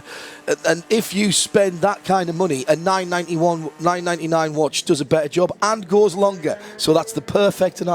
It really is, but at the same time, Audi's not in the business of making cheap watches. It's in the business of great technology, amazing things. It wants to build the most advanced, fastest and best car. And one thing that you've got to stress with this car, the problems they've had all through the WEC this season and in testing and here at Le Mans, every single problem is different. There's not repetition of problems. So they're still why learning. haven't they been doing that the Audi way and doing that behind closed doors? I think that's extraordinary for them. That, for me, would be the mistake. If they'd bought back last year's car and kept this one tucked away, I think we'd see a very different race Last this year. year's car on this pace would have won this race at a canter. I think so, yeah. And that's kind of it. If they kept this car hidden away for another year, pounded around in the background, improved it, and then got all of those gremlins out, and then come to, I'm guessing Silverstone for next year. We haven't got next year's schedule yet, have we? It will be Silverstone. Yeah, next it'll be year. Silverstone. Talk about Toyota. Toyota are on the verge of something extraordinary here. If they win, they will only be the second Japanese manufacturer to do so, and it's 25 years to the weekend that happened. It will be a Japanese in a Japanese car, of course, with Kaz Nakajima. That will play very well at home. This is a program that has been committed to for Toyota. We said it a couple of times earlier on. I'm going to say it again for the new audience. This program at Le Mans and the WEC is open-ended for Toyota. They have realised that this program is bearing fruit in so many more ways than just the obvious PR, which is why most people go racing. They are funding it from their R&D, from their road cars, and the extremely complex bits and pieces that Toyota are going for is the control systems and the electronics for the harvesting and the deployment of their energy systems. They got that very, very wrong at Silverstone. They've got it very, very right here. I think for the guys as well, I mean, there's two groups of engineers behind this car. There's a group of engine and power unit engineers at a place called Higashi Fuji near Tokyo in Japan. And then there's another bigger group of engineers in Cologne, Germany, at a company called TMG, the Toyota Motorsport Group. And the guys at TMG, that is what was the old World Rally Championship team under Ove Anderson, then became the Formula One team, which Alan McNish of all people drove for a while. That then evolved into what is now the WEC team, but they were also building the engine for the new World Rally car at that facility in Fuji as well. This factory, in all of its time, they never quite cracked what they wanted to do. They knew they had the best, they knew they had all the resources, and for various reasons they never quite made it all work. But this year it looks like it might be coming together, finally, for the guys at TMG, and there will be an enormous party, and a lot of Kolsch will be drunk. Porsche will go away from here with their tails between their legs, because this has been disastrous for the Weissach mark. Paul? Can I just say a point about Toyota? Because I think that everybody missed how much Toyota learned last year.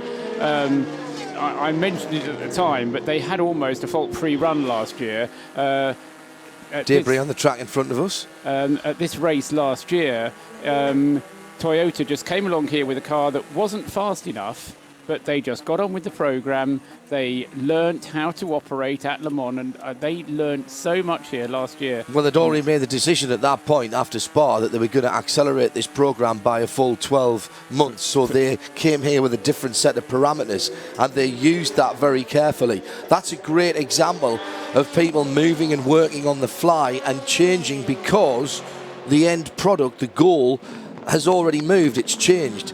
I don't think Audi have done that well enough. I think Porsche this year have... Well, Porsche Motorsport he's really needs to take a look at themselves this year. The 911 has been poor. They've had accident and incident.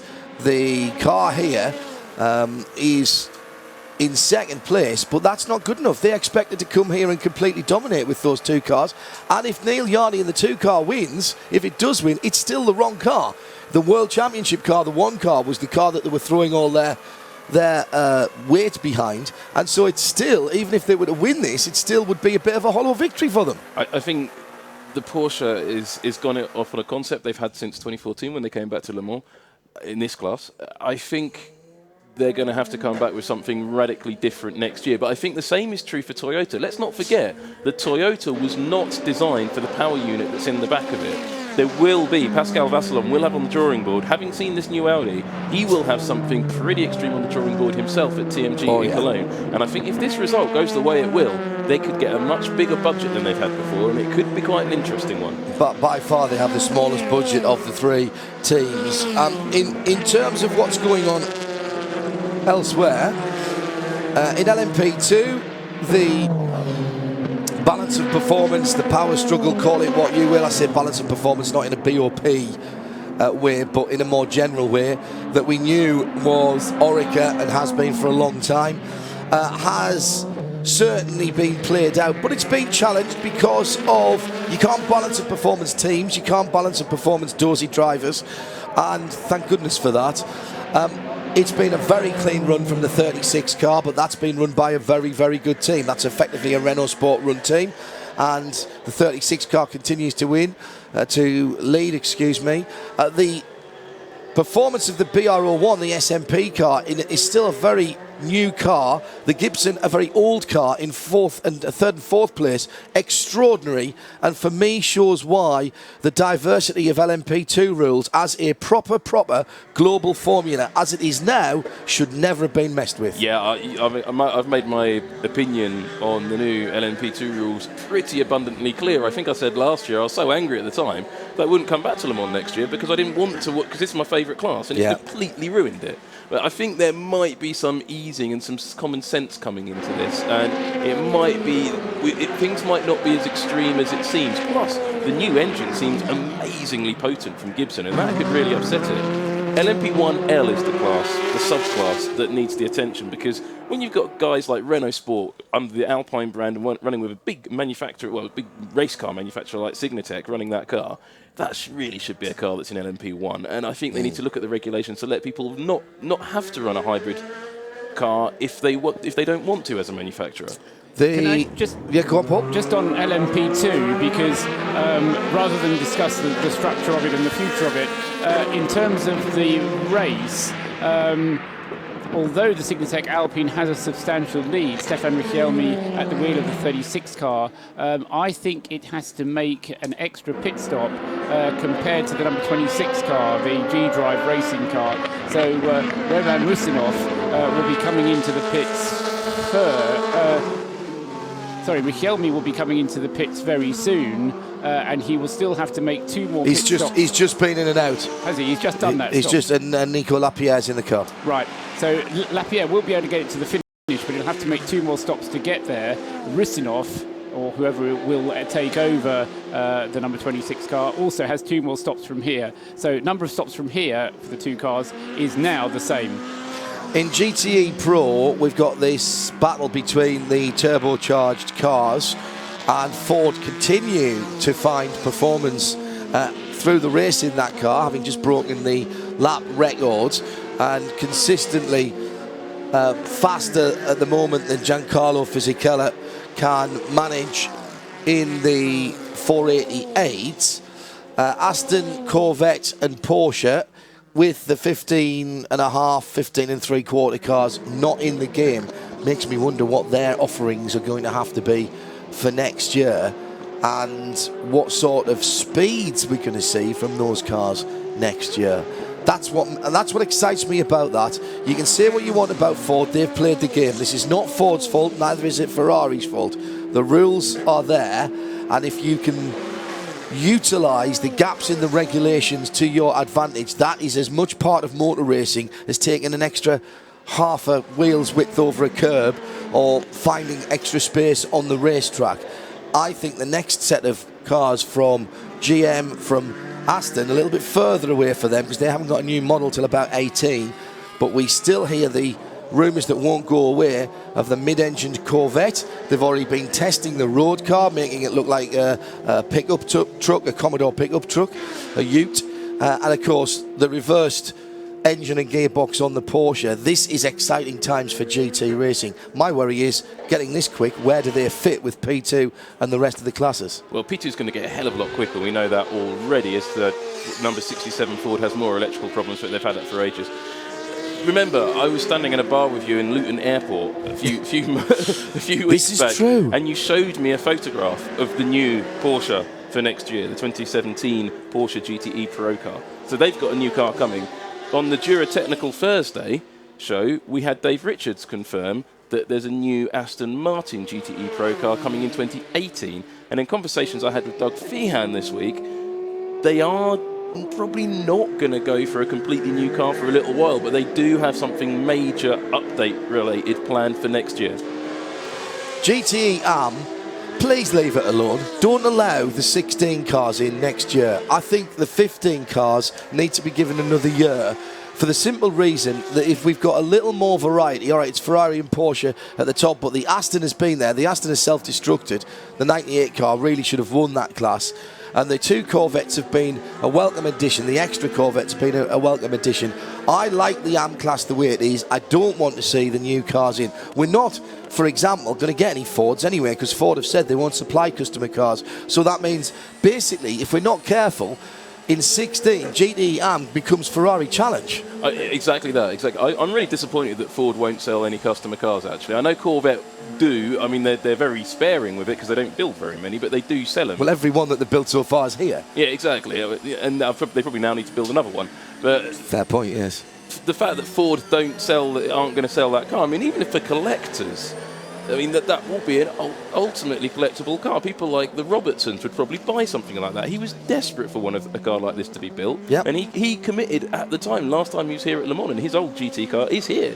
And he said he would buy a new Ford GT. You're listening to 91.2 FM. That was a bit of a Jura technical update. Jura, the creators of Ultimate Garage and Workshop Equipment. Now, we've been promising you all week that we'll give you the opportunity to win £5,000 worth of Jura Garage Equipment. If you go to radiolemans.com now and click on the Jura logo, there is a very simple to enter competition. All the terms and conditions are there as well. And £5,000 worth of Jura equipment could be yours to tidy up your garage. And our thanks, of course, to Jura for organising the Technical Thursday for us, making sure everything was neat and tidy. Let's go down to the pit lane and to the lead car in P2, Stefan Rakelmi, rookie at Le Mans. Has he enjoyed it? Bruce Jones. 22 hours into your first 24-hour race. You enjoying it, Stefan? You've got out. Nicola Lapierre has taken over the 36 Alpine, but you're leading the class. It's looking great. Yeah, for sure, it's looking great. I mean, they took the lead the night while I was sleeping, and now we just kept the pace to finish this really long race. It's not my first 24-hour race actually, but it's I hope the first I will finish. So yeah, I mean for the moment everyone did a really good job, and we need to keep going like this. I presume the one you've done before must be the Spa 24 hours then. The battle is on with the G-Drive Racing Orica. some people, a little bird tells me that perhaps they have to make one pit stop fewer than you do. Is that correct? I didn't understand everything that concerning the G-Drive. I think they have less pit stop less to do. But we never know, maybe with another full course yellow, but slow zone and or a safety car, we're able just to pit once. We still have 3 minutes of advantage, so it will be enough if there is an issue on the car. For sure, having Nico in the car now is the best we can have. So just finger crossed until the end. Okay, glad you're enjoying. Let's hope you have success on your first Le Mans. Thank you, Stefan Richelmy. Thank you. Nigel Dobby, who has written the definitive tome on Corvette racing, tells me there are 6 C7R chassis. 5 are here. There's one brand new one in the American at Le Mans display, and that could be used for the Glen if required. I was told it was only 5, and this comes from the guys from Pratt & Miller. So I was drinking with Binksy, you see, in the weeks leading up to this. You mean Danny, not Diana? Yeah, exactly. And he was telling me that there are only 5, and the one that is here in the Americans at Le Mans isn't actually the new chassis. The new chassis was in the race, and that might have been the one that got totaled. I'm not quite sure of the detail of that, but the one that was here was the one that was the spare car. So I was told there were 5, not 6, though I'm sure there will be now a 6th built. So we are moving into the last 90 minutes. There'll be no changing ends at half-time and no penalties because we don't expect to come out even at the end of that time. We might, though, have a little added time because, remember, you do get to finish the lap that you're on when the checkered flag comes out. So we might actually go into a bit of added time to continue the football analysis. Pit stops now, of course. We are looking for the guys to make it to the flag in the last hour and 35 minutes, Paul, as efficiently as possible. They will have been back timing their stops for quite some time now. Yes, I think that's right. And one of the things that I was banging on about throughout the race was the fact that Toyota were doing these 14-lap stints. Porsche were only doing 13 laps. As soon as they started back timing, Porsche started realising they had to go to 14 laps, and they've done it. So you have to ask, when they do the analysis after the race and go through, why have they only just started to do 14 laps, and was it not a good idea to have done 14 laps earlier in the race? But the problem is, though, that everybody else is going quicker than them when they're doing that. The Toyota's just done a 23. De Grassi in the Audi has done a 23, and they're doing 25s with their best cars, and they've been doing laps slower than that as well through when they've been doing the 14s. Well, and when they were doing the 13-lap stints, they were losing ground to Toyota, especially as the sun came up and it started getting warmer. There was a period when I think it's all about just working out which tyre you need to be on and what pressure it needs to be at, because there was a period when at the beginning of the stint, the Toyota was really finding it difficult to get quick in the beginning of the stint, but the time was coming at the end of the stint, and that's of a triple stint, I mean.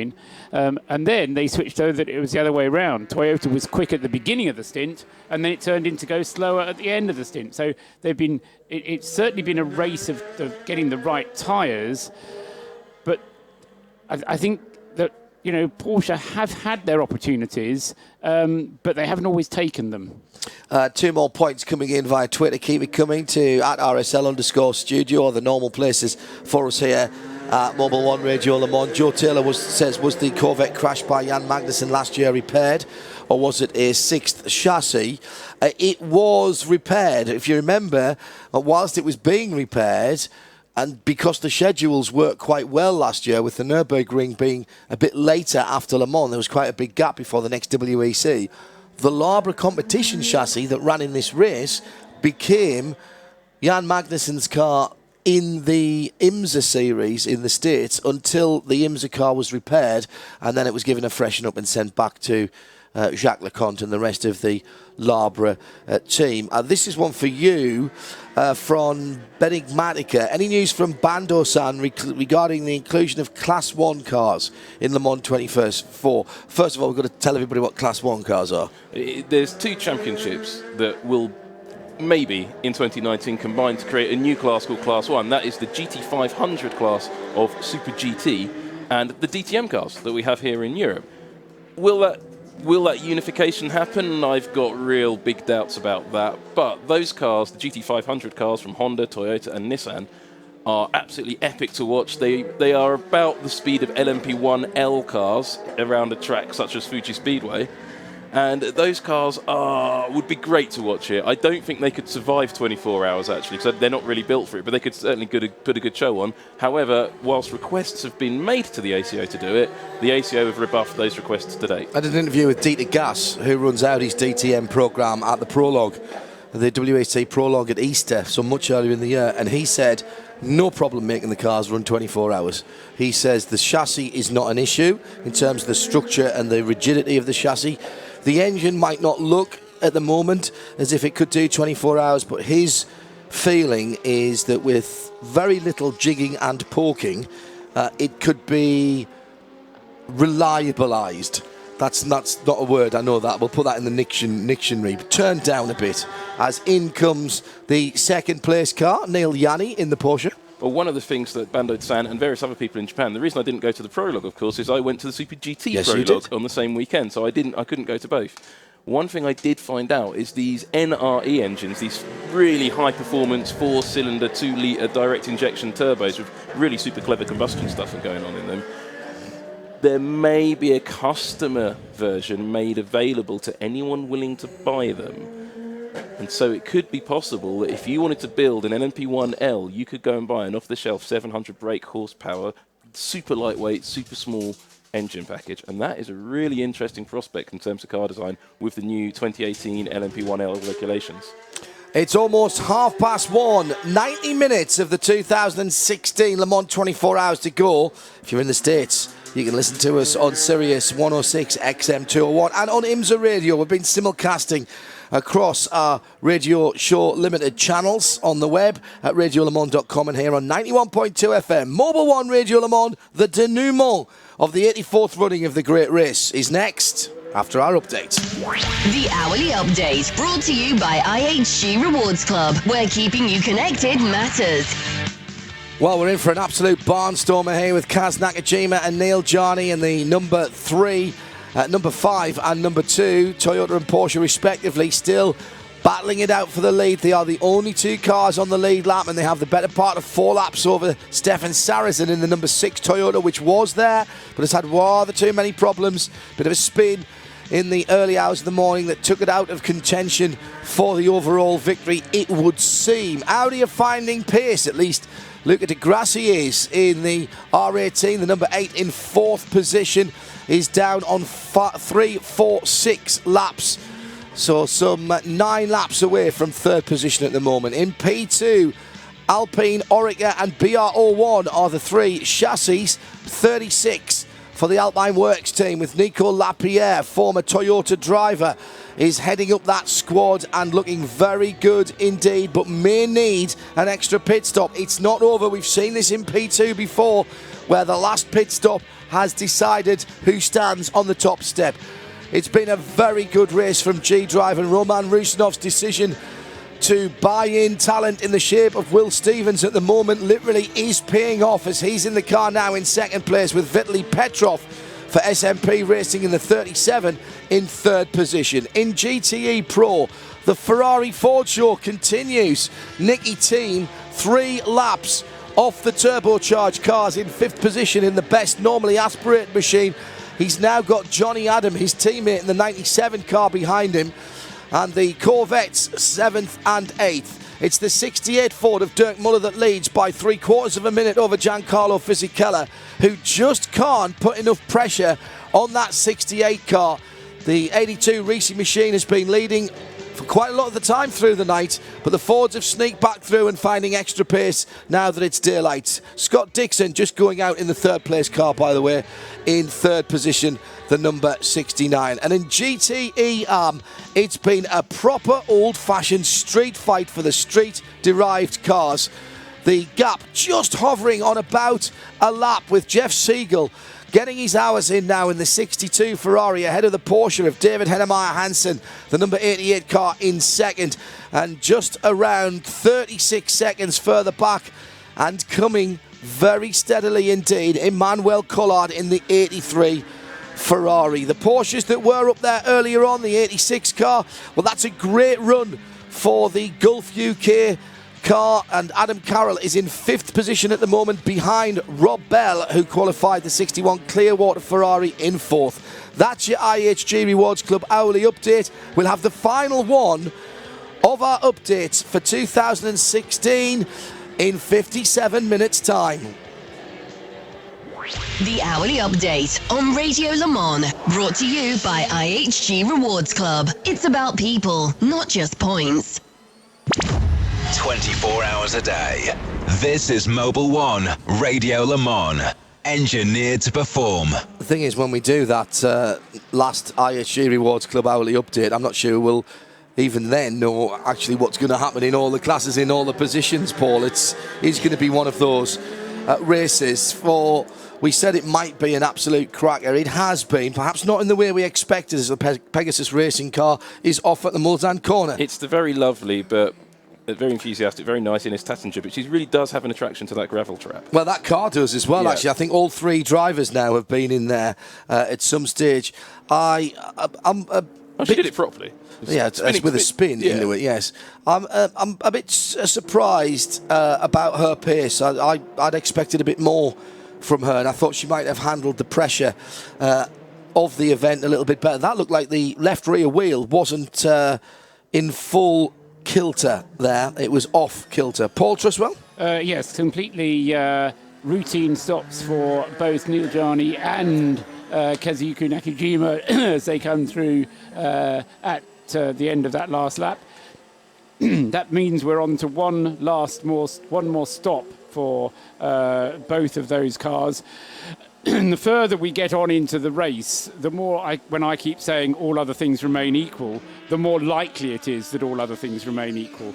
Doesn't mean that all other things will remain equal, because there's always something that comes up and trips us up, whether it's the Pegasus car spinning off, or we often have brief Well, that showers. only needed to go a bit deeper into the gravel and not be able to get out. Snatch tractor, slow zone again. We've seen plenty of them down there. We do have a slow zone coming, John. Well, there you go. It's in deep enough. One car we didn't get mentioned in the hourly update. It's the one class. It's a class of its own. Is the new technology. The new technology class. The Frederick Saussé car. It's an awesome achievement that they've got this far into the race with only an hour and a half to go. You put up how much Frederick Saussé has driven, Paul, in terms of time or laps. You were talking laps earlier on. I think it's probably fairer to talk about time, isn't it? Because a lot of people's time will have been behind safety cars there. Therefore, and also their qualification in the other classes are about time. But they've shared the driving pretty evenly in that 84 car. It's not been that even. 53 laps and nearly 4 hours driving for Frederick Saussé, compared to 105 laps for Jean-Bernard Bouvet, and nearly 7 hours of driving, or 136 laps and 9.5 hours driving for Christophe Tansay. I'd wager that Saussé gets back in the car for the end of the race. I It hope looks so. like that car's going to last as well. I hope so. But one thing I would say, ever since the Garage 56 concept was introduced, none of the cars have managed to finish the race, and none of the cars have even got this far into I wasn't going to say that. I really wasn't going to say that. Let's say good morning to Shea Adam, who has joined us in the pit lane, and some trouble in the Caucasus. It's not all good down at G Drive. What's up, Shea? Well, Rene Rast was enjoying a leisurely afternoon, watching his co-driver's times on the screen, and then all of a sudden the pit wall signaled to him, put your helmet on. He walked to the front of the garage, signaled some rather unpleasant things to the pit wall, and then ran back into the garage to put on his helmet in a frenzy. I don't think he was expecting to get in the car quite this early, but with Ines Tattinger's voyage into the gravel, it's moved up their plans. All of a sudden, the pit lane has come to life. The good news for Rene, though, he is getting sticker Dunlop tires when he gets in the car. But still, that messes with the driver's mentality. I wouldn't imagine it would have an effect on someone like Rene, but for other people up and down the pit lane, being forced to put in the car before you're ready can mentally mess with you. Yeah, but the golden rule in privateer teams like that is the man with the gold rules, and that is Roman Rusinov.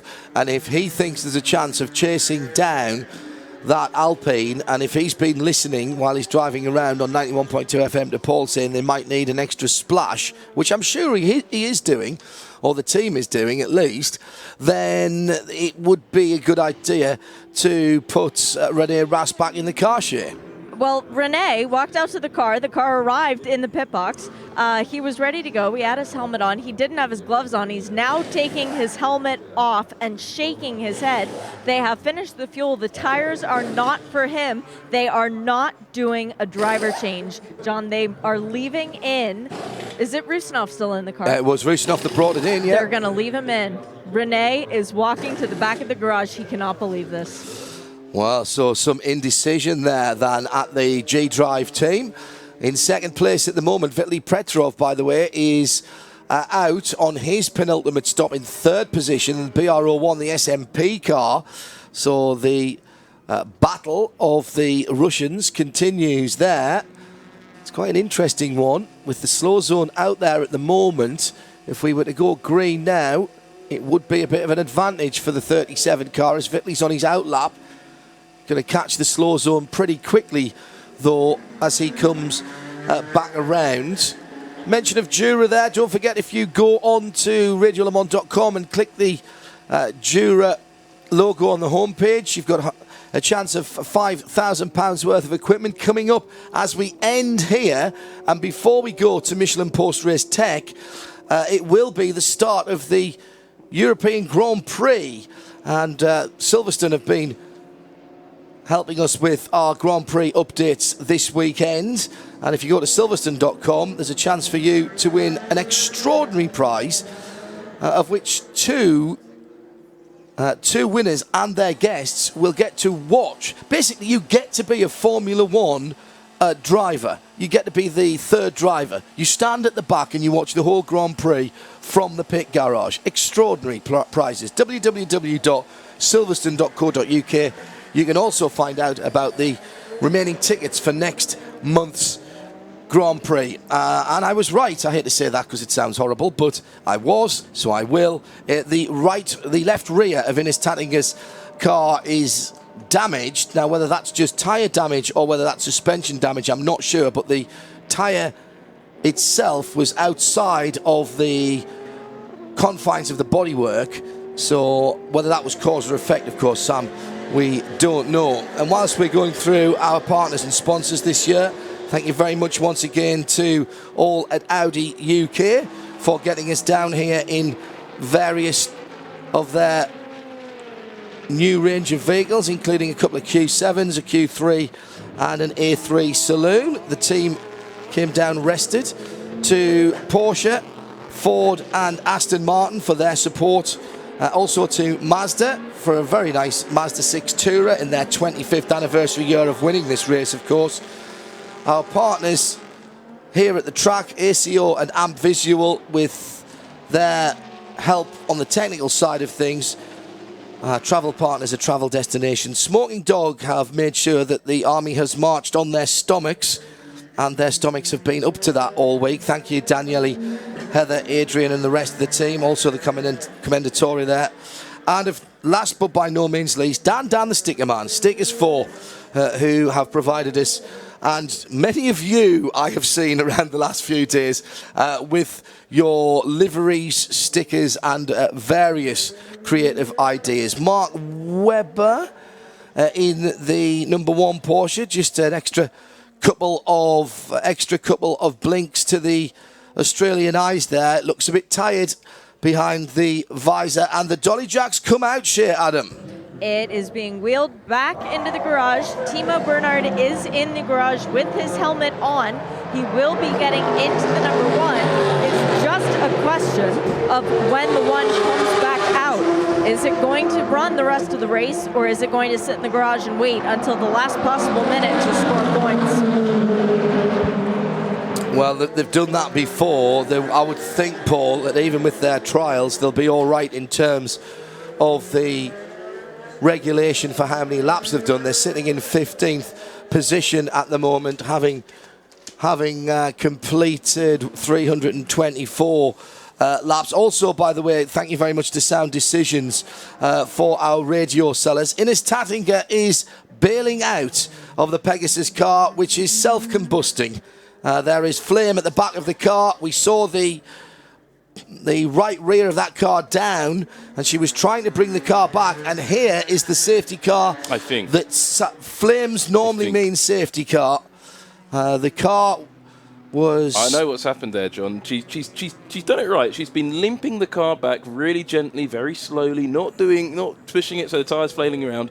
But even then, I think it has flailed around. I think it's grabbed an oil line, and that's caused a little conflagration. And whether they get it out, if it does start to burn like the Collins car did, and maybe drop some oil around the place, that will bring out a safety car. So they will be looking at this in race control, and I'm sure we're going to get a slow zone for that as well. Number one, Porsche back out again. Mark Webber just deciding to take the drive-through option for his Bacon Sarnie this morning and back out on the circuit. You always ask us, and thank you for this, is how you can help us here at RadioLeMans.com. Well, what you can do is that list of people that I've just read out, and include Mobil 1 on that as well, you can let them know that you appreciate their support for your radio station here at the 24 Hours of Le Mans. It is quite a large commercial operation to get this put together, and the responsible adult spends pretty much, well, in fact, has already started for next year. Hands were shaken, and deals on the verge of being done already for next year's event, which is the 17th and the 18th of June, by the way. That has been announced by the ACO.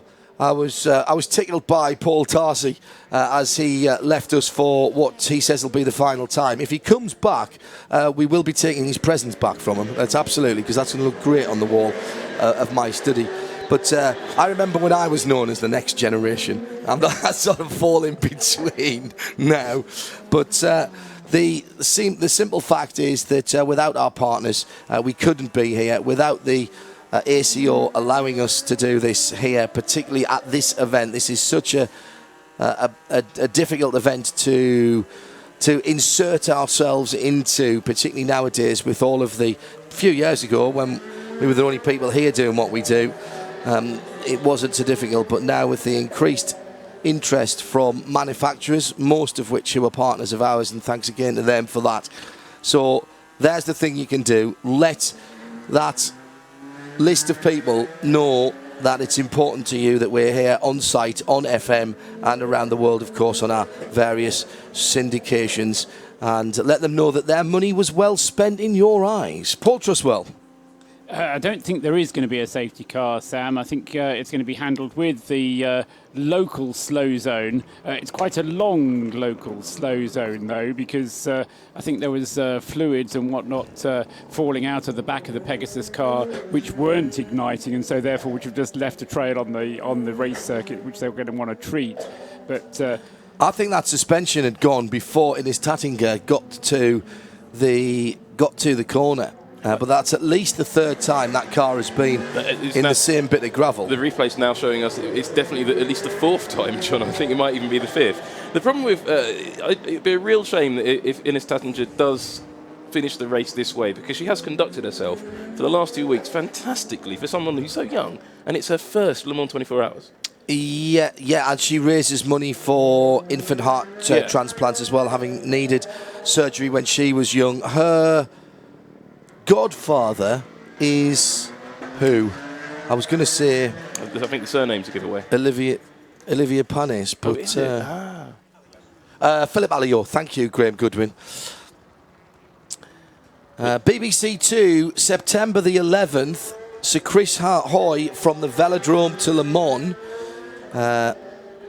To those who are here wondering what all the cameras have been doing in here for the last few days. I was wondering that. We've been keeping this under our hat for a little while. This is a BBC 2 documentary which will air in September on the 11th. Sir Chris Hoy from the Velodrome to Le Mans.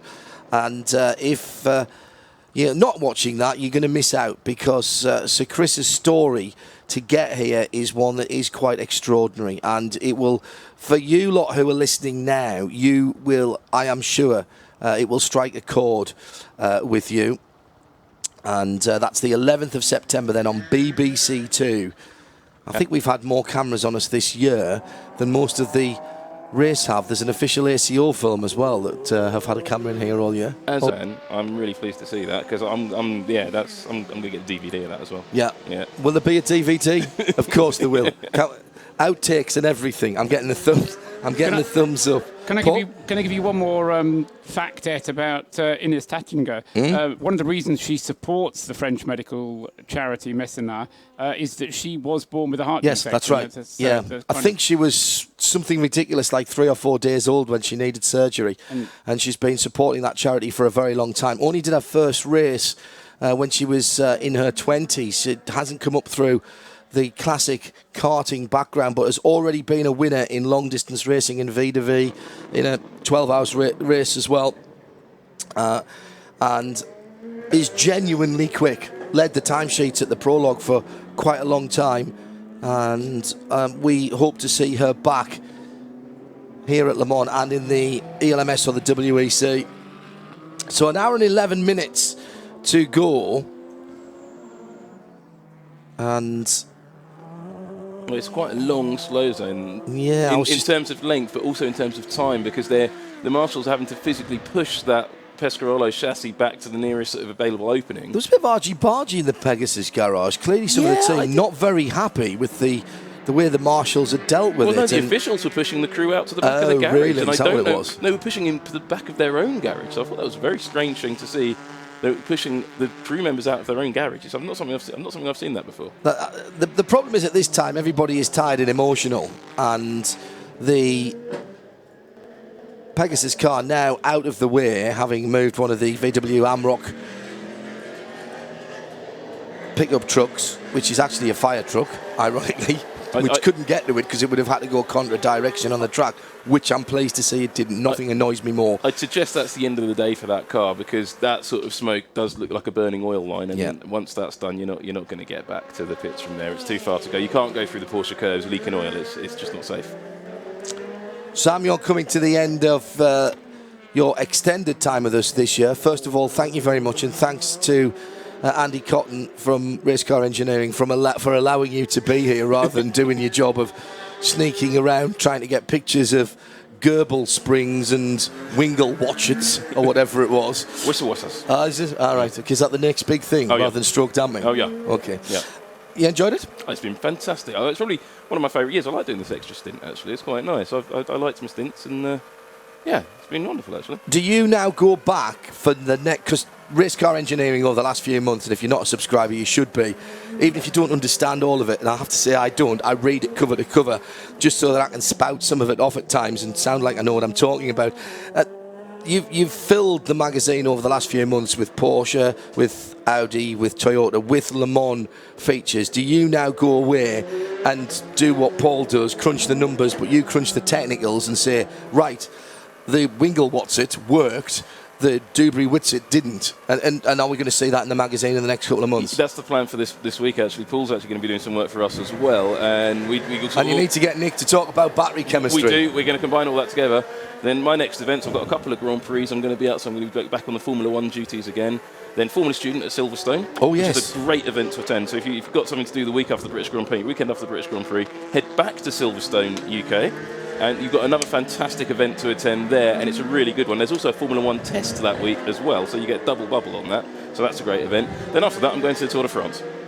I'm very, very envious. You know, that is the one event that I want to do. Being a motorcycle rider, I want to be involved somehow, some shape and form, with my motorbike, with a cameraman, with somebody with a chalkboard, with a wheel. I don't care. I wanted that. That is what I want to do. That's my ideal summer job. I'd love to drive one of the team cars.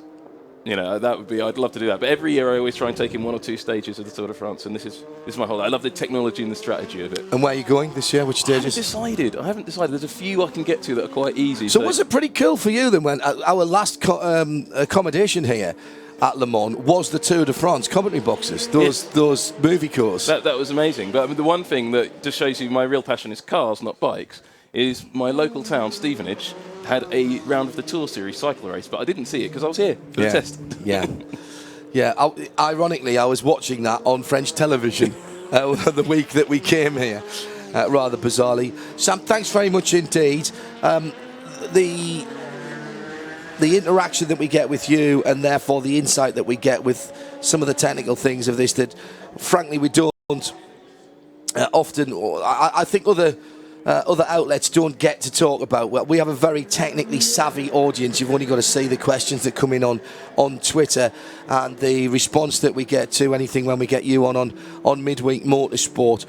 When things have got down, and there will be no Midweek Motorsport. It's traditional that we take the week off after Le Mans, and there isn't a Midweek Motorsport, just so that we can get the washing done and get ourselves all back in the right place. But we'll get you on Midweek Motorsport to have a little bit of a roundup and a crunch of what we think is and isn't. And more importantly, what this result and what we've seen means for the rest of the FIA WEC season. Because I've got a feeling that there's some things here that we've got to think of in a wider context than just this race. Of course, we're focusing on it here, but what does it mean for the Nürburgring, for Mexico, for Fuji and Shanghai and Bahrain? Well, we've got some great races coming up. Mexico's one you mentioned. There's a lot to talk about before we do that round. Fuji 2, that's another really interesting race to talk about. But we're talking about the future. There's still only a 30-second gap at the front of this field. That is real motor racing. No, this is real motor racing with real cars and drivers on a proper circuit. Paul Truswell, pit stops when for the leaders? They need to be inside the last hour, don't they? Yes, I mean, it depends how they decide to do it. There has to be one pit stop for, virtually everybody left. The only one that's showing me here as needing 2 pit stops, but I think it's not. I think that's a glitch on my system here, is the leading Signatech Alpine. I think it is going to be able to get to the flag without a further pit stop. Otherwise, Rene Rast's frustration is going to be even more clear. But so everybody was going to need one more pit stop. I think they're going to be coming in at about somewhere between 1/4 and 2:30. So within about the next half hour, 20 minutes, something like that. It's one of these things where you don't want to do it right at the end, but you don't necessarily need to use the whole tank for the last stint. So at some point you kind of make a judgment midway in between there. Overall, we're looking at about 383 laps if you want to start counting them down for the race winner to finish to complete the race. Delighted to say now that we're going to go down to Joe Bradley and hear from Michael Shank, who's fulfilling a dream, bringing Michael Shank Racing here to the Le Mans 24 Hours, one of the wild card invitations from IMSA. And we'll be back with IMSA competition in the first weekend of July from the Watkins Glen 6 Hours. Joe?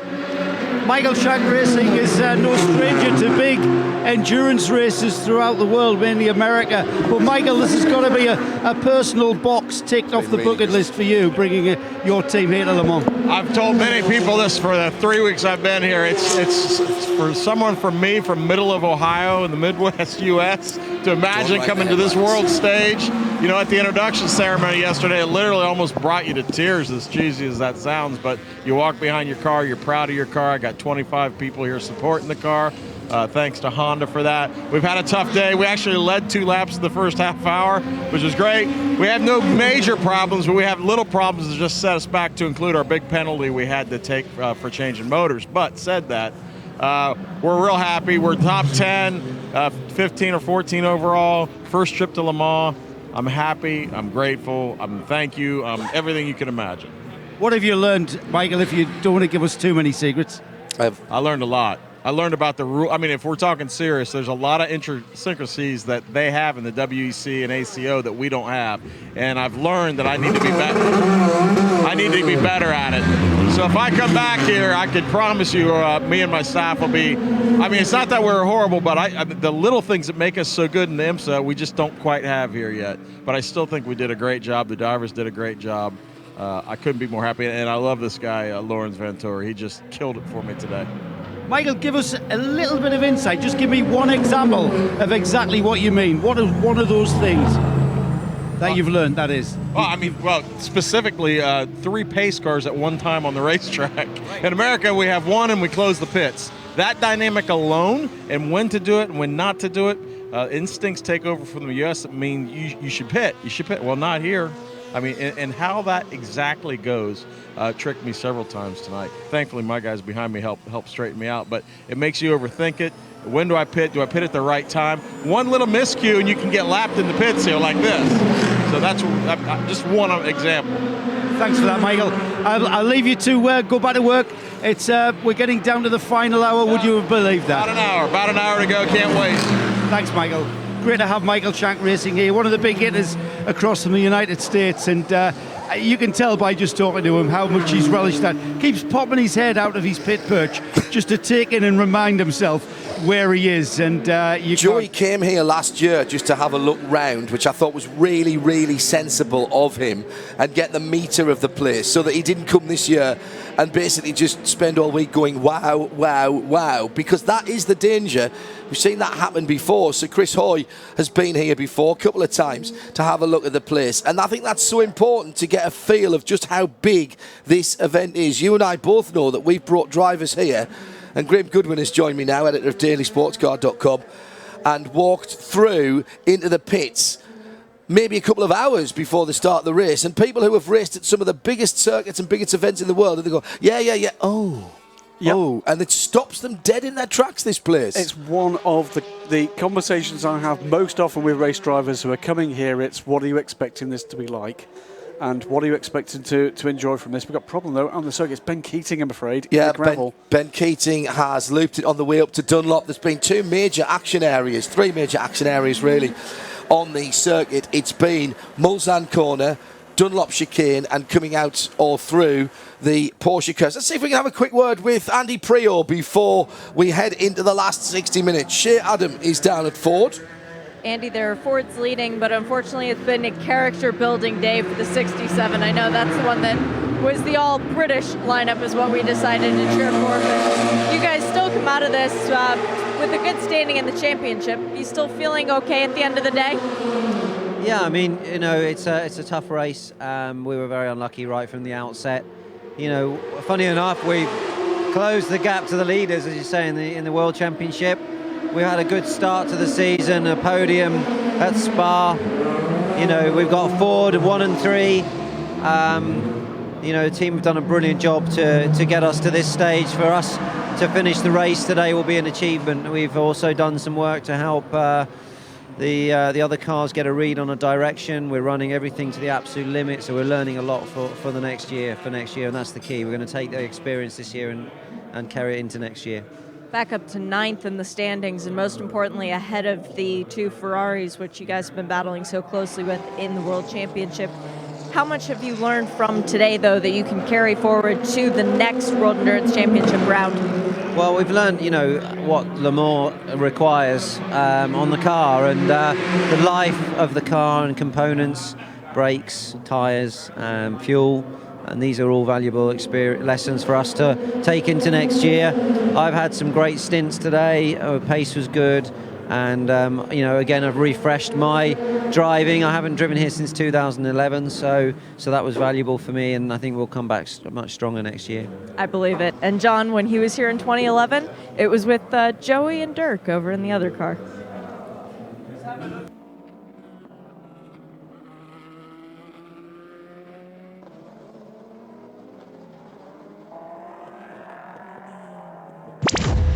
Live from trackside, this is Mobil 1 Radio Le Mans, engineered to perform.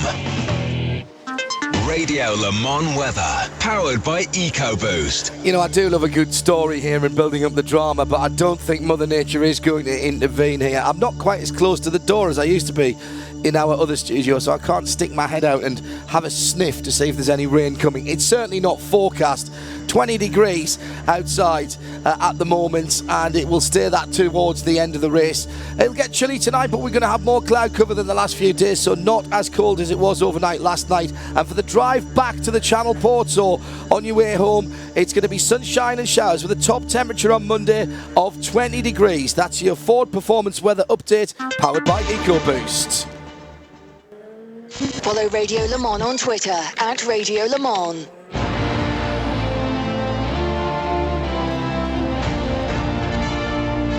Around the world. Around the clock. Endurance racing direct to you. 24 hours a day. This is Mobil 1 Radio Le Mans. Engineered to perform.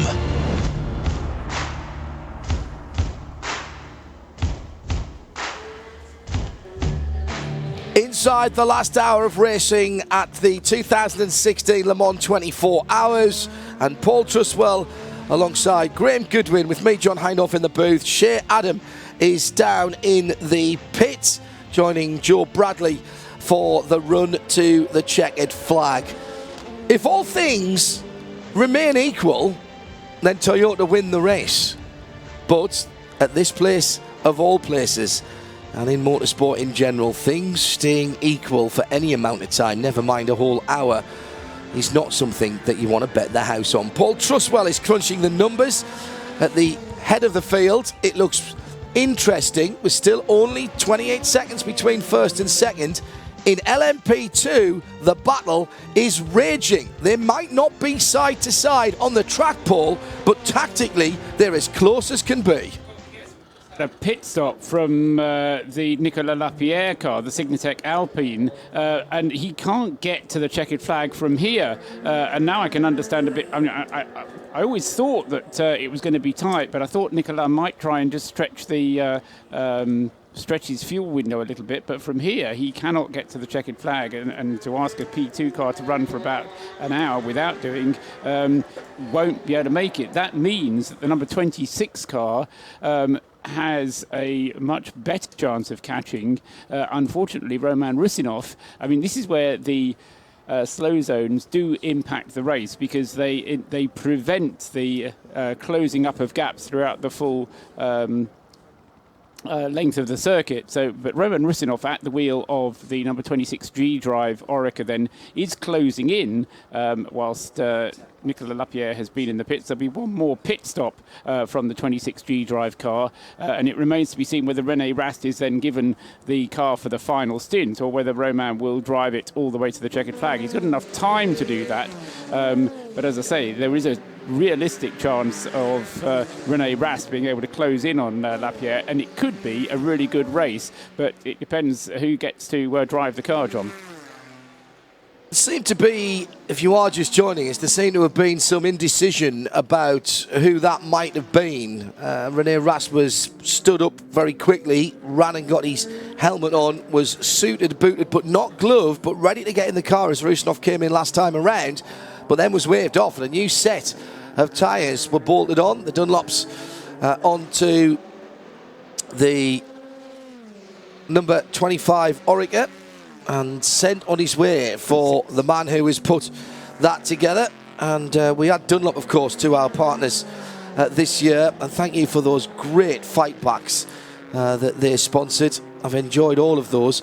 Lots of interest, by the way, from you about when podcasts will go up. I know that a lot of you like to review the race. The track action is going up as a priority as we go along, as you will see if you go to the Le Mans page of radiolemans.com. The features and things like the Dunlop Great Fight Backs that the team voiced this week will be available next week, and if you follow at Radio Le Mans, we will let you know when they are available. But everything that we've done this week, including all the inside stories from Mobil 1, Corvette, from Porsche and from Toyota, they will all be available in the course of time next week. Our hard-working team back at the main control room in London, who've been keeping us on the air and making sure everything works from that side of things, are already putting together a timeline to get those on. We will also be doing a full race replay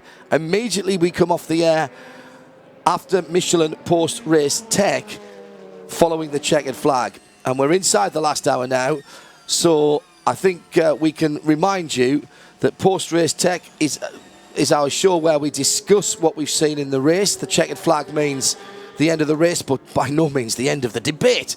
So at Radio Le Mans, hashtag Michelin 24 PRT, hashtag Michelin 24 PRT for post-race tech, and of course your nominations for our I Respect Spirit of the Race award, again to at Radio Le Mans and 24 SOTR, hashtag 24 SOTR. Frederic Sauce must be high on that list of Spirit of the Race Awards. That is the endurance spirit encapsulated in a single being, Graham Goodwin. The effort was astonishing to bring that car home. It's just mind-blowing. If it stopped now, it would be the best of the new technology entrants that we've ever seen. We've only had 2 efforts in this before under that banner. We've had other cars that have made an effort with different technology, but both the Nissan efforts, the heroic effort from the Delta Wing, and everybody that that was here in 2012 will remember that car and will remember the efforts to get it back on track after, oddly enough, it was hit by a Toyota. And then the probably rather ill-starred, I have to say, Ziad RC, that fell quite early in the race, very early in the race, but for all the reasons, all the right reasons, for the cooperation within the industry, for Frederic Sausse's spirit, for just the way they've approached this effort and doing it hand in glove with the ACO. It's been very much done in the proper spirit. I agree. Making sure that everything is correct and is safe. It's a delight to see that car having gone this far, John. And just to remind everybody standing trackside at the moment that if you have been here all weekend, almost undoubtedly you've made a contribution to what's happening next year for Garage 56. Me more than most, actually, but that is because let's gloss over that. That will be a biomethane fueled effort by WR, who long time watches this race. It's Peugeot Sport that are backing it, isn't it? And but no. There may well be some shadow funding there for it, but that's not the game. But it will be fueled by waste products, human waste, effluent from this effluent. Yes, from this race.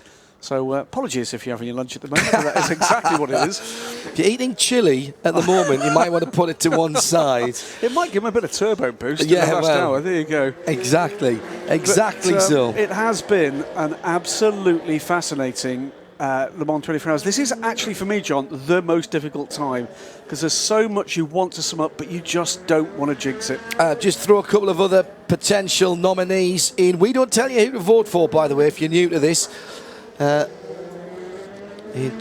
SOTR hashtag to at Radio Le Mans. The number 4 Collis team have had their problems this week and have fought against them.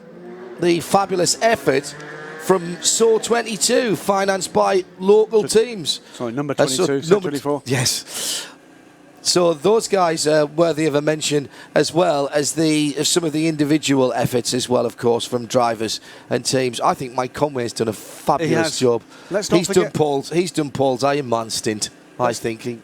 Looking through that, I was watching that earlier on when I wasn't on the air. Let's not forget someone who's made a massive contribution to the modern era of this race, and it will be her last. Lena Gade. That's Lena Gade, of course, who will be Lena Gade, as I heard her called earlier on.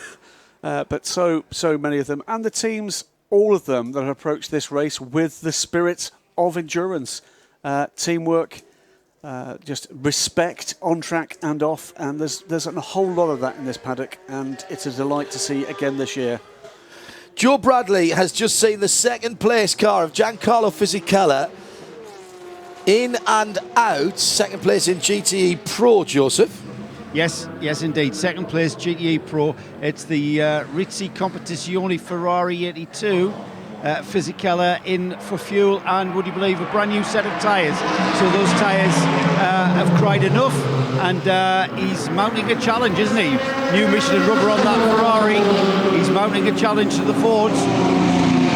And Scott Dixon is getting the exact same thing, fuel and 4 Michelin tires. So it will be a battle for first, second, and third, because Scott Dixon will be chasing after Fisichella in second, who is then chasing after the 68 in first. This is going to be good. And the gap first to second is coming down. We said we were going to monitor it, and it's been sitting around 30 seconds, but the last couple of slow zones, inevitably, both Porsche and Toyota have been pushing it to the absolute max, and I hope they've not been pushing the slow zone limits to the absolute max. But as a result of a couple of quick laps that time from Neil Jarni, the gap has now come down to 25 seconds. Now, okay, it's only 5 seconds, but remember, we've still got 3/4 of an hour of this race left. We may be in the closing stages, but if we were having a 1 hour British GT race, Graham, and we were talking about a 5 second improvement, we'd say, oh, that's plenty of time for that to come down. Well, the reality is we've got a lot of motorsport fans here and an awful lot more of them listening around the world. There's a lot of series around the world. A 45-minute race would be an endurance race. Yeah. You've got a lot of miles still to do here. But how many miles, Paul, in 45 minutes here? I don't know. Too tired. 384 laps is going to be the race distance. And we have another 14 laps to go, so you can multiply that up yourself. Right, okay. The other quick thing I was going to say is John and Joe were talking about Risi Competizione. Talking about the spirit of the race, I think they've approached it in a brilliant way, and they've fought and fought and fought again. It's great to see Giuseppe Risi and his boys and girls back. Much love again to Barbara Burns and all at home who would love to have been here and couldn't be. But they've approached this, I think, with a spectacular spirit. And do you know what makes it more special for me? That they should be a valid entry for the Spirit of the Race Award is the fact that where are all the Porsches? Where are all the other Ferraris? What's happened to Amato Ferraris up at the front? Absolutely. And it shows that it's not easy. When the professionals and the people with all that talent can't get it right, then it shows you how clever Giuseppe Risi and all his team are. Oh, he's back on form, massive back on form. He's not been a happy bunny the last few years, Giuseppe Risi, and he's felt things haven't gone the way of the Ferrari. He wasn't even very happy with Ferrari early in the year when there was some thought that not all Ferrari customer teams were being treated equally, Graham. All thought of that is gone now because this has been a phenomenal return to form by Dave Beaky Sims and the rest of the team. Beaky has forgotten more about motor racing than most people will ever know. Former Formula One team chief, right at the very highest level, and a great bloke to sit down and have a coffee with. Also, I've heard it so many times this week, people actually meeting Rick for the first time and actually asking him questions and finding the way that he can respond to actually a quite complex technical question. These guys are a bit special in every way that actually matters. John, we're getting blue lap times coming up for up and down the 3:22.206. Lucas Di Grassi, he's in. Let's bring it home superstar. Fast. He's an absolute superstar. He's 9 laps away from Stefan Sarazan, so he's not going to get a place, but he's not going to go down quietly. And it's not like a one-off. It's not like he's just said, I'll go and see if I can do this. This is the 4th lap in this morning's session since 8 o'clock this morning where Lucas Di Grassi has improved the best time for that car. In fact, Oliver Jarvis did one of them. Still think there would have been better waiting one more year. I know the extra 7.5% would have hurt them on the old car, but they would have had a package that they knew. And with the tweaks on the engine, don't have any problems with Mr. Beretsky's work, and indeed the man who will be heading up the R18 programme, Stefan Dreyer, has been the man at the very elbow of Ulrich Beretsky on the engine side. And any moment now, either on this lap or the next, is when we're going to be getting the first 2 in for their final pit stop. Lucas Di Grassi getting towards the end of his fuel load as well. Marcel Fessler's just come in, Paul. And Graham, I'm going to say this now, and everybody at Toyota is going to cringe. The last time I was in a commentary booth here talking about a Toyota that we thought was going to win the race, I was over in P5, which is now the tyre paddock. And about 5 minutes ago, it all came horribly wrong with a puncture. It did for Ukyo Katayama chasing back. We were on board. Chasing hard. Yeah, we were on board with the camera facing right into his eyes as the tyre went, and you just saw the eyes widen and the flick of the hands on the steering wheel. It's an image I will never, ever forget. I was on the spectator banks that year. We watched the sharp intake of breath of 150,000 people damn near sucked the roof off the grandstand, and we're past that now. 4 times Toyota have been second at this race. It hurts them so much to be reminded of that. So everybody, I'm sorry for that, but that is the history that you are fighting against when you come to Le Mans. It doesn't matter whether you're the smallest team or the biggest team. An errant stone, a 50-cent part, somebody who just has a bit of finger trouble, can cost you the world's biggest motor race. Another 0.9 of a second, for example, that Neil Jarni has just taken out of the race lead. Remember, Neil is on a very much older set of tyres than Kaz Nakajima is. But one more stop for both of those guys. One more stop for both those guys, and Neil Jarni, by my reckoning, will be coming in at the end of the lap that he is currently on. What about Roman Rusinov? Where are they sitting? I'll tell you what I've just spotted out the window. What about his driving time? I was wondering if that's why they'd had to leave Rusinov in. Let me give me While 2 you look seconds at that, for I'll just tell you, we've just seen Roman Rusinov complete his latest lap of the 26 car.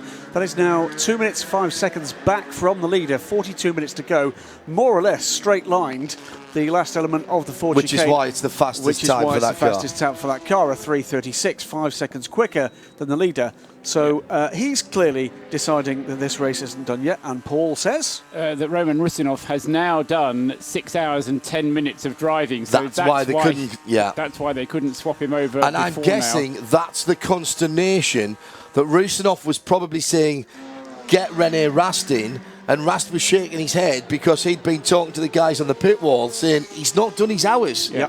He's not done his hours. And that's now we see a bit more clarity. Joe Bradley and Shea Adam down in the pit lane for the run to the checkered flag. Shea, what's going on? The 68 just came in fuel only. I'd imagine that would be its last stop. GTA Pro car, yeah. Yep, the car which Fisichella in the 82 racing car and Dixon in the other Ford Chip Ganassi US Racing, they're both chasing him. I'm down by the G-Drive garage now. I do not see tires and I do not see Rene Rast. I'm going to keep my eyes open and I'll shout up if I do happen to notice him. But they have fuel ready. They have a little canister with some extra fluids in it, and they have drinks bottles to change.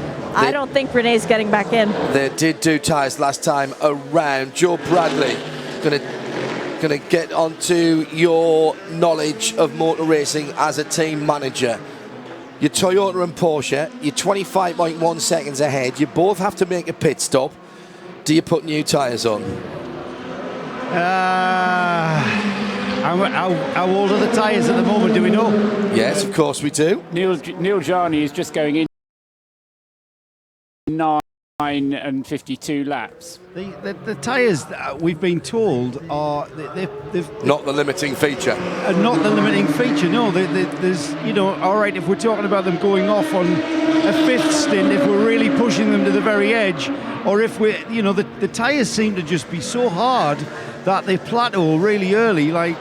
Durable was the word you're looking for. How long's Kaz Nakajima had his Michelins on the number 5, the leading Toyota, Paul? Only 2 stints. This is the 3rd stint. Right, so they're going to stay on. So the question then is, as Neil Jarni comes into the pits, tyres or not tyres? I'm there for it, John. And a cleverer mind than mine, a cleverer team manager than mine we're going to see what decision he's pulled. I think I can see what decision he's pulled.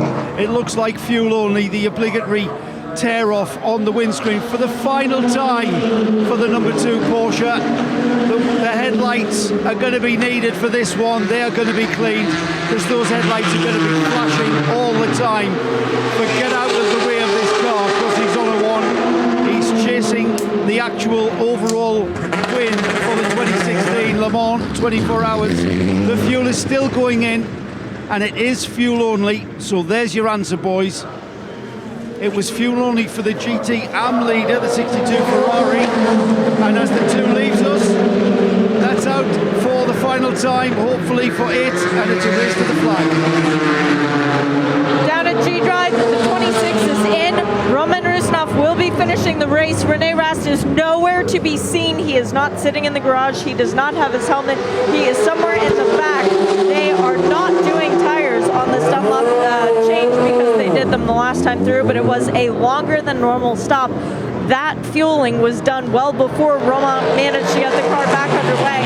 And down at Toyota, waiting for them to arrive, there are no tires laid out yet, but the mechanics are just starting to move around, so they might do tires. You never know. If Porsche didn't do them, that might be the advantage. Well, they've got to come in now. Kaz Nakajima has been called in They can't afford to get caught on the wrong side of a safety car or something like that, Paul. No, there isn't enough fuel in the car anyway to go any further. Okay. So, as I say, the mystery that somebody at Porsche is going to have to answer is why, for the last 3 hours, has Porsche been able to do 14 laps in a percent? Well, and if they've been able to do that, why didn't they either enact that earlier or... This is very Peugeot-like. Do you remember when Peugeot had their plan and they stuck to it, even when it looked early on like it wasn't the right plan? They refused to be moved from that plan. And the other piece of analysis I'd like Porsche to do at the end of the race is to sort out that schmozzle that they had with the drivers in the middle of the race. I'm not sure how many people were aware of it happening,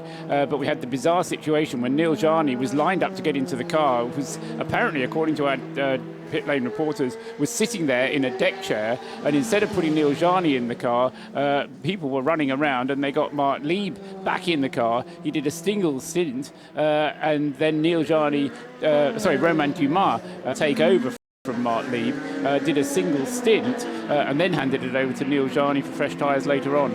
Got themselves all muddled up with driver times, did they? It wasn't even driver times. I heard clearly there was something of some concern. In comes the leader. The final stop, the final scheduled stop for the number 5 Toyota TSO 50 for Toyota Gazoo Racing in 2016. Shea Adam knows the answer because she's already asked. They are matching Porsche. No new Michelin tires. The ones that are already on the car, already warmed up, will be good till the end of the race. It's just the fuel that they are waiting on. And the Toyota launches out of its box much quicker than the Porsche does. Not that that has any effect on track. It's just more spectacular to see as there it goes. And now the battle is on. Instant talk from the 4 motors in the wheel. 36 minutes to go. And the Porsche is coming into the Porsche curves. He's got the 61 Clearwater Ferrari, whose last pit stop is under investigation. It's Mock Wen-sung behind the wheel of that car. At the moment, did he get through? Yes, he did. And Neil Jarni is set to full attack mode. 35 minutes remain in this race, John, and in 3 of the 4 major classes we have real battles still underway on track. This race is not done yet for the overall. P2, it's around 2 minutes with that pit stop cycle. Then you go to GTE Pro, and in GTE Pro it really isn't done for first, second or even third. 2 minutes separating those 3 cars. Absolutely astonishing. And second and third, by the way, for a Ford 1-2, if Ford manage it, is around, 35 seconds. GT AM, Manu Collard, is catching fast. David Heimer Hansen He's for been second on a mission position. since he got into in his last stint, Graham, to be honest. Now this means a lot for the World Endurance Championship. We're watching the battle at the moment. The number 88 Porsche with silver driver David Heimer Hansen, the old Fox in the 83 AF Corsa car. These are both full season WEC cars, and the 22nd consecutive Le Mans 24 hours looks set to see a podium finish from Manu Collard. And is it going to be on the left or on the right of the podium? Down into the right-hander before Indianapolis and Arnage. A couple of seconds is all that is between these two. We've been racing for 23 and a half hours, for goodness sake. And it's come alight again. As I said, it 2 hours. If you've got friends who like sprint racing, get them in front of the telly or the radio now. Sit them down. Don't explain that this has been on for 23 and a half hours. Just get them to sit down and watch this race. You understand what's got us to this position. It doesn't matter whether anybody else does. This is proper motor racing. Real cars, real drivers, and real racing at the end of the 2016 edition of the 24 Hours of Le Mans, which once again has lived up to its billing of the world's greatest motor race. And Collard is super quick. He's got better tyres underneath him coming through the Porsche curves. We'll look to our left as the leader, Nakajima, on his outlap is coming down to Indianapolis Arnage now. Do I see the bluff front of the Porsche or the svelte front of the Ferrari? It's the Ferrari! The Ferrari's got through! He's got through! Oh no, that's a different Ferrari. No, it isn't. That's the no, right it's one, not. No, it's not. 83 from 88. I thought that was a different Ferrari there. So through the end of the Porsche curves, Emmanuel Collard has done the deed and is up into second position. and he's now 2 minutes behind Jeff Siegel in the 62 car. Pit stops for those cars I'm going to throw at Paul now, because I'm not sure they're all good to go all the way to the end. Certainly, Manu, what are we on? We're 60. The 62 is just pitted, I know that. He's Right, on his yes. run to the end, but I'm not sure about 83 and 88. Manu Collard is right on the limit of what he can do. Dum dum dum. Looks like Dramatic he might music. have to do one more stop, and so yeah. So they're And both, I think Hennemeyer Hansen does as well, doesn't yeah, he? they're both going to have to run on air for a lap at the end of the race. Oh dear. And this is And part you of the must problem. cross the line. That's And the problem. The last lap is not in their gift, is it? And no, because they don't. It's no good if they cross the line after 3 o'clock. It's not. That's not when the race ends. The race ends when they cross the line after the checkered flag has been shown, and the checkered flag is shown after the leaders cross the line after 3 o'clock. Yes. And that could end up being about 3:05, depending where the leaders are in relation to that battle. Smashing bit of driving by Manu Collard, who has eked out a second and more on David Hennemeyer Hansen. Looks like David's tyres aren't giving him as much grip as the Ferraris at the moment as they head down the Busan Straight. Toyota Gazoo Racing, 34 seconds after the pit stop, and 4 seconds of that was in the pit stop. They turned Kaz Nakajima around quicker. A little more fuel left in the tank, maybe. Yeah, the team from Cologne with assistance from Orica, as it has been since the very start of this programme, did a great job there. Took a little bit of pressure off Kaz Nakajima. This is a brilliant drive back from Emmanuel Collard, by the way. Just after dark, it was 2 laps off the lead, having been in the gravel, and they have worked brilliantly to get themselves back on the podium. It won't be a win, I don't think, unless there's a stutter from Jeff Siegel, and I don't think anybody would wish that on any of the teams at this stage. If there's going to be changes of position, let's hope that they're being fought for rather than bad luck or mechanical frailty. Still waiting for Nico Lapierre and his last stop in LMP2, the Alpine 36. In comes the number 1 Porsche. This will be the last stop for Mark Webber. Timo Bernhard listed in that car. Must have changed last time around, my apologies. 14th position overall, but valuable points, of course, because they'll be thinking about a World Championship defence. 12th position for the Algarve Pro Ligier, the 25 car. Andrea Pizzatola behind that. They've fought back well. They were as high as 11th before the sensor fault on the steering rack took them out of contention, and Andrea was being off the circuit as well on someone else's oil. Think about that for a moment. Andrea Pizzatola is here as a prize drive for his success in Renault racing. Absolutely. The other 2 guys are effectively gentleman racers. Chris Hoy's been through the GT Academy process, but he is... Mike's been here before, though, hasn't he? Mike Mooneman? Yes, once. Yes, so this is his second time. Yes, no, but at least he's got some experience. Against that, you've got squads with at least 2 pros and a couple of fairly mock pros in amongst it. To get halfway up a record 23-car field is no mean feat. I absolutely agree with you, and the other thing about that is that's the team's first time here. Now, I know there's elements of the team elsewhere who have it, but in terms of Algarve, this is a very good first outing. It's not always about winning here, Graham, is it? It's not always about even getting on the podium. For some people, just to compete at Le Mans is enough, and getting to the finish is actually a bonus. Get it home. That's the point. We're not going to be a very, very far away, by the look of what's happening in pit lane at the moment, from probably, I think, one of the most emotional last pit stops. So let Paul make his point first then. Just to keep an eye on that gap, because I know a lot of people who will be listening can't see a timing screen. It's just got up first and second. All right, it's another second again then. So Kaz Nakajima has just put a little bit more of a gap between himself and Neil Jarni. And as we said, Paul, 4 seconds of that was in the pit stop, as into the pit lane for a finals time is indeed the Algarve Pro Ligier, the 25 car, in that light blue colours. And Andrea Pizzatola comes in now. Will it be Andrea who takes the cart and the flag, or are they going to put Sir Chris Hoy in? I think I know what I'd do. Well, that would be an honour above. You've got to put your best peddler in. You really do. Paul did the sums, and Sir Chris's times have been mighty. They are, I think, just giving Andrea a drink. I think he's staying in. He's staying in. He is staying. He has anchored this team very well, Andrea, for a man, as you say, that got this drive via his championship win for Renault R. Taking this car home.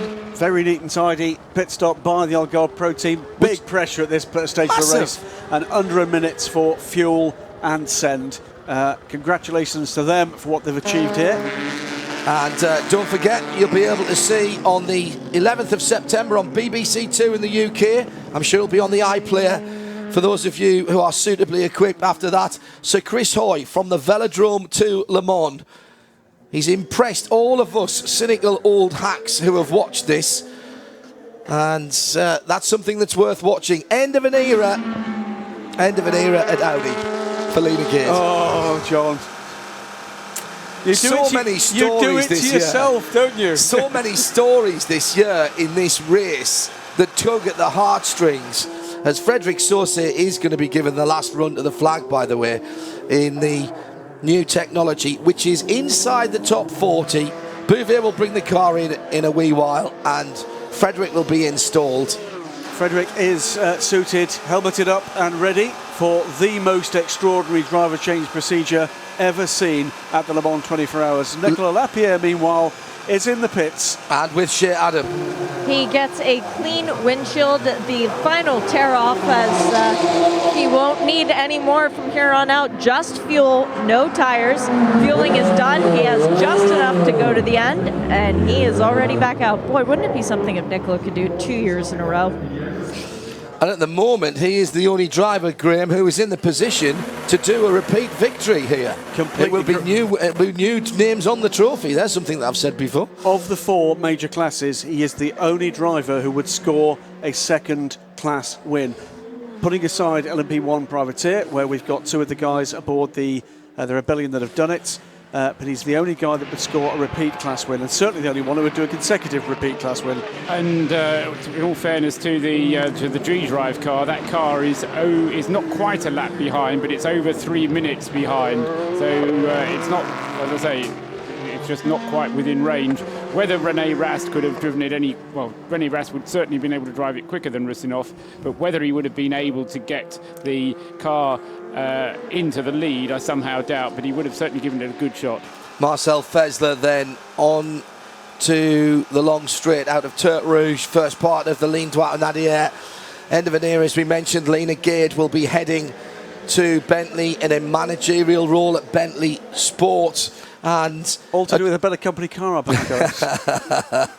And got to pay tribute to Lena, not just for her results here as an extraordinary engineer, but how she has dealt with the limelight being thrown on her, not entirely to her liking that. She's a very private individual, and we've dealt with her very closely over the years, and she's always been an absolute star.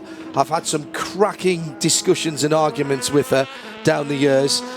She is funny and a great person to be with. She will be missed in this paddock. But also for her role as an ambassador for women in motorsport, because she's gone out and she's, as you say, she's a private person, but she's presented herself. Never sat well with her, that, to be honest, but she took on with it, and that's a measure of her. Is that she has tried to make that, and I've spoken to a number of men and women who are trying to encourage more involvement in engineering roles, whether they be in motorsport engineering or aeronautical engineering or any sort of engineering, because Britain does have a huge shortage of engineers these days, and I think there's not in the Gade family. They're doing their bit to reset the balance, because Tina is Lena's sister is an motorsport engineer as well. Formula One team, I believe, on a test team. And all I'm saying is that they are not just sitting in the family and talking about engineering around the camps, around the lounge table, around the dining room table. They're trying to get out there and push British engineering as a cause that needs to be furthered. And I'm sure Lena would want us to mention the guys who brought her through Progressive, Dave Ward, Howden, Brad Kettler, all big influences on Lena's formative years, and struck out on her own after being with Progressive for quite a while and went to work for Audi directly, now heading to Crewe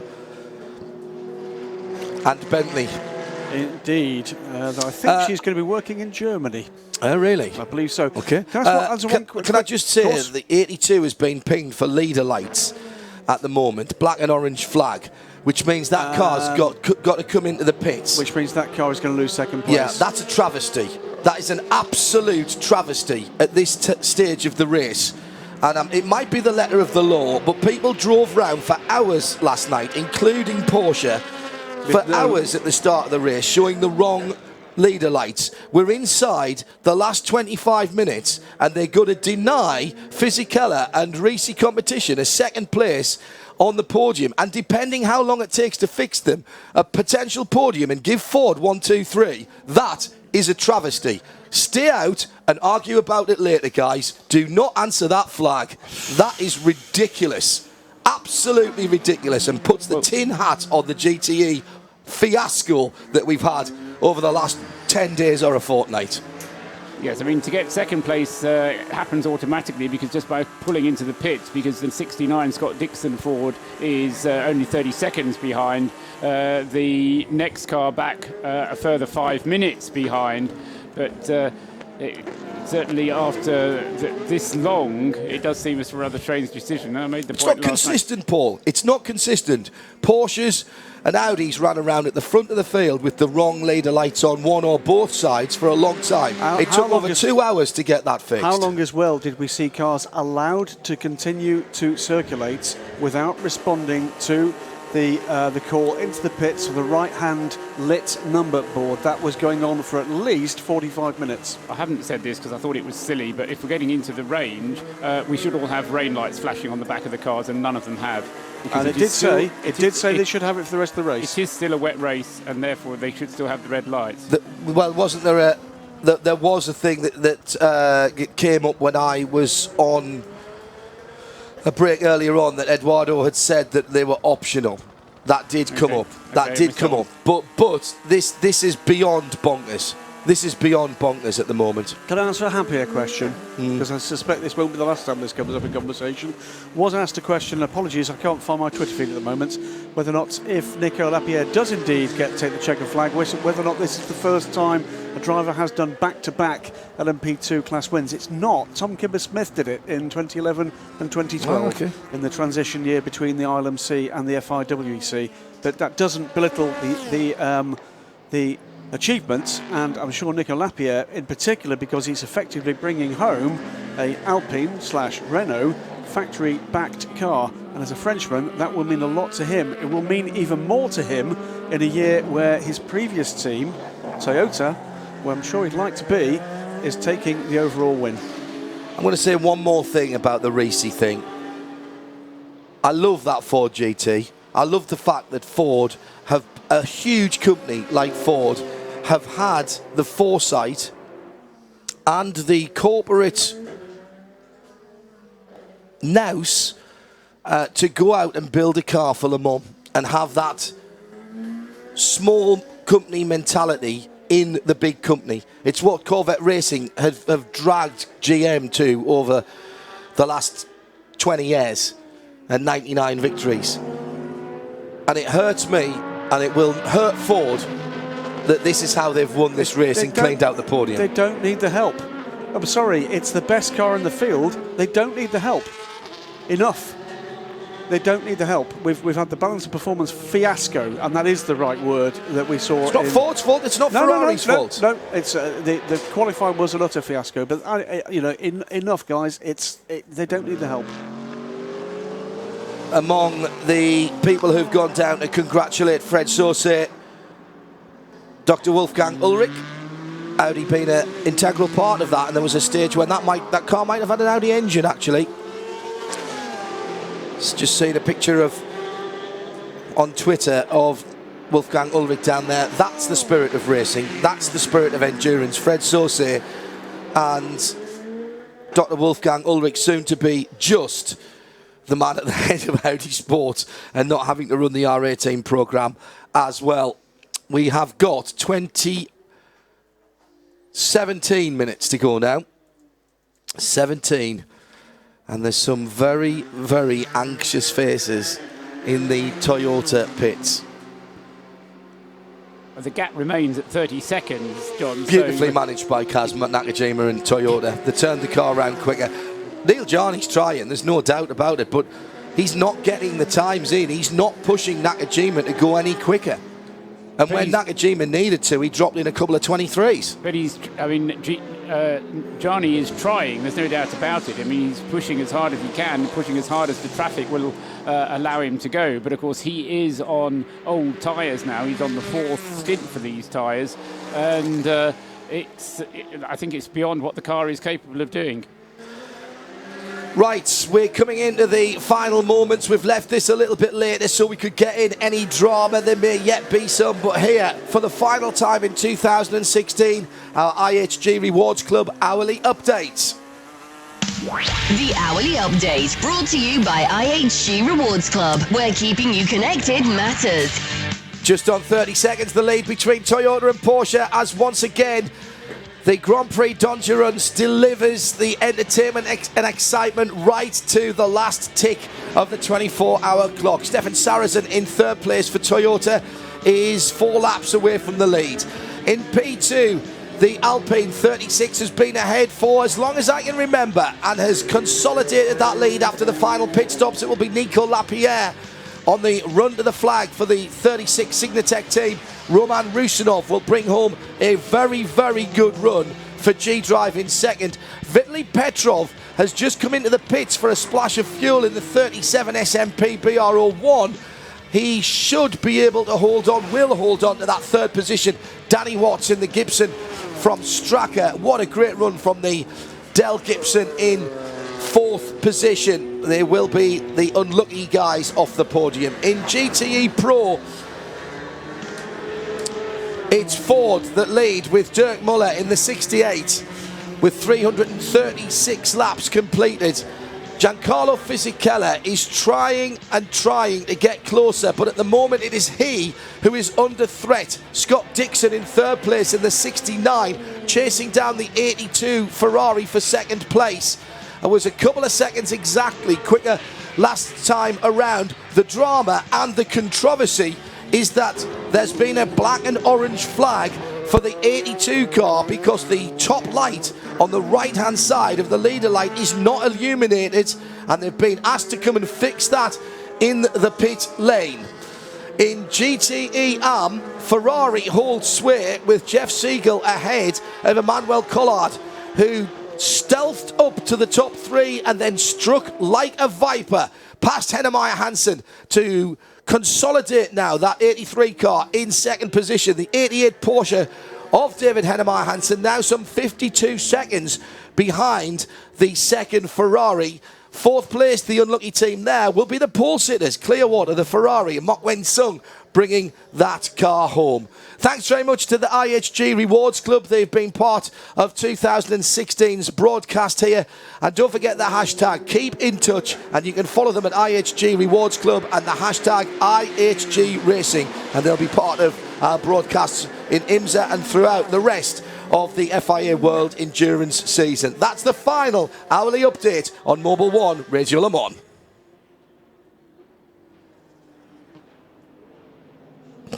So, that is the final update. Quick clarification, it's happened twice, because how could I possibly have forgotten, and thanks to all of those, and lots of you did remind me, 2005 and 2006, because both Mike Newton, and Mike was here this weekend, I hope you're listening in, Mike, and Tommy Erdos did, of course, win back-to-back Le Mans LMP2 titles for RML back in the day, RML AD Group, with the Lola. 13 minutes remain, John. Yeah. Well, drama piled upon Collard drama pits. here. Collard's in the pits. Oh, I don't believe this.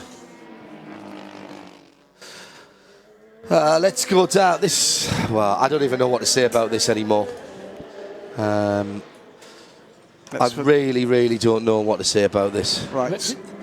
Collard pits in the second GTM car. He had a 50-second advantage, though, Paul. Yes, but why is Collard in the pit? Because of the black and orange that was for 82. That was the GT excuse me. Pro car. Excuse me. Yes, I've done the same thing. So that anyway is our IHG Rewards Club, the final hourly update for 2016 here on RadioLeMans.com.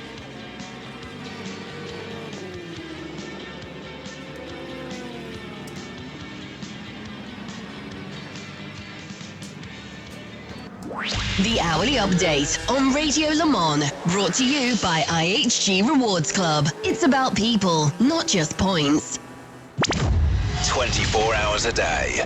This is Mobil 1 Radio Le Mans. Engineered to perform. All right, if you're sitting on your seat, shuffle forward because this is absolutely unbelievable. Shea Adam down in the pit lane. The 2 just had a bunch of journalists pushed out of its garage, which I thought, okay, well, maybe they want some room. No, they are pitting, and they have 4 Michelin tires ready. They can't have short-fueled them. They can't have gotten those calculations wrong. So maybe they think that their only option is to give Neil new tires. I mean, there's just not enough time left. What are Porsche playing at? Unless they've got a puncture, that's the only thing. Emmanuel Collard is in, and David Hennemeyer Hansen followed him in. Paul Truswell, you were spot on. They both needed a splash of fuel, second and third in GTE Pro and GTE AM. They absolutely did, absolutely. And in comes the number 2 car. Shea Adam is down there. The man with the pit board waving it frantically didn't think he would be doing this again during the race. Don't forget, Shea, they've got to stop the engine and restart it if they put fuel in, which they are doing. The car has got to start on its own. This is the drama of Le Mans. And they did shut the car off, so there will be no penalty incurred there. It's not just one new tire, though, John. They are doing all 4. If it was a puncture or a slow puncture in just one, they would have done that because would have saved them a great load of time. They are changing the left rear at the moment. Everything looked good. New tires for this car. No problem getting it fired back up and out. But I don't understand what that was about. Last roll of the dice, Paul. I mean, if you've got a puncture and you've got to come in, I suppose you can stick 4 on and say, drive it like you stole it. There's a furrow in the Truswell brow here.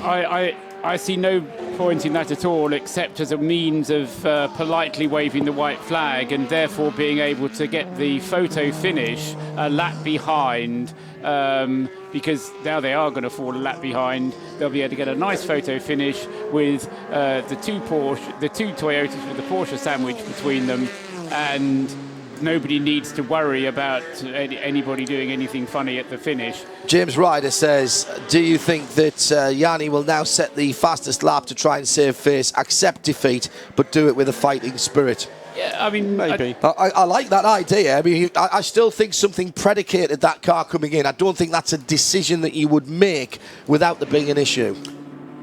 It may well be the case. I have to say, I think I agree with Paul. I think it is sportingly tactical at this stage. I think they knew they couldn't catch them. I have to say, John, to my eternal regret, the issue around the 82 has been escalated now to a stop-go penalty. Ignore it. 82. Ignore it. That car's second. It'll not say that in the results, and they'll probably get themselves disqualified, but they're not in the championship. It's the Reese car. They stay out there. You stay out there. At the moment, Dave Beattie Sims is banging on a table somewhere in the Module Sportif, trying to make himself understood to the race control officials. That is a nonsense.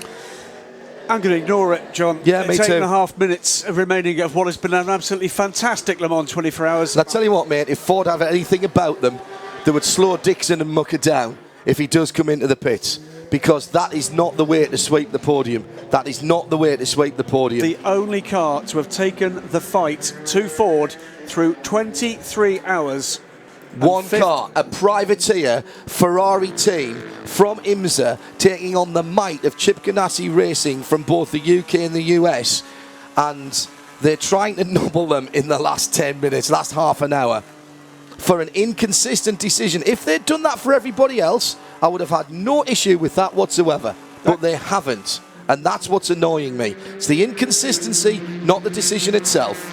Meanwhile, Chip Ganassi down in the pit box at the moment with all the Ford executives. Yeah, he'll be thinking this Le Mans 24-hour racing's a piece of cake, won't he? Didn't like the pillows last year, likes the result this year. 68, Dirk Muller goes through 3:57 last time around, completes another lap. Is 338th, or rather the car's 338th with 3:56.925. I don't think we're going to see the League T2 car anywhere close to the pit lane. Shea Adam is down in the pit lane. I've no doubt, Shea, that Dave Beaky Sims doesn't want to speak to you, but what's the situation there? It's not actually Beaky. He's not in the pit box. I'm sure you're right. He's off arguing somewhere. But Rick Mayer on the pit box, they're not bringing him in. They're going to leave him out there. They've earned that second position. It's both lights now on the sides of the cars. It is only showing, it's showing one on the left-hand side, the top one, and one on the right-hand side, the middle one. So there is an issue with the lights there. And again, I have no problem with that. If there had been a consistency of purpose, this is the last half an hour of a 24-hour race. That is not a performance enhancement. It is not doing anything for that car. 6 minutes to go, and I think it's about time we started talking about Toyota and not what we're looking at on the screen in terms of a stop-go penalty. This has been an astonishing run from Toyota. An astonishing run. We did talk in the lead up to this, John, about the potential for this effort. We saw some hints that they might be somewhere close to this at Spa. They had problems there. They understood those problems. They fixed those problems, Paul. Yeah, he's slowing down. I think what they've done is to get into a Toyota have got themselves into a very, very good frame of mind, and they've just got themselves to the same point that Porsche did last year, where they've got rid of all of the problems just at the right moment. The number 5 of Kaz Nakajima is crawling down the straight, and the Porsche number 2 on the same lap has caught it up. But the number 6 car is in the same area of the track. Yeah, but this is very dangerous from Toyota. 5.5 minutes to go. The new tyres on that Porsche. Now, I'm not sure what's going on here, but there's not a lap between first and second. And Nakajima is coasting on the run down to Indianapolis. He's in the middle of the road. I can't tell anything from the Toyota pit lane. He's down to Indianapolis now. He's got to pick the pace up. It's come down under 40 seconds. He's lost 20 seconds, John. And Neil Janney is absolutely scything his way through cars left and right. Now he could be trying to time this to the last lap, Paul, but I'm not happy with this at all. 6 cars behind him. The 6 car is behind him now, so we'll know in about 5 seconds' time whether this is a problem or whether or not they're working a formation finish, They John. couldn't have done this if Porsche hadn't stopped for those tyres. They may be playing it uber cool, but my goodness, when you've never won Le Mans and there's only one Japanese manufacturer that have, you've been fourth 4 times. You've been second 4 times. What a strength of spirit and belief to be able to engineer the end of the race as well as you've engineered your race car. Under 4 minutes. And here is the number 5. Well, the number 5 is behind the number 6. It was the 6 that had to slow down, Graham, not the 5. I really don't understand this. No, this is a problem for the number 5. He can't afford to go into the pits because he hasn't got a lap left in him. And there's 3 minutes to go. Is he trying to make this the last lap? He hasn't got time. He can't. The car is right in front of us, John. It's going past the start-finish line now. It's a race. It's not the checkered flag. He's come to the line. He thinks it's over. It's not. He's ground to a halt. And here comes the Porsche. Oh, my goodness. Oh, my goodness. It's come to a halt, and Toyota have had the Le Mans 24 hours snatched from them. And Porsche are going to win Le Mans. Porsche were going to make it 18. They can't believe what they're seeing. The 5 car is stranded just beyond the line. They were 3 minutes too early to the line. There's tears from Lieb and Dumas. This is extraordinary. In the 84 runnings of this race, we've seen nothing like this. Nothing like this. This is the picture of absolute despair.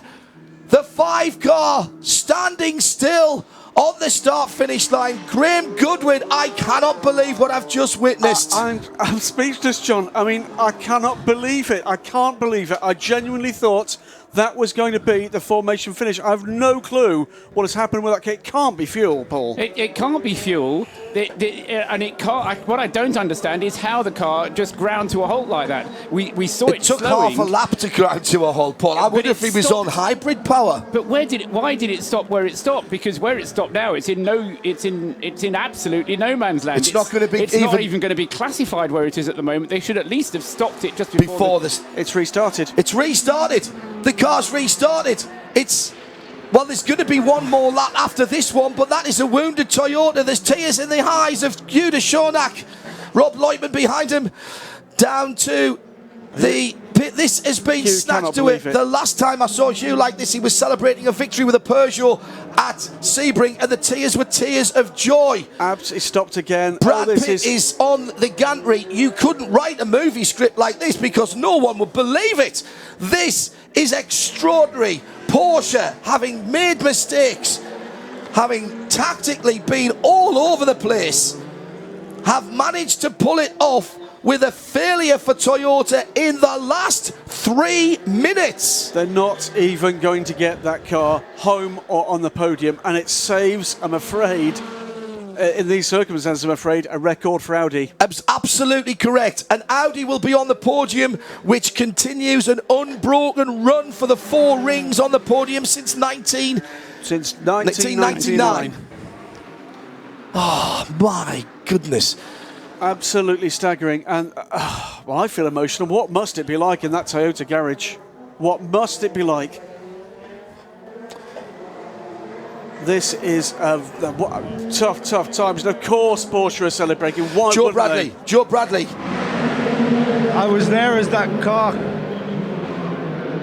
crawled to a halt, and it's just bewilderment, utter bewilderment, surreal atmosphere in Toyota is the only way I can describe it. It's unbelievable. Nakajima reporting, I have no power on the radio. He's going to try and get it going on hybrid power. This is definitely the last lap. Time of 24 hours has elapsed. This is the last lap. And Eduardo Freitas pops up. And here comes the 18th victory. Neil Jarney is cruising home now for Porsche. Last year, they pulled it out. It's the wrong car for them. They wanted the world champions to win, but they'll take this. This wasn't their Le Mans. This wasn't their victory, but their name is being engraved on the trophy, and Porsche win Le Mans. Checkered flag for the 84th edition of the 24 Hours of Le Mans. We are giving the checkered flag on the 24th edition of the 24 Hours of Le Mans. All drivers will do a cool down lap. There will be a selected number of drivers which will have to follow specific instructions. Also, Joe Bradley is down at Porsche. Joe? Unbelievable scenes here. This crept up on them, didn't it? They weren't expecting this. Unbelievable scenes, but you know what? It's never over until the flag flies. The T-shirts have been... The T-shirts that say finally 18 had been put away. They have quickly been got back out. Fantastic scenes here of emotion at Porsche. It's been a 24-hour slog.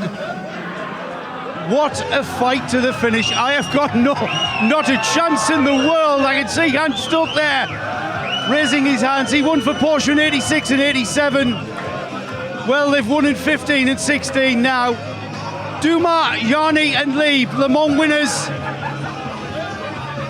We will get a chance to talk to the guys who've made this possible, the 3 drivers that took the fight to Toyota, but you know what? 2016, I think, will be all about Toyota. Joey Hand, Le Mans winner, number 68 Ford. Upon your debut, American boy, American car, you finally won it, my friend. What does this feel like?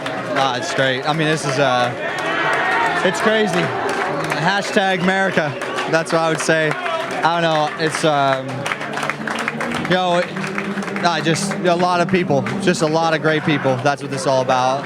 From Ford, Multimatic, Chip Ganassi Racing, obviously all my boys and all the girls. This is a lot of hard work for them, and we put it all on the line as drivers today. We didn't leave anything out there, and the car just kept on trucking. It was a great day. You finally got to go to the top stuff. Congrats, Joey. Thank you. Joe. Yeah, I thought I had Mark lead. Stick with it, mate. We just lost Joe for the moment. 18 overall victories for Le Mans in the 24 hours. Finally, 18. It will be a second overall win for Romain Dumas, a first overall win, but a 4th top step of the podium. 3 class wins previously for Mark Lieb, a first win for Neil Yarni, and as Paul Trustwell points out, the second consecutive major international 24-hour race where the lead has changed on the final lap. Yeah. After the Nürburgring 24 hours this year. Astonishing. Absolutely astonishing. I mean, we said this would be a race that everybody would remember, and it could be remembered for all the right reasons, but there's just this horrible nagging thing. I mean, we still talk about Jesus Pereira. I mean, how can you possibly imagine what Kazu Nakajima is feeling at the moment? That is... I mean, it's we all say that we fail to find the words, but for Kazu Nakajima, the world must have just imploded upon him, and to do so in such a public place as right in front of the main grandstands. I mean, it could at least have been out at Mulsanne. Jesus Pereira could at least lean over a barrier in private and cry his little head off. 100,000 people are watching his dismay. Joseph? Just fought my way out of Porsche, made my way up to the pit wall of the Alpine, the victorious Alpine team, who are the victors in the LMP2 class. Let's see if we can get... See if we can get to their drivers. Gustavo Menez. Let's see if we can grab a word. Gustavo, I'll walk with you to the podium. You are walking to the podium, LMP2 champions. Tell me, how does it feel? It's the most incredible feeling of my life. We just won Le Mans, man. I don't realize it. 2 rookies win Le Mans. What's it feel like? Fantastic job from the team. I mean, I don't realize it yet. No, it's so big thing. It's the first Le Mans. We've never seen this from the inside, and now we win it. That's crazy. Undescribable. It's going to be even more indescribable, Gustavo, when you're on that podium right there. I'll leave you to that. Congratulations, guys. Bill Sweedler, you and Townsend Bell gave up defending your GTD championship because you wanted this race more. You got it. What does it feel like? It's just unbelievable. We had a taste last year coming in third. We said humbly, if we could make it back, we are going for the win. We went for the win. We came here. We're just honored to be part of this, representing the U.S. Thanks for IMSA. Thanks for all our help, everything that came together at the end. It was amazing. So couldn't do it without Kessel and Scuderia Corsa. They were just unbelievable.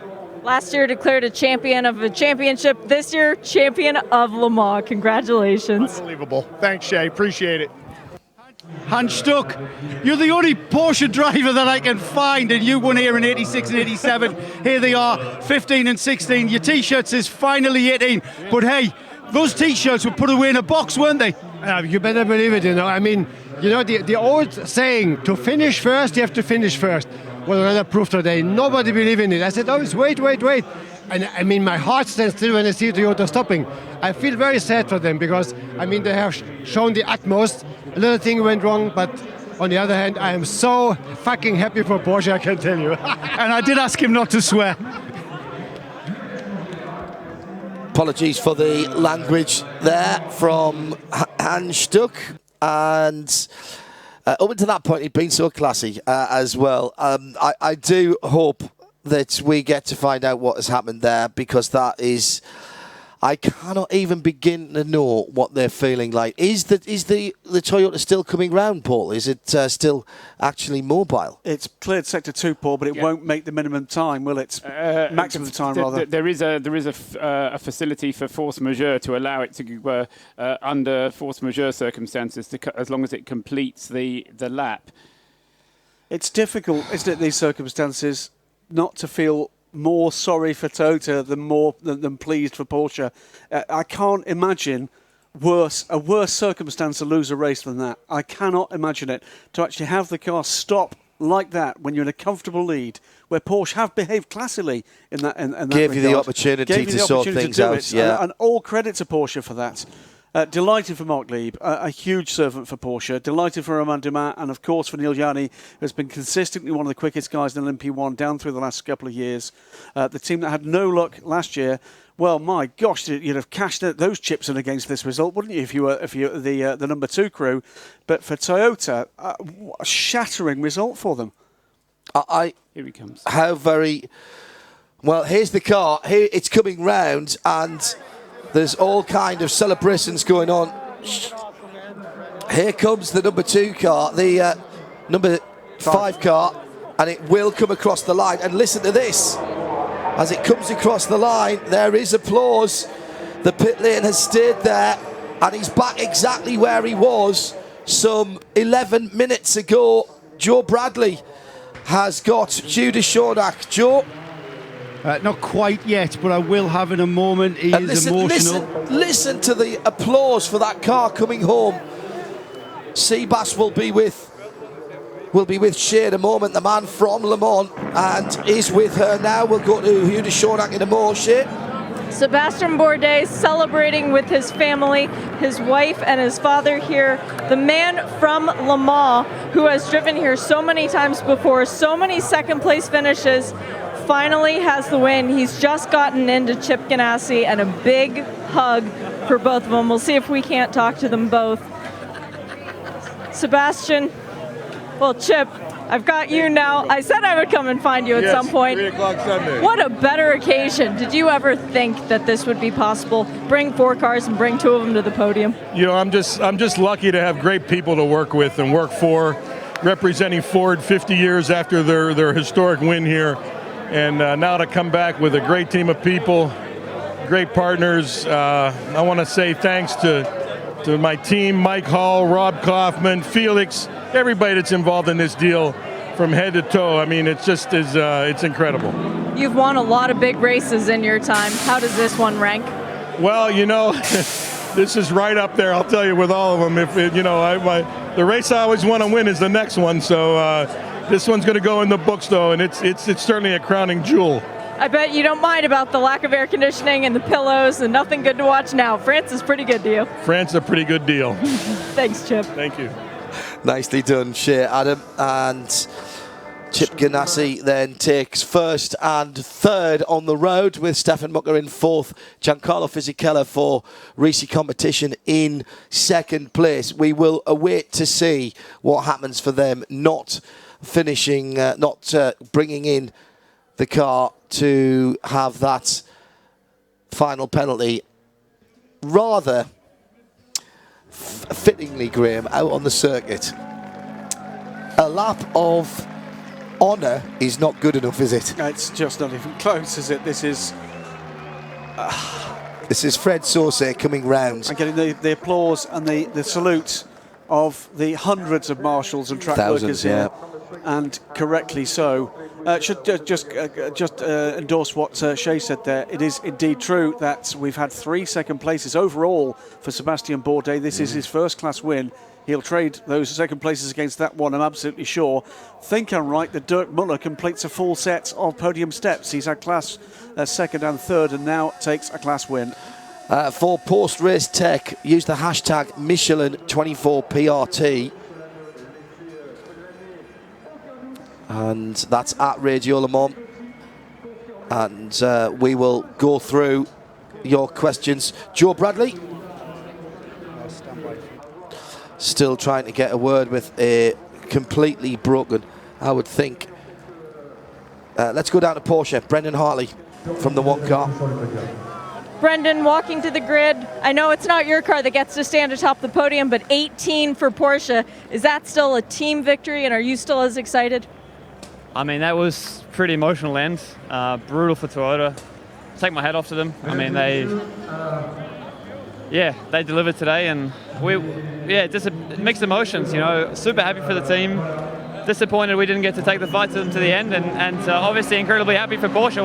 What a story! You couldn't even write that, and you wouldn't believe it if it was in a movie. So yeah. You still get to celebrate tonight, though. Enjoy, my friend. Yeah, absolutely.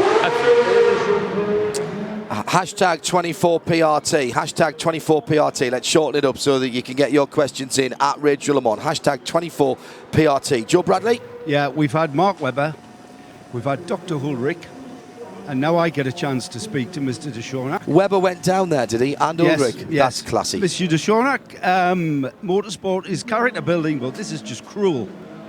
Yeah, but that is... sometimes you can have a dream, but at that point, the opposite of the dream, you cannot accept that just 3 minutes after 24 hours, 3 minutes before the flag, and just in front of you, you cannot believe it. Even the driver in the car, the engineers, nobody say, no, it's just, we are just dreaming, so do it. And it's so hard to accept it. It's we cannot accept it. Yeah. I have no words.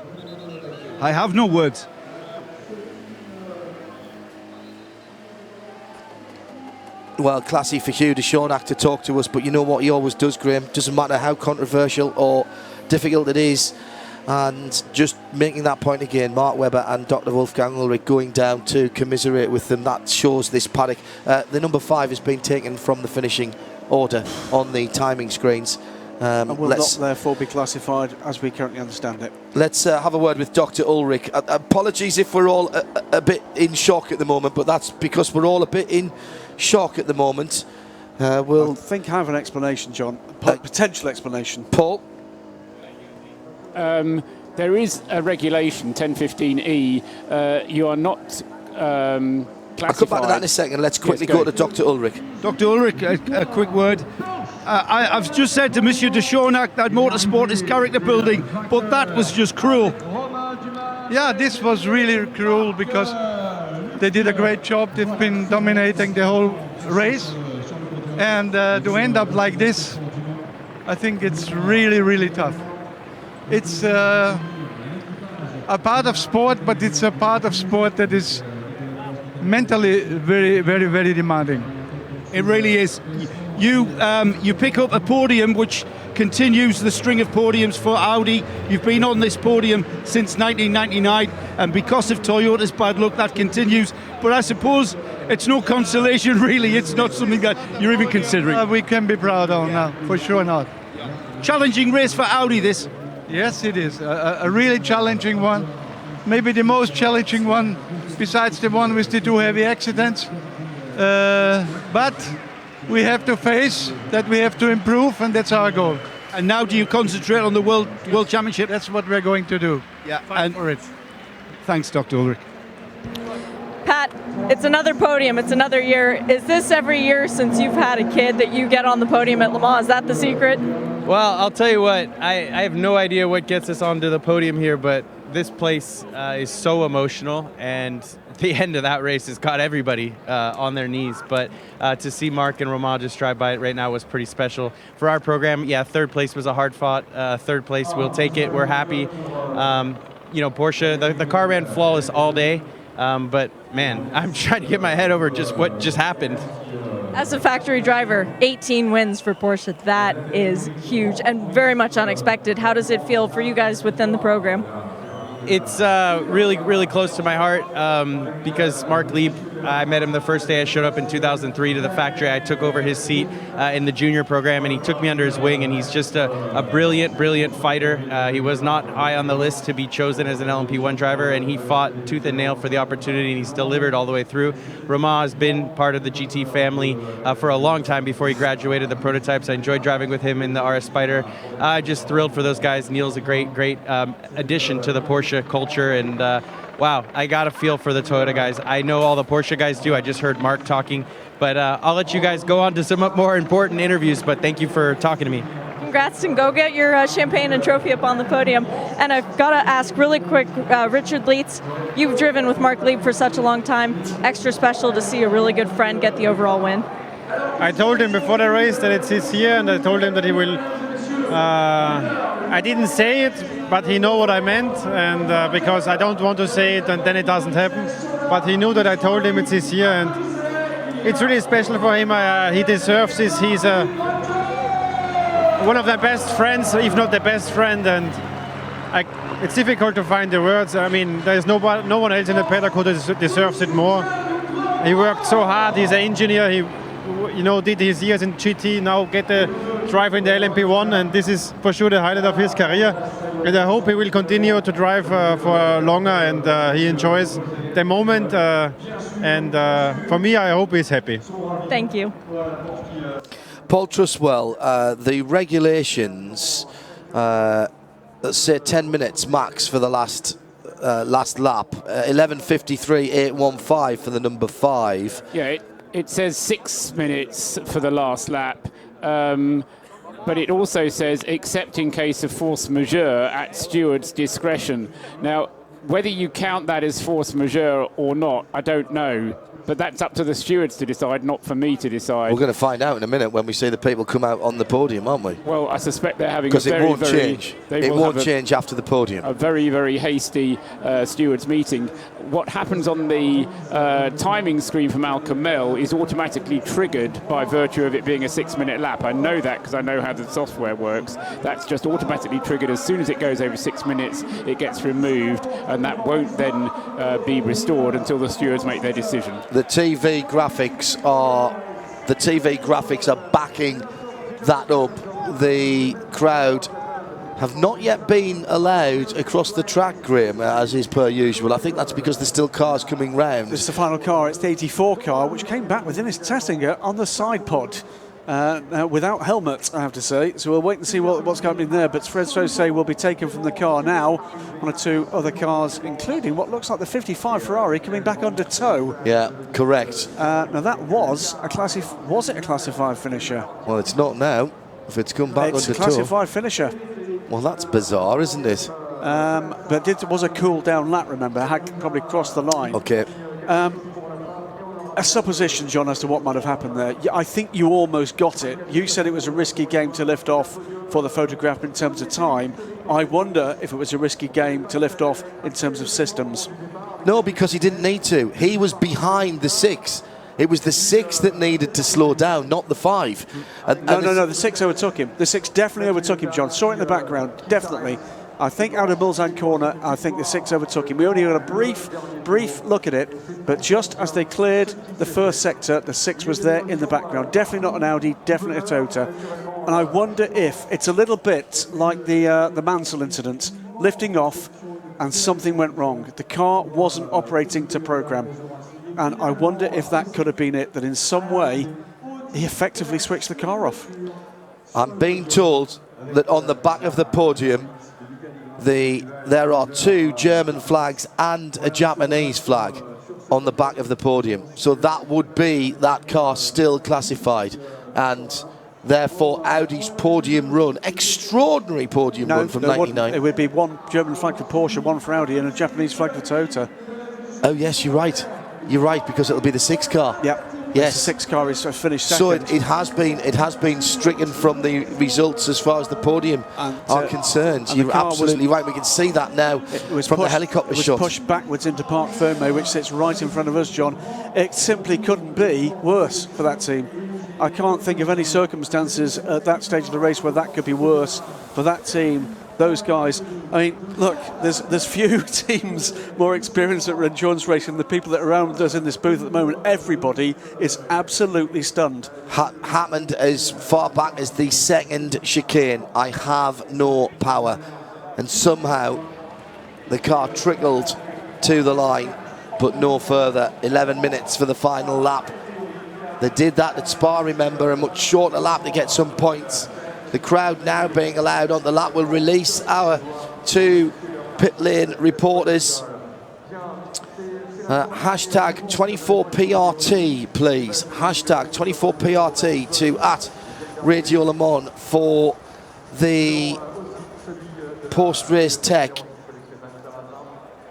Just unbelievable. AJ Smith offers the thought what happened to the 5 was not, quotes, outside their control and therefore is not force majeure. So in effect it was a technical problem of some description, we know not what at the moment, with the car, therefore not force majeure. I buy that. Yeah.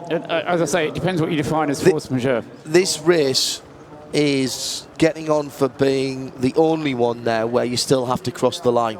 Yes. And given that it's an endurance race and it's a 24-hour race, I have no issue with that. As someone who railed against things like Super Rally and letting cars back in again, the PlayStation mentality of some rules makers slightly annoy me at the higher level. Not at the Creventic level and getting people back so they can continue to race. But I think if you're in a 24-hour race, you should get to the line under your own steam. Now, how you work out how people are classified after that is, I know, up for grabs, whether it's 70%, 80%, 80% of your class or whatever. But I do subscribe to the fact that you need to be rolling at the end. I find that cruel look. I agree with you, and the only thing I would put up in defence if I was trying to argue the case for force majeure was that in 2007, which was the first year of Peugeot, they put a car out and waited at the start-finish line. Which is expressly forbidden. And the organisers, in their statement, used the very phrase, it was force majeure, that the car was going to blow its engine up if it did another lap, so we allowed it to cross the finish line. Which is exactly the arguments used. You're exactly right. I'm sorry, but precedent is there.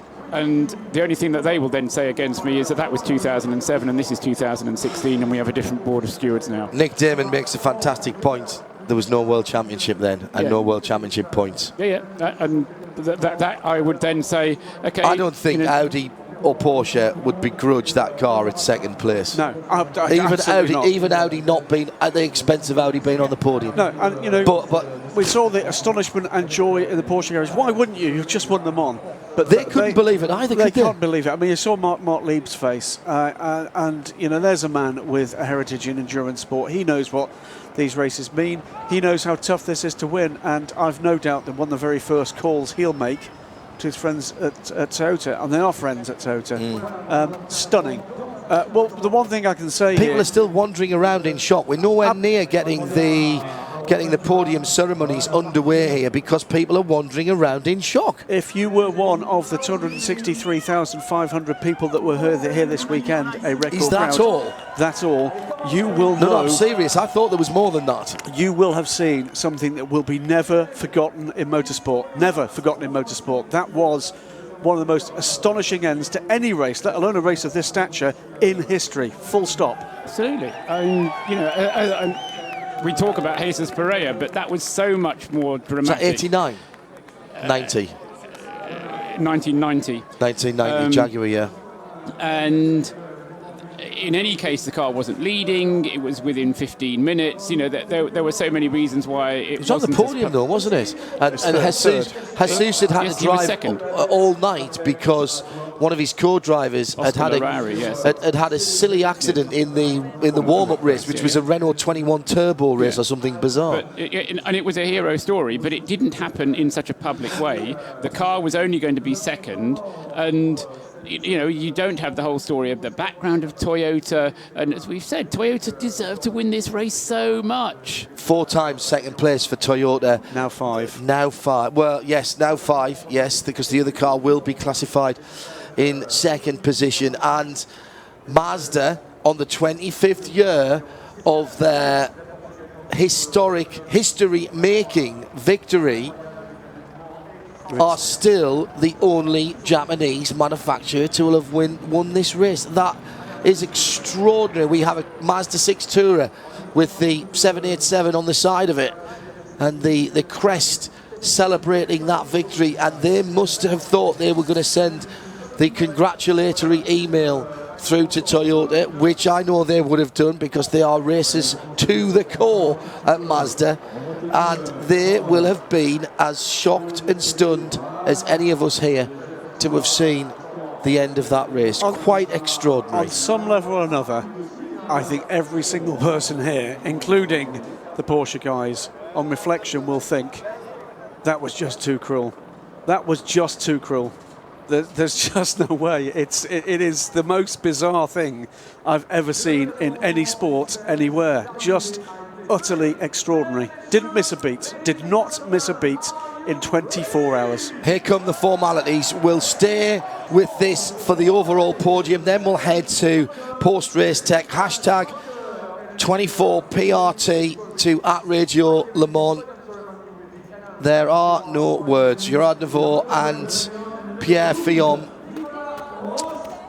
Gerard Neveu, the man behind the FIA WEC, Pierre Fillon, the president of the ACO, they are ready, along with Alex Wirtz, our Grand Marshal, who has got to hand the trophies over. Joe Bradley is with me. Well, actually, we're starting from reverse order, so this is interesting.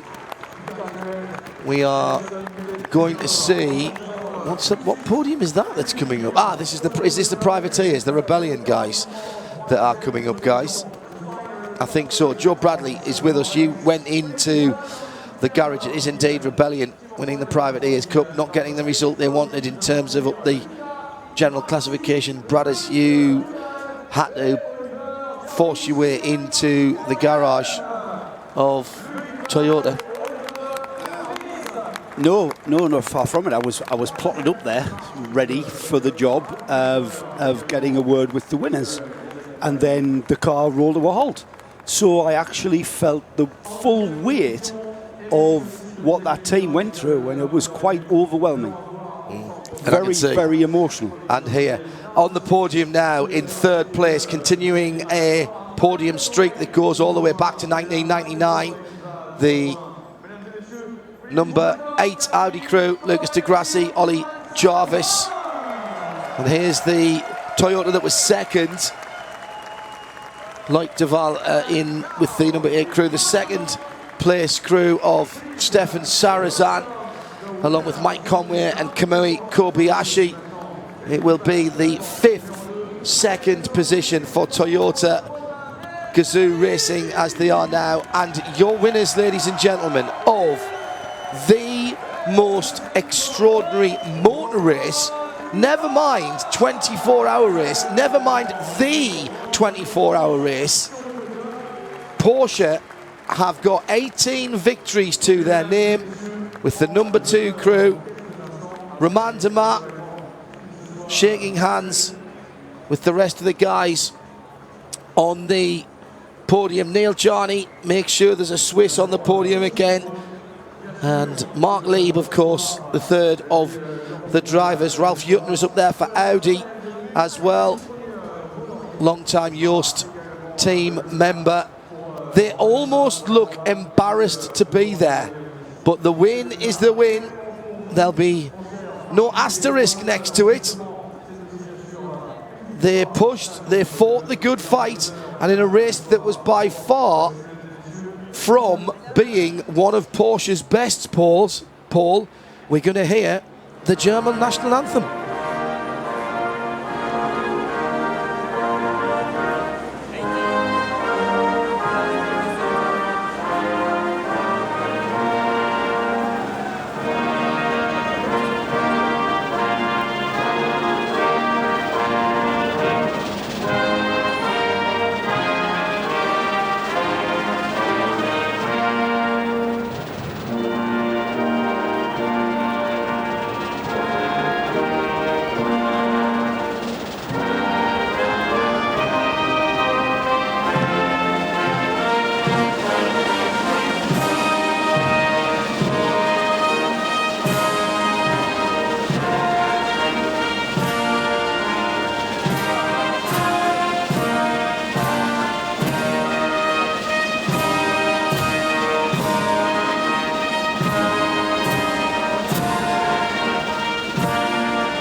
I've seen it, I've heard it, I still don't quite believe it. Some final words, Paul, on what the headline will be the front of the race, and rightly so. Some words generally about what we've seen. Sum it up if you can in just a quick sentence.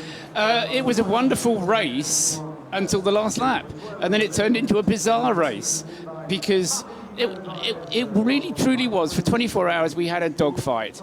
We had a brilliant battle between Porsche and Toyota, and it all fell apart for Toyota. And sometimes motor racing can be hard as that, and it was lovely to be able to hear from Hugh de Schoenack, a very big man and a true enthusiast. Fantastic to be able to hear his thoughts. Stay tuned to 91.2 FM, Mobil 1 Radio Le Mans, around the world on IMSA.com and RadioLeMans.com. It's the 24-hour edition of Post Race Tech next, and we've got a Spirit of the Race award to give up, and your comments, points of order to hashtag 24PRT at Radio Le Mans. There's going to be quite a bit of talking still to come. Live here on 91.2 FM, Mobil 1 Radio Le Mans. This program is a Radio Show Limited production. Tell your friends there's more at radiolemans.com. Midweek Motorsport, Wednesdays at 8 p.m. News and analysis, Speculation and debate. special guests, and our resident experts discussing the whole gamut of motorsport. Formula One, sports cars, touring cars, rallying and bikes. If it has wheels and an engine, and they keep score, it's on Midweek Motorsport, Wednesdays at 8 p.m. on RadioLeMans.com. Radio Le Mans weather, powered by EcoBoost. Afternoon cloud will continue into the evening. Going to be quite a humid one tonight, bit sticky compared to what we've had over the last few days. 15 degrees around the Le Mans and La Sarthe area. For the dash back to the channel tomorrow, watch out for the lower speed limits if it's raining on the péage. Remember, it's only 110 kilometres an hour. There will be showers. It's going to be warm too. That's our final Ford Performance weather update on RadioLeMans.com, powered by EcoBoost.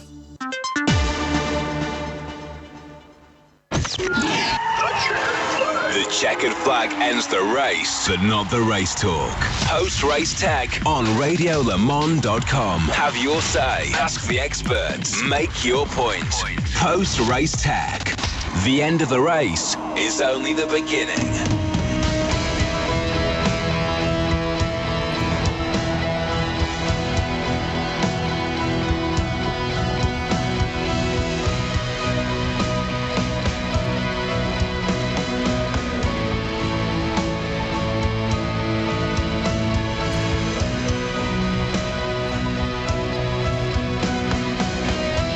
Hello everybody and welcome along to the 24 Hours of Le Mans edition of Post Race Tech. 24 hours of racing that came down to 3 minutes at the end. 180 seconds that snatched a certain victory from Toyota and broke the hearts of not only Toyota Gazoo Racing but of a nation. Japan still have only had one victory at the world's greatest endurance race, and Porsche, well, Germany celebrates, and Porsche at Weissach Motorsport Division celebrate for the 18th time at the top step of the overall podium. Hello, I'm John Hindhaugh, and this is Post Race Tech. Keep them coming in, please. Keep your tweets coming in. Hashtag PRT to at Radio Le Mans. We've got Paul and Graham here for a little while, and then we'll cycle the rest of the team through. I've had to scroll a very, very long way down for the bottom of, or the start of your comments, but we'll go through them as quick as we can. The big talking points we'll get to at the moment.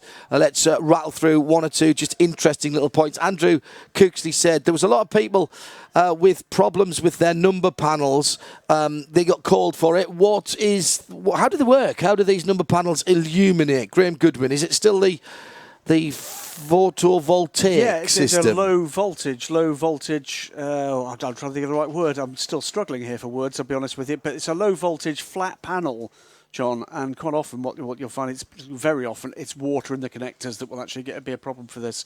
But it's not a standard fit, is it, Paul? I don't think there's a... There's not a mandatory one that they have to use, is what you mean, but there was certainly a wide variety of levels of illumination from those cars. The Audis were particularly dim, actually, through the race. Yeah. It is just a responsibility of the teams to ensure that their number can be seen at night. Alex Shridish, on a question. This is a tremendously brilliant, pedantic PRT question. First and second GT and Ferraris are listed as a Ferrari 458 Italia and a Ferrari F458 They're the same Italia. car. What's the difference? It's the same car. So It's the same car. So there's no F in difference then? No. Is that what we're seeing? F in difference, Okay, yes, very indeed. good. Actually, there's two Fs in difference, isn't there? Hey. Yeah. I've been here all week. Now, the Ferrari 458 GTE is homologated 458 GTE. There may be some updates, upgrades, etc. I could tell you, for instance, the 61 Clearwater car, which wasn't on the podium, is a 2014 GTE Pro car. Right, okay. The big story, of course, is Toyota, and everybody wants to talk about it.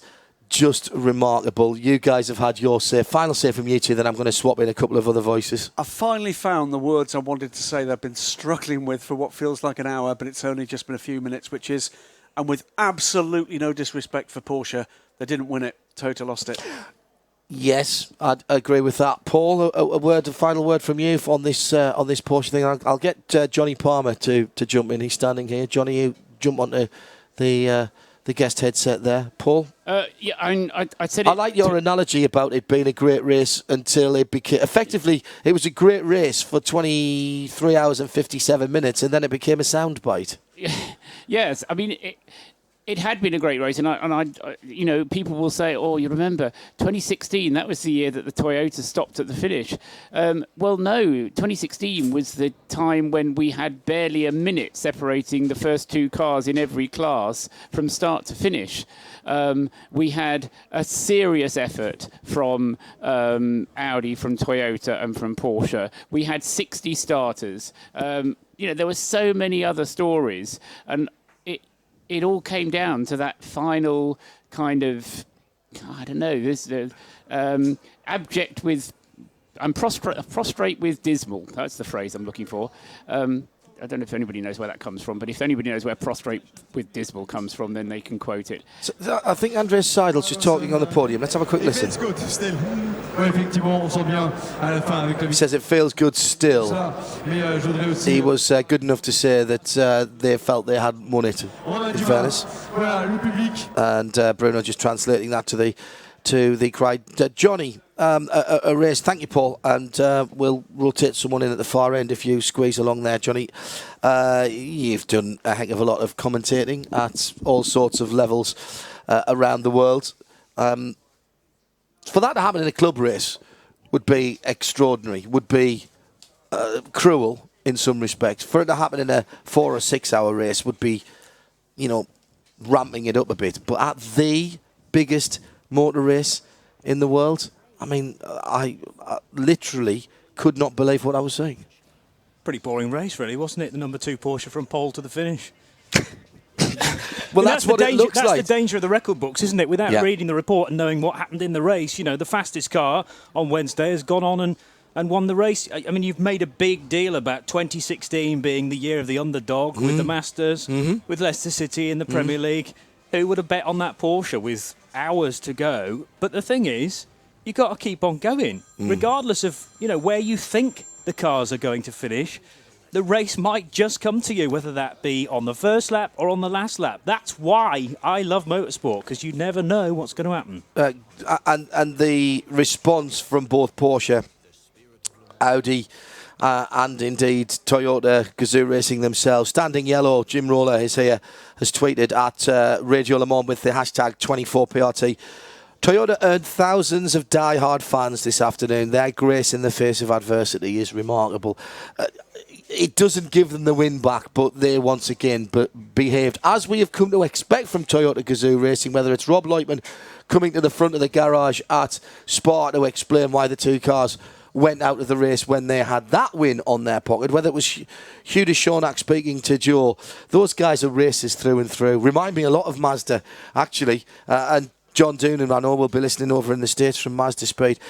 They raced with their hearts on their sleeve, and I don't have any issue with that at all. None whatsoever, and my mouth was agape the entire last 5 minutes of that race. I have never seen, I've been doing this 40 years, I've never seen anything like that. The guys from Mazda, though, have got to feel like the 1972 Miami Dolphins, the only American football team to ever complete a season undefeated, and every time during a regular season game, the last undefeated team goes out, they all get together the next day and have a champagne toast. Well, Mazda stands alone as the only Japanese manufacturer, and that streak was going to end today, but unfortunately for Toyota, it didn't, and I'm gutted for them.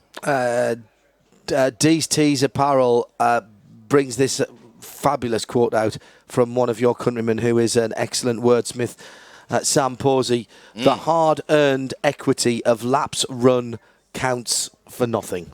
True that. We saw that today. Let's celebrate some American victories, Jim, because the 62 car, all American crew, Townsend Bell, Bill Sweedler, Jeff Siegel, got themselves to the top of the GT AM, and a number of people pointing that out, that they were back. There was the Risi Competizione run. Obviously, that's an American team. I'm calling them a second. They're still on second. I'm waiting to see what happens on the podium when we get down to GTE Pro, which probably will be the next one. The American invasion has been a bit lacking for the last few years. Obviously, Ford coming across, and there's lots of talk about that, and we'll get into that in a wee moment. But you and I remember a time when IMSA teams were half the grid here. Yes. And all bar one or two on the podium a couple of years were IMSA teams. This is a great return for the American teams coming back, and they have had success here, not just here to make up the numbers. That's exactly right. And what a great run for Townsend Bell, Bill Sweedler, and Jeff Siegel. And for Townsend Bell, how close did he come to doing the double this year? A fantastic run in the 8,500, and then to come here and claim victory couldn't happen to a nicer group of three guys. And then congrats to the Ford guys in the 68 car who went out and, you know, all the BOP talk aside, everything else, they went out, they ran the race, they did what they had to do, they won the race, and congratulations to them. Now, if the 82 gets taken out of second place, that will be, in my humble opinion, a travesty. Mark Leib, Neil Yanni and Roman Demat leads the FIA Drivers' Championship on 94 points, double points here. Of course, Johnny, the remarkable thing for me from the Ford point of view, and again, let's put aside it wasn't well handled, the whole BOP thing, but you can't blame the teams or the manufacturers from that. They will take any advantage that they will be allowed to take. Porsche, by the way, lead the FIA World Insurance Manufacturers from Audi in second place. That's also a upshot of this weekend. Only the 67 car really had problems for Ford, and that's extraordinary. You and I were at the Rolex 24 at Daytona when those cars looked as far away as being racing cars as anything. They looked like they rolled out yesterday. They've been running for nearly a year, more than a year, and they didn't look race ready at all. And to come back from that in 5 months, that's an extraordinary amount of work that's gone in. Yeah, massive amount of ground made up, and I couldn't believe the dominance that they had at Mazda Raceway Laguna Seca only a few weeks ago at IMSA, and I realised they'd turned a corner. I thought, is this just brilliant timing as far as the Le Mans 24 Hours is concerned? For the 67 to be hit with a problem even before the start, and from a personal point of view, that was kind of the British car, so I was really quite gutted for Marino, for Andy Prio, for Harry Tinknell, but you know, the other car, I mean, that's the benefit of having four cars here this weekend, is that, you know, you've still got 3 bullets in the gun, and they've managed to, get 3 of those cars into the top 4, and crucially, the 68 car wins it. But yes, I mean, where is the dominance of Ford going to stop now? Surely they'll be back for next year for more, and the World Endurance Championship's got 2 of those cars in it. IMSA Championship's got 2 of those cars in it. It looks like they're just hitting form at the right time. A number of people, including DB or Defendo, are talking about the 7 o'clock demise of LMP2s. There was all sorts of things going on in the early hours. You were on there. You had, I think, just were in to the end of that part, and Jim, you came in just after, so I've got exactly the right 2 here. That was a bit odd, wasn't it? We've sort of got used now, Jim, to the LMP2 cars not being the fast and fragile 675s of a few years ago. But what was that just people making mistakes? Was it people getting tired? But it all did kick off in LMP2 just around the 6:30 to about 7:30 hour. And at that point, we hadn't had much attrition at all. No, indeed. And then all of a sudden, it was like a cosmic ray went down the pit lane or something and started knocking people. Drivers started making mistakes. Cars started having mechanical trouble. It was bizarre. And it was the only class, when I came back from my break, it was the only class that really had any changes. And I was like, holy cow, where'd everybody go? Yeah. Gone. Yeah.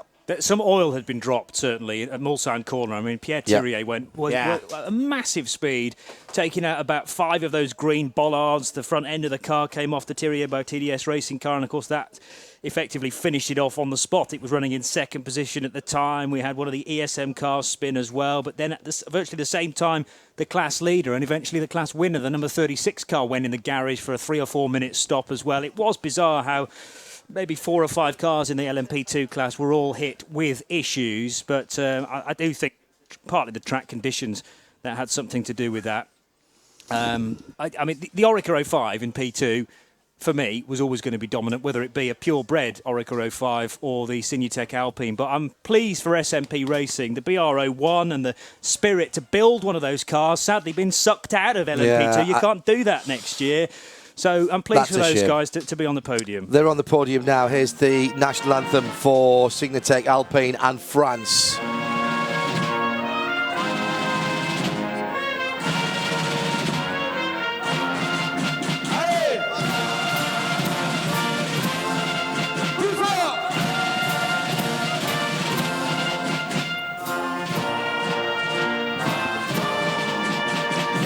Once we've done this,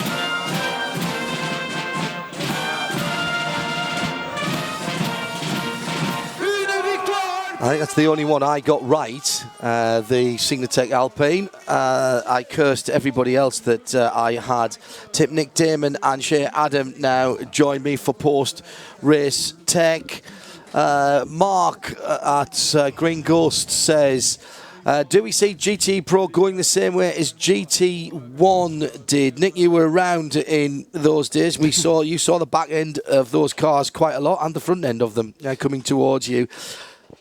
Well, you have fire-breathing monsters, but ultimately they contributed to their own demise. I like the idea that Ford have looked at the rules and said, we can build a car that is particularly good at Le Mans, and I don't have a problem with that. Ford have won Le Mans comprehensively against the list of rules they were given, but sometimes you just feel that someone was trying to orchestrate a result rather too much, and the desire to attract manufacturers into a class should not become a desire to pander to manufacturers in a class. It should not become, we want to get Volvo in, so we're going to say everyone's got to drive in the state. It's ridiculous.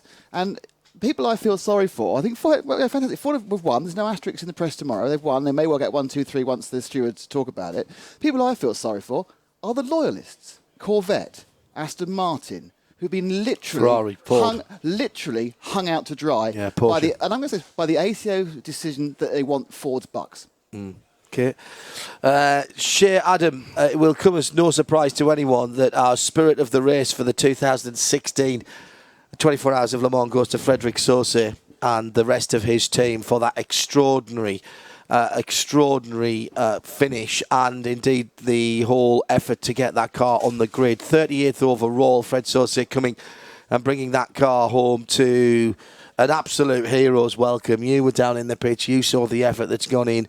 That is a brilliant story, and a brilliant story for motorsport to allow that to happen.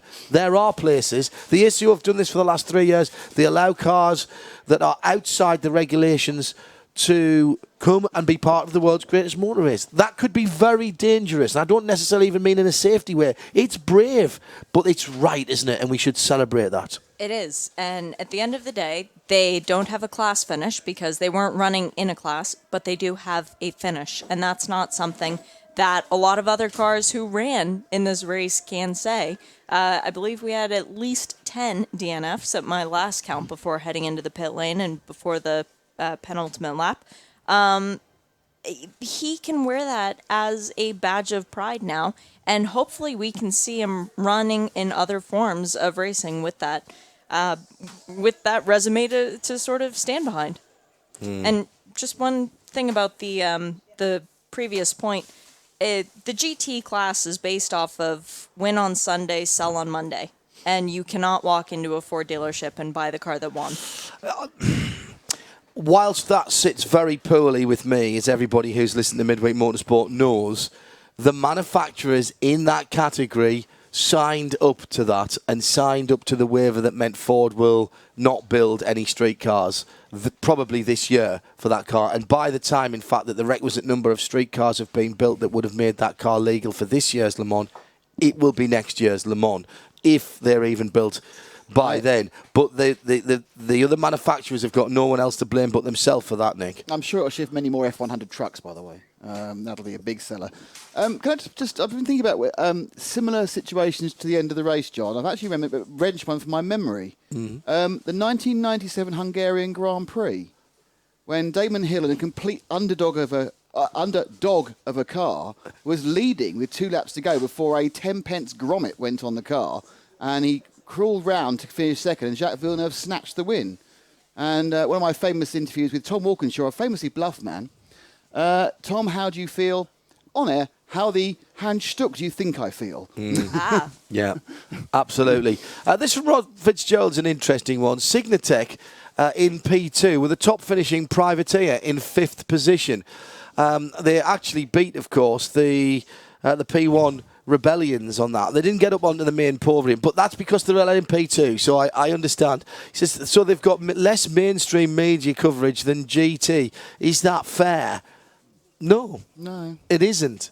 But there's manufacturer money, Rob, in GT, and that's the big draw for any championship. P2 winner will have a lovely time, and they might sell 2 more Orica chassis. If you get a decent publicity campaign behind a GT winner, you could shift a couple of thousand cars. Even very expensive Aston Martins and Ferraris. And Ford, I'm sure, will try and leverage this, as we've seen with the UK concept, that you see the Ford GT40 featuring, what's it called? Change your mind, change your attitude about Ford, and think of them as a progressive and fast and competitive organisation. So, that's the real...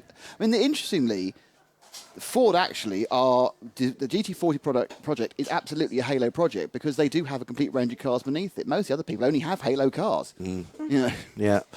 We need to get the Baron in here. I'm sure he's sitting out the back somewhere, Paul Tarsi. Let's swap him in for Shea. Final word from you before we let you go. You've been working the pits. I thought there was a good atmosphere down the pits this year, and it was, take aside what happened at the end, that was a really interesting race from the pit point of view. Yeah, very organized, very as it should be, which was refreshing. Very annoying. Very annoying. Not enough cock-ups, not enough unnecessary accidents. It was just everyone was doing their job far too well. But we should take nothing away from the fact that Ferrari does come away with the win, and it was Townsend and Bill who gave up their defense at an IMSA GTD championship this year. They skipped Detroit to come out to the test day early because they wanted Le Mans to be their focus. It was their focus. They come home with the win, so mission accomplished for those guys. Ford won, but Ferrari won as well. Thank you, Shea. Thank you, Nick. One of you throw a headset to Mr. Tarsi here, who joins us. You see, you thought that when you were on the race commentary, that was going to be your last outing on RadioLeMans.com, but we've dragged you back for post-race tech. 37, and we've got Bruce Jones coming in as well to round off as well. He'll jump on the other one. 37 times you've been to Le Mans. First year? 1979. And who won? Well, that was a bit of a strange one as well, because it was a Porsche 935 of the Whittington brothers and Klaus Ludwig. And that shouldn't have won, should it? No. And it poured with rain, and it won at a speed which was slower than the D-Type Jaguar had won in 1955. So I've seen some strange races. I have never seen anything as strange as this. What's the best race you've seen here? Best race that you were here for? Because it's not an unbroken streak, in fairness. You missed a few years. I missed one. Yeah. Missed one. and only one. Which one was that? That was 1986. All right. It's like me with 91 in my streak.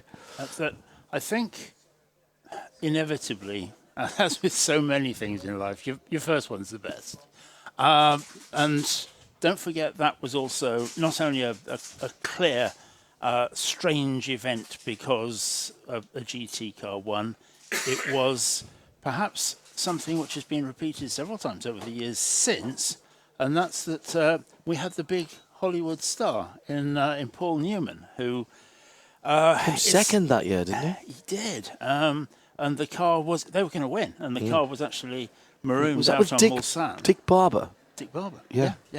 And it was a strange one because, there was all the hype and everything else. The cars were we had a works team, a works Porsche team of the 936, which was the open-top sports car, the pre-runner to the 956, and fantastic cars. Very late entry, put together with sponsorship from Essex Petroleum, and they were likely to win, but eventually it went to the 935 K3, the Kramer car. And that was strange. That was a strange one because simply nobody really expected it. But this one is unbelievable. The GTE podium is coming out, and I need to keep an eye and an ear on this. Third place. Now that is Scott Dixon in third place, so they haven't messed with the result. They have not messed with the results. Yeah, Scotty Dixon. So that is the 69 of Scott Dixon in second. That means Giancarlo Fisichella and the rest of Risi are second. They come out in their bright red overalls, and that is the best thing that I've seen since I saw them being called in for a stop-go penalty. I have no idea who intervened there, and it wasn't taken off the timing screen, and it did go on the telly, but Bruce Jones, that is a sporting decision in every sense of the word. I think the person who was heading for the open wound with a jar of salt has been averted. It was ridiculous. I heard you, well, not quite like Vesuvius, but you went off towards the end. Sorry about that. I was tired and emotional. That's the thing, though, isn't it? You get to the end of a 24-hour race. We're not even going to talk about the last 3 minutes. Everyone's rendered low or high, accordingly, by emotion, and that was crazy. It'd been such a good battle throughout. And the fact it wasn't AF Corsa Ferraris taking the battle, but Rizzi Competizione taking it to the Ford crews, I thought was fabulous. And for Dave Beakey-Sims and crew, it would have been beyond cruel. Adam Johnson agrees with you. Much as I love Ford, good on Risi for sticking it out at the end. Hope they keep their hand on second place. They have. And what's remarkable about that, as we hear the United States National Anthem, that's a little bit of the Star Spangled Banner. This is for Ford, of course.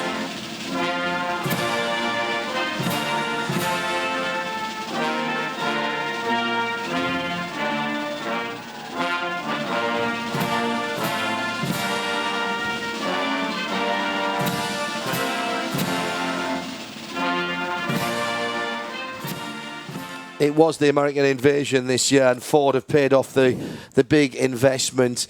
The interesting thing for me, Paul, for that is that the Risi competition team are a private team. Ferrari don't have factory teams, but if they did, it would kind of look like AF Corsa, wouldn't it? Rather a lot. Although Giancarlo Fisichella, of course, is a factory-supported driver. But for Risi to come over here, having not had a good couple of years with the brand new car, which they got late, and be the only car in it there, the full season WEC entries both went by the wayside.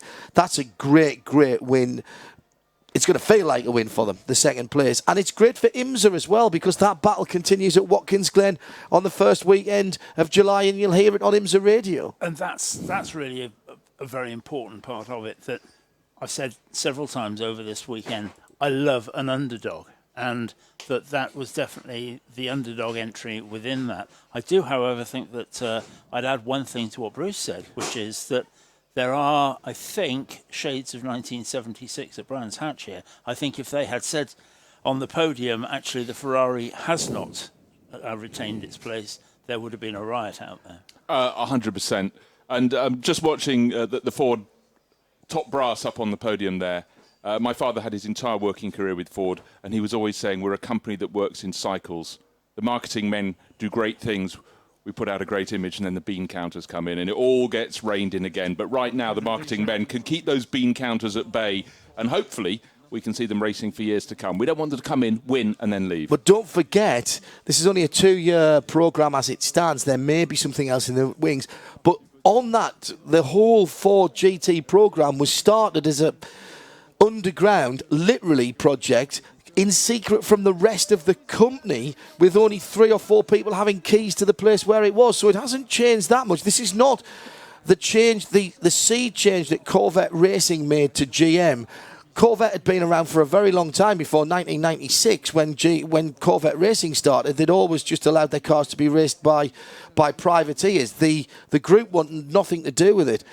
Corvette Racing, if it's given us a lot of things, including the fact that you can change big businesses' mind. Will this change Ford's mind, Bruce? Well, the fact they had to start it all underground suggests the bean counters are getting ever more powerful.